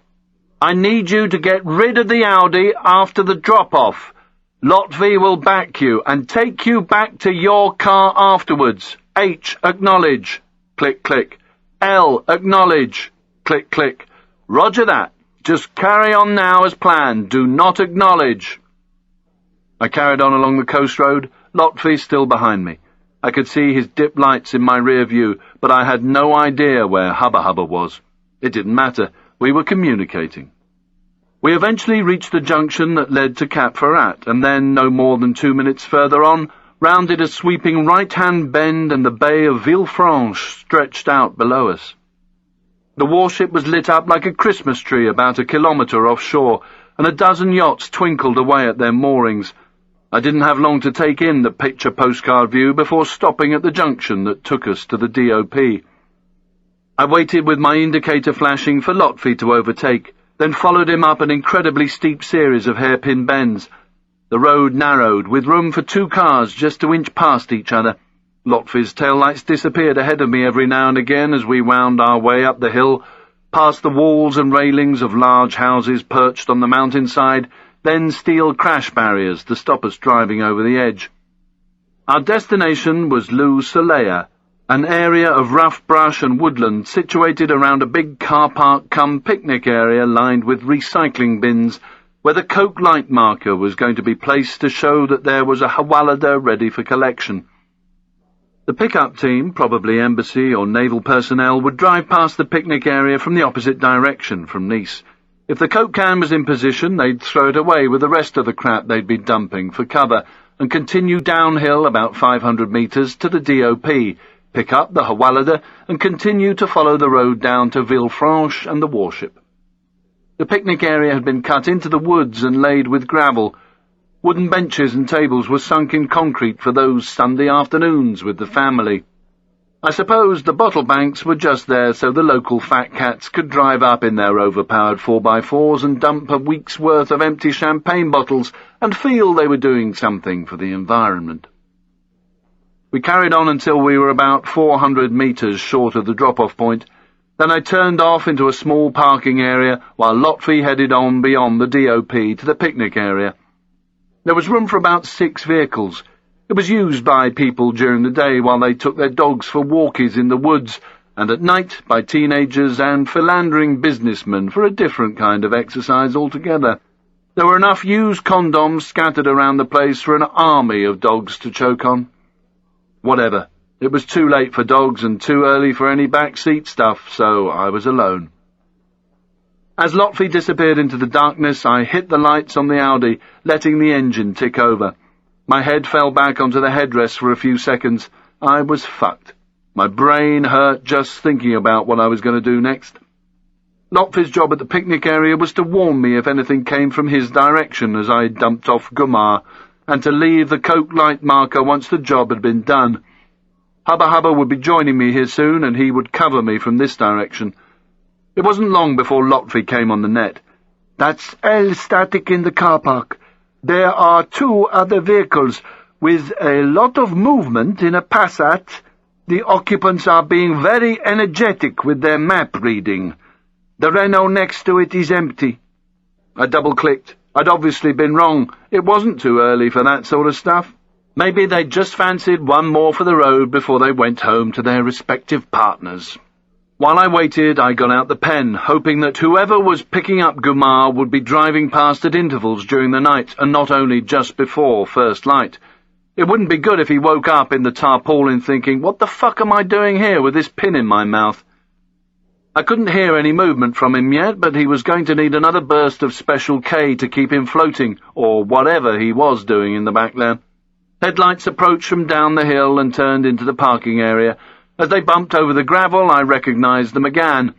Hubba Hubba pulled up level with me and powered down the window. I did the same and leant over my passenger seat to talk to him. He looked eager for instructions. Would Larry Ann be a good place to burn this thing out? It needed to be somewhere that wouldn't arouse too much attention. Not for 3 days, anyway, and the estate seemed a safe bet. He thought for a moment, his fingers drumming on the steering wheel. "I think it would be, but I need to wait until much later. It's too busy there at the moment. Maybe past midnight sometime. Is that okay?" I nodded. All I wanted was to make sure there were none of my prints or DNA or anything else to connect us to this job. I said, "Make sure you lose the plates as well, mate." Hubba Hubba smiled, just enough for me to make out the whiteness of his teeth. "Of course, I'll give them to you as a souvenir." He jerked his head at the rear of the Audi. "How is he?" "Haven't heard a word. He's going to get the good news with the pen right now, just in case he's got a long wait." I felt for the boot release catch and got out into the fresh and rather nippy air. The light came on as I opened the lid, and there was a heavy smell of exhaust as the engine ticked over. I could just make out his face from the boot light, and it was obvious the movement of the car, or maybe his own efforts, had done him no favours. The nappy pin had ripped some of his lip and tongue. He was still breathing. Blood was bubbling from the corner of his mouth and onto the handkerchief that had slipped down his face, and one glazed and dilated eye was open. I pulled his eyelid down and pushed the handkerchief up over his eyes once more before turning him over a bit. I pressed the pen against his arse and pushed down the trigger. He was going to wake up thinking someone had implanted a golf ball in his cheek. Not that he'd be worrying about it that much when he saw that he was in the steel hull of the warship with a room full of very serious heads bearing down on him. I shut the boot, packed away the pen as I coughed out the exhaust fumes from my lungs and walked over to Hubba Hubba. "What did you say to him earlier on, to get him into the garage?" He smiled even more, pleased that I had asked. "I told him I wanted to go back to where he'd just come from. He asked me why, and I told him I wanted the money. He said he didn't know what I was talking about, so I insisted." "How?" "It was easy. I introduced you as the man who cuts off the heads of the Hawalada, and promised that if he didn't hand over the money, you'd do that to him. I told him that we all have very thin skin. No wonder he hadn't been too keen to shake hands. Hubba Hubba finished the story. At first he kept saying he had no money. I knew that. He had just handed it to the Romeos. I just wanted to get him off the street so we could lift him. But then he started to say that I could have the money, that he had it in his car. It was pretty good, no? For a beginner, I grinned back at him. Listen, thanks for getting us all out of the shit this afternoon. It was really quick thinking. He took his hands off the wheel momentarily in surrender. It was nothing. He had to be stopped. Besides, it was you that was going to cut his head off, no? Now there was something he wanted to say. About the money. He touched the lump in his chest. What are we going to do with it? Split it 3 ways, why not? He didn't like that. We can't. It's not ours. We must put it with the body and it'll be taken to the ship. If we keep it, it's stealing. Lotfi would agree with me. If we handed it back, it would be lost in the ether. I shook my head. Tell you what, keep hold of it and we'll decide what to do on Sunday. You never know, there might be a lot more of this to worry about in the next 2 days. Before he could say anything more, I explained how I was going to carry out the Gumar drop-off. Hubba Hubba had something else on his mind. We got away with it, didn't we? 1 down, 2 to go. I'm going to check the bins later in the morning to see if they've shed any light on the greaseball and curly connection. It'll be about 5-ish, and I'll need Lotfi to take the trigger, same place as this morning when I'm ready. You never know, you might get your chance to sort out greaseball after all. That made him happy. Make sure Lotfi knows what's happening and tell him we still need that god of his for another couple of days. After that, we'll be in the clear so we can have the rest of the week off. I'll ask him. Good. Come on, give me a hand. We lifted Gumar out of the Audi and replaced his wallet before transferring him into the boot of the McGann. It took about 2 or 3 minutes for us to gaffer tape his hands and feet, then join all 4 limbs together. I then taped his eyelids down correctly as Hubba Hubba gave Lotfi a sit-rep before going back to the Audi with a new phrase to add to his list. 1 down, 2 to go, he said, and gave a quiet chuckle as I got into my McGann. That's N mobile to the DOP, L acknowledge, click, click. I took the money out of my sweatshirt and placed it under the driver's seat, hoping that maybe a little might find its way back to the US with me. Chapter 37.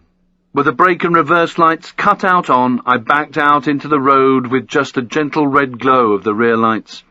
There was no white reverse and no bright red as I put on the brakes to change into first before heading uphill.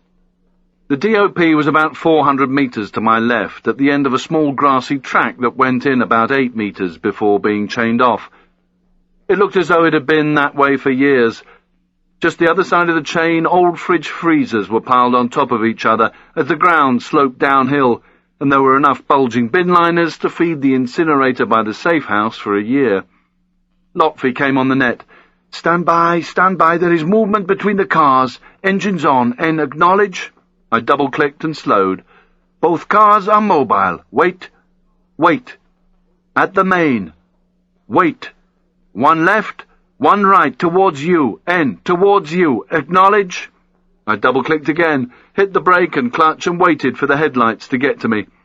As long as no one else was coming from behind, I'd be okay. Within seconds, twin beams swept over the high ground, then hit me full on as the vehicle crested the hill. Whoever was in the car would never be able to make out whether I was static or not, and it saved me having to pass the drop-off, turn round at the picnic area, and try again.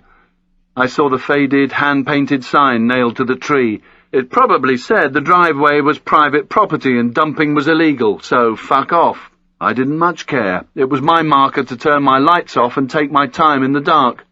Foot on the brake continuously, I drove slowly over the hard mud ruts up to the chain. That's N static, no one acknowledge.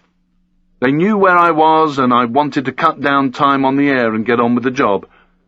The track was lined with fir trees and thorn bushes, plastered with wind-blown refuse. There was no time to fuck about. With the engine and handbrake on, I climbed out and opened the boot, making sure the Browning was tucked well into my jeans and the bum bag was done up. Gumar was a lot heavier than he looked when only one person was doing the lifting, and I banged him about a bit as I tried to loop him over my shoulders. I eventually got his taped and trussed body into a sort of fireman's lift. Once I'd got my legs over the drooping chain, I moved out of the line of sight from the driveway and in among a couple of ripped-open bin bags, an old mattress with protruding springs and a very ancient tarpaulin. I dropped Gumar on the tarp and pulled him onto his side so he could breathe easier. Finally, I checked that he was still alive before wishing him well on his onward journey with Ketamine Airways and folding the decaying canvas over his body to keep him warm. I reversed the McGann back out onto the track and turned downhill. That's drop-off complete. H acknowledge. Click, click. L, don't forget the marker. Click, click. Passing Hubba Hubba's parking area, I got back on the net once more. That's N, now clear, refuel, get some food. And remember to change channel. If I don't hear anything before 1:30, I'm going to move my car into position and check out the boat, okay? L, acknowledge. Yes, mother hen. H, cluck, cluck. 1 down, 2 to go. I could almost hear Hubba Hubba repeating it to himself and having another little chuckle. As I turned the first of the string of hairpins that led back down to the glittering patchwork of Villefranche, I threw the muffin wrapper and all the other crap I'd been collecting during the day into the passenger footwell. On the main drag, I headed right towards Nice, stopping to fill up and buy 2 egg baguettes, a can of Coke Light, some bottled water, and a few more Snickers bars for the OP. Curiosity got the better of me as I neared Villefranche. I still had time to kill before returning to the 9th of May, so I parked for a while in a line of vehicles tucked into the side of the road, still facing towards BSM and just short of the DOP junction. The baguettes were cling-wrapped and sweaty, and the Coke was warm. It looked like I'd been a fridge too far. As I munched, I watched the lights of the warship glittering on the water below me. It was just after 8 when I'd finished, and the road was still fairly busy. I settled back, feeling greasy, full of Coke Light, damp bread, and not too fresh egg. My eyes were stinging, but once I'd pushed the seat all the way back, things started to get more comfortable. Checking that the doors were locked and the Browning secure, I eased the hammer away from the patch of raw skin on my stomach where it had been rubbing, and made sure that my window was open a fraction to let out condensation, then closed my eyes and tried to doze. My head jerked up again less than a minute later as a car heading towards me seemed to slow as it neared the junction, but went straight on. Next time I looked, Tracer told me it was 11:48. A very noisy Citroen had made its way down from the high ground and was waiting to join the main. The street lamp just short of the junction illuminated an old man hunched over the wheel with a cigarette in his mouth. He wasn't too sure when to move out, even though there wasn't much traffic. When he finally went for it, I saw why. With a grinding of gears and a flapping of fan belts, he laboured his way towards BSM. I wondered how he was ever going to make it back up the hill. I'd seen flashier motors used as chicken coops. I changed batteries on the Sony, momentarily peeled off the gaffer tape and switched to Channel 2. I'd watch the junction until about 1 o'clock, then go back to the marina, get into position, and wait for the other two, who'd be at least another couple of hours. My bacteria takeaway was starting to make its presence felt. The atmosphere in the Bagan smelt like gorilla's breath. I hoped I'd be needing a dump before I got into the OP rather than after. At 12:56 I saw headlights coming downhill. A small dark-coloured Renault van, the sort of tradesman would use, came into view. It was 2 up, and I was sure I knew the head behind the wheel. They checked the main and turned right, no indicators, towards me and Nice. As they passed under the streetlight, I got a better angle from my semi-prone position and pinged the driver. He'd had a different top on the last time I'd seen him, but it was definitely my mate Thackeray. I didn't get to see his companion that close, but he, too, was young. As soon as they'd passed, I popped my head up and watched them turn left, down towards the bay. I didn't envy Gumar what was going to happen next. I jumped out of the McGann and crossed the road, watching the headlights bounce off the houses along the narrow streets, sometimes losing them altogether as the van continued downhill. Eventually it reached sea level and disappeared into one of the buildings by the water's edge. Today had been a success. We'd achieved the mission, but we hadn't had much choice. I couldn't see George being too understanding if we hadn't brought him Gumar. "But George, we really had a good trigger and the follow was, frankly, excellent. It was the French getting in the way that messed things up for us. Never mind, I think we've learnt a great deal today and we can do a lot better next time." I walked back to the car feeling a sense of satisfaction. The other thing I was feeling as I pulled the seat up into the driving position was a nagging sensation in my bowels. Turning the ignition key might have disguised the noise, but it hadn't hidden the smell. I powered down the window and made my way to the picnic area to see if there was anything for me from George, having learnt one big lesson: no more dodgy egg baguettes. I turned into the junction and headed uphill, reasoning I might as well check the recycling bins now to see if anything had been left for me, and save time and fucking about later. I was going to the same place that I collected the insulin packs and explosives from. The marker was the same Coke can. It would be left in position if something was there for me, and I would remove it once I had picked up. I drove past Hubba Hubba's cover position, then the drop-off, and on to the picnic area. My headlights hit the recycling bins and 2 huge green plastic bottle banks, each with a large steel ring poking out of the top. The Coke Light can was still in position, just under the forward right-hand corner of the nearer one. There were no other vehicles in sight, so I parked up on the mud and gravel just past the bins and turned off my lights. I pushed my hand underneath the one to the left of the Coke can and felt for the broken brick that would be there if I had a message. Bingo. I dragged it out, a lot lighter than an ordinary brick, then took the can as well.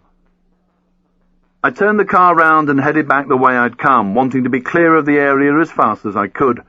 Once back on the main, I turned left towards BSM, leaving the warship lighting up the bay behind me. At the lay-by behind the OP, I closed down the McGann, then got out my Leatherman and started to dig into the brick with the pliers. The centre had been hollowed out, then its contents plastered over. I pulled out the cling film package and unravelled it, at the same time brushing the plaster dust off my clothes. Inside was a sheet of A5 covered in tight print. I opened the glove compartment and laid it on the drinks tray. There was no introduction, just the message. George did know about the connection between Curly and Greaseball. It also seemed the 9th of May was well known to the French police. They suspected it had been used more than once to ferry heroin from here to the Channel Islands. Curly's actual name was Jonathan Tynan Ramsey, and he originated from Guernsey. I didn't give a fuck. He was going to stay Curly for me. He had a list of minor drug offences and had been on court-imposed drug rehab programs, which he'd failed to complete. He'd eventually served 5 years in jail in England for his part in a paedophile ring, and left the UK after being put on the sex offenders list. He had lived in France for the past 4 years. He and Greaseball were members of all the same clubs, the sort of clubs Hubba Hubba wanted to put a bomb under. George finished with a warning. The local police were taking an interest now that the 9th of May was on the move. It had last been seen in Marseille 3 days ago. The police didn't know what had happened in Marseille, but George reckoned it had picked up the Romeos from the Algiers ferry, and now the police were waiting to see where it popped up again. It was just routine, he said, but be careful. I tore the message into bite-sized pieces and started chewing. As I headed back down the mountainside, I wondered why the fuck George hadn't told me all this in the first place. There'd been enough opportunity. Chapter 38. Saturday, 24th of November, 01:38 hours. I passed Lockfie's vehicle position in the hotel car park and could see nothing out of the ordinary. Below and ahead of me was the marina, and quite a few of the boats were still lit up. Driving down to the entrance, I saw nothing to get me worried, nothing parked up near the bus stops, no bodies mooching around. I carried on up to the lay-by behind the OP. It was empty, no sign of Hubba Hubba's vehicle. Good man. He had thought about the third party, parked elsewhere, and walked over to pick up my McGann. So far, everything looked normal, which didn't mean a thing. A vehicle approached from the other direction, passed me, forgetting to dip its lights, and carried on. I followed the line of the mountains towards Monaco, not wanting to park up behind the OP now in case the van was back. It'd make too much noise this time of the morning. The marina lights in my rear-view mirror disappeared as I completed the corner and drove into the darkness. 8 or 9 vehicles were parallel parked in a lay-by ahead. They probably belonged to the cluster of houses above me on the steeper ground, apart from Hubba Hubba's Scudo. I pulled in at the end of the line. I got out, checked my bum bag, and moved the Browning hammer away from the sore, which had started to bleed. From the back of my McGann, I retrieved the towel, emptied out the cling film-wrapped dump and urine-filled water bottle, and replaced them with my fresh supply of water and Snickers bars. I locked the McGann, slung the towel and its contents over my left shoulder, and started back down to the OP with my cap firmly on my head to keep me warm later on. There were just 1 or 2 lights on in the houses way up the hill. Other than that, the mountain was asleep. An animal scurried away from me as I approached the entry point in the hedgerow. I had a quick look round before climbing over and following the hedge line on my hands and knees until I reached the V-shaped palm shrub. I sat there for a while and tuned in, then got the binos out of the towel. They worked well as a night viewing aid with a little help from the dull lighting around the marina. I started with Pier 9, but couldn't be sure that the 9th of May was still there. A boat was parked up in its position, but it didn't seem to have the same silhouette. The binos were inconclusive. They were good, but not that good. I'd have to go down to the pier to confirm physically and do it straight away. There was no point sitting waiting for first light only to find that the thing wasn't there. I scanned the general area through the binos for the van. There were about a dozen vehicles in the car park, only 2 of them vans. These were right next to each other and parked facing the boats. The one nearest me had some sign writing on that I couldn't make out from here. Worryingly, both had a good view of Pier 9. Leaving the towel and its contents behind, I crawled to the exit in the hedgerow, but instead of going through it, carried on for another 25 or 30 metres as a vehicle moved into the marina. I turned downhill towards the Petit Afrique beach. There was no pathway, just scrub and dry earth all the way down to the sand. Once I hit the sand, I got up and walked to the car park. My detour meant I was approaching the vans from the rear on the assumption that if anyone was inside them, they'd be concentrating on the target.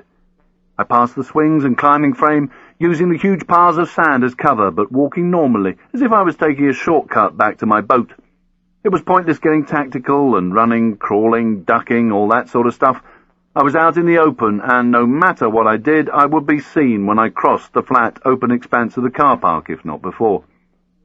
My Timberland slipped and slid as I negotiated the 60-odd metres of beach. Then I hit the heat-cracked tarmac of the car park. I checked inside the cars as best I could to see if any heads were pulled back in their seats with their car windows open just an inch to prevent that ever-compromising condensation. The odd vehicle still moved to and fro along the main, and I heard laughter from the far side of the marina. As I got closer to the car park, I could see the silhouette of a couple kissing in a saloon to my right, near the bin area. But that was all. It was probably the vehicle that had come in while I was moving down here. I didn't think I'd seen it there before. I sauntered along until I got between the 2 vans. Once there, I stopped and listened, standing as if I was taking a piss. If there was surveillance, it would probably be in the unmarked one. The other was too easy to spot with such a VDM, visual distinguishing mark. There was nothing I could do but stand there and listen. I put my ear gently against the side and opened my mouth to cut off any cavity noise, but heard nothing. I did the same with the other one, but again, nothing. It would look highly suspicious to anyone watching, a guy putting his head against a couple of vans, but I didn't have any other options. I must have been there for about 3 minutes, hearing nothing but the gentle lapping of water against boats and the odd clanking of the rigging. A vehicle screamed along the main towards Monaco as I stepped out onto the pier. I wasn't concerned about the kissers.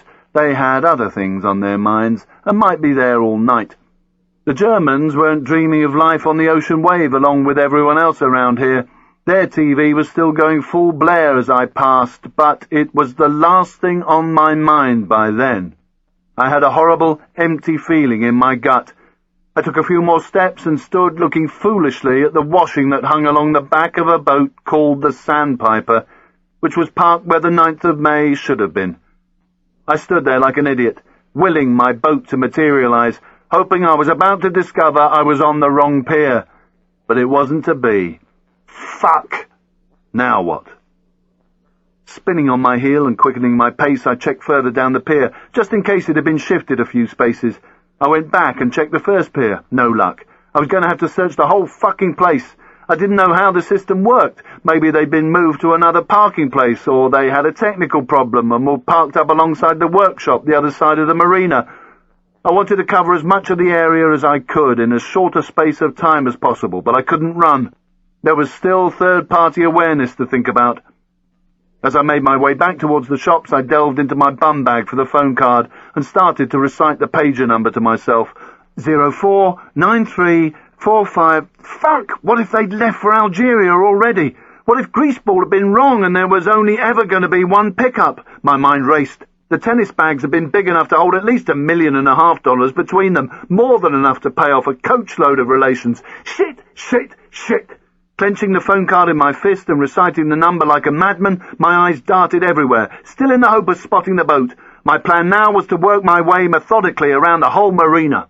There was no other way to confirm whether the boat was there or not. I walked past the cars that were parked to my right, but kept on looking out to my left at the boats.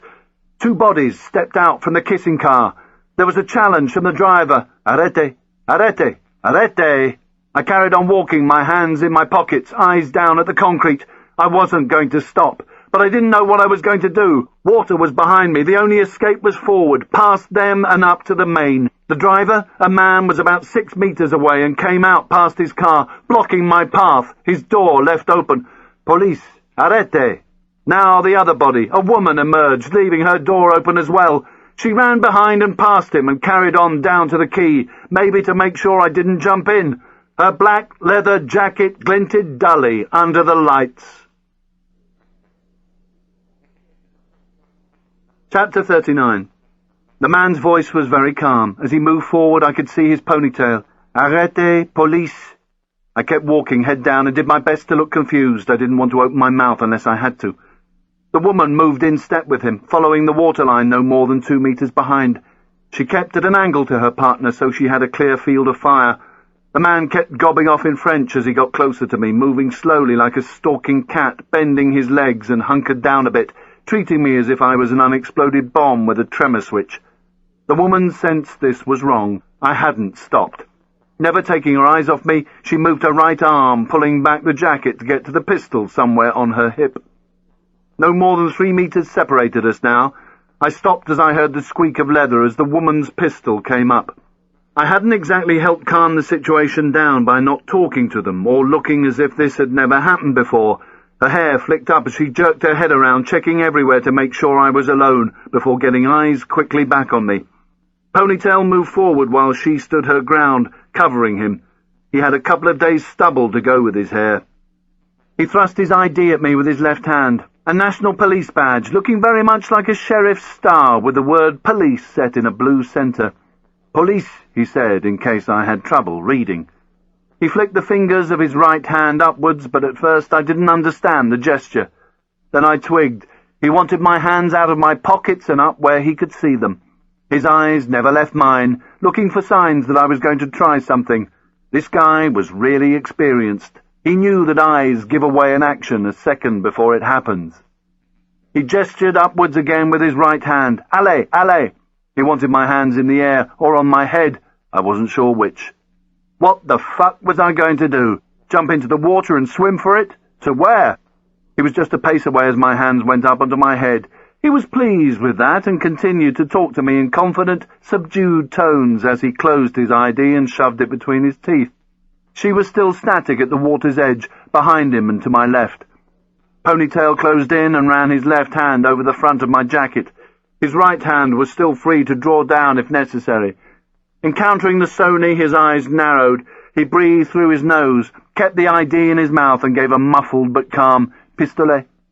Even I knew what that meant, and the woman moved in closer until she was at right angles to me. I could almost feel her tongue in my ears. She whispered something along the lines of, "Move and I'll kill you."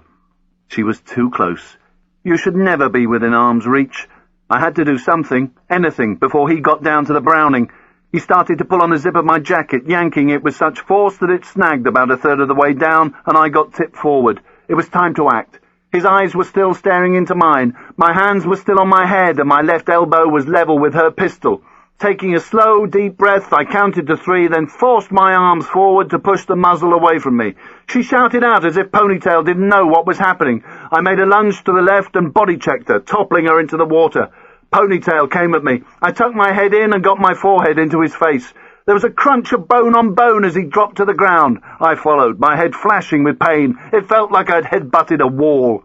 He arched his back, trying to draw the weapon which he had holstered behind his right kidney, as leather girls splashed about below us. His jacket fell open. I saw a mobile phone clipped to an inside pocket. It was quicker to get to than my Browning or his pistol hand. Grabbing the phone upside down in my right hand, I knelt astride him and stabbed at him, using the stubby antenna like a dagger blade, stabbing into his shoulders and chest. I didn't want to kill him, but I needed to fuck him up for long enough for me to get away. He screamed in pain, and I felt his blood warm on my hand as my own ran into my eyes. The pain in my head was a nightmare. I kept on stabbing, maybe 6 or 8 times more. I wasn't counting. Fuck him and his weapon. I just wanted to make some distance between them and me. Scrambling to my feet, I ran towards the concrete steps. Ponytail cried out in pain as he writhed on the ground behind me, and I could hear people calling out from the boats in a cocktail of languages. I wasn't too worried about the girl. When she got out of the water, she'd stay with him, sorting him out. It might have been worse. I might have gone for his face or throat. I was taking the steps 2 at a time when Lockvy's voice burst in my left ear. "Hello, N, radio check." Almost simultaneously, I saw headlights coming from the direction of the town, down towards the marina entrance. I jumped over the I fuck girls bench and hit the Sony Pressel as I stumbled into the scrub. "Keep going, we have a drama, do not stop, go to H's vehicle, you'll see mine there, wait there, acknowledge." Click, click. Mud caked my blood-stained right hand as well as the mobile. Lockvy's lights continued on past the entrance and past me as I grabbed the towel and the OP kit and scrambled along the hedgerow, leaving the screams and lights going on in boats behind me. As soon as I was out onto the road, I started to sprint uphill as fast as I could, ready to leap back over the hedge as soon as any vehicle came along the road. My throat was bone dry and my lungs hurt as I sucked in oxygen and pumped my free arm to get me up the hill and past the bend. I found Hubba Hubba and Lockvy waiting in the Focus, lights off and engine on. Lockvy unlocked the doors as he saw me approaching. I jumped into the back. "Let's go! Drive towards Monaco and get off the main, quick as you can! Come on, let's go! Let's go!" The Focus revved up and we screamed away from the curb as I tried to catch my breath. I shoved the mobile with the OP kit in the towel, wiping the mud and blood from my hands as I did so. The boat, it's gone. At least I think so. I only got to check 2 piers. The van, it was definitely the police. I've been stopped by them. They didn't look at all happy. It's okay, I think they just want to know what the boat is up to. The guy who owns it is a drug smuggler. Small time, that's all. I finished wiping my hands as the Focus hit the first of the hairpin bends and stuck the corner of the towel on the split in my forehead, just inside my hairline. Hubba Hubba's mind was already jumping ahead. "The device, if they are on their way to Algeria, we must stop it now." "It's an option. We could make the call if it's still in range, but we've got other things to consider first. It could have moved to a marina along the coast so the Romeos can still make their collections. As far as they're concerned, yesterday was a success." Lockvy changed down to get up the incline. "Look, maybe the alarm and the police scared them last night. Maybe Greaseball is wrong and they move each day. Maybe it is still down there." I had regained my breath now. Leaving my head, I fished inside the towel and brought out some water to finish cleaning my hands and face as well as getting some down my neck. Perhaps they've pinged us and moved, hoping to shake us off for the next 2 collections. Maybe they've even prepared an ambush in case we find them again. I much preferred the first 2 possibilities. Lockvy's face was set in a frown as he concentrated on the road. "If we call in the device now, we might stop them getting to Algeria. But what if they're still here? Not only do we fuck up the mission, we might kill real people, and that's something we're here to stop.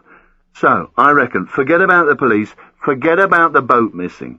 These things can be dealt with. We're here for the Hawalada, remember? 1 down, 2 to go." I leant back in the seat. "Look, we are in the shit, and right now, checking the marinas seems the best way of getting out of it. What do you think?" It was pointless me telling them what I wanted to happen. Playing the dictator always leads to a gang fuck. You've got to bring people along with you. They looked at each other, mumbling away in Arabic, then both nodded. I have already been to the bins and got more information about the guy I saw with Greaseball on Wednesday night and on board last night. The 9th of May belongs to him. He's a small-time dealer and another fucking paedophile. Him and Greaseball are mates. I could hear heavy, angry breathing from both of them. "I know how you feel, but we have to cut away from that and get on with the job. Remember what we're here for. We've got to find the boat. If we have that, we have Hawalada. We have to keep focused." I let it sink in, which gave me time to think. There wasn't really a plan. It was just a matter of getting out there and finding the boat. If not, we were going to have to stake out both Nice and Cannes tomorrow and hope they came to us. Okay, we have to check every marina in our areas. I'm going to see what Greaseball knows. We'll meet at 6 a.m. in the parking area Hubba Hubba uses to cover me at the DOP.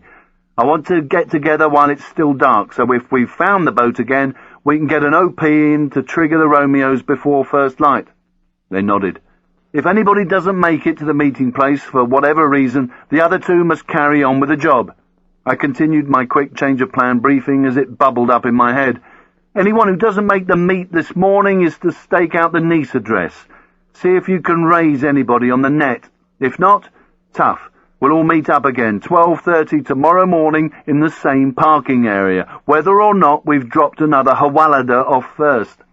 If we don't find the boat, we're going to have to put triggers on the Nice and Cannes addresses and hope they turn up to collect. We do that for 2 days, and if no luck, that's it. We'll have fucked up. Any questions?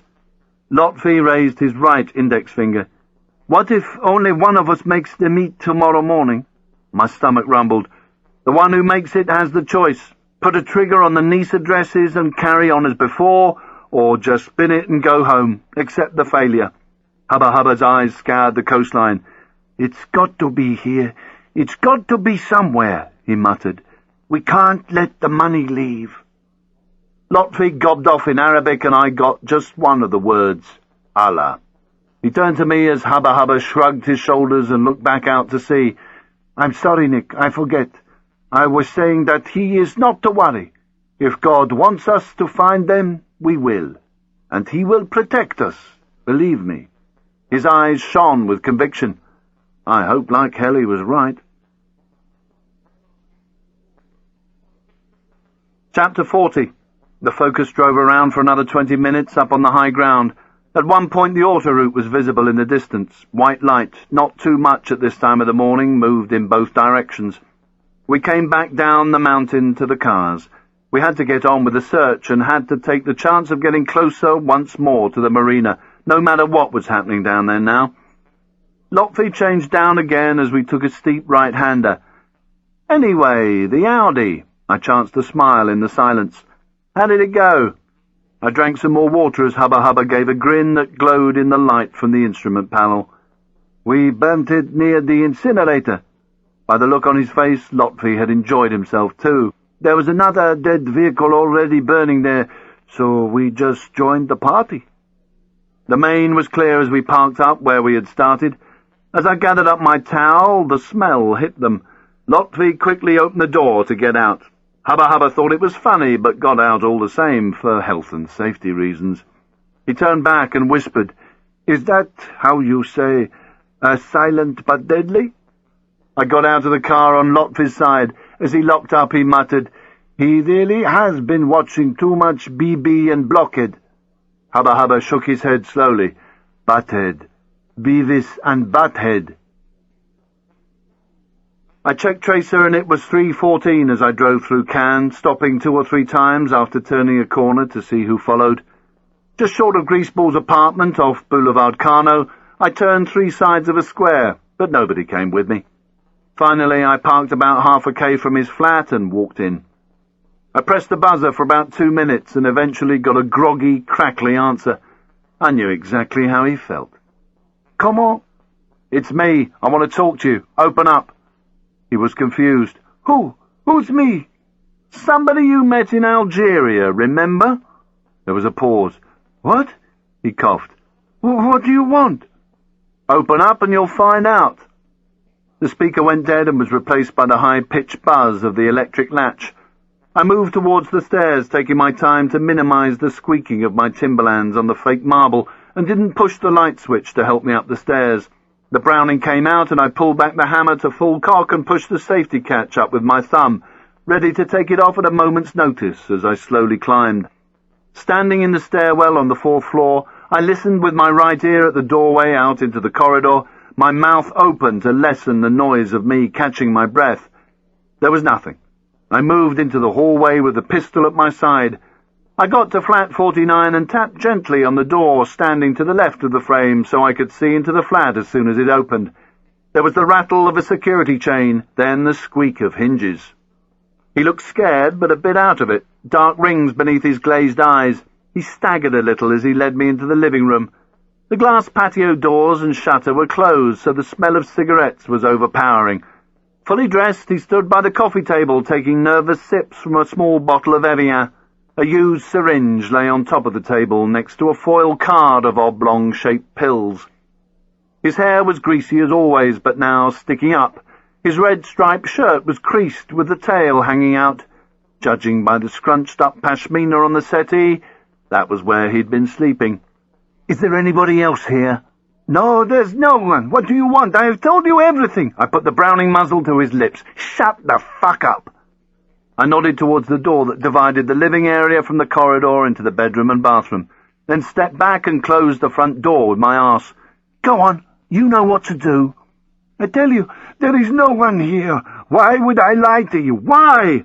He held out his arms in submission and swayed a little. "Just do it." After 2 attempts, he recapped the bottle, chucked it onto the settee and walked into the corridor. I moved behind him, clearing the flat. Nothing much had changed. Everything was still in a shit state. We came back into the living room and he sat down, slumping into the cushions. "Where's the 9th of May?" His brain wouldn't compute. "It's where I said it would be." "No, it isn't. It was there yesterday, but now it's moved. Where has Jonathan taken a boat?" He looked totally confused now. "He? Who? I don't understand what Jonathan Tynan Lardy fucking Dar Ramsey. I know all about him, what he does, what he's done, who he's done it with. I even saw you with him Wednesday night.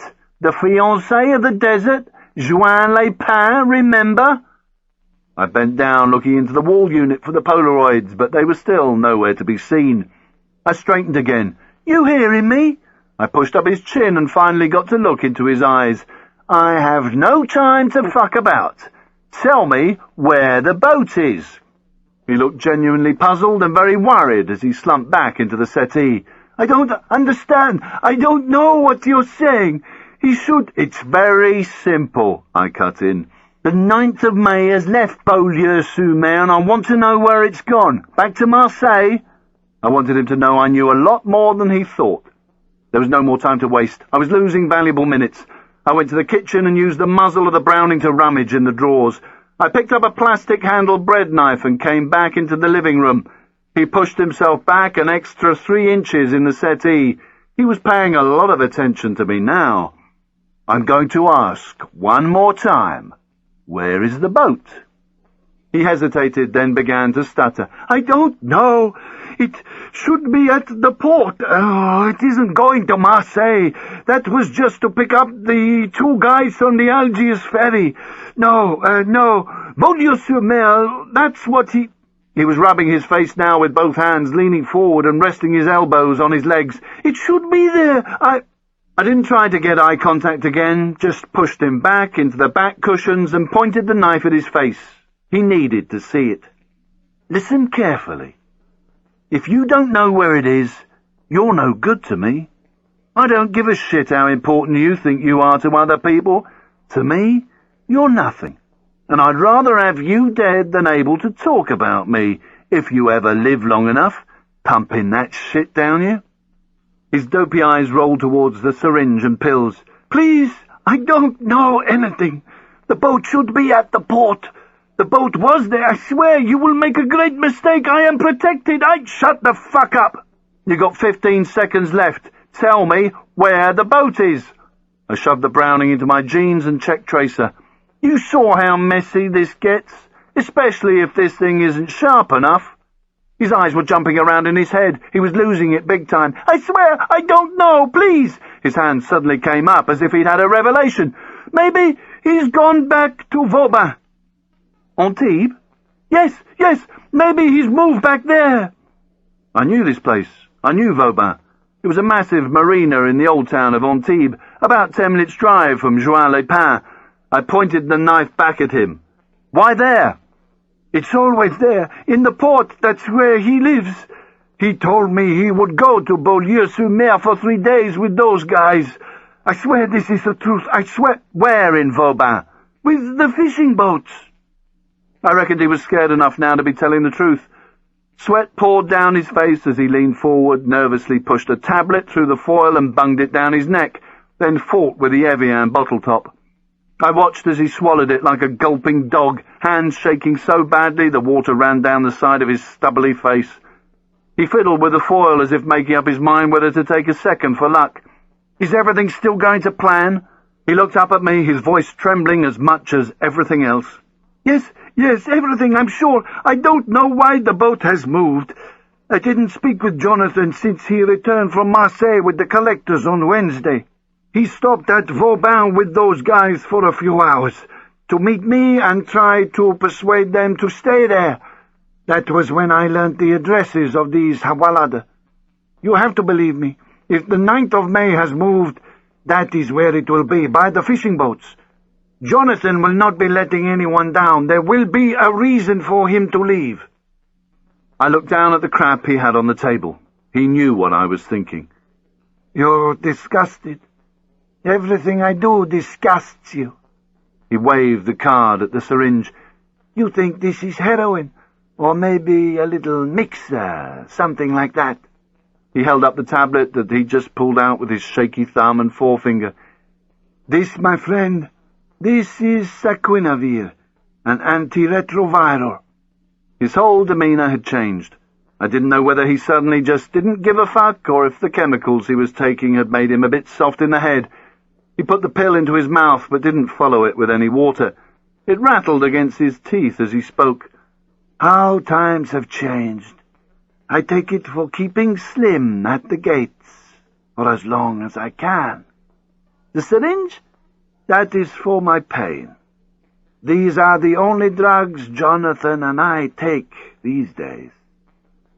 He tilted the last of the Evian into and around his mouth before collapsing back into his sleeping position on the settee.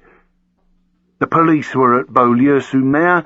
They were looking at the boat before it disappeared. He smiled weakly to himself and moved his head to get more comfortable in the pashmina. He told them he didn't want to leave Vauban. He told me at dinner, but that's what they wanted, so... He shrugged his visible shoulder. He is my friend. I know him. He must have moved back home to make things look more normal. Yes, that's what he has done. The boat would have been watched because it has moved such a small distance. The police, they know these things. The boat is known to them. But those two guys, they don't know that. He smiled to himself once more and rubbed his eye like a child. He might be right. Curly might have used the Romeo's freaking out as an excuse to move back to where he felt safer. Greaseball looked up at me, red-eyed. Do you know why it's called that? What? The 9th of May, 1945. The day Guernsey was liberated from the Nazis. Jonathan's a very patriotic boy. He was definitely in a world of his own. Maybe the pills were making him ramble. He sighed, and a little stream of saliva dribbled down the side of his face. It is going to be our liberation. He took a deep, whistling breath through his nostrils, and his eyelids drooped. He gave himself a small, secret smile. Not sad for long. No, no, no. Both of you planning to go out with a bang, are you? Bien sûr, mon ami. That's the only thing that keeps us alive. I know you want to kill me, but I don't care what you think. Fuck all of you. All of you are hypocrites. You find us disgusting, yet you use us if it suits you. You give me immunity for what we have done. Fucking boys, you mean? Does he still do it? You take him to Algeria with you? And more. And more. His eyes were almost shut now, and he was dribbling big time. Whatever he'd been pumping into his veins over the years had cost him several billion brain cells. You don't like me, and I don't like you. But I've still given you what you need. You know why? Because we do have something between us. We both hate Al-Qaeda. He tried to stare at me with glazed eyes, but he was just offline. Are you surprised? Why else do you think I am doing this? Why do you think I told them I could organize the collections? I have made them a fortune from heroin here, and what do I get? He threw his arm out, pointing at the flat. So, you see, we are the same, you and me. You don't like that, do you? He gave up, trying to lock on my eyes, and turned over. I opened the door with my sweatshirt cuff and left him to his dreams. I only wished I could have helped him on his way. Chapter 41. Antibes and its harbour, Port Vauban, is yachting central for the Mediterranean. A third of the world's megaboats are based on the Riviera, and the majority of them are parked in this one port. Here, even boats with a helicopter on the deck are sneered at by those on Millionaire's Row, where the smallest looks as if it's owned by Cunard. The support services for all these thousands of pleasure craft make Antibes an all-year-round town, not a sleepy, seasonal place like Juin-les-Pins or any of the others along the coast. I passed the nondescript apartment blocks that had spread out of the old town like a wave, swamping everything in their path, and as I neared the port, the streets began to narrow and the buildings got much older. There were just inches each side for manoeuvring past rows of scooters and cars, all of which looked abandoned rather than parked. Maybe the mayor awarded a weekly prize for the most artistic parking arrangement. The Romans had built Antibes into an important town, but in the 17th century the public baths, aqueduct and open-air theatre had been torn down and the stone used to build its defences, including a fort to protect the port where Napoleon was once imprisoned. All that was left of the old city wall was a few hundred metres that faced the port. The old town proper was picture postcard stuff, apart from the Christmas lights taped onto the windows and straddling the streets. Tall, shuttered buildings lined the streets, with washing strung on lines between them. I drove through a small archway set into the old wall, which was maybe 10 metres thick. The other side and ahead of me was a forest of masts, illuminated by the harbour lights. To my left was a car park that followed the wall until it ended, maybe 200 metres away. To my right, the wall continued, and rows of small fishing boats were parked up in the water. Behind them, small market stalls waited empty to sell the day's catch. If Greaseball was correct, then somewhere among the fishing boats in the poor man's area was the 9th of May. The car park was virtually empty, and not a VW camper to be seen. Not that I expected to see it. If the police were here, they certainly wouldn't be using the same vehicle. Keeping a constant speed, I checked out the car park opening times before turning left back into the old town, parking in the first space I could find. If there was a French trigger on the 9th of May, they'd ping me as well if I used the car park. Just like the Romeos, I always wanted to be behind them, out of their field of view. I'd abandoned my jacket and cap after the gangfuck at the marina and cleaned myself up a bit before putting on the new green baggy sweatshirt I'd bought at Cat 3000 during the brush contact yesterday. Before getting out, I checked the Browning and the bum bag for the umpteenth time before following the wall town side back towards the port. To my right was a line of small restaurants and cafes in the shadow of the massive blocks of granite or whatever it was. They were closed for the night, their outside furniture stacked, wired and padlocked to the ground. I headed past the archway towards the stone steps up to the ramparts so that I could get a better view of the boats. Once through an alleyway between the wall and a closed-up bar, I emerged into a small, cobbled, tree-lined square that had made many a postcard photographer's day. As I started up the steps, I looked at the sky. The clouds had gone and the stars were out, twinkling as best they could against the man-made stuff thrown up from the town and harbour. I stopped about 4 steps before the top to check out the ramparts. Along each side of the wall was a 3-foot-high parapet, which must once have run its entire length. Now it was blocked in both directions, leaving quite a large area for people to use as a viewing platform. To the left, the wall over the archway was blocked by a rusty wrought-iron gate and railings, and to my right it had been made into a small car park. How they got up there was a mystery, but I saw 3 empty cars and a Renault van. The van was a dark colour and had been reversed against the parapet. Its rear windows looked down over the port. I moved back down the stairs a little, into dead ground, and sat on the steps. A dog started to yap somewhere in the old town, and a moped rattled along the cobblestones below. There was only one way to find out if the van was occupied or not. I stood up and climbed to the viewing area. The van had a sliding door on its passenger side, so I kept to the right-hand side of it, in case it suddenly opened to reveal a bedraggled, short-haired woman in a damp leather jacket. As I approached, I could see that the driver's cab was blocked off from the rear, screening the interior. I'd have expected a vehicle like this to be full of old newspapers and drinks cans, even an air freshener hanging off the mirror, but there was nothing. I got on the right side of it, between the flush body panel and a BMW, before standing still, doing my open-mouth trick and waiting. The dog sparked up again. Still I waited, and maybe 3 or 4 minutes passed before there was movement. The steel creaked, just a little. Maybe they were changing over the trigger, but enough to tell me there were people inside. I moved forward, closer to the parapet, but not beyond the line of the rear windows, to look down at the quay. I couldn't help but smile as my eyes followed the line of boats below me.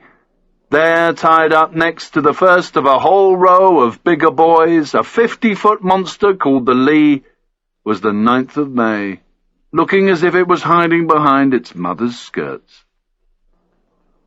Like the owners of plenty of other small craft here, Curly had made the place look just like home. The quay behind boasted an array of very weathered garden furniture. I studied the settee cover on the top deck, and it looked much the same as when I'd left it. There were no lights on board, and the blinds were down. I turned slowly, walked back to the steps and down into the square, leaving the police to it as I thought through potential exit points for the Romeos.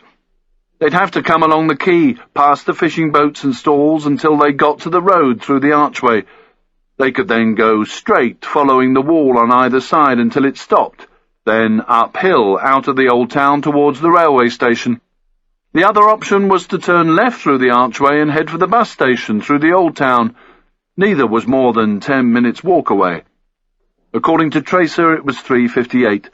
I still had time to do a more detailed recce of both and work out how I was going to get a trigger in on the boat without getting pinged by the police. I crossed the archway, staying out of sight on the town side of the wall, and went to check out the rail option first. I thought about the 2, maybe 3 people inside the Renault. Chances were they had a camera mounted, ready to take pictures of the boat as soon as there was movement on board.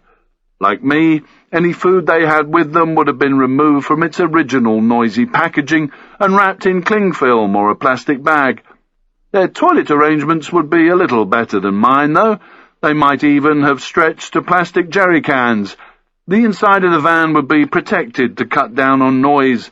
Maybe the floor was covered with soft gym mats and the wall padded with foam. They'd certainly be wearing trainers or soft shoes. But even so, at night, with hardly any ambient noise to drown their gentle movements, thank fuck I had heard them. Chapter 42. It was 6:33 when I arrived in Hubba Hubba's car park, 3 minutes late. The other 2 vehicles were already there, parked together, with no one else around. It was far too dark to walk the dog, and the sex would have happened hours ago. Once I'd closed down the McGann, I started towards Hubba Hubba's Scudo. The cab windows were slightly open, and the engine was off. I heard a gentle click behind me as Lotfi closed the door of the Focus. We approached the van together, and as we climbed in through the side door, the ribbed steel floor buckled gently under our combined weight. Hubba Hubba turned round in the driver's seat to face us both. I slid the side door back so it closed gently, and before anybody said anything, I gave them a thumbs up in the dull light of the glove compartment bulb. We've got the boat back. Greaseball gave it to me and I have checked. They're in on Tebe. Two very relieved people gave big sighs and gobbed off to each other in Arabic. But we do have a problem. The police are there. I described the boat's exact location, then the position of the Renault van and the layout of the surrounding area. The only way I can see us getting a trigger on the target is by having someone in the back of this thing. I looked at Hubba Hubba as they exchanged more Arab stuff and sounded quizzed. Where are the blankets to cover the Hawalada? He tapped the rear of his driver's seat. Under here. Good, I think it'll work. Basically, one of us needs to get in the back of this wagon and stay there all day if necessary, watching the quay by the fishing boats and the archway so we can trigger the Romeos away. We need to play about with the back of this thing a little bit, but the first thing we need to do is choose the right man for the job. Hubba Hubba, congratulations. He didn't make any sounds of concern. Don't look so happy. You're just about to find out what it's like to be holed up in the back of one of these things all day, looking through a small aperture, waiting for the target, knowing that if you take your eyes off the trigger for just a second, you could miss what you've been waiting hours to see. Lotfi knelt up and forward and shook Hubba Hubba's shoulder, obviously pleased it wasn't him. That's not a problem for this man. He's the smallest. Of course he should do it. Hubba Hubba said something back that didn't sound too pleasant. I couldn't do anything but smile because I didn't know what Lotfi was on about. To me, they looked like they'd both come out of the same mould. I took a breath to gather my thoughts. Okay, then. First things first. I was waiting for Lotfi to get his beads out, and sure enough, I heard a click. Ground, you've just had it. Remember that the bus and rail stations are a lot closer to the boat than they were yesterday. That's good for us, as it's easier to take them, but it's bad if they've decided they can trim their timings and get there just in time to jump on and go, so we've got to be on the mark and right on top of them.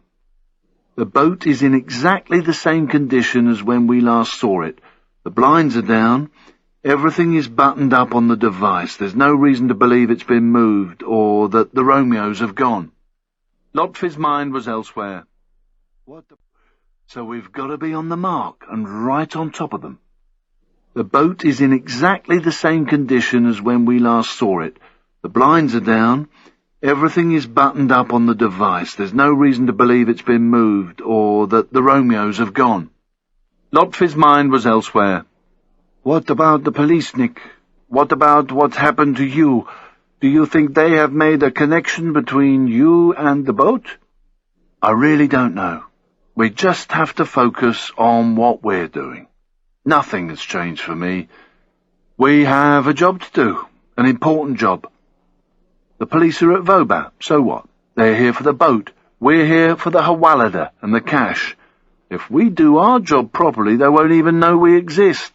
When, or if they do, that's when I'll start flapping. It's a tall order, but we don't have a choice. Lotfi gently tapped his brother's arm once more. That's Nick and I. We are taller. He was clearly very pleased not to be going in the back of the Scudo. Situation. Greaseball and the int from the recycling bins both said the police presence could just be routine because Curly's used the boat to smuggle heroin. And because it's moved about quite a bit these last few days, the police have taken an interest. It went from its normal parking place in Vauban to Marseille to pick up the Romeos from the Algiers ferry, then back home to Vauban, then to BSM. I reckon they moved back because of the alarm last night. The Romeos were spooked big time, and I think Curly used it as an excuse to scurry back home. Hubba Hubba adjusted himself in his seat.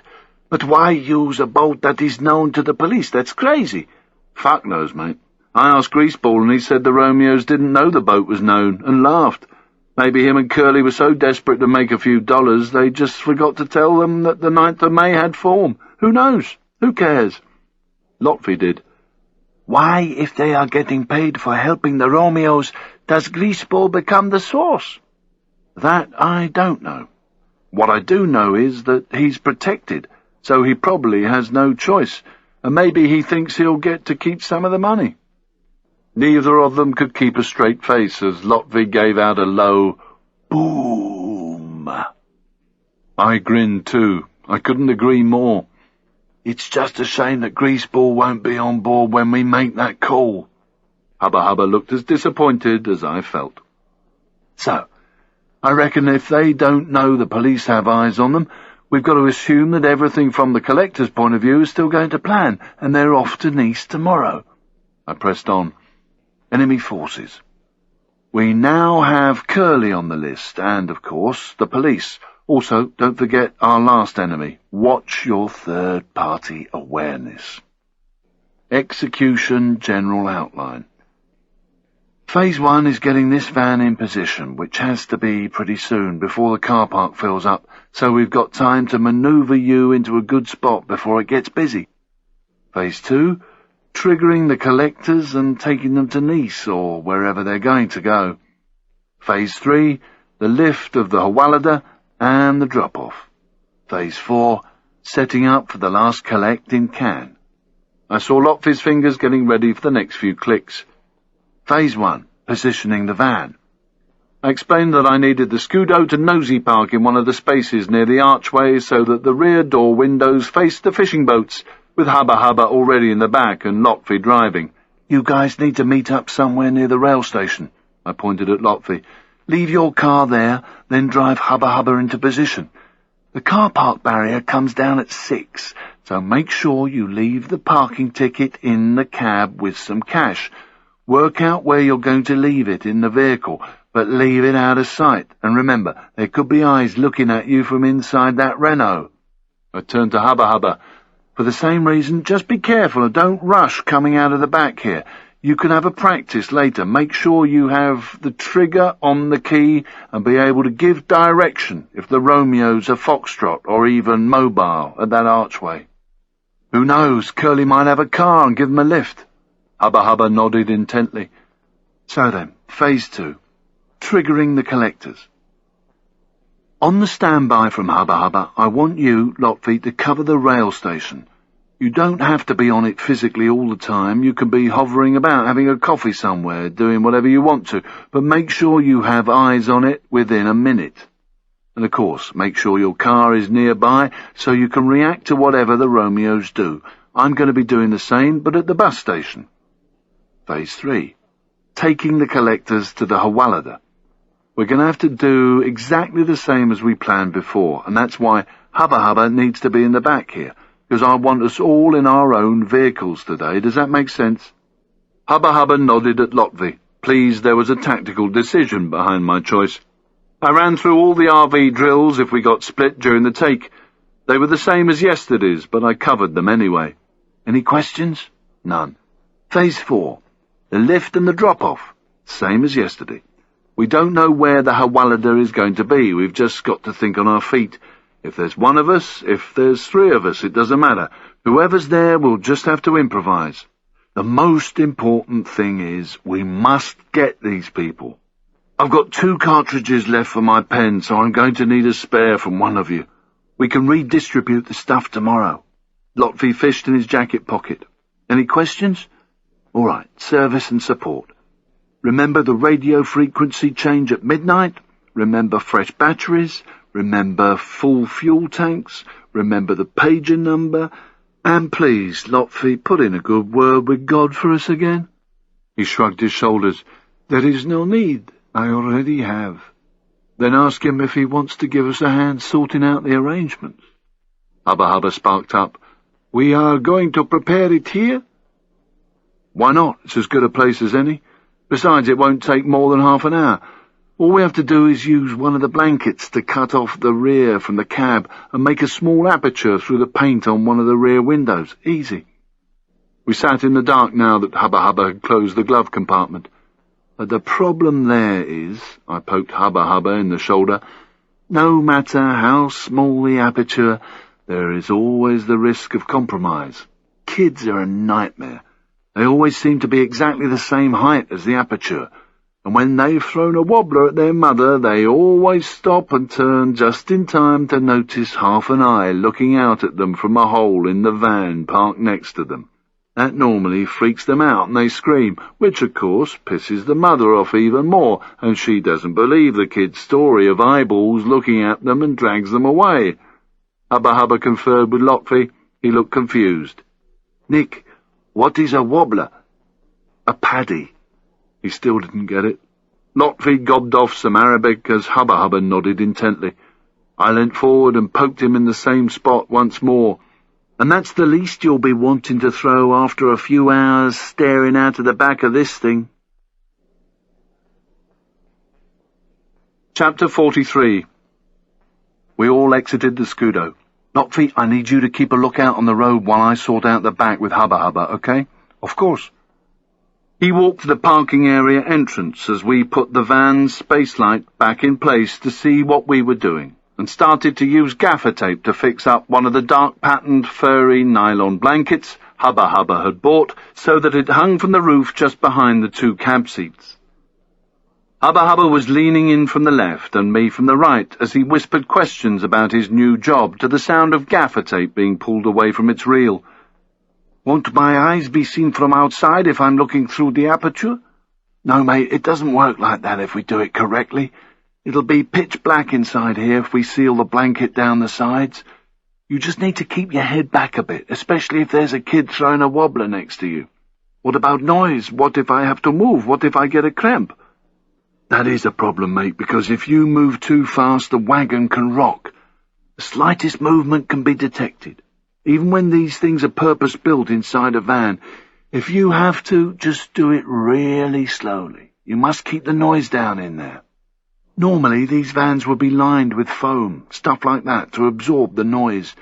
But for you, there is going to be jack shit. You'll just have to take your boots off and lay out the spare blanket. Jack shit. Jack shit. Yes, I like this saying. And talking of shit, don't. Sorry, no food. Just water. You can't afford to need a dump. I explained the logistics. Make sure you take some empty bottles to piss into. Dumping is going to make too much noise, too much movement, and you won't be able to keep the trigger. And you can't just dump in your jeans because you need to get out and join in the take. Hubba Hubba couldn't resist. Have you ever had to dump during one of these triggers? Twice. Once on purpose, because there was nothing I could do about it. I was just about to trigger someone and I couldn't hold it any longer. It didn't matter because I wasn't in the take, just the trigger, so I was going to be driven away. Another length of gaffer tape was ripped off the roll. And the other? Let's just say it was lucky I had a long coat on. The blanket was now hanging from the roof and we were starting to tape down the sides. Even with half of it hanging down and the rest gathered on the floor, I could make out the picture I was faced with in the dull light. Where the fuck did you get this? I pulled out the blanket from the bottom to expose the remainder of the furry dogs playing snooker. They were all I could get in the time. He giggled as he realized how stupid it looked, and I couldn't help but join in. I forced myself to get serious. Where's your spray paint? In the passenger door compartment. Okay, you need to seal off just a little more down your side. I climbed out of the van and walked round to the right-hand door to the sound of ripping gaffer tape as he got to work. By the time I got round to the back again, Hubba Hubba was sitting on the side door sill. What we need to do now, mate, is scrape a small hole at the bottom of the right-hand window in the left-hand corner. That way, the aperture is roughly in the centre of the rear, and you'll get a better perspective. I shook the paint can, and the ball-bearing mixer inside rattled about. Keep it in the back in case you need to make it smaller once you're in position. Less than 5 minutes later, and with the use of Hubba Hubba's thumbnail, it was done. A nice little scrape, a centimetre long, ran along the bottom of the right-hand window. Once you've triggered the Romeos, just crawl under the blanket, check first it's clear, and climb out. You've got the Renault to think about, and we might as well keep the blanket in position, seeing as it's so interesting. Hubba Hubba stayed in the back as I got out and slid the side door shut, and the interior light died. I moved to the driver's seat and could hear him moving about inside. I opened the glove compartment for some light. Okay, mate, have a go at getting out. He started to worm his way under the blanket, trying to keep low, When he was halfway, he stopped and fished down the front of his shirt, pulling out his charm. It keeps doing this. He lay where he was, checking the clasp. H, can I ask you a question? He looked up, surprised, and nodded.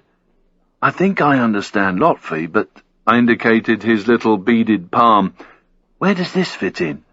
Are you religious, you know, a paid-up Muslim? He concentrated once more on his repairs. Of course, there is only one God. To be a true Muslim doesn't mean we all have to be like Lotfi. Salvation is attained not by faith, but by works. He took the charm to his teeth, biting down on the metal before fiddling with it some more. You see, when I die, I will be able to say the Shahada with the same conviction as he will. Do you know what I am talking about? He raised his head again. You heard the old guards say it in Algeria. Lilaha il Allah Muhammadu Rasul Allah. For you that means there is no God but Allah, and Muhammad is the apostle of Allah. That is the Shahada, the first and greatest teaching of Islam. I just said that to you with true sincerity, and that is what makes me just as good a Muslim as him. He fastened the chain and gave it an experimental tug.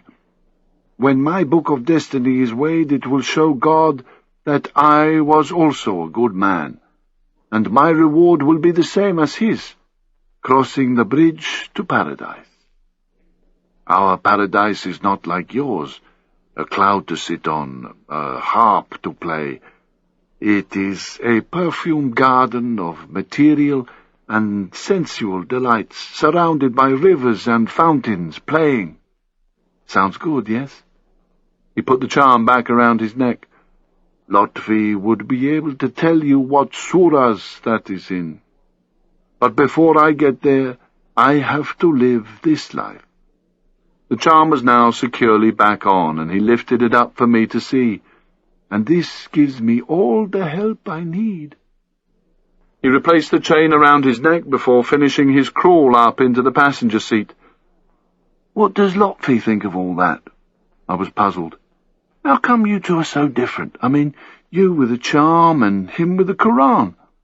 He smiled as he fought with the seat, jerking himself forwards, trying to get the thing to move as he pressed down on the seat adjuster, so there was more room to crawl into the cab.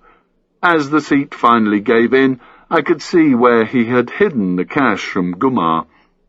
We were both at a Muslim school together, you know, sitting there cross-legged on the floor, learning to recite the Quran from memory.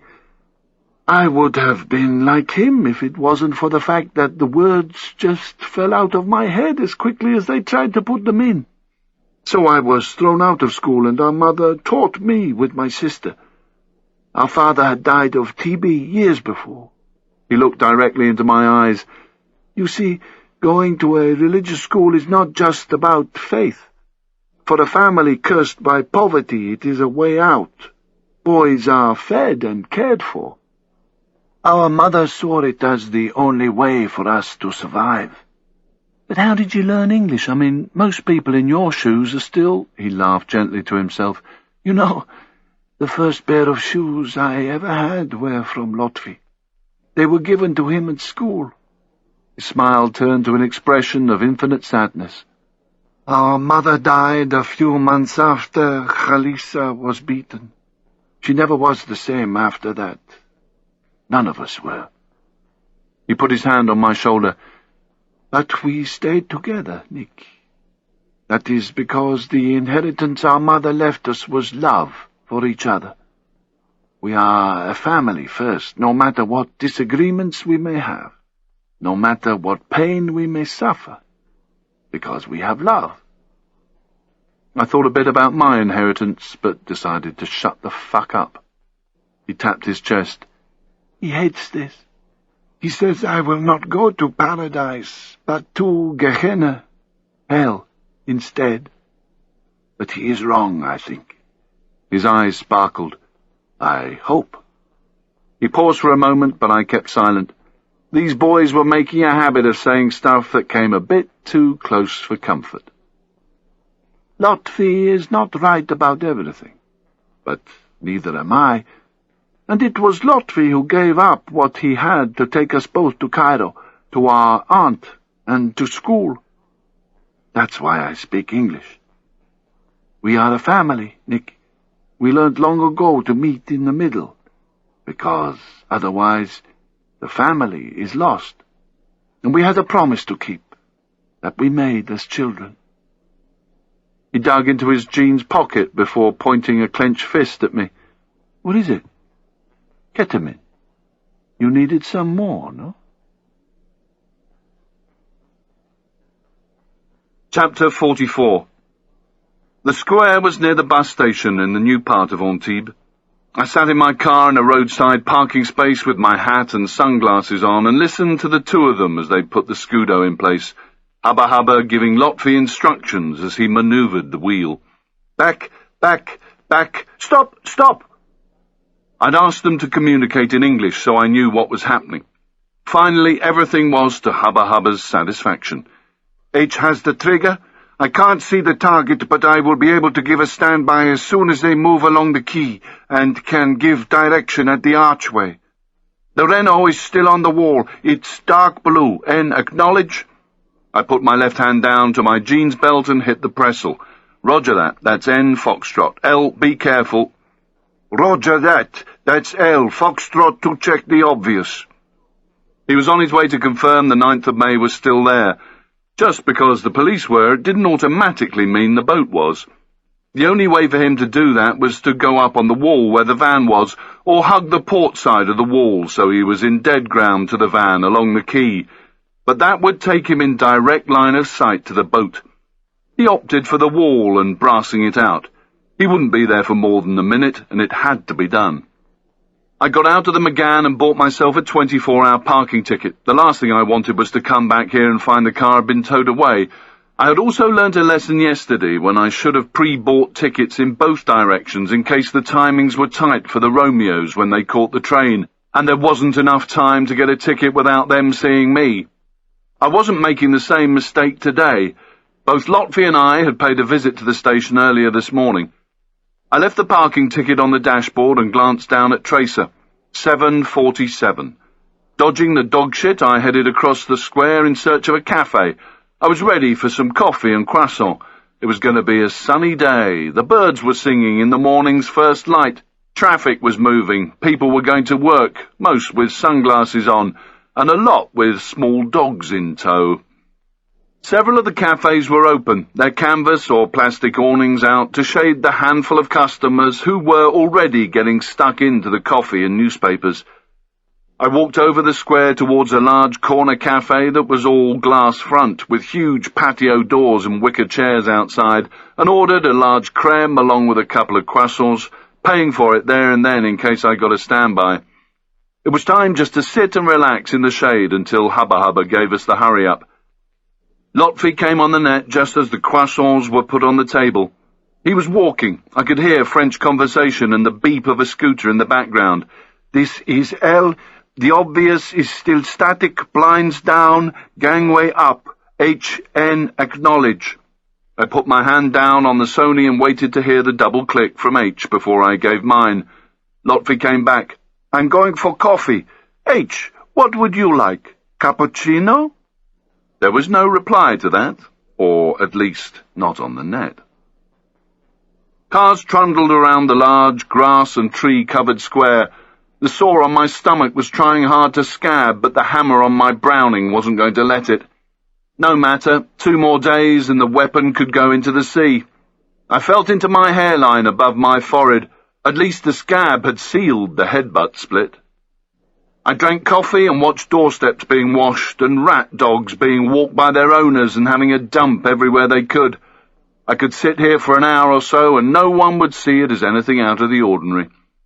I started to think about the police, but cut away quickly. If they planned to do anything, we would know about it soon enough, and there was fuck all we could do about them in the meantime.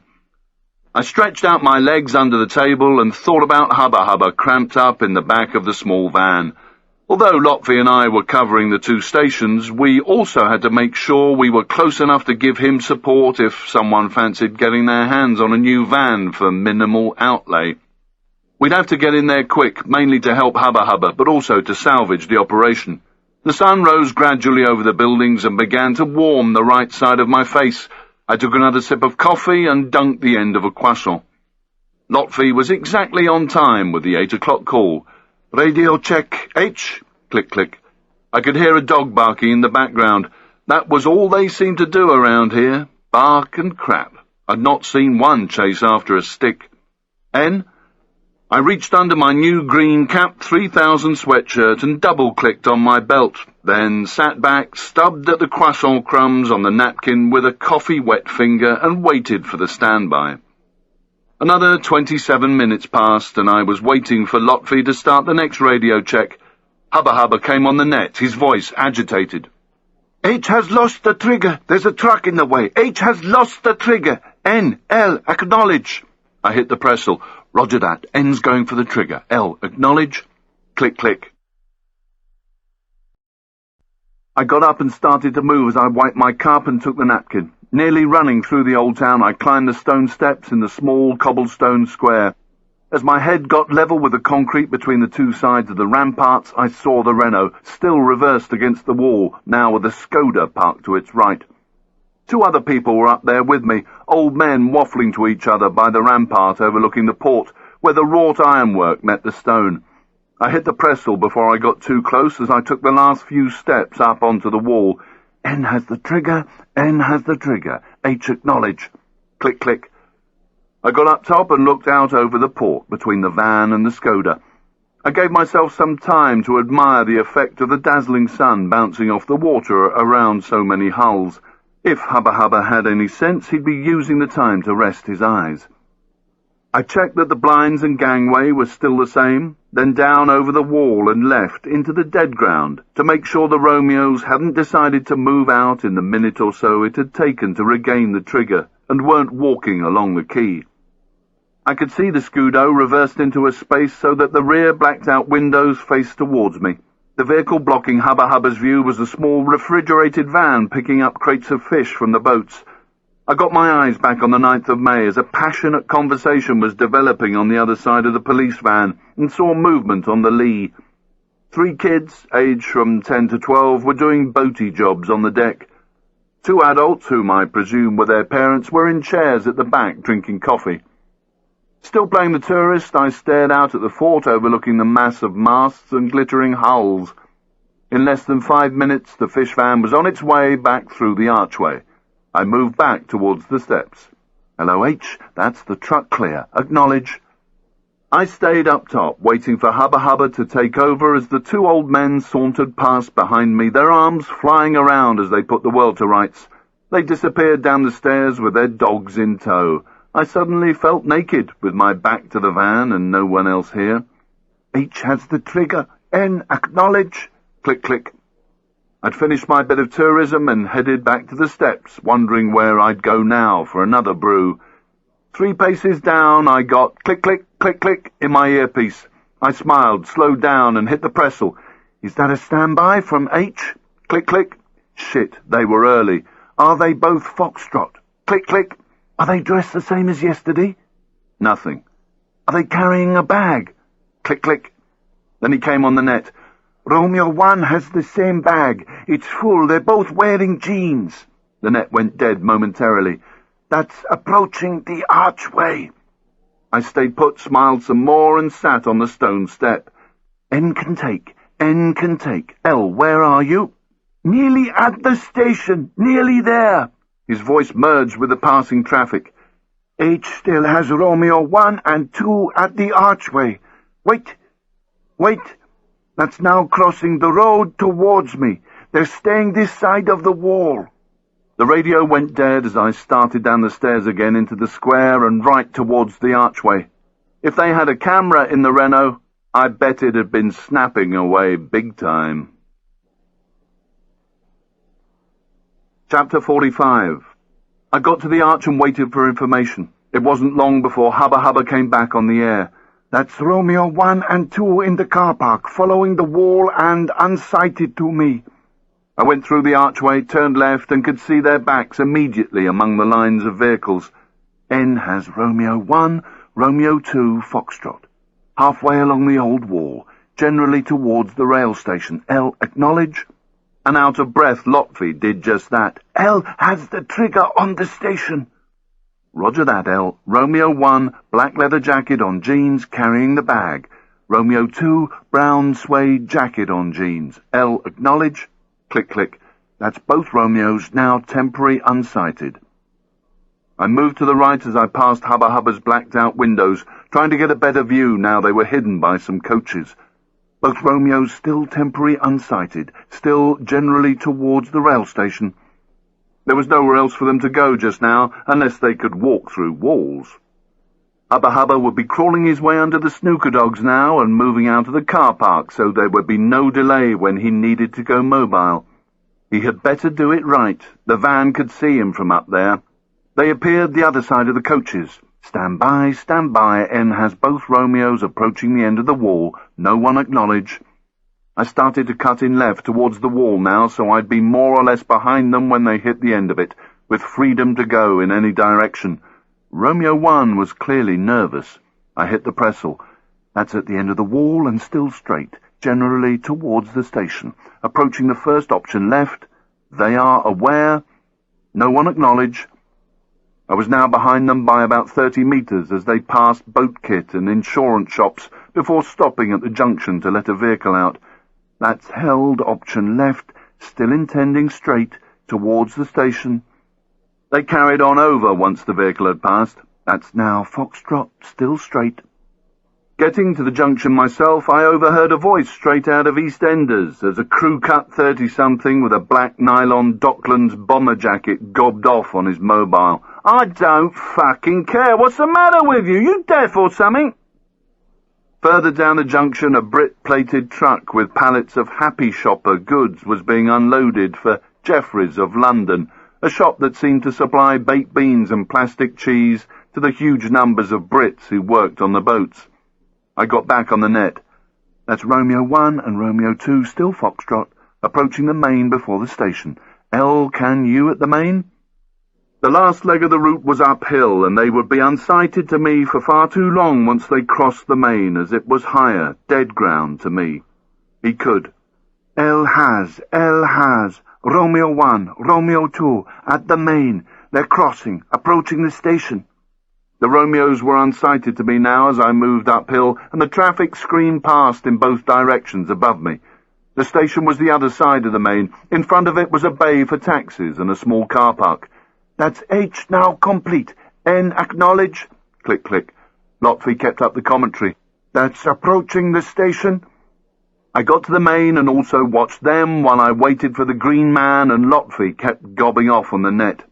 That's both Romeos complete the station. Unsighted to L. The green man flashed, the bleeps cried out, and the traffic stopped reluctantly. I gobbed off and smiled as if I'd just heard a joke on the phone. Roger that. N will take. H, go now, mate. Go now. H, acknowledge.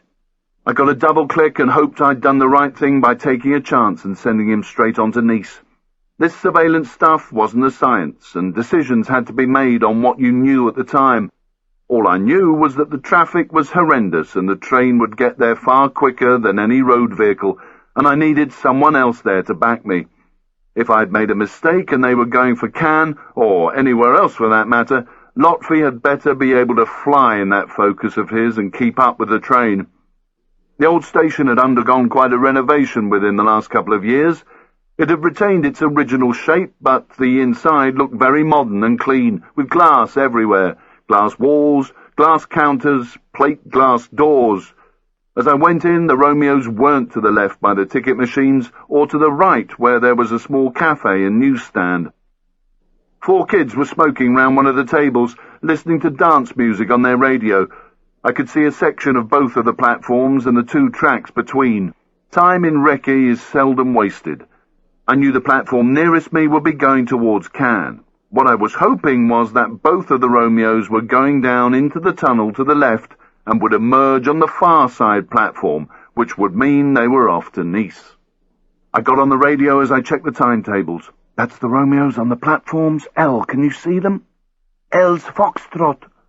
I waited in the cover of the station, listening to an NRG radio jingle booming out from the cafe area. Lotfi came on the net. Stand by, stand by. L has the 2 Romeos on the far platform. They are static the tunnel exit. N, acknowledge. Click, click. The framed and perspex-covered timetable on the wall said the next train for Nice was at 9:27, stopping at Gare Recce, just 700 metres or so from the target shop on Boulevard Jean 13. Maybe I'd made the right choice in sending Hubba Hubba there after all. I waited near the timetable and listened to the high-caffeine breakfast show blaring from the radio. I didn't want to move anywhere else now, because if I crossed the concourse towards the cafe, the 2 Romeos would be able to see me. Posters carried pictures of happy families going on trains and really enjoying themselves, all with unnaturally perfect teeth. I studied them for a couple of minutes before Lotfi came back on. Stand by, train's approaching. No change on the Romeos. I'm going complete. N, acknowledge. Click, click. The train entered the station from the direction of Cannes. The dirty blue and aluminium carriages squeaked to a halt. I ran out onto the platform, turned left and headed for the tunnel. Through the grimy glass of the carriages I followed the 2 Romeos' dark faces as they waited to step aboard with a dozen or so others alongside them.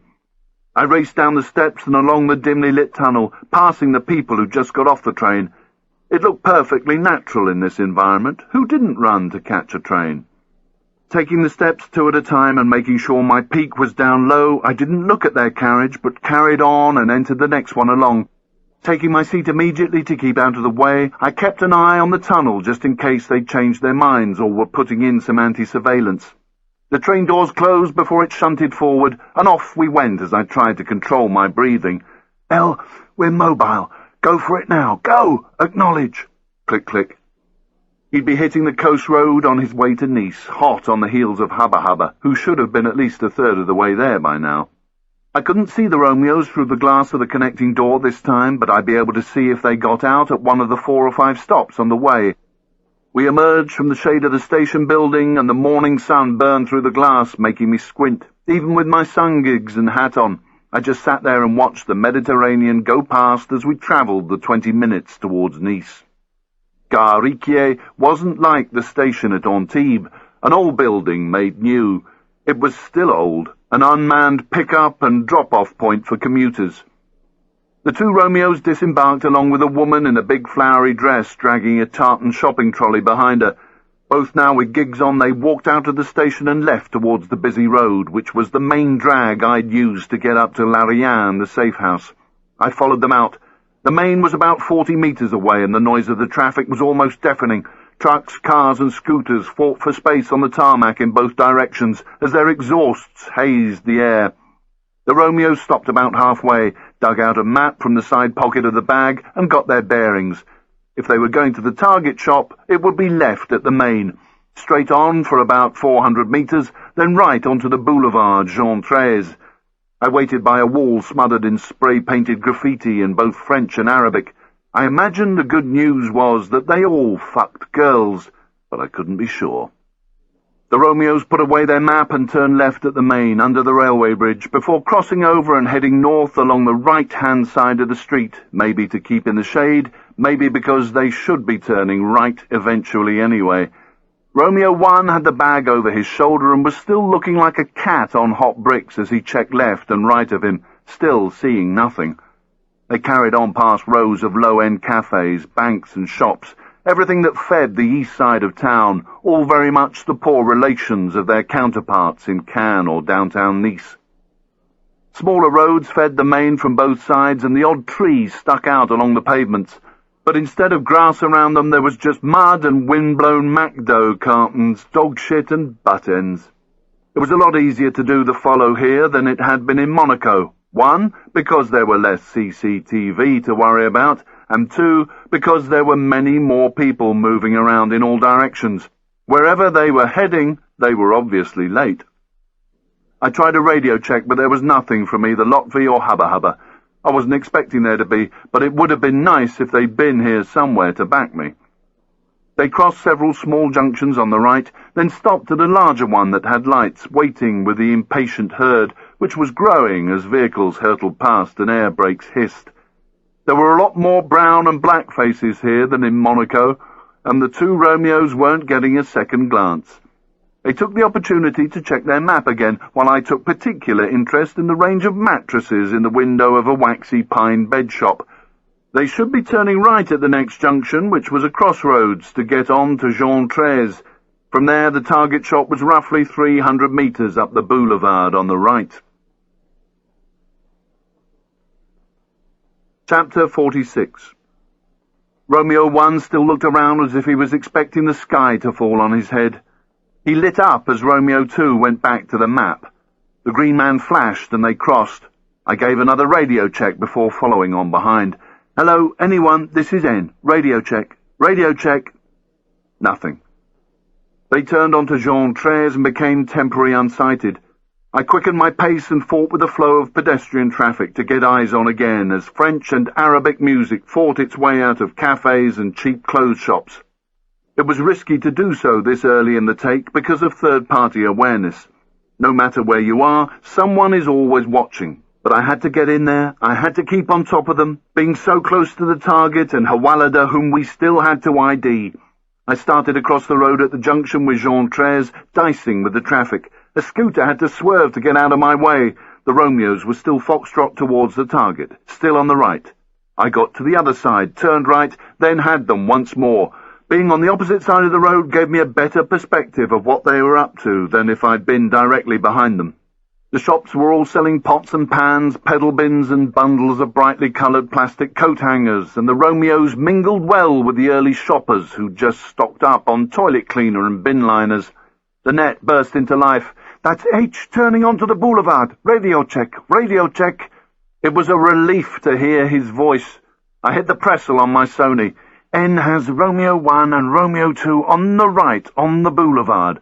They're at the Café Noir, on the right. H, acknowledge. Just as I released the Pressel, I saw his Scudo pass me. H has. I'm going for the trigger. I double-clicked him as I continued taking the Romeos.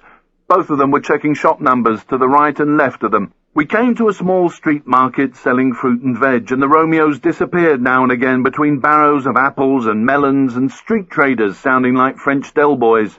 I gave a running commentary for Hubba Hubba and also, I hope, for Lotvy, who at some stage was going to rejoin the net and would need to get up to speed on the situation.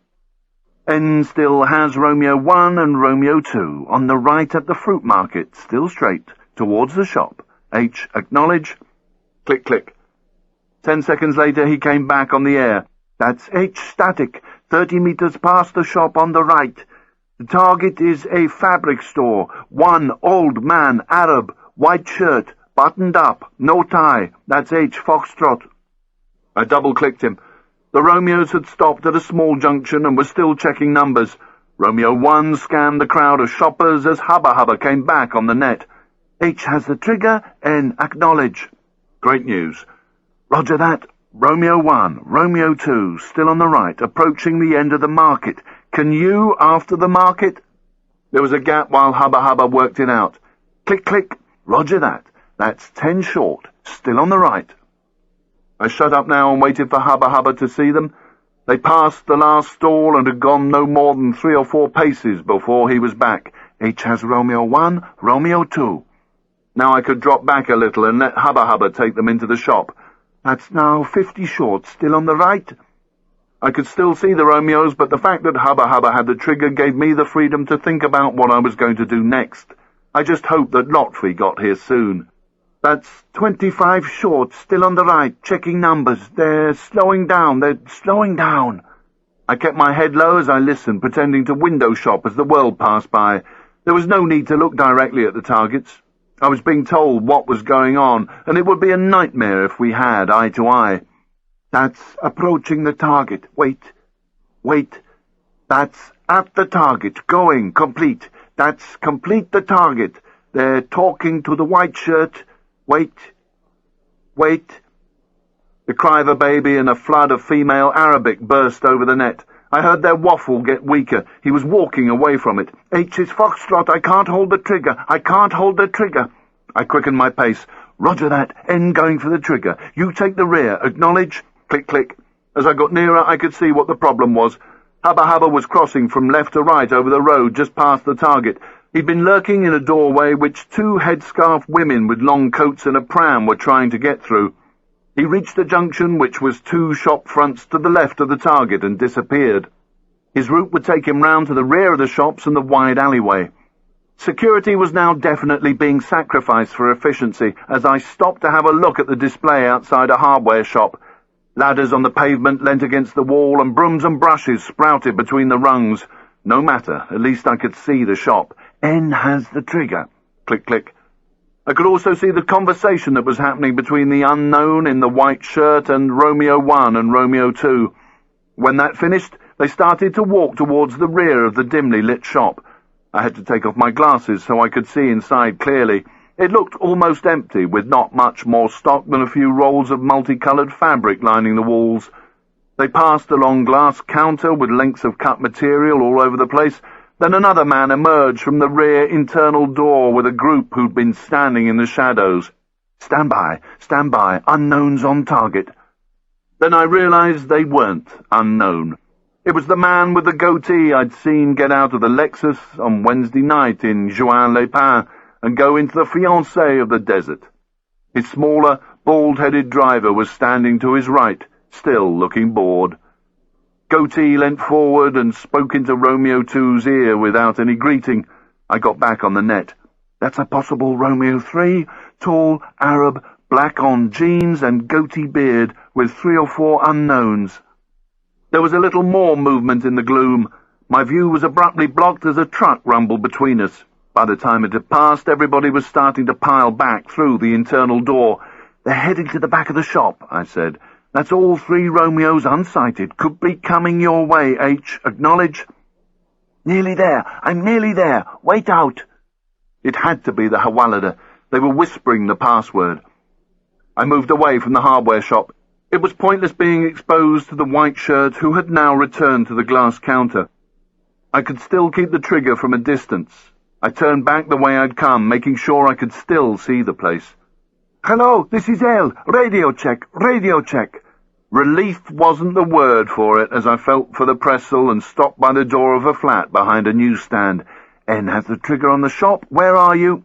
Approaching the target from the main. Roger that. Wait.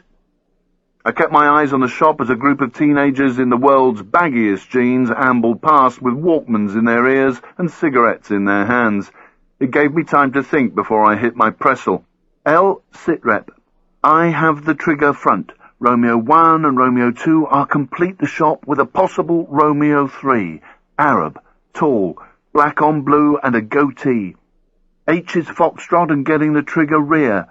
Go static and stay complete in case Romeo 3 goes mobile. L. Acknowledge. Click, click. As soon as that finished, Hubba Hubba came on the net. H has the trigger. I heard him trying to control his breathing so he could be heard clearly.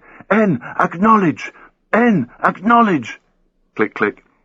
That's L static. First junction past the market and can take in all directions. N. Acknowledge. Click, click. I guessed he was on the junction, facing the boulevard now to be able to do that, so he could come onto the avenue and turn left, right, in all directions.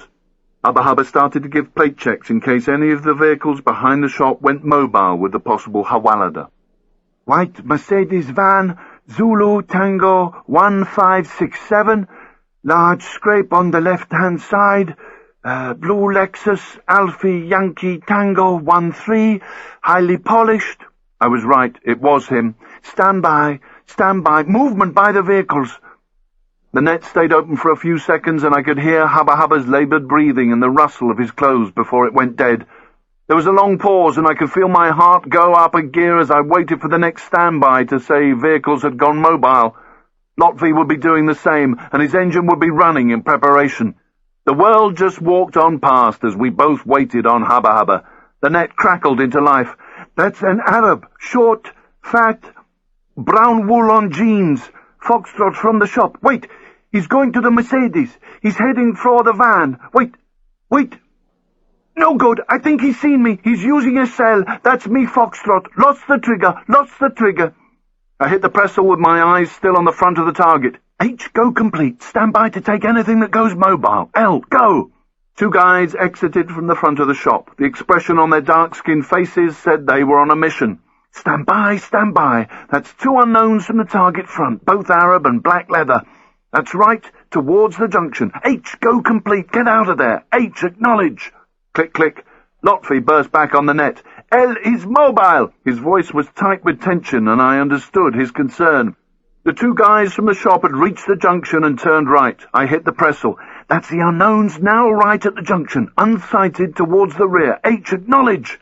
Hubba Hubba's voice was a whisper. H has the two unknowns. I can't move yet. Engine on the van. He was close. I could hear it. That's... The next sound was of Hubba Hubba resisting and Arab voices shouting. There was lots of grabbing going on around the Sony as it crackled like a forest fire. Fuck! It had gone noisy.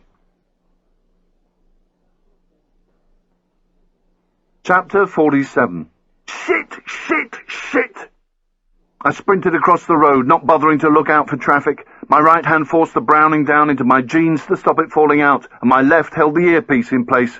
My whole being was focused on that corner, 2 shots to the left of the target.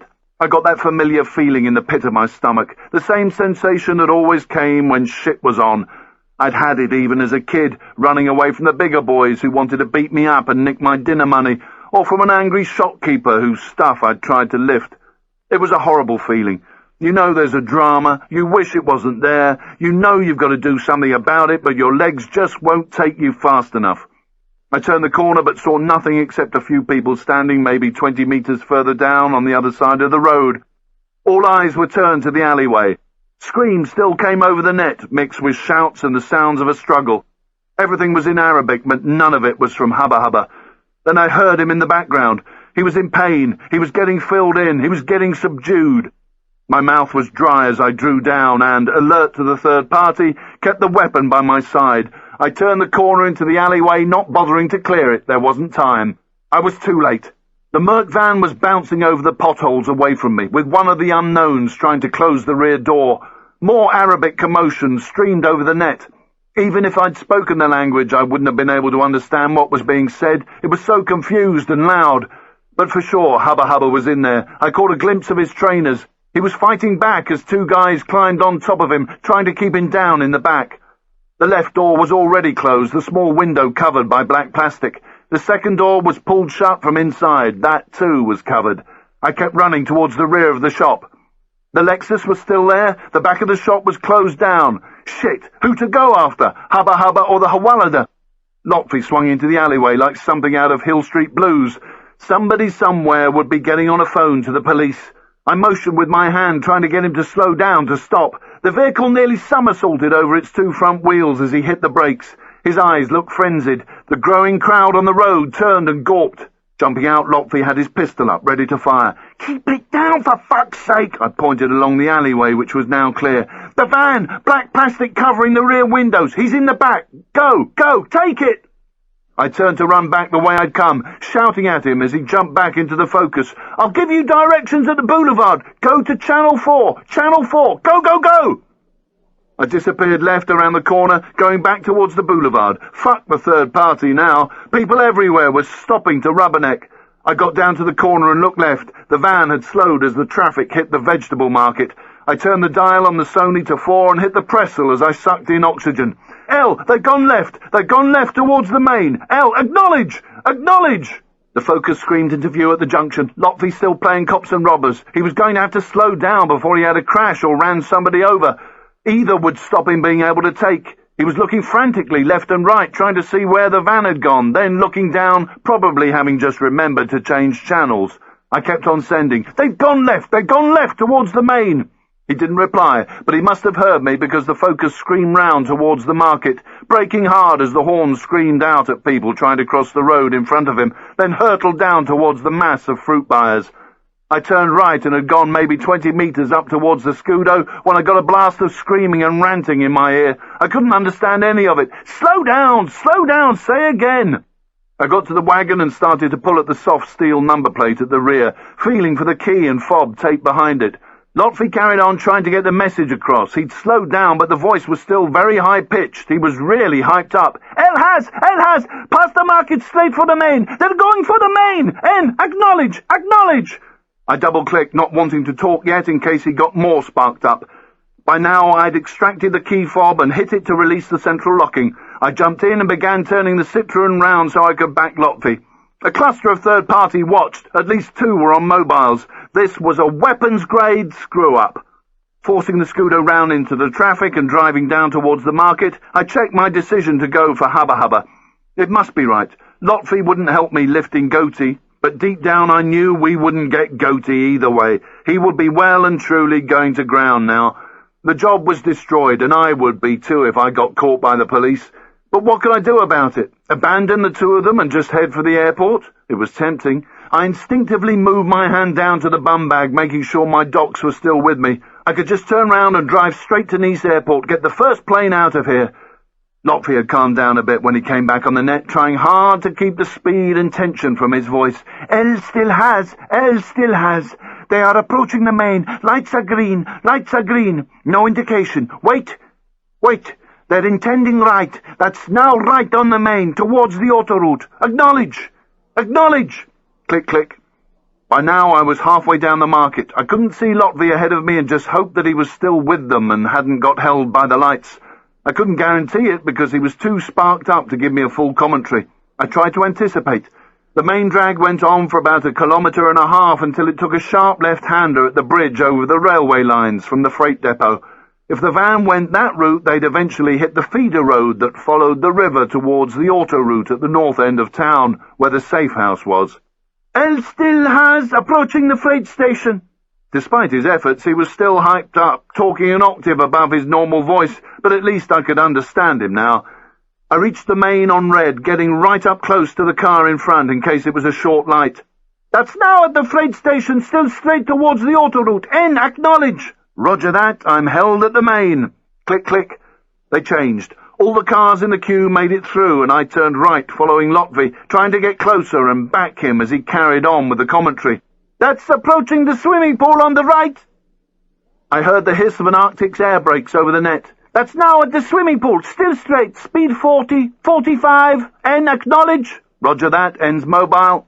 Click, click. Railway lines appeared on my left, running into the freight station just ahead. I couldn't be that far behind. The swimming pool was maybe 300 metres further on, and I was travelling at roughly the same speed as them in the flow of traffic. All of a sudden I got a frenzied, Stop! That's at the lights before the railway bridge. The van's 5 vehicles back. I'm 4 behind that. Lights still red. En, where are you?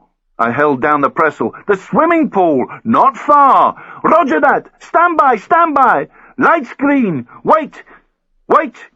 Now mobile. That's left over the bridge. Wait. Stand by. They are going. Wait. That's them in the right-hand lane, intending right. They're going to the autoroute. That's them now towards the autoroute. They are following the river to the autoroute. Acknowledge. En, acknowledge. Where are you? Click, click. He was starting to get sparked up again as he took the van over the junction. The important thing was that he knew I understood where he was, and he knew I was behind him somewhere. The railway bridge traffic lights were about 100 metres ahead of me as Lotfi resumed his commentary. Speed 60, 65, halfway to the autoroute turnoff.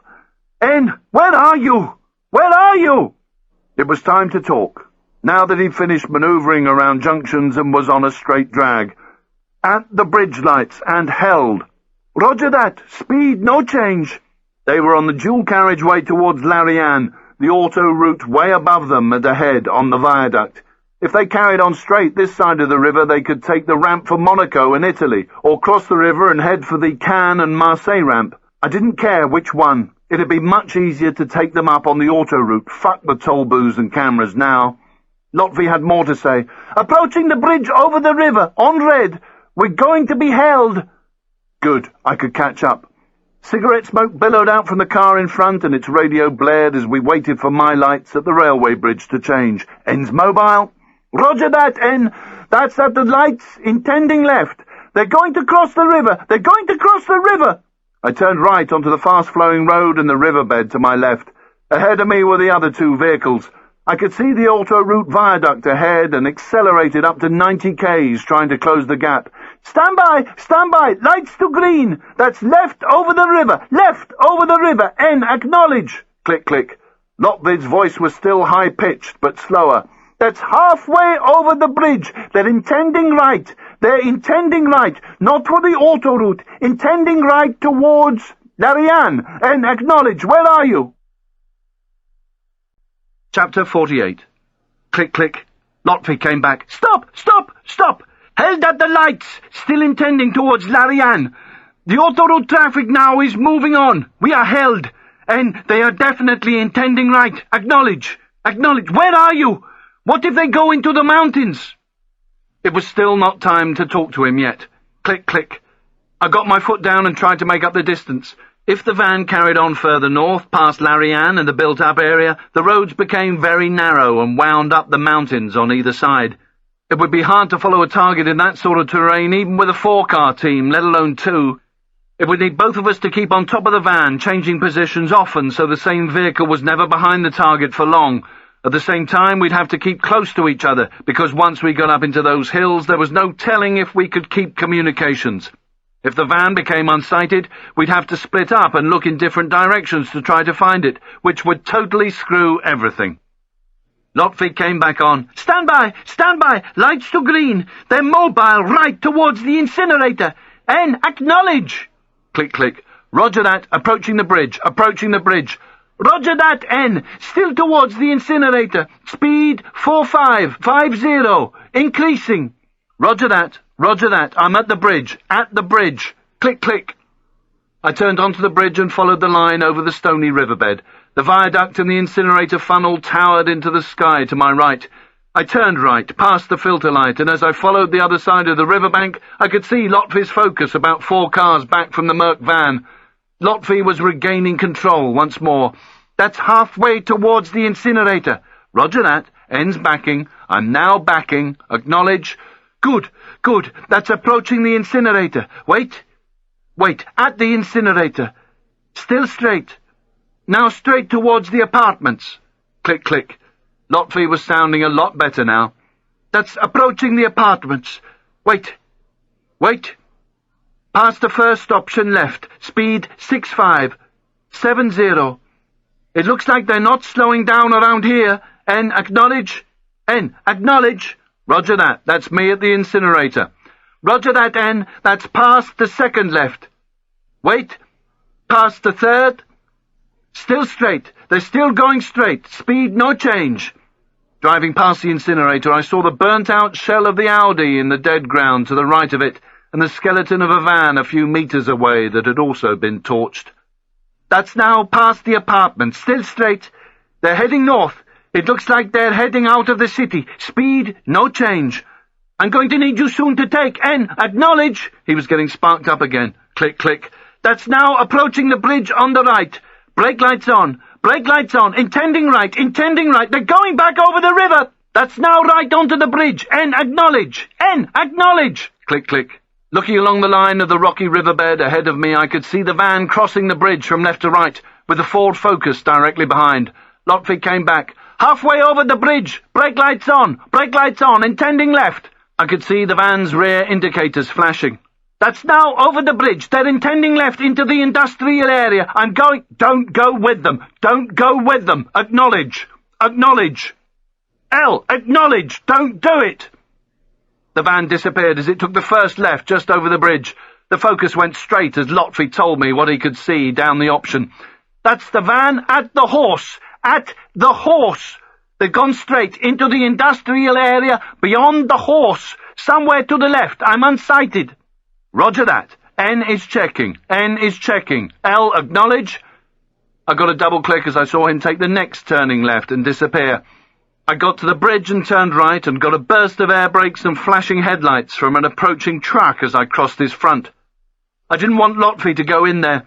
Going into a closed area was dangerous and it might be a trap, or they might just be stopping in there to see if anyone was following. I was about halfway over the bridge when I heard, L's Foxtrot. Roger that. That's me on the bridge.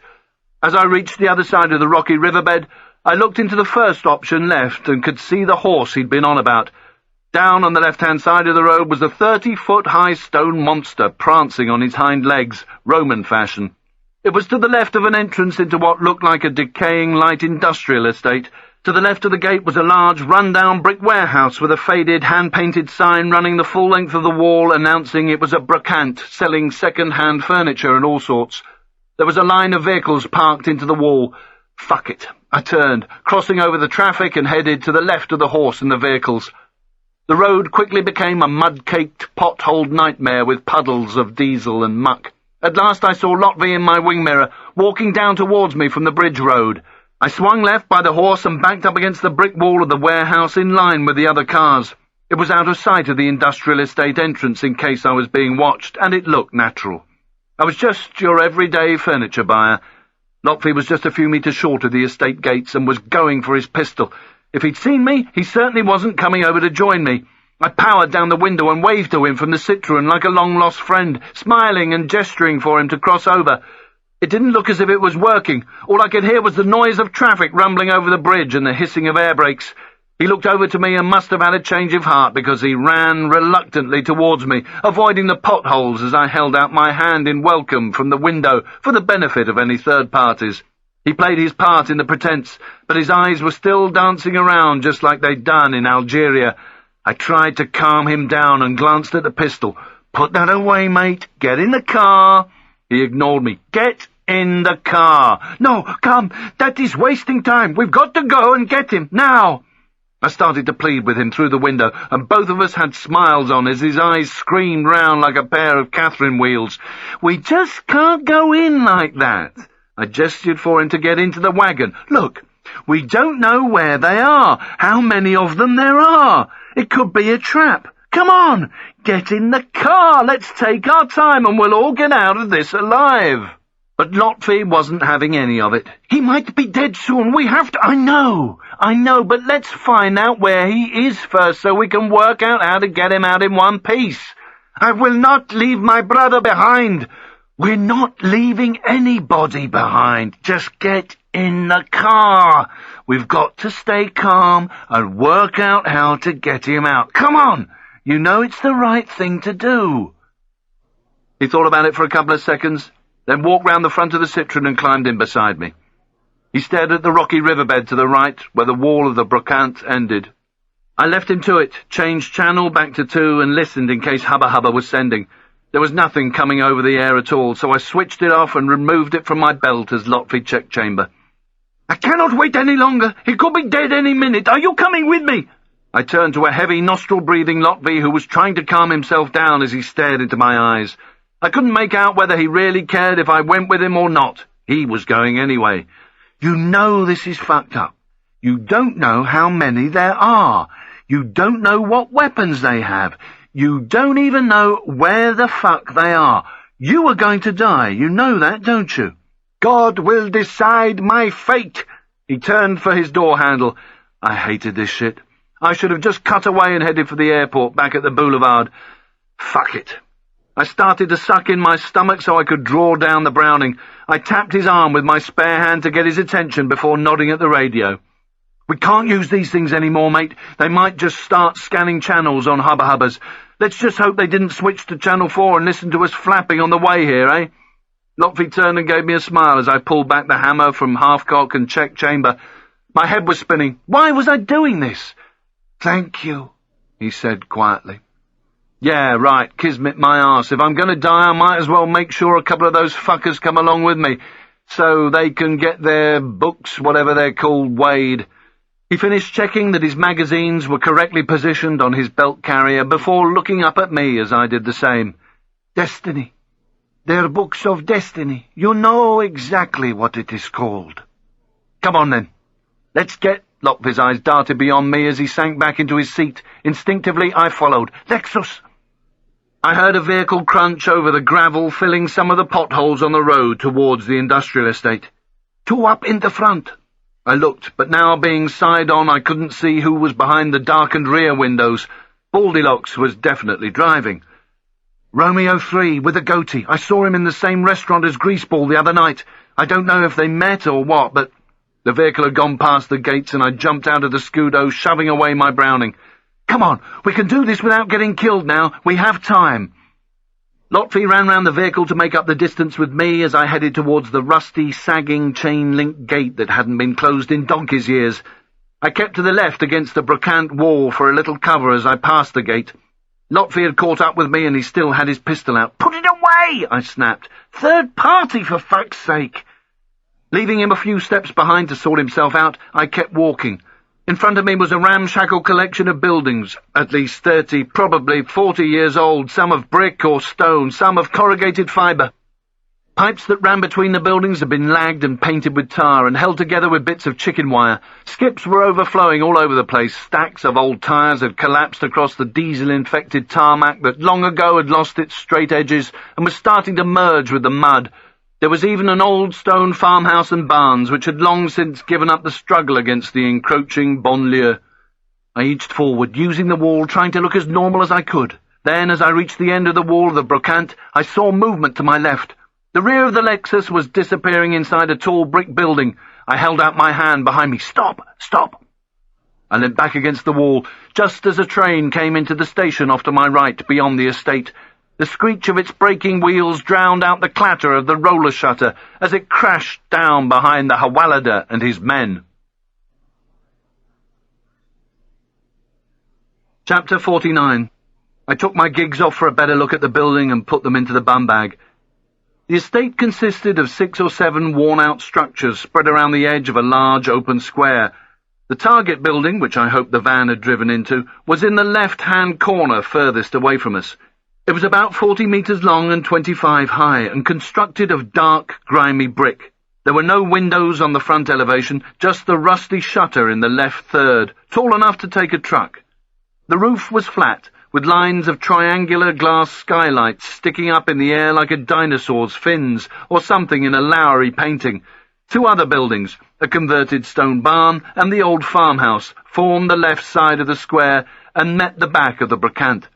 Just beyond them was the river. Lotfi was trying hard to control his breathing. He had his mouth closed and pulled in air heavily through his nose. The veins throbbed in his temples as his eyes stayed glued to the building. "He knows I'm coming for him," he said. "He's waiting for me." He started to move forward, and I held out my arm to stop him, looking around anxiously for third party. It was midday, people were on the move, traffic hummed up and down the main. "I reckon nothing's going to happen to him just yet, mate. Goatee will want to know what all this means. That's why he's here, it must be. We have time now to do a little planning." I made an effort to get eye to eye with him, but he was too focused on the building. "We won't be able to get in there anyway. Look, there are no windows this side, no possible point of entry, just those shutters, and they're down and locked. And even if we could get in, we haven't got a clue how many players are in there." Lotfi's gaze was still locked on the building as he lifted his hand to cut off my objections. "None of that matters to me. God will decide the outcome. I've got to go." "We'll both do it. Look, if God's going to decide what happens, let's give him a hand here and do a recce. Give him something to work with." I managed eye contact, and he sort of smiled. "You might be in the good lads club with him, but I'm not sure I am." I tilted my head to indicate the way we'd just come. "Let's look round the back." There were 2 elements to this now. The first was to get Hubba Hubba out in one piece. The second was to lift the Hawalada. We still had a job to do.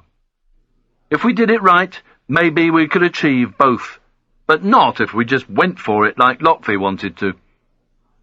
We turned right, passing the Scudo, and walked along the front of the brocante towards the fence line, just as 2 happy shoppers tried to fit a couple of chairs onto the roof rack of their Nissan.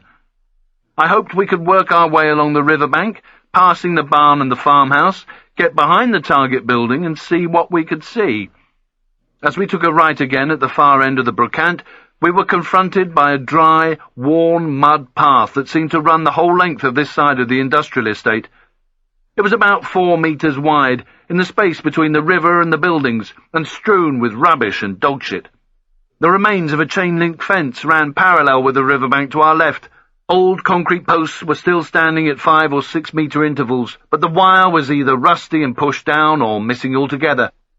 About 150 metres away on the other side of the river was the busy main that followed it, and a cluster of blocks of flats that looked as though they'd wanted to join the Larry Ann Club, but couldn't afford the membership fee. I walked slightly ahead of Lotfi, following the natural path rather than kicking through all the decayed Coca-Cola cans, old cigarette packets and faded plastic carrier bags. About 100 metres ahead of us was the solid brick side elevation of the target building, easily the tallest structure in the estate. We followed the path past the end of the brocante, and now had the solid stone back wall and terracotta tile barn immediately to our right, and traffic screaming over the bridge behind us. A group of half a dozen women suddenly appeared from another path at the rear of the target building. I looked back at Lotfi to make sure he'd seen. His weapon was out again, down by his leg. "Put that fucking thing away, will you?" The group were headscarfed Arab women weighed down with overloaded plastic bags. They didn't turn left to come down towards us, but carried on straight, through the fence line. They didn't give us as much as a second glance as they began to pick their way across the dried-up riverbed. It looked as if they were heading to the flats on the other side of the river and couldn't be bothered going all the way down to the bridge. The farmhouse was derelict, and graffiti-scrawled steel sheets barred anyone getting in through the windows that faced the river. Somebody had started a fire against the steel-covered doorway. Black scorch marks stained the stone, and the paint had blistered off the steel. We continued, trying to look as normal as possible as we negotiated the remnants of a disemboweled mattress lying across our path.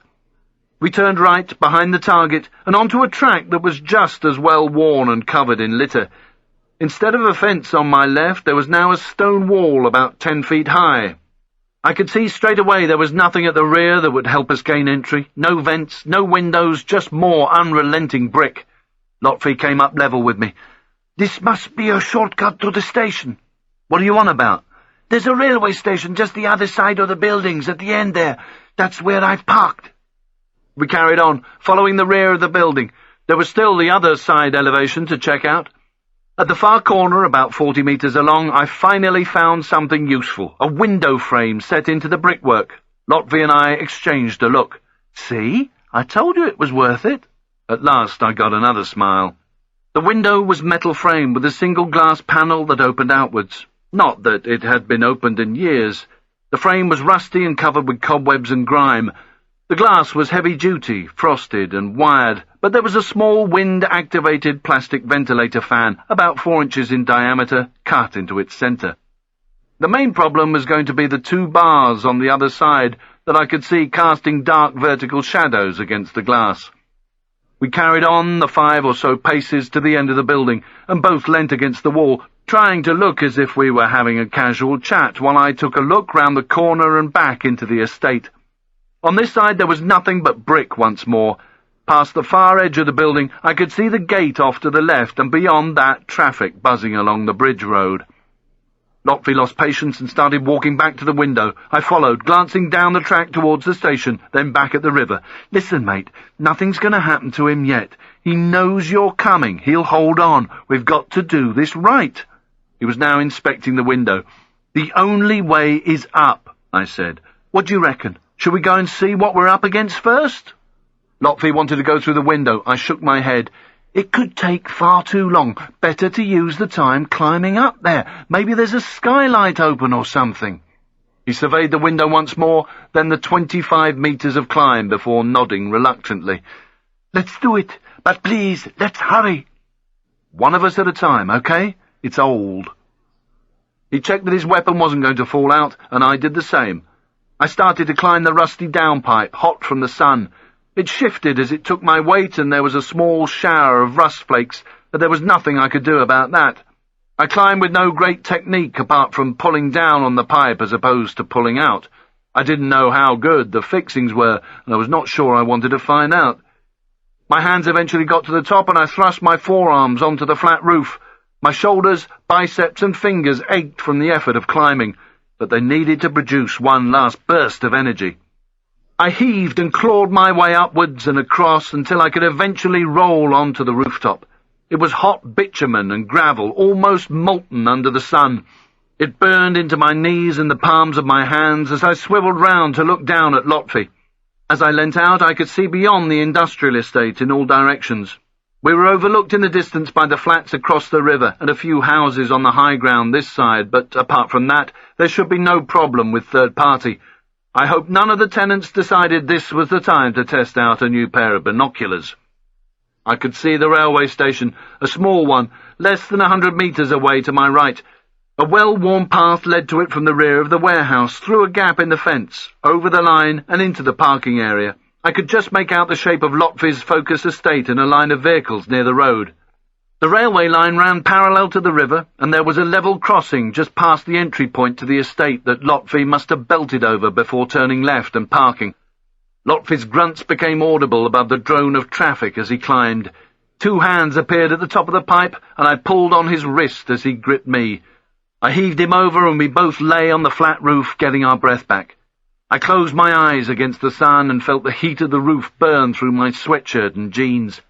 I rolled onto my front, my clothing pulling at me as the bitumen tried to make it thick as he climbed. 2 hands appeared at the top of the pipe, and I pulled on his wrist as he gripped me. I heaved him over, and we both lay on the flat roof, getting our breath back. I closed my eyes against the sun and felt the heat of the roof burn through my sweatshirt and jeans. I rolled onto my front, my clothing pulling at me as the bitumen tried to make it stay where it was. After checking that my Browning was still secure and not covered in tar and grit, I crawled on my hands and knees towards the line of 6 skylights in the centre of the roof. Even from here I could see they weren't frosted and wire mesh, just clear but grimy. Some of the panes had cracked and many were covered in pigeon shit. It didn't matter, it was a way in. As I crawled with Lotfi just behind, the hot tarmac substance beneath the gravel slowly moved under the weight of my elbows, toes and knees. Then its surface split like the skin on old custard, and I sank a few millimetres into the black stuff. I noticed that my shadow was more or less under me, and a quick look at a now tar-covered tracer told me it was after 12:30. The sun was high, but all the same I'd have to be careful as I stuck my head over the glass that I didn't cast the world's biggest shadow across the floor below. Shape, shine, shadow, silhouette, spacing and movement are always the things that give you away. I headed for the second skylight from the left, because there was glass missing from it. I was no more than a metre away when I heard a scream from inside, louder than the drone of the traffic and the blast of horns and air brakes. Lotfi heard it too, and scrambled past me to get to the missing pane. I put my hand up. "Slowly, slowly, remember your shadow!" He nodded and moved his head up gently, trying to get his face against the hole. His nose was doing all the breathing now, and his sweat-covered face was screwed up in anger. I went to the left of him and, with bitumen-covered fingers, rubbed the grime slowly from the glass to get a better view. Chapter 50. Years of pigeon shit hung from the steel roof supports like grey icicles. Then, down at ground level, among the old faded newspapers and lumps of rubble, I saw why Lotfi's breathing was suddenly a lot more agitated. Romeo, too, was on the concrete floor, naked and covered in blood, getting kicked to bits by the 2 unknowns I'd seen come out of the shop and walk to the rear, the ones who must have lifted Hubba Hubba. They still had their black leather jackets over jeans. I couldn't see any weapons on them. There was movement from Romeo too.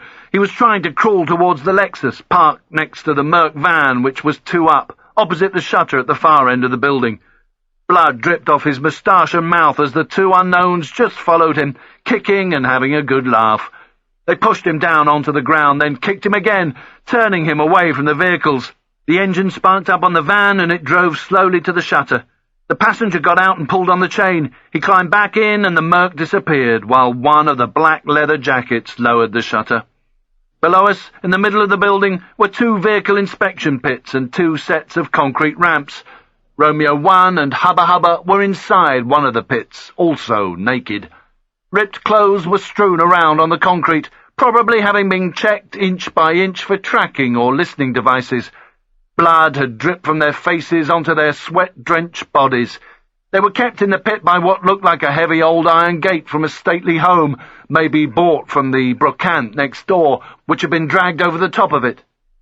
Hubba Hubba sat cross-legged in one corner, his head down. His blood-wet hair was matted and glinted in the sunlight. I couldn't see his face. Sweat dripped into my mouth as I took in the scene. Goatee stood above them on the gate, shouting and poking them with a broom handle, as if baiting a couple of pit bulls before the big fight. All the faces below me were Arab. Baldylocks was leaning against a concrete ramp in a baggy blue short-sleeved shirt and black trousers. He took a long drag on a cigarette and swapped funnies with the fat van driver, who had a brown pullover stretched over his gut. I thought that he had been the one to spot Hubba Hubba at the rear of the shop as the Romeos prepared for loading inside. But none of this made sense. Why lift him, and why lift the Romeos? Lotfi was inches from me now, his eyes fixed on the pit. Hubba Hubba's head was still bowed. He wasn't reacting to the blows, just rolling with them, taking the pain. Romeo 1 was on his knees, begging Goatee for mercy. What he got instead was another burst of good news from the broom handle. Lotfi turned to me, his face determined. "He's waiting for me." I nodded.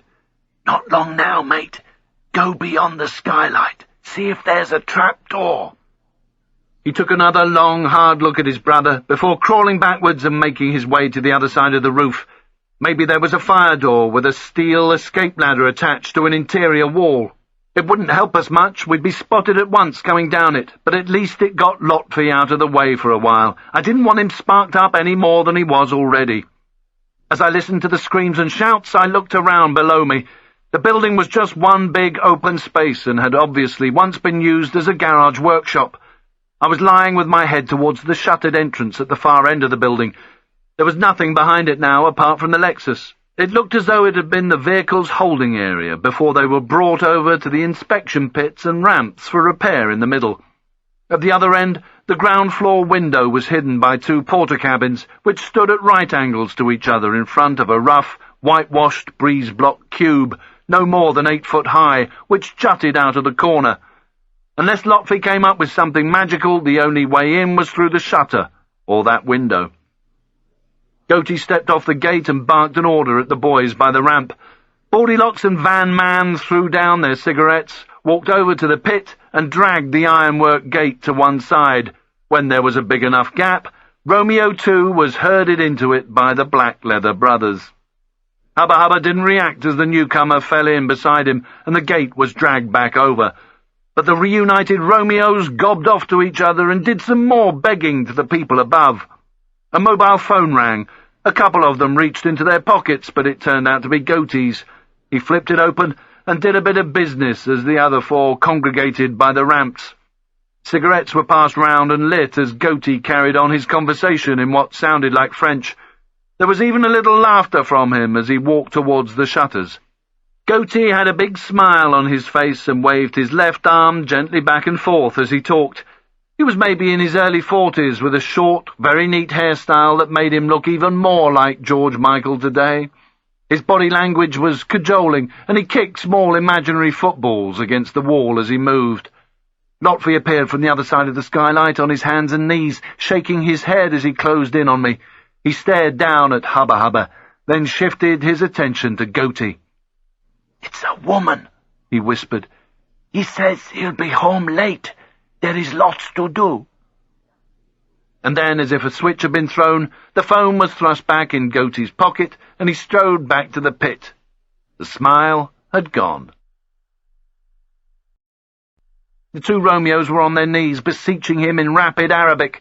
I turned to Lotfi. "What are they saying?" He put his ear to the hole instead of his eyes and plugged the other one with his thumb as a jet passed overhead and vehicles raced about us, his face screwed up in concentration. While I waited for him to work it out, I moved the Browning to the back of my jeans and turned the bum bag round, letting my front sink into the bitumen. It didn't make much difference. I was already covered in the stuff. I felt as if I'd been crawling in hot volcanic mud. "They don't know who my brother is. They've never seen him before." I watched Goatee light his cigarette while he glowered at the two men gibbering on their knees below him, picking off some tobacco that was left on his lips. "They're saying they're just here to collect money from 3 locations. 1 yesterday and 2 today. They don't understand what's happening. They know nothing apart from where to collect the money." He had the same thought as I did. Nick, 2 collections today? Shit! I glanced over to him, then back at Goatee, who was holding a hand out as Van Man brought over Hubba Hubba's yellow Sony. He brought it up to his mouth and mouthed, "Bonjour, bonjour, bonjour," with an exaggerated sneer. He flicked his unfinished cigarette into the pit and crouched over Hubba Hubba, shouting questions. There was no reaction at all from the Egyptian. He wants to know who he was talking to on the radio. Lotfi wiped sweat from his face. He wants to know who we are, where we are, what we're doing. And then, strangely, Lotfi smiled. He looked me in the eye. He won't say a word, Nick. He knows I'm coming. Hubba Hubba was still facing the bottom of the pit, not responding. Maybe Lotfi was right. He actually did believe. Goatee got pissed off at the lack of reaction and hurled the Sony at the gate.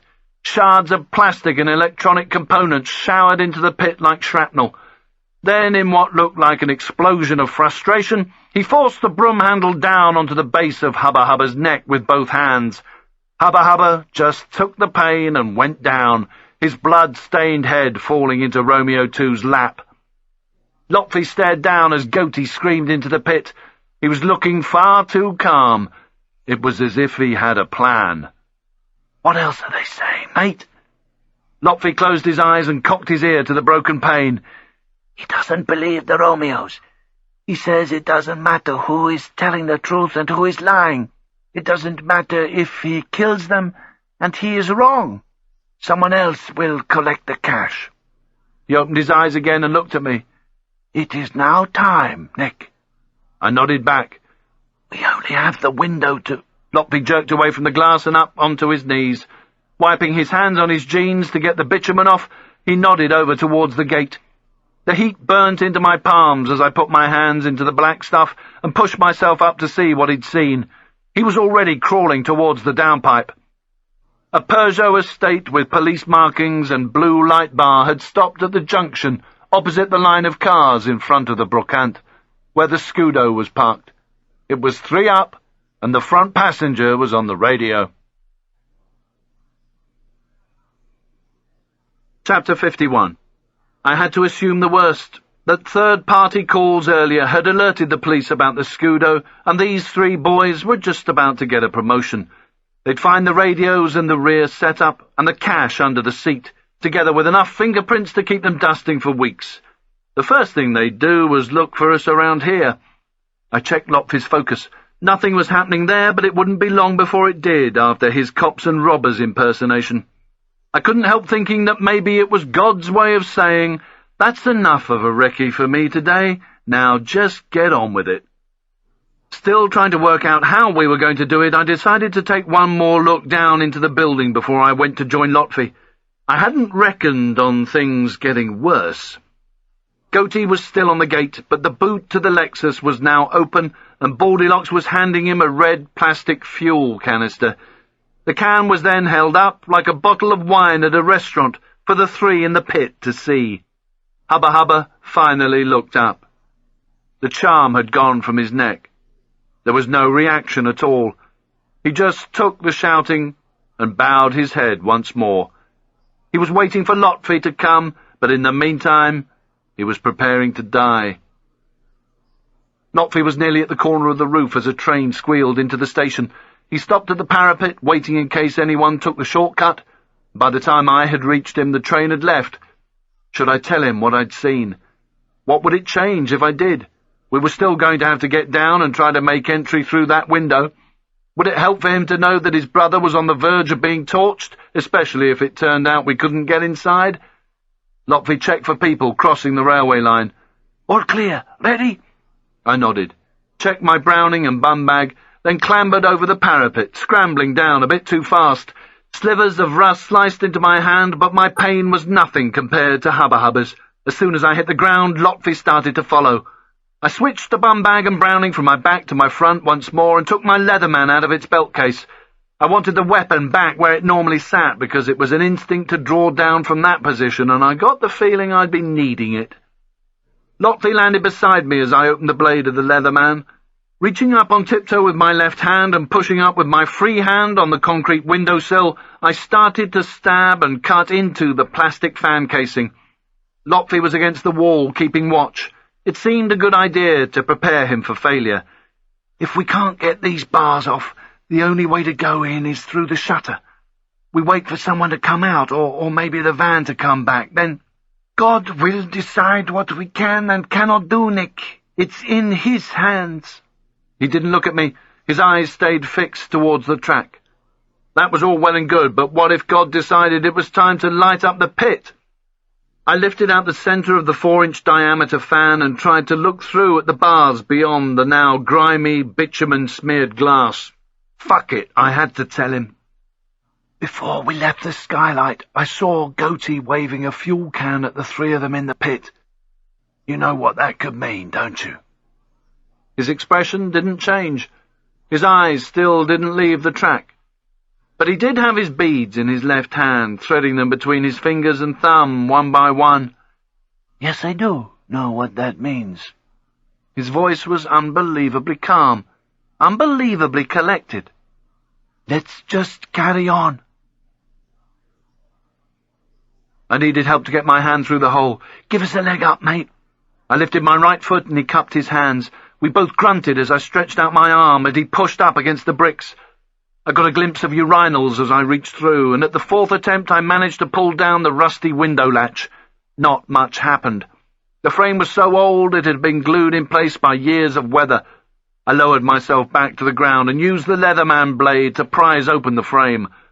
There was no noise from inside, which was good. If we couldn't hear them, chances were they couldn't hear us. I just hoped none of them suddenly decided they wanted to take a leak. Pushing at the bars was no good, they were solid, but I used them to pull myself up the extra foot so I could see what was going on. They were secured by 3 straight-head screws above and below the frame, driven through 2 strips of metal that were welded onto the bars. I dropped back to the ground and got out the screwdriver of the Leatherman. You know we still need to get the Hawalada, don't you, as well as Hubba Hubba? We've already lost the third one, and without these people, we don't get to the ASUs. We need them. You know what's going to happen if these ASUs aren't jumped on.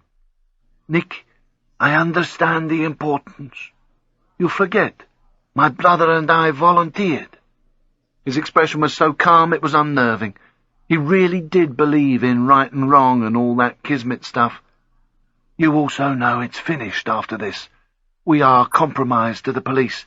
We have missed the other collection.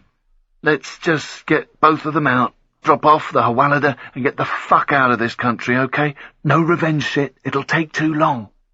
I pulled myself up again using the bars and managed to half-sit on the sill so I could get to work with the screwdriver. At least the stained toilet and 2 dust-filled urinals had no smell, just dried cigarette butts from the 80s, probably. The filters gathered around the drain holes were faded white with age. Layers of paint covered the screw heads near the ceiling, and I had to dig them out first with the blade before I could get the screwdriver to bite. It eventually started to turn after the head had twice slipped out of the groove and scraped my knuckles. The first screw came out and I handed it to Lotfi and stayed silent as I got to grips with the remaining ones. There was too much to think and worry about. I glanced at Lotfi, still calm, watching up and down the path. Me, I was flapping a bit, but ready to go for it so we could get the fuck out of France before the police got hold of us. I didn't bother with the bottom screws, just prized the bars downwards.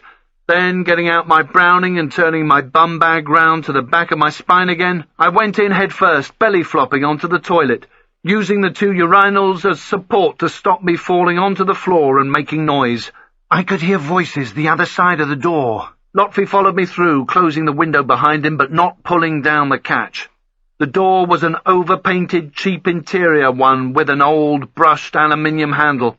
The gap at the bottom was too narrow for me to look through, but the screams and shouts didn't leave much to the imagination.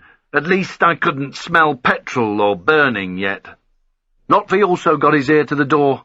They're begging them to stop. We must hurry now. We need to spread out so we can cover them all. I'll take the left, using the porter cabin that side as cover. You take the right, using the other one. One of the Romeos screamed so loudly it sounded as if he was in here with us. Lotfi got very sparked up, his eyes flashing once more, the same as they'd done in Algeria. I put a hand on his shoulder. "Me left, you right, and this god of yours knows I'm with you, yeah?" As he nodded, both Romeos cried out again.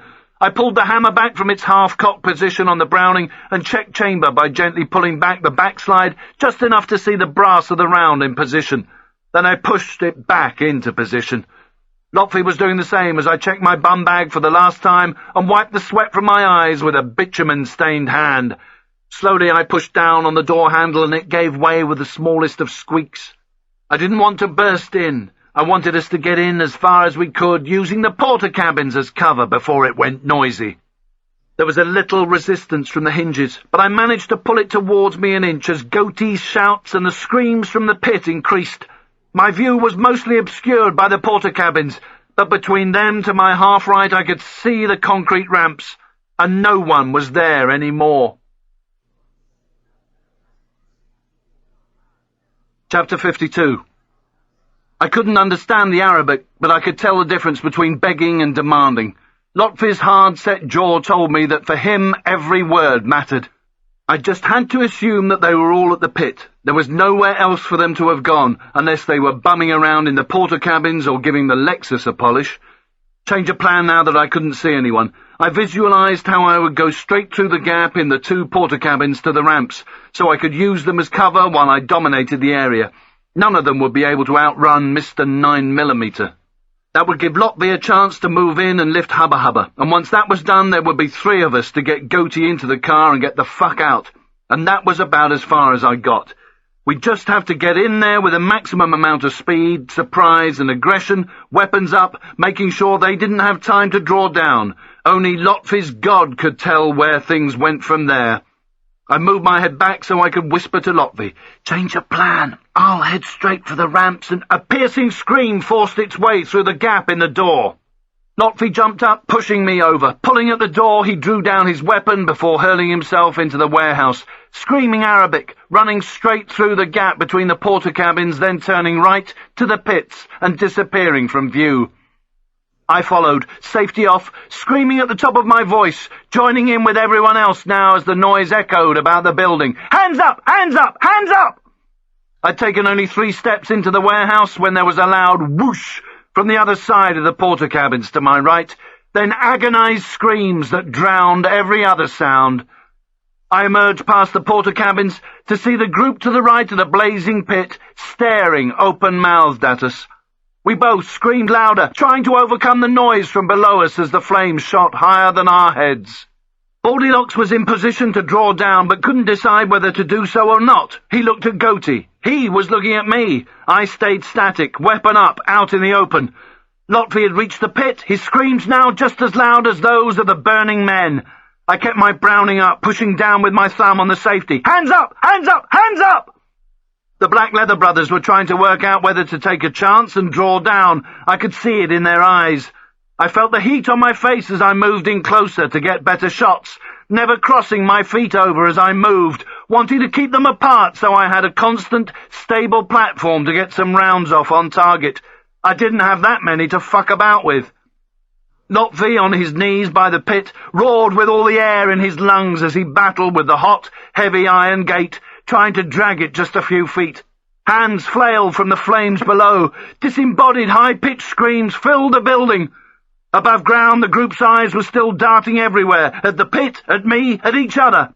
I moved towards them more, and with each step the stench of burning flesh became stronger than the fuels.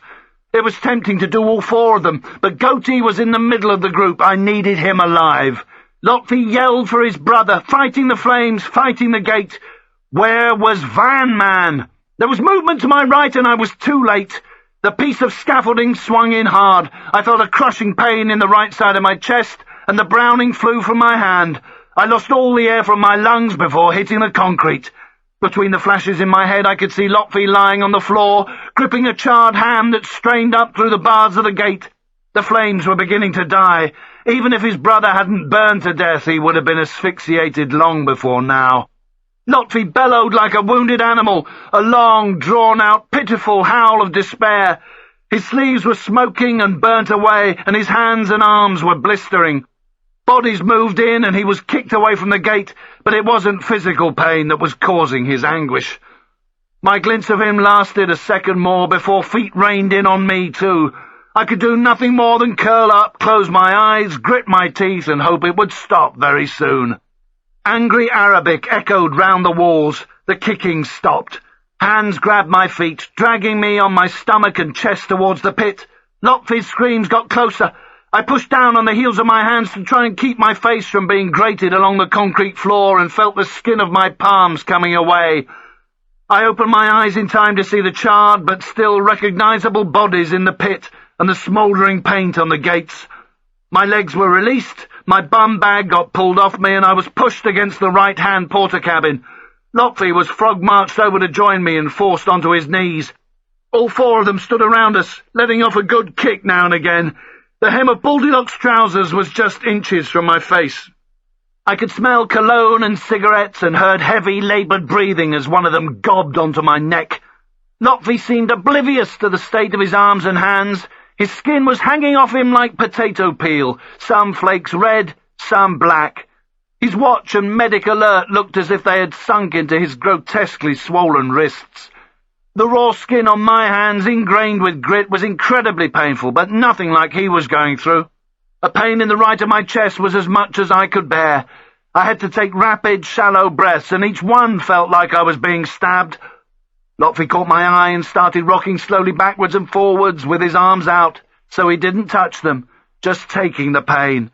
I should have... He got a kick that rolled him off to his side. They closed in on us again, just as Goatee pushed his way through the crowd. They gave him some space as he looked down just a few feet away from us, having nearly recovered his breath. In his left hand he held our passports.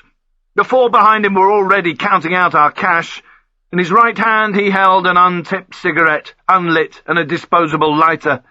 Eyeing us both with mock concern, he placed the cigarette between his lips and clicked the lighter twice before he got a light. His watch, a very slim gold thing, glinted in the sunlight. He hadn't bought his clothes at a street market either. The black shirt looked quality and his jeans had an Armani label on the back. He smelt of expensive cologne, and as he smoked I could see well-manicured nails. The fingernail on the little finger of his right hand was much longer than the rest, to the point where it nearly started to curl. Maybe he played the guitar, or perhaps he just didn't like using a spoon to scoop up his cocaine. He traded stares with Lotfie while I cleared the snot and blood from my nose onto the concrete and my jeans. Hubba Hubba lay less than 15 feet away from his brother, yet Lotfie gazed at his killer as if he was studying a painting. I was impressed. I'd known a few people over the years who could keep their head in a gang fuck, but this was something else. Goatee looked down at us and breathed deeply before kicking Lotfie in the leg. "Do you speak English too?" Lotfie nodded, his gaze never wavering. Goatee took another drag of his cigarette. When he exhaled, the halo of smoke danced in the sunlight above him. "I suppose you are the people on the other end of the radio." His tone was icy. He was waiting for an answer, but Lotfie wasn't giving, and he was right, but only up to a point. This wasn't the time to answer questions. It was the time to start begging for our lives. I wiped another fistful of snot and blood off my nose, then went for it. "Look, I don't know what the fuck is going on here." I nodded in the direction of the pit. "We were just told to follow those two. We thought they were moving heroin to the Channel Islands. Someone there was worried it was going to affect his business. Whatever's going on here, we don't need to know. What the fuck? We can just walk out of here now and forget the whole thing." I knew I had lost him on the first few words. He didn't even look at me, but remained staring at Lotfie, and took another drag before gobbing off at him in Arabic. Lotfie replied with 3 or 4 sentences, which meant nothing to me. I just knew Goatee was getting fucked off by him big time. Goatee forced a lungful of smoke out through his nostrils as he turned to face me. "What does it matter? I do not care who you are. If you came to steal from me, or you didn't, it matters not." He flicked the ash over towards the pit. "They are dead. You are dead. I still have the money, and I simply wait for another collection. I can't afford to take chances.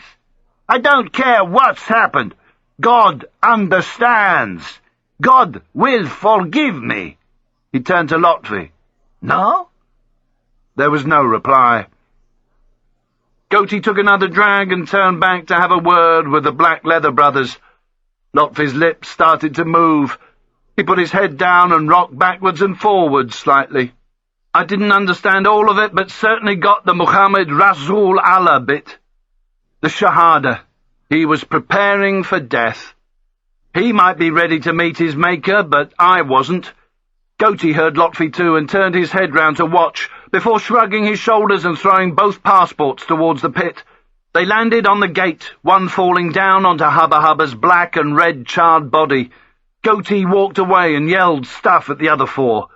Lotfi's eyes followed the Black Leather Brothers, one of whom carried the empty petrol container as they walked towards the Lexus.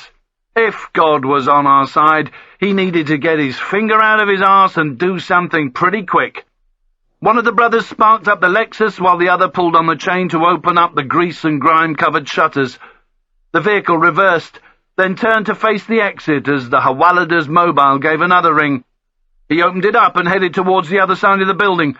The Lexus went through the door and disappeared. Van Man started closing the shutter as Baldylocks kept watch on us, sunlight bouncing off his sweat-covered head. It was a very short phone call. I got the impression that Goatee was telling her he might be back in time for tea after all, but not to keep calling him at the office. Whatever we were going to do, we had to do it before the Lexus got back. I looked over at Lotfi and his eyes were still locked on Goatee. Blood dripped from his nostrils, bubbling as he prayed. Goatee put the phone in his pocket and walked over to us. He'd almost reached us when 2 shots rang out outside. Van Man let go of the chain. The shutter stopped rattling, about 2 feet from the ground, as they all drew down and Van Man dived to one side of the entrance. There were more shots, followed by shouts and the revving of engines, then the screech of brakes and the sound of a collision. Baldylocks froze, looking to Van Man for some kind of clue about what the fuck he should do next. There were more single shots. Van Man took a quick look outside. "Police! Police!" Goatee barked instructions at them both. Lotfi had stopped in mid-prayer. The light was back in his eyes. He glanced across at me with a look that said, "You see, Nick, I was right. God's come to the rescue." I gave him one back that said, "Let's get the fuck out of here and let's do it now." He launched himself at Goatee as the pain in my chest disappeared, and I wrapped myself around Baldylocks before he had the chance to switch himself back on. I hung on to him like a drowning man, trying to keep his arms down and the weapon out of the way. I kept pushing him back, moving my legs as quickly as I could to keep him off balance. The pistol clattered to the concrete and we crashed into the ramp, then fell to the floor, me on top, still wrapped around him. The pain returned big time. My ribs felt like they'd been given the good news by a jackhammer. I fought for breath. I heard myself scream as he squirmed under me, his pistol just over a meter away. It was a Beretta, and the safety catch was still on. My brain shrank. That weapon became my whole world. I fell sideways, arm outstretched, but Baldylocks managed to slow me down, grunting with the effort, dragging at my leg, pulling at my sweatshirt, trying to beat me to it. The muzzle was facing us. My hand was no more than 6 inches from it. I could feel his fingers scrabbling at me, trying to climb over me, but I was there. No pain in my hands now, gripping it to my chest. I couldn't breathe. I couldn't suck in any air. Trying to turn the thing round, I got it in my right hand. He was now on top of me, forcing the weapon down between me and the concrete. My rib cage started to collapse. I pushed up with my arse, trying to make space under me, trying to spin the weapon round, stripping the skin off my knuckles. He grabbed my throat. His teeth bit into my shoulder. I felt his laboured breathing on my neck. If I didn't get some air into my lungs soon, I was going down. Starbursts of light flickered across my eyes. I needed oxygen. My head was about to explode. More gunshots outside. I got the weapon in my hand, but his weight was still pressing down on me, too much to move it. I twisted left and right, jerking up and down, trying to create a gap so I could free my hand. He bit harder, his hand shifting from my throat to my arms. I rolled onto my right side, got the Beretta into his biceps and fired. He shrieked and sprang off me, clutching the wound, wriggling like an eel. I could see bone and blood as I lay there trying to breathe. Lotfi was lying by the pit a few feet from Goatee. Both were curled up, both leaking blood. Sunlight poured in through the gap underneath the shutter. Shots ricocheted off the steel as Lotfi crawled over to the Hawalada. I screamed at him, "No, let's go, let's go!" He got on top of Goatee and was forcing the pistol into his face. Fuck him, we'd never get him to the DOP anyway. Just do it, let's go, come on, come on! He looked over at me, his face covered with blood. "Come on, do it, the window!" Sirens wailed. Rolling off Goatee, he lifted a pistol to fire at Van Man, who was still at the shutter, but he was in shit state. It would be a waste of rounds, and he knew it. The weapon came down as I moved to the cover of the porter cabins, my head swimming, vision blurred, eyes wet with pain. "Come on, kill him!" I croaked. "Let's go!" We had to get out of there before the police threw a cordon around the estate. Lotfi hauled himself onto his knees, clutching his stomach. Take him now!" He was still scarily calm. "Fuck him, let's go!" "No, I need revenge. You need the Hawalada." He staggered to his feet and stumbled towards Baldilocks, firing 2 rounds into him as soon as he was close enough. One exited his head at an angle and ricocheted off the ramp. As he headed for Van Man, I shuffled forward and got hold of Goatee by the feet, dragging him behind the porter cabin. His head bounced on the concrete as he tried to keep his hand over the gunshot wound in his stomach. His black shirt, wet with blood, glistened in the sunlight. I stopped at the toilet door. I couldn't catch my breath. Everything was too painful, but I had to keep dragging. Somehow I got to the window. Blood streamed from my mouth as I bent down and tried to get Goatee onto my shoulder. I had to get on my knees to do so, then haul myself upright on one of the urinal pipes. He gave a whimper as I stopped to chug up and gob out another mouthful of blood before trying to shove him out through the window. Chapter 53. He fell out of the window head first, gasping in pain as his shins scraped against the metal rim of the frame before he hit the ground with a crump and a muffled cry.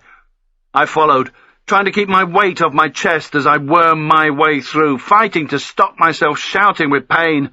I finally tumbled down beside him on the dried mud of the track. Sirens wailed in the distance. I got to my knees, trying to suck oxygen into my lungs without moving my ribs. Every intake of breath still felt as if I was being stabbed. I was sweating all over, the pulse throbbing heavily in my neck. On my knees, I lifted Goatee by the armpits, manhandling him back onto my shoulder. I struggled to get myself upright, using my legs to push and my free hand to claw my way up the wall. I tried to take deeper breaths, but the effort just made me cough up more blood that in turn blocked my nose.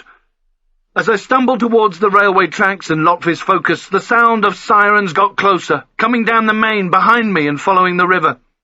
I made my way to the end of the building and peered round it, towards the estate entrance. The white police patrol car was blocking it.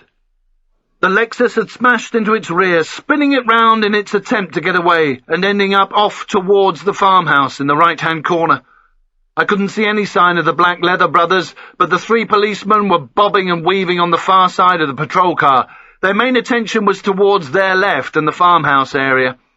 Lotfi appeared in the open ground, staggering towards the police, with his weapon dangling in his hand. They started screaming orders at him as he made his way slowly towards their line. He was buying me time to get away. The gap between this building and the next was about 2 meters. After that, I'd be in cover right down to the railway tracks. He raised his hands as more orders were screamed at him, but held on to the pistol. He moved forward, blood drenching his clothes, taking his time to come level with the Lexus, making sure they were following his every move. Would they spot me as I crossed? Lotfi moved to the right. I tried to fill my lungs, adjusted Goatee on my shoulders as Lotfi moved to the right, towards the farmhouse, firing at the Black Leather brothers, who were over there somewhere, firing back. I went for it. Sirens seemed to be coming from everywhere. I couldn't tell if I'd been seen or not as I crossed. It didn't really matter. All that did was getting to the car. I lurched along the path, a stone building to my right and the brick wall to my left bumping into both. My vision was blurred. I was feeling dizzy. I needed more oxygen, but it just hurt too much to fight for it. I heard a fusillade of shots from the police that seemed to last forever. If it meant they were still shooting at Lotfi as he ran out of rounds and went at them with his bare hands, I could only hope his end came quickly. The track disappeared into a cutting, which was lined both sides with bushes and caked with drinks cans and cigarette packets. The cutting was no more than 5 or 6 metres deep on each side, but that would be enough to hide Goatee in while I went to get the focus. I scrambled and slid down towards the railway. Goatee was making spasmodic attempts to free himself, but they only lasted a few seconds. He lost it once more and slumped onto me. I could feel his blood soaking into my bitumen-covered sweatshirt and mixing with my own sweat. His beard rubbed against my right forearm as I struggled to keep him in position.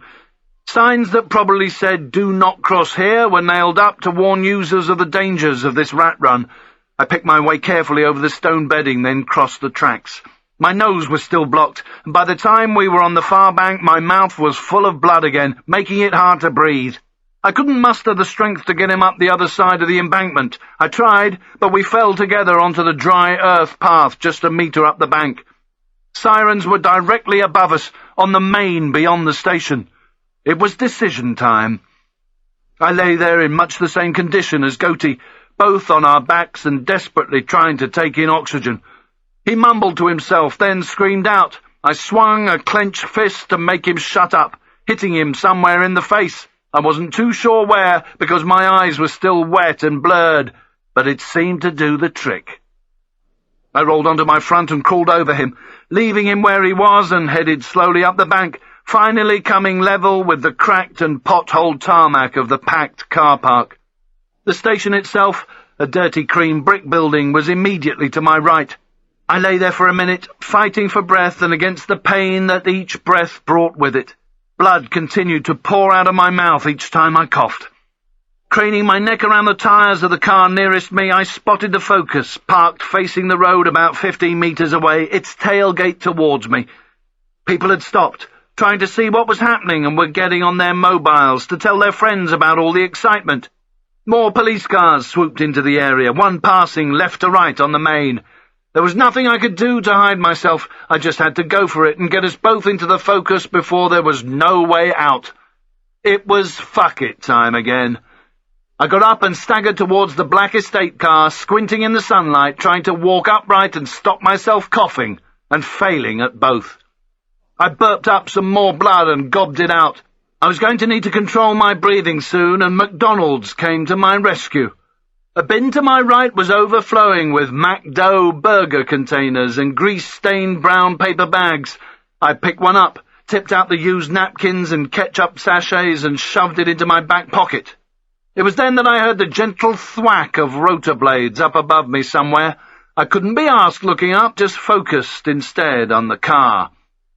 The glare of the sun made my eyes water even more as I bent down and started to pull at the thin rectangular number plate. With the key and fob in my hand, I pulled myself upright to go round to the driver's door, and found myself face to face with a skinny, middle-aged black woman with a freckled face and multicoloured dress. She stood on the pavement by the Focus with 2 carrier bags of shopping. She just opened her mouth and stared at my blood-stained, bitumen-streaked sweatshirt, and at the blood and snot all over my face. Chapter 54. The four-ways flashed as I hit the key fob. I grinned at her like an idiot, not having a clue what to say. Half climbing, half falling into the driver's seat, I settled for a smiley "Bonjour," and to my amazement, she just replied in kind and carried on walking. Maybe she saw blokes like me every day round here. I closed the door on the stifling heat and smelly plastic of the interior and started the engine, checking the fuel gauge as I did so. It was just over 3/4 full. Good skills. He'd filled up at every opportunity. I tried to turn my head to find the closest gap to the path, but the searing pain in my chest made me think again. I couldn't get a lungful of air. It seemed to be going into my mouth all right in short, sharp gasps, but nothing would go down. I was starting to hyperventilate. I reached into the back of my jeans, pulled out the McDo bag and got it over my nose and mouth. With both hands cupping it in position, I concentrated on breathing slowly in and out a few times, puckering my lips. It was a bit juddery, but I managed to get at least half lungfuls before holding my breath for just a second, then exhaling slowly. Leaning forward over the steering wheel with the bag over my face, I repeated the cycle. My eyes flashed up as a red pompier ambulance passed me on the main. This just wasn't happening quickly enough. I was fighting to draw oxygen, but I wasn't getting anywhere. And then, painfully, slowly, I started to succeed. The bag collapsed halfway, then filled out again. It was a big effort and took me several attempts, but at last I got things under some kind of control. That was all I could do for now. I really needed more time if I was to get my breathing back to anything like normal. I reversed the focus out of its space, scraping it along the Peugeot next to me, and carried on backing into the gap nearest to where I'd left Goatee. The heels of my hands stung as the raw skin ran over the hot plastic of the steering wheel, smearing it with blood. Leaving the engine idling, I got out once more, opened the tailgate, and scrambled down the bank. He'd shifted onto his side and was curled up in pain. I got him onto my shoulders once more and began to work my way up the bank. His weight pressed against my lungs as I moved up the hill, and I couldn't stop coughing. Still more sirens, in the distance, but closing in. When I finally got onto level ground, I felt like cheering. I reached the car and tipped Goatee into the boot just as the helicopter closed in. There was next to no resistance from him as I pushed and bent his legs to fit him in. I checked that the back tray came down flat and closed the tailgate, pushing down on whatever bit of him was in the way until he moved it. Back in the driver's seat, I got the bag over my mouth once more, trying to regulate my breathing before I made my move. My eyes were still watering, my head banged, everything was blurred. The quickest way out of the city was north into the mountains. I turned the ignition and rolled out of the car park. The sun was still fairly high and to my left. To help relieve the pain, I had to lean my body left or right rather than turn the wheel with my hands. I caught sight of my face in the rear view. I was really fucked up. I screwed it up further to try to keep the sweat out of my eyes as I moved into the traffic. I carried on out of the city, concentrating on the road ahead as best I could. Wiping my eyes with my sleeve didn't seem to make much difference. Goatee found another little burst of energy, kicking out at the back and screaming, then went quiet again. The road narrowed and we were soon climbing steeply. The pain in my chest was too bad for me to change gear, and I had to stop in a lay-by to let a small convoy of cars pass before they got terminally annoyed at my snail's pace. I used the opportunity to take controlled breaths into the bag, the paper inflating and deflating like my lungs weren't. I didn't know where I was, but the sun was still to the left of me. I was definitely moving north. There was no way I was going to take the risk of driving back into the city just to get onto the main drag that I knew led directly to Villefranche. I was going to do it cross-country. I stayed in the lay-by for maybe 10 minutes, breathing into the bag. Now that I had time to do it properly, I was able to breathe back in the carbon dioxide that I needed in my blood to relieve the symptoms. Willpower alone wouldn't have done the job. I needed the bag to break the cycle of hyperventilation. I knew I must be in shit state for this to be happening. Breathing a lot better, but still in small gulps, I thought about how I was going to get to the DOP. From here, I knew that as long as I kept the sun on my left, to the west, the coast would be behind me. I'd chuck a right at the first opportunity and head east, with the sun behind me, paralleling the coast. That way I'd be able to bypass the city. When I chucked another right, heading south, I'd eventually hit the sea. With luck, I'd be able to sort myself out from there. I rejoined the road, keeping in first gear, only changing up into second when the engine was screaming. There was another outburst from Goatee in the boot, and I turned on the radio to drown the noise. It was monotonous, rapid dance music, but at least it was louder than he was. Even if I got Goatee successfully to the DOP, I didn't know what I was going to do next. There was no way I could go to a hospital. No identification, no money, no nothing. I'd be picked up in minutes. What had happened down in the industrial estate would be a massive deal, even for such a rough banlieue. The police heli was up, they'd be looking for runners. TV and radio would carry saturation coverage any minute. I had no chance of getting out of this. The police would find my docs in the pit soon enough, and then I'd really be in the shit. I couldn't run to the American consulate. They'd fuck me off at the door. The only chance I'd have would be to jump over the wall, giving myself up to someone inside the compound. Even then they'd probably chuck me out. I could try making a run for Italy, but I'd still be in the same boat. I worked my way up onto the high ground, leaning on the wheel to take some of the weight off my chest. The coughing persisted, and the knife-like pain came back each time my body tensed as I tried to stop it. The only chance I had was to get on board that warship. It didn't matter how I did it, even if it meant posing as one of the Hawalada. Only the warship guaranteed medical attention and offered the possibility of escape. I drove with the sun to my left for what felt like hours. I still didn't know where I was because I'd been concentrating too much on other things. I eventually took a junction right which led into a narrow lane with steep, rocky sides dotted with clumps of grass and the odd stubby tree. I was heading east now. The sun half blinded me in the rear-view mirror. The dance music banged out and the boot tray gave a jump now and again, not quite in time with the beat. I didn't have a clue how far inland I was, but I knew I was paralleling the sea and was some way above Nice. I was feeling more and more exhausted. I'd gone on maybe another hour. Any road south would do me now. I found one, and with the sun to my right and getting lower, began my descent towards the coast. The rapid breathing returned, and I had to pull in at the roadside and get the paper bag onto my face. The radio boomed, and Goatee gave the back tray another couple of kicks as I puckered my lips and kissed air. Chapter 55. I gobbed out some more blood and covered my mouth and nose once more with a McDonald's bag, but it was getting wet from me dripping into it every 5 minutes and wouldn't be good for much longer. After about 15 minutes, the hyperventilation had eased and I threw the bag back on the passenger seat. The road ahead swam in and out of focus.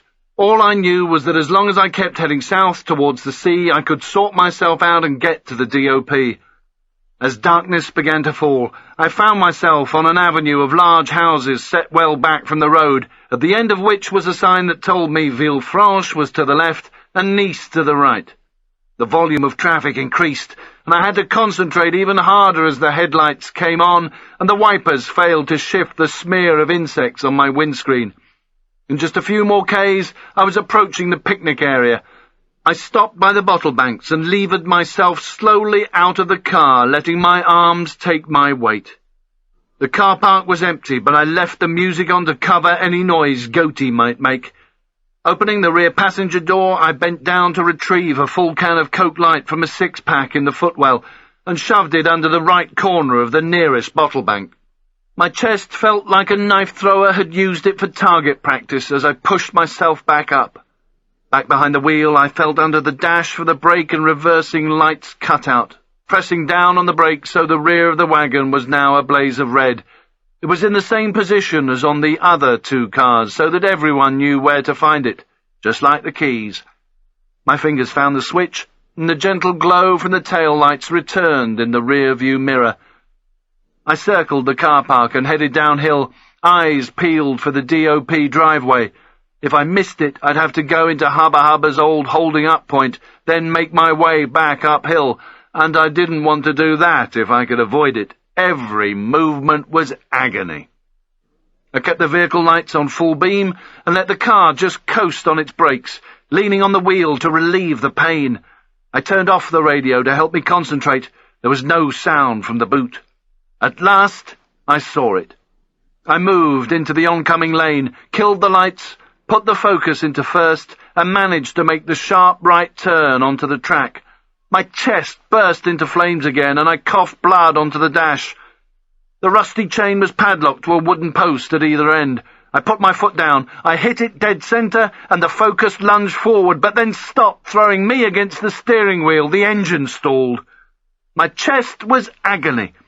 I coughed up another mouthful of blood and mucus and reached for the soggy McDonald's bag. When my breathing had slowed, I lowered the window, listening for vehicles. There was nothing.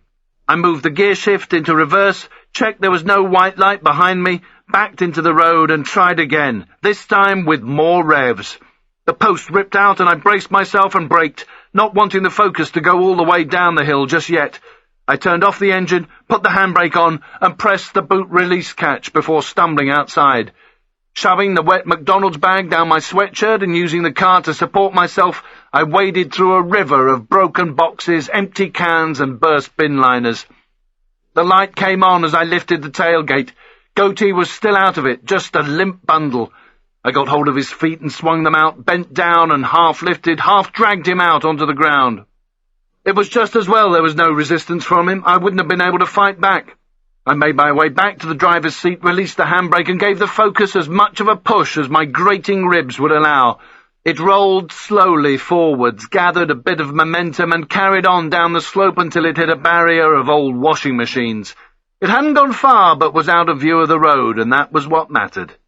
I turned and limped back to Goatee, got my hands under his armpits and dragged him onto the canvas tarpaulin to the right of the driveway. A car came downhill from the picnic area, bathing the roadside and bushes in light. I waited for the sound of its engine to die, then pulled him over onto his side to make sure he didn't choke on his tongue. He curled up like a baby. I sat over him. I tried lying down, but it was just too painful. Coughing up more blood, I checked Tracer. It was just past 7 o'clock. It could be hours before we got a pickup. Goatee's condition was a worry. I wasn't sure he was going to make it. Come to that, I wasn't too sure about myself. I lifted the corner of the tarpaulin and covered him, trying to maintain his core temperature. I tried to get some of it over me as well, but it hurt too much to pull it any further. I started to hyperventilate again with the effort, and the McDonald's bag finally fell apart as I tried to breathe into it again. There was nothing I could do but use my cupped hands. I rested my elbows on my knees for a moment, but that was too painful. More vehicle lights bathed the skyline intermittently for the next hour or so. Then I heard a diesel engine coming down the hill. I listened and hoped it would stop at the driveway, but no such luck. It passed and the lights disappeared. I checked Tracer again. Only 10 minutes had passed since the last time I'd looked. Goatee retched, and I heard a splash on the tarpaulin. He wheezed and fought for breath, then coughed again, and I felt warm liquid on the hand that I was using to support myself. 2 or 3 more vehicles passed in each direction as I just sat there, cross-legged, trying to keep my trunk upright, wishing my life away because I desperately needed Thackeray to turn up and get us out of here. Goatee moaned gently below me. Now and again his body twitched and his legs pedalled on the tarpaulin, but at least his breathing was more regular than mine. Suddenly, soft bleeping noises filled the air, and I wondered if I was hallucinating. It took me several seconds to realize they were coming from Goatee's mobile. He started to straighten out his legs, mumbling to himself in Arabic. I lay down next to him, feeling in the dark, finding his hand as it tried to find his pocket. I pulled it away weakly. "Fuck you!" he grunted. There were only a few inches between our faces now, and I could smell his rancid breath. Mine was probably no better. I dug into his trouser pocket with my left hand and pulled out the mobile. It had stopped ringing, and Goatee was whining in Arabic. I thought more in anger at not being able to take the call than from the pain. "What are you saying?" I could hear slurping as he opened and closed his mouth a couple of times before muttering, "My wife!" I opened up the phone, and a dull blue display glowed in the dark. Tough shit. With the blood and bitumen-covered thumb of my right hand, I tapped in the digits 001, then the rest of the Massachusetts number. It would be afternoon in Marblehead, and she would be home. She had to be. It was her day to look after the B&B. It rang 3 or 4 times, then I heard her voice. "Hello? Carrie, it's me. Please don't hang up." "Oh? I need help." "I've been telling you that for months." Her tone changed. "So, Nick, where do we go from here?" "Listen, I really need your help." I tried to stop myself coughing. "Are you okay, Nick? You sound... Have you got somebody with you?" "Yes, I have." I hesitated, then realized I had no choice. "Look, I'm still working for George." I moved the phone away from my mouth and this time coughed up some more blood. "Nick, I'm all right. I need you to call your dad for me. Tell him I'm coming in with today's collection, and the collection is ready now. Tell him we both need medical attention, and quickly. Can you do that? Can you contact him? Sure, his pager, but please, just make the call. Of course, please, do it now. It's important. Nick, I've got to go. Just do it now, please. I hit the off button, but kept the power on in case the phone had an access code. Goatee coughed and cleared his mouth before speaking. Your wife! He lay there waiting for a reply. You're dying. People are going to pick us up soon and try to save you, but that's only because they want you alive. They want to know what you know. After that, I don't know what happens, but it's not going to be good. There was a pause. He didn't say anything, but I could hear his head moving up and down on the canvas, and the smell of his breath came and went in waves. Me? I'm going home. That's the end of it, apart from the fact that somebody stitched both of us up. Those two you lifted in the shop, they were the real collectors. I could hear his head move again. We were there to follow them, to get to you, and then do exactly what I'm doing with you now, so my job is done. But my two friends are dead, and so are yours, and chances are you'll never talk with your wife again. Tell me who you saw in Juin-les-Pins Wednesday night, and what they said. I let it sink in a little before continuing. Look, you're fucked, but I can do something for both of us. A vehicle passed by up on the road, so I let my words sink in a little more. You've got nothing to lose. You've lost it already. He gave what sounded like a sob, then made an effort to pull himself together. He turned his head towards me, and the rancid smell returned. He said he knew that the collection was taking place today. He said the collectors were not the real guys. They were coming to steal the money, but they were coming with the correct code. He also told me there would be other guys out there following them as protection. What did this man look like? Was he white? Black? Arab? With long greying hair? No. Greased back. He coughed, and I heard liquid in his throat. I had to do what I did. Surely you understand that. Just tell me your price and let me go. I'll pay you money, more than you can imagine. No one will know what happened. You can say I escaped. How much do you want? My mind was on other things. I'd heard all that crap a million times before over the years. I thought about the first time I'd been to Greaseball's flat. He hadn't been expecting me, and that was why he'd tried to hide the tennis bags. I thought he was trying to stop me seeing the syringes when he kicked them under the bed, but that wasn't it at all. He was going to collect the money in them. There were even a couple of rackets out on the landing. Their plan couldn't have been simpler. They were even prepared to sacrifice this collection so they could hang on to the other two, Monaco and Cannes. I opened up the mobile once more, mentally reciting the pager number. The first 4 numbers toned out from the phone. Then I stopped. What if they were still in the harbour, or anywhere near real people? I couldn't do that. I had to stop the money movement, but it was my anger dialing, not the job. I could get something organised from the warship. After all, they had enough technology on board to find anything, anywhere. I kept the phone in my blood-stained hand as Goatee stirred again. Please tell my wife. Please call her. I thought about lying to him to make him feel better. Then I thought about Hubba Hubba's charred hand reaching through the wrought iron gate. I turned to face him again in the darkness. Fuck you. He didn't reply, just coughed up even more blood than I had and started to breathe very quickly and shallowly. I forced myself up on my arse to relieve some of the chest pain and felt myself breathing out of rhythm. I cupped my hands over my nose and mouth. Another vehicle roared up the hill and I checked Tracer. It was 8:27. I slid my way down again and lay next to Goatee. All I could do was wait now, try to control my breathing, and hope that we were going to get picked up before both of us were dead. Chapter 56.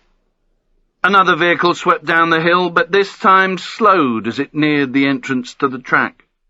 Whoever it was came to a complete halt, with his engine ticking over. I heard the high-pitched whine of the vehicle reversing, then a mixture of red and white light swept across the bank of bin liners beside us. There was just a second's silence before the doors swung open. There was something about their echo that made me think van, not car. It must be them. Then the crunch of footsteps headed my way as red light now fought its way past the collapsed chain barrier. I didn't move a muscle. Maybe it was just somebody about to do some late-night fly tipping. If it was Thackeray, he'd know where to find us. I didn't want to spook him in case he and his mate were armed. I wanted to get into the back of that wagon in one piece. Goatee stirred, and I leant over and cupped my hand over his mouth. I realized that I still had the phone in my other and slipped it into the pocket of my jeans.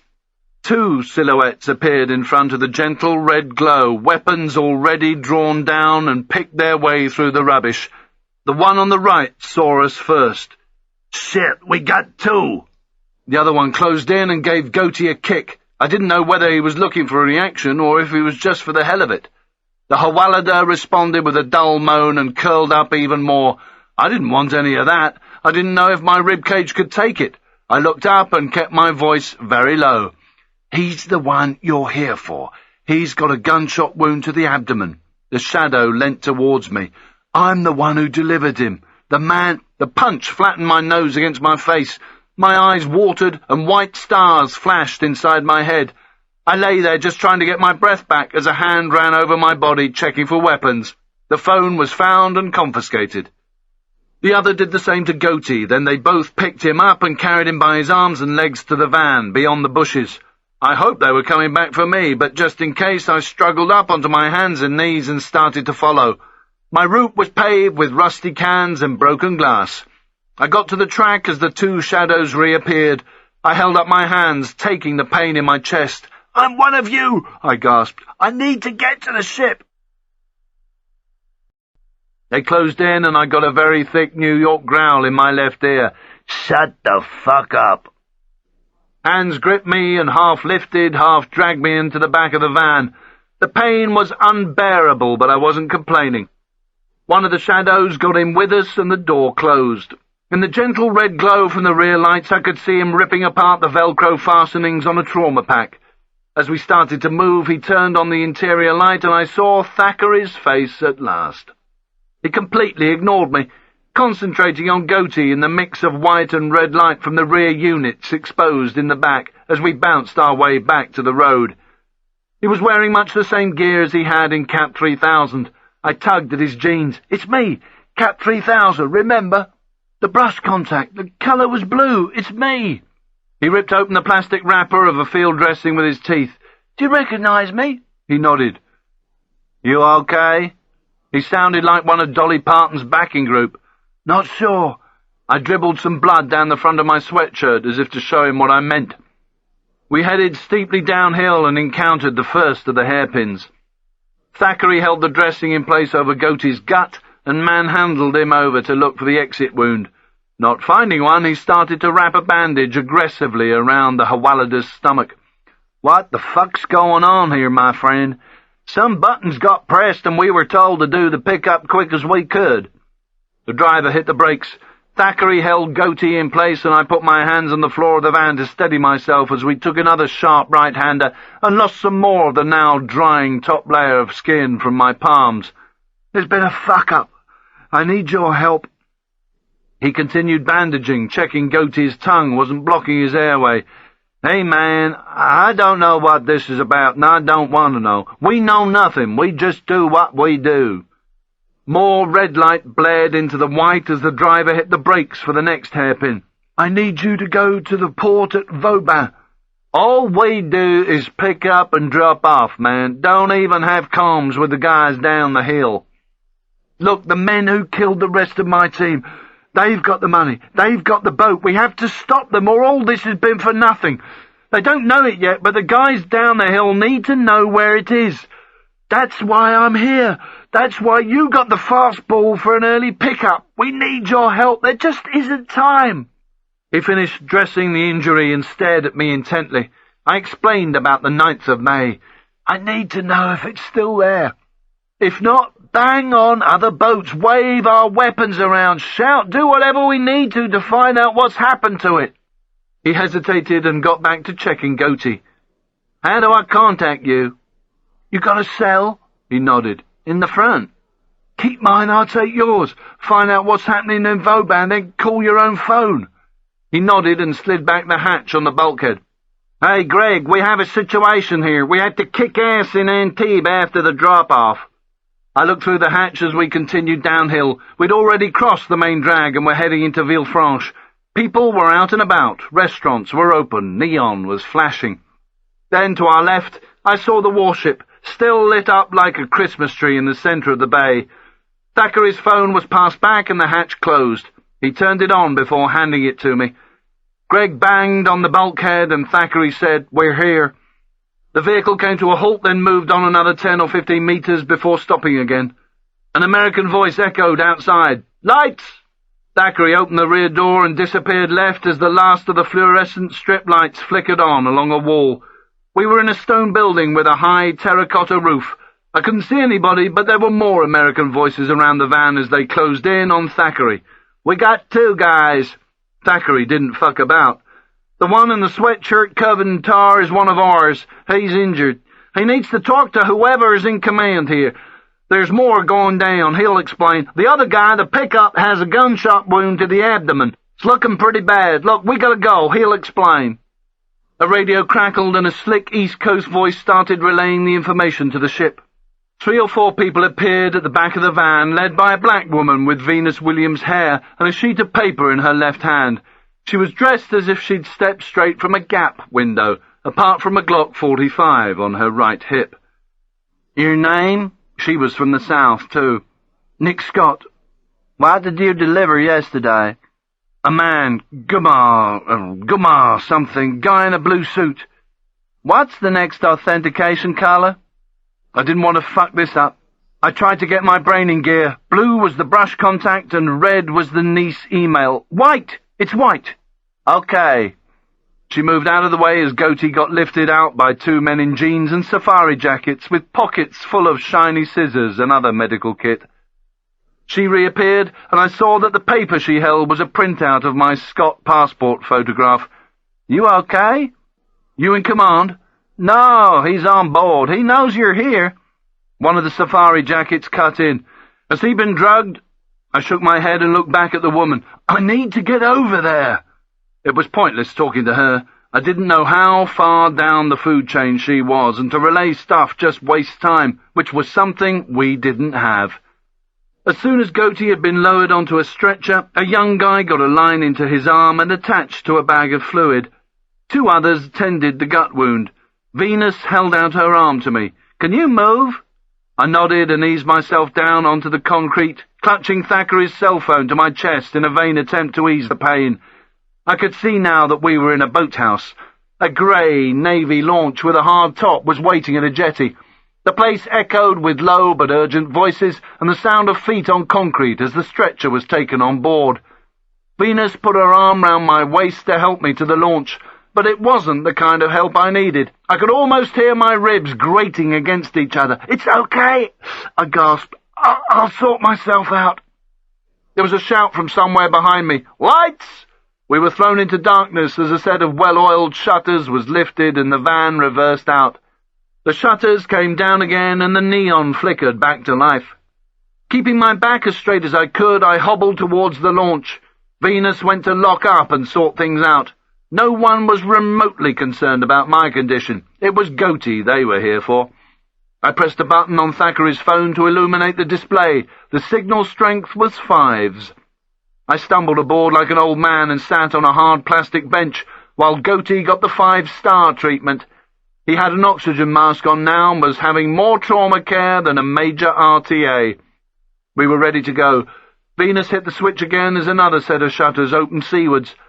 The launch started up, smothering me with diesel fumes, then reversed out into the bay as soon as she jumped on board. As we gathered speed, the line of restaurant lights along the quay receded. I went back to staring at the phone screen, willing the signal to stay strong, and hoping that Thackeray and Gregg weren't screaming towards Antibes at warp speed, risking a crash or getting pulled by the police. Chapter 57. The side of the warship loomed high above us. A rectangle of red light glowed at us from the top of a gangway, about 6 or 7 meters above the waterline. At the bottom of it, 2 shadows stood ready to receive the launch. 2 black and businesslike RIBs, rigid inflatable boats, each with 2 huge outboards bobbed up and down on the swell beside them. The launch's props powered down, and we came slowly alongside. The 2 guys grabbed our side rails. They were dressed in dry bags and black woolly hats, and had rolled-up life preservers around their necks. Venus got to her feet as they pulled us alongside. "Come with me." She nodded down at the stretcher. "Where he's headed, you don't want to go." I left Goatee to his fate, and made my way up the gangway behind her. I was feeling weak and nauseous, and salt water gave the good news to my hands as I tried to get a grip on the guardrail. Wrapping my arms around my chest like a cold child, I stepped into the red glow. There was a gentle hum of radio traffic and murmured exchanges among the dozen or so bodies crouched in the small, steel-encased holding bay. They were all in dry bags, unzipped to let in some air. Next to each man, a Protect helmet, the sort canoeists wear, rested on top of a black nylon harness, holding magazines for the 10mm version of the Heckler & Koch MP5. All wore leg holsters with 45 Glocks. The red light was to protect their night vision. Something was going to happen out there in the dark, and by the look of things, it was going to happen soon. One of the bodies stood and spoke quietly to the woman. Her name wasn't Venus, it was Nisha. Then we turned back to the group. "White light, people, white light."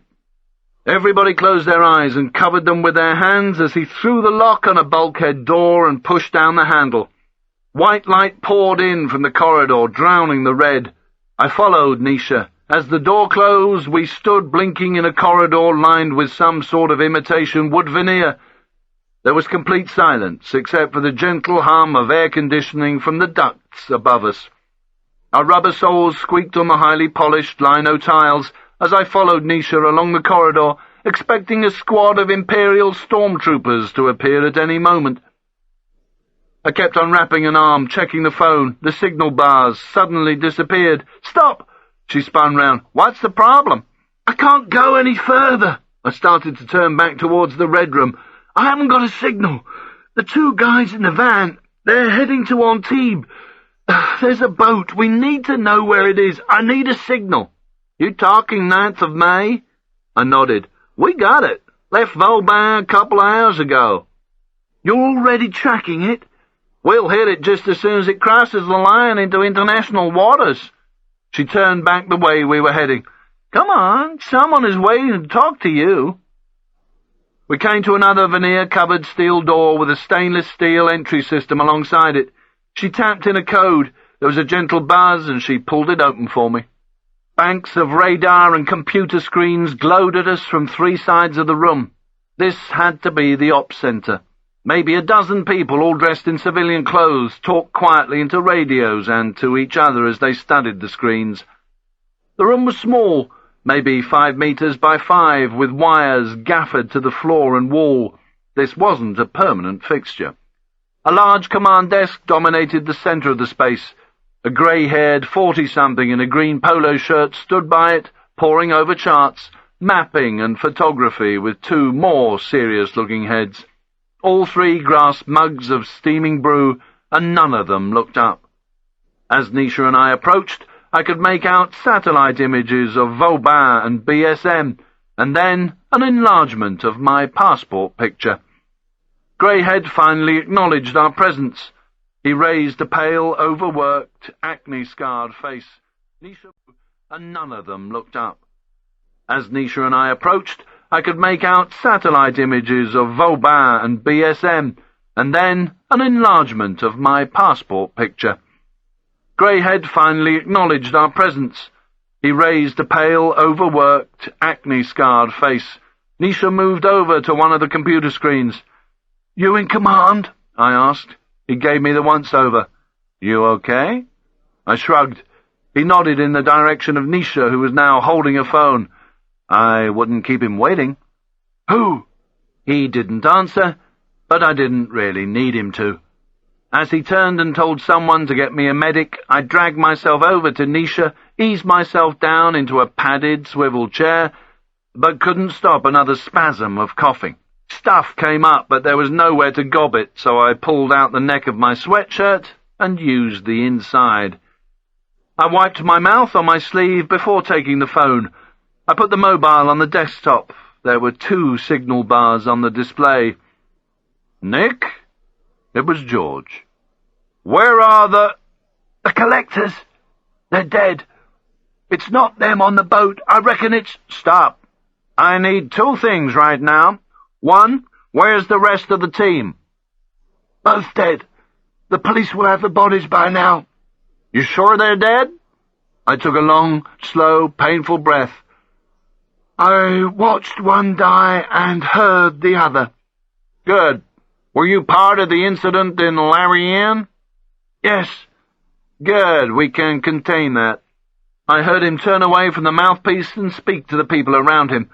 This was a deniable operation. They were making sure every track that could lead to us had been blocked. Lotfi and Hubba Hubba were no longer assets. They'd been written off George's balance sheet. I could hear murmurs of approval from the voices around George as he finished passing on the great news. "Okay. 2. Is the device still on board? Our people are going to intercept." "Listen, George, it's not the collectors on board. I just told you they're dead. It's the Source and Ramsey. They got the team and the collectors killed, and they've taken the money." "We know, son. We found out yesterday. They won't get to keep it for long." "We found out yesterday? They knew? Why the fuck haven't we known?" "What? We could have done things differently. The other 2 could still be alive." "I keep telling you, son, I don't tell even God everything. Now, is the goddamn device still in position? They don't know it exists yet. They need to know if it's still there." I shook my head in disbelief. "What's happening? You lifting them?" "All we want is the money." "You're just letting them go. They got our guys killed." "Okay, son. This is how it goes down. It's over. They go free. We get the money. We get the Hawaladas. You get a medic and a good night's sleep." "My team are dead, George. You're letting the fuckers go." He didn't even pause to draw breath. "I have other plans for those 2. Don't mess up on me now. You have everything to lose and nothing to back up with." I remained silent for a moment. I thought about the boys on the RIBs giving Greaseball and Curly a big kiss on both cheeks and waving as they disappeared into the night. George seemed to be reading my mind. "Son, do I need to worry about you?" "No, George," I said. "I know what I've got to do." "Good. Tell them about the device. We'll meet soon." The phone went dead and I gave Nisha back the receiver. "There's an explosive device on board." She turned to Greyhead. "Simon, we definitely have a device on board." He looked up sharply from his desk. "On the top deck. A plastic cylinder tucked into the settee behind the wheel. There's no anti-handling device. Just twist the cylinder, take the 2 AA batteries out, and it's safe. I'll draw a picture." Nisha was already fetching me paper as the information was passed down to the Red Room via one of the radio operators. One of the medics arrived as I started sketching a diagram of the device and its location, trying not to smear it with too much blood. Greyhead had other things on his mind. "Stand to, the cruise. The 9th of May. Looks like they've stopped hugging the coast and are heading out to sea. Should be over the line in 25. The Red Room would be a hive of activity now as the crews pulled on their chest harnesses, made ready their weapons, and finally put on their protects and life preservers. As I sat there, trying to cut away from my anger, the theme tune to Mission Impossible struck up. Head spun to see which ship for brains had brought a cell phone into the ops centre. I pressed the green button and immediately got Thackeray hollering in my ear. "It's gone! The boat left!" I heard the kids from the lee in the background. "There were two on board, the guy who owns the boat and his friend." I looked around me as things started getting more intense. The crews were in the boats, ready to go. "Stand down, mate. It's all been taken care of." "What?"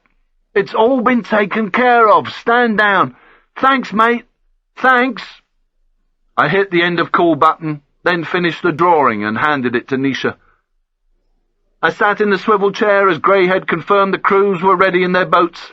As soon as they had the drawing, he'd give them the go.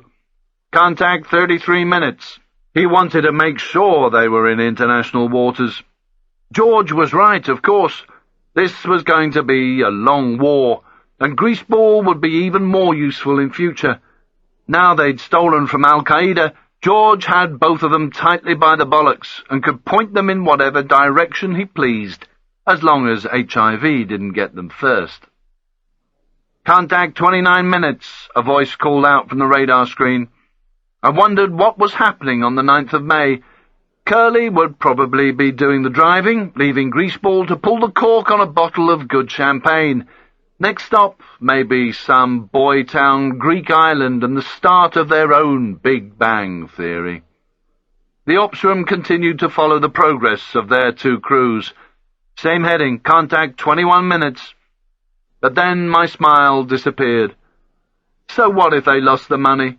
They'd still be alive. They'd still get to go wherever it was they were heading. As the medic lifted my sweatshirt and started to have a good look at what was left of my ribcage, I pictured Lotfi and Hubba Hubba in their marigolds at the safe house, having a good laugh as I gave them my jester impression. They had saved my life and kept their promise to each other. Now it was time for me to keep mine to them. I started pressing the buttons with my right thumb as the medic dug into his bag. A gentle beep sounded each time I hit another digit of the pager number, willing it still to be in range. Suddenly the answering service was gobbing off to me in French. I didn't understand a word it was saying, but I knew what it meant. Wait for the tone, then tap in the number that you want the pager to display. After that, just hit the star button. I waited for the tone, and did exactly that. Just hitting the 8 button a few times, then the star. I pushed the phone against my ear and held my breath. We had done our job, and done it well, so fuck George and fuck everything he had for me. A few seconds later, the answering service came back to me, and this time I understood every word. Message bien reçu.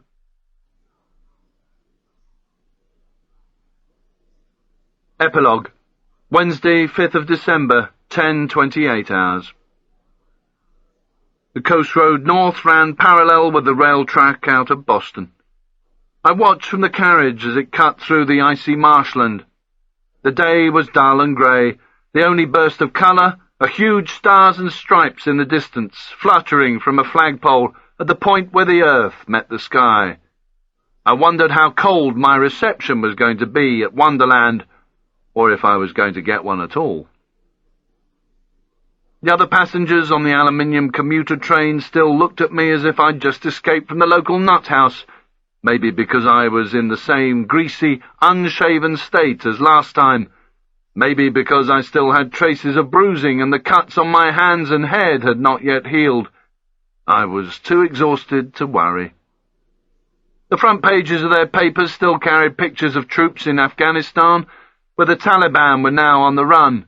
"Inside the manhunt," read the cover of Time magazine, and Bin Laden's face stared out at me through the crosshairs of the art department's sniper rifle. I hadn't seen George yet and still didn't know what was going to happen to me. My big hope was that I'd find a passport in my Christmas stocking, but I wasn't holding my breath. The train rattled on across Revere.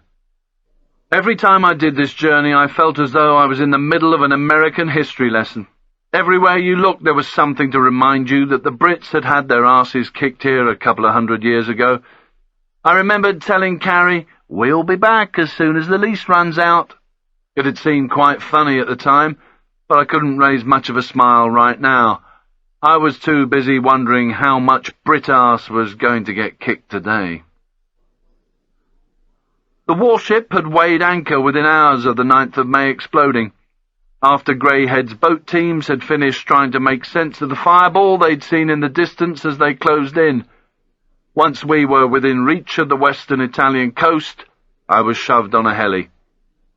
The headquarters of the US 16th Air Force, based at Aviano, was about an hour and a half from Venice, but I missed out on the sightseeing. My 3 days there were spent in a featureless admin block, getting debriefed by 2 men and a woman to the roar of F-16 fighters and a coffee percolator whose power kept cutting out. At least the coffee was hotter on the flight back to the States, courtesy of the USAF. They told me George had gone ballistic about Greaseball getting the good news. I spent a bit of time describing how the device worked, but couldn't for the life of me explain what had caused the detonation. Maybe a wrong number. That had always been a worry. They nodded, then moved on, but I wondered how long it would be before George took a long, hard look at Thackeray's phone records. Whatever, I would just have to play dumb. It was one of the things I was really good at. Being holed up at Aviano at least gave me time to rest my 2 broken ribs, with some help from a shed full of codeine and sleeping upright on a settee. Gumar and Goatee hadn't been so lucky. They'd wasted no time in telling the interrogation team who their contacts were in the US, and a bunch of 6-man ASUs, one living in the Detroit area, had already been covertly rendered. There would be more to come. The 2 Hawalada were giving out information faster than Bloomberg. The Detroit ASU had planned to drive to the Mall of America in Minnesota, 7 times larger than a baseball stadium with more than 42 million visitors every year. It was the perfect target for a dirty bomb attack. Their plan was pretty much along the lines George had feared. All 6 were going to move into the mall at different times, through different entrances, onto different floors in different sections. They had aimed to detonate themselves at exactly 2 p.m. on the 24th of December. The place would have been filled with tens of thousands of shoppers, kids in line for Santa, all that sort of Christmas stuff. I thought Lotfi and Hubba Hubba would have been pretty pleased to have got in the way of that. I just wished they'd been here to celebrate. Their bodies were probably still in a morgue in Nice. No one was going to come forward to claim them. They'd probably be burned or buried by the French in paupers' graves. I hoped that they'd both be getting their little bit of the paradise Lotfi had spent so much time talking to God about, and that they'd been able to look down on the 9th of May with a big smile on their faces as it got the good news. I thought about the 3 of us fucking about with the hats in the safe house, and Hubba Hubba with that evil eye thing around his neck, and couldn't help but smile. Then, from nowhere, I could hear his voice as clearly as if he was sitting next to me. "He hates this. He says I will not go to paradise, but he is wrong, I think. I hope." I hadn't been able to stop thinking about their sister, Khalisa. What would she and their families do now? They'd be needing money. I didn't know how these things were done. Would George see to it that they were looked after? He'd have to, surely. He'd have a hell of a job recruiting more Lotfis and Hubba Hubbas if they discovered their families wouldn't be taken care of if everything went to rat shit. But there was no way I could trust him, even if he said he would. I'd do something about it myself. The McGann would have been towed from the square in Antibes by now, but with luck the money we'd taken off Gumar would still be under the seat. It wouldn't be much, but it would be a start. The bridge over the Sorgus River took us into Lynn. We were nearly at Wonderland. Last time I'd come up this track I'd look forward to a new job A new life. But what now? I didn't even know if she was going to take the day off work to meet me. But if she didn't, I'd just go and sit on the doorstep until she came home. There were some things I needed to say, and thought she needed to hear. Hubba Hubba had helped make my mind up. He'd been sitting in the cab of the Scudo repairing his evil eye. We are family first. No matter what disagreements we may have, no matter what pain we may suffer. We learned long ago to meet in the middle, because otherwise the family is lost. I couldn't be a student or a bartender, or anything else for that matter. I couldn't do anything other than what I did.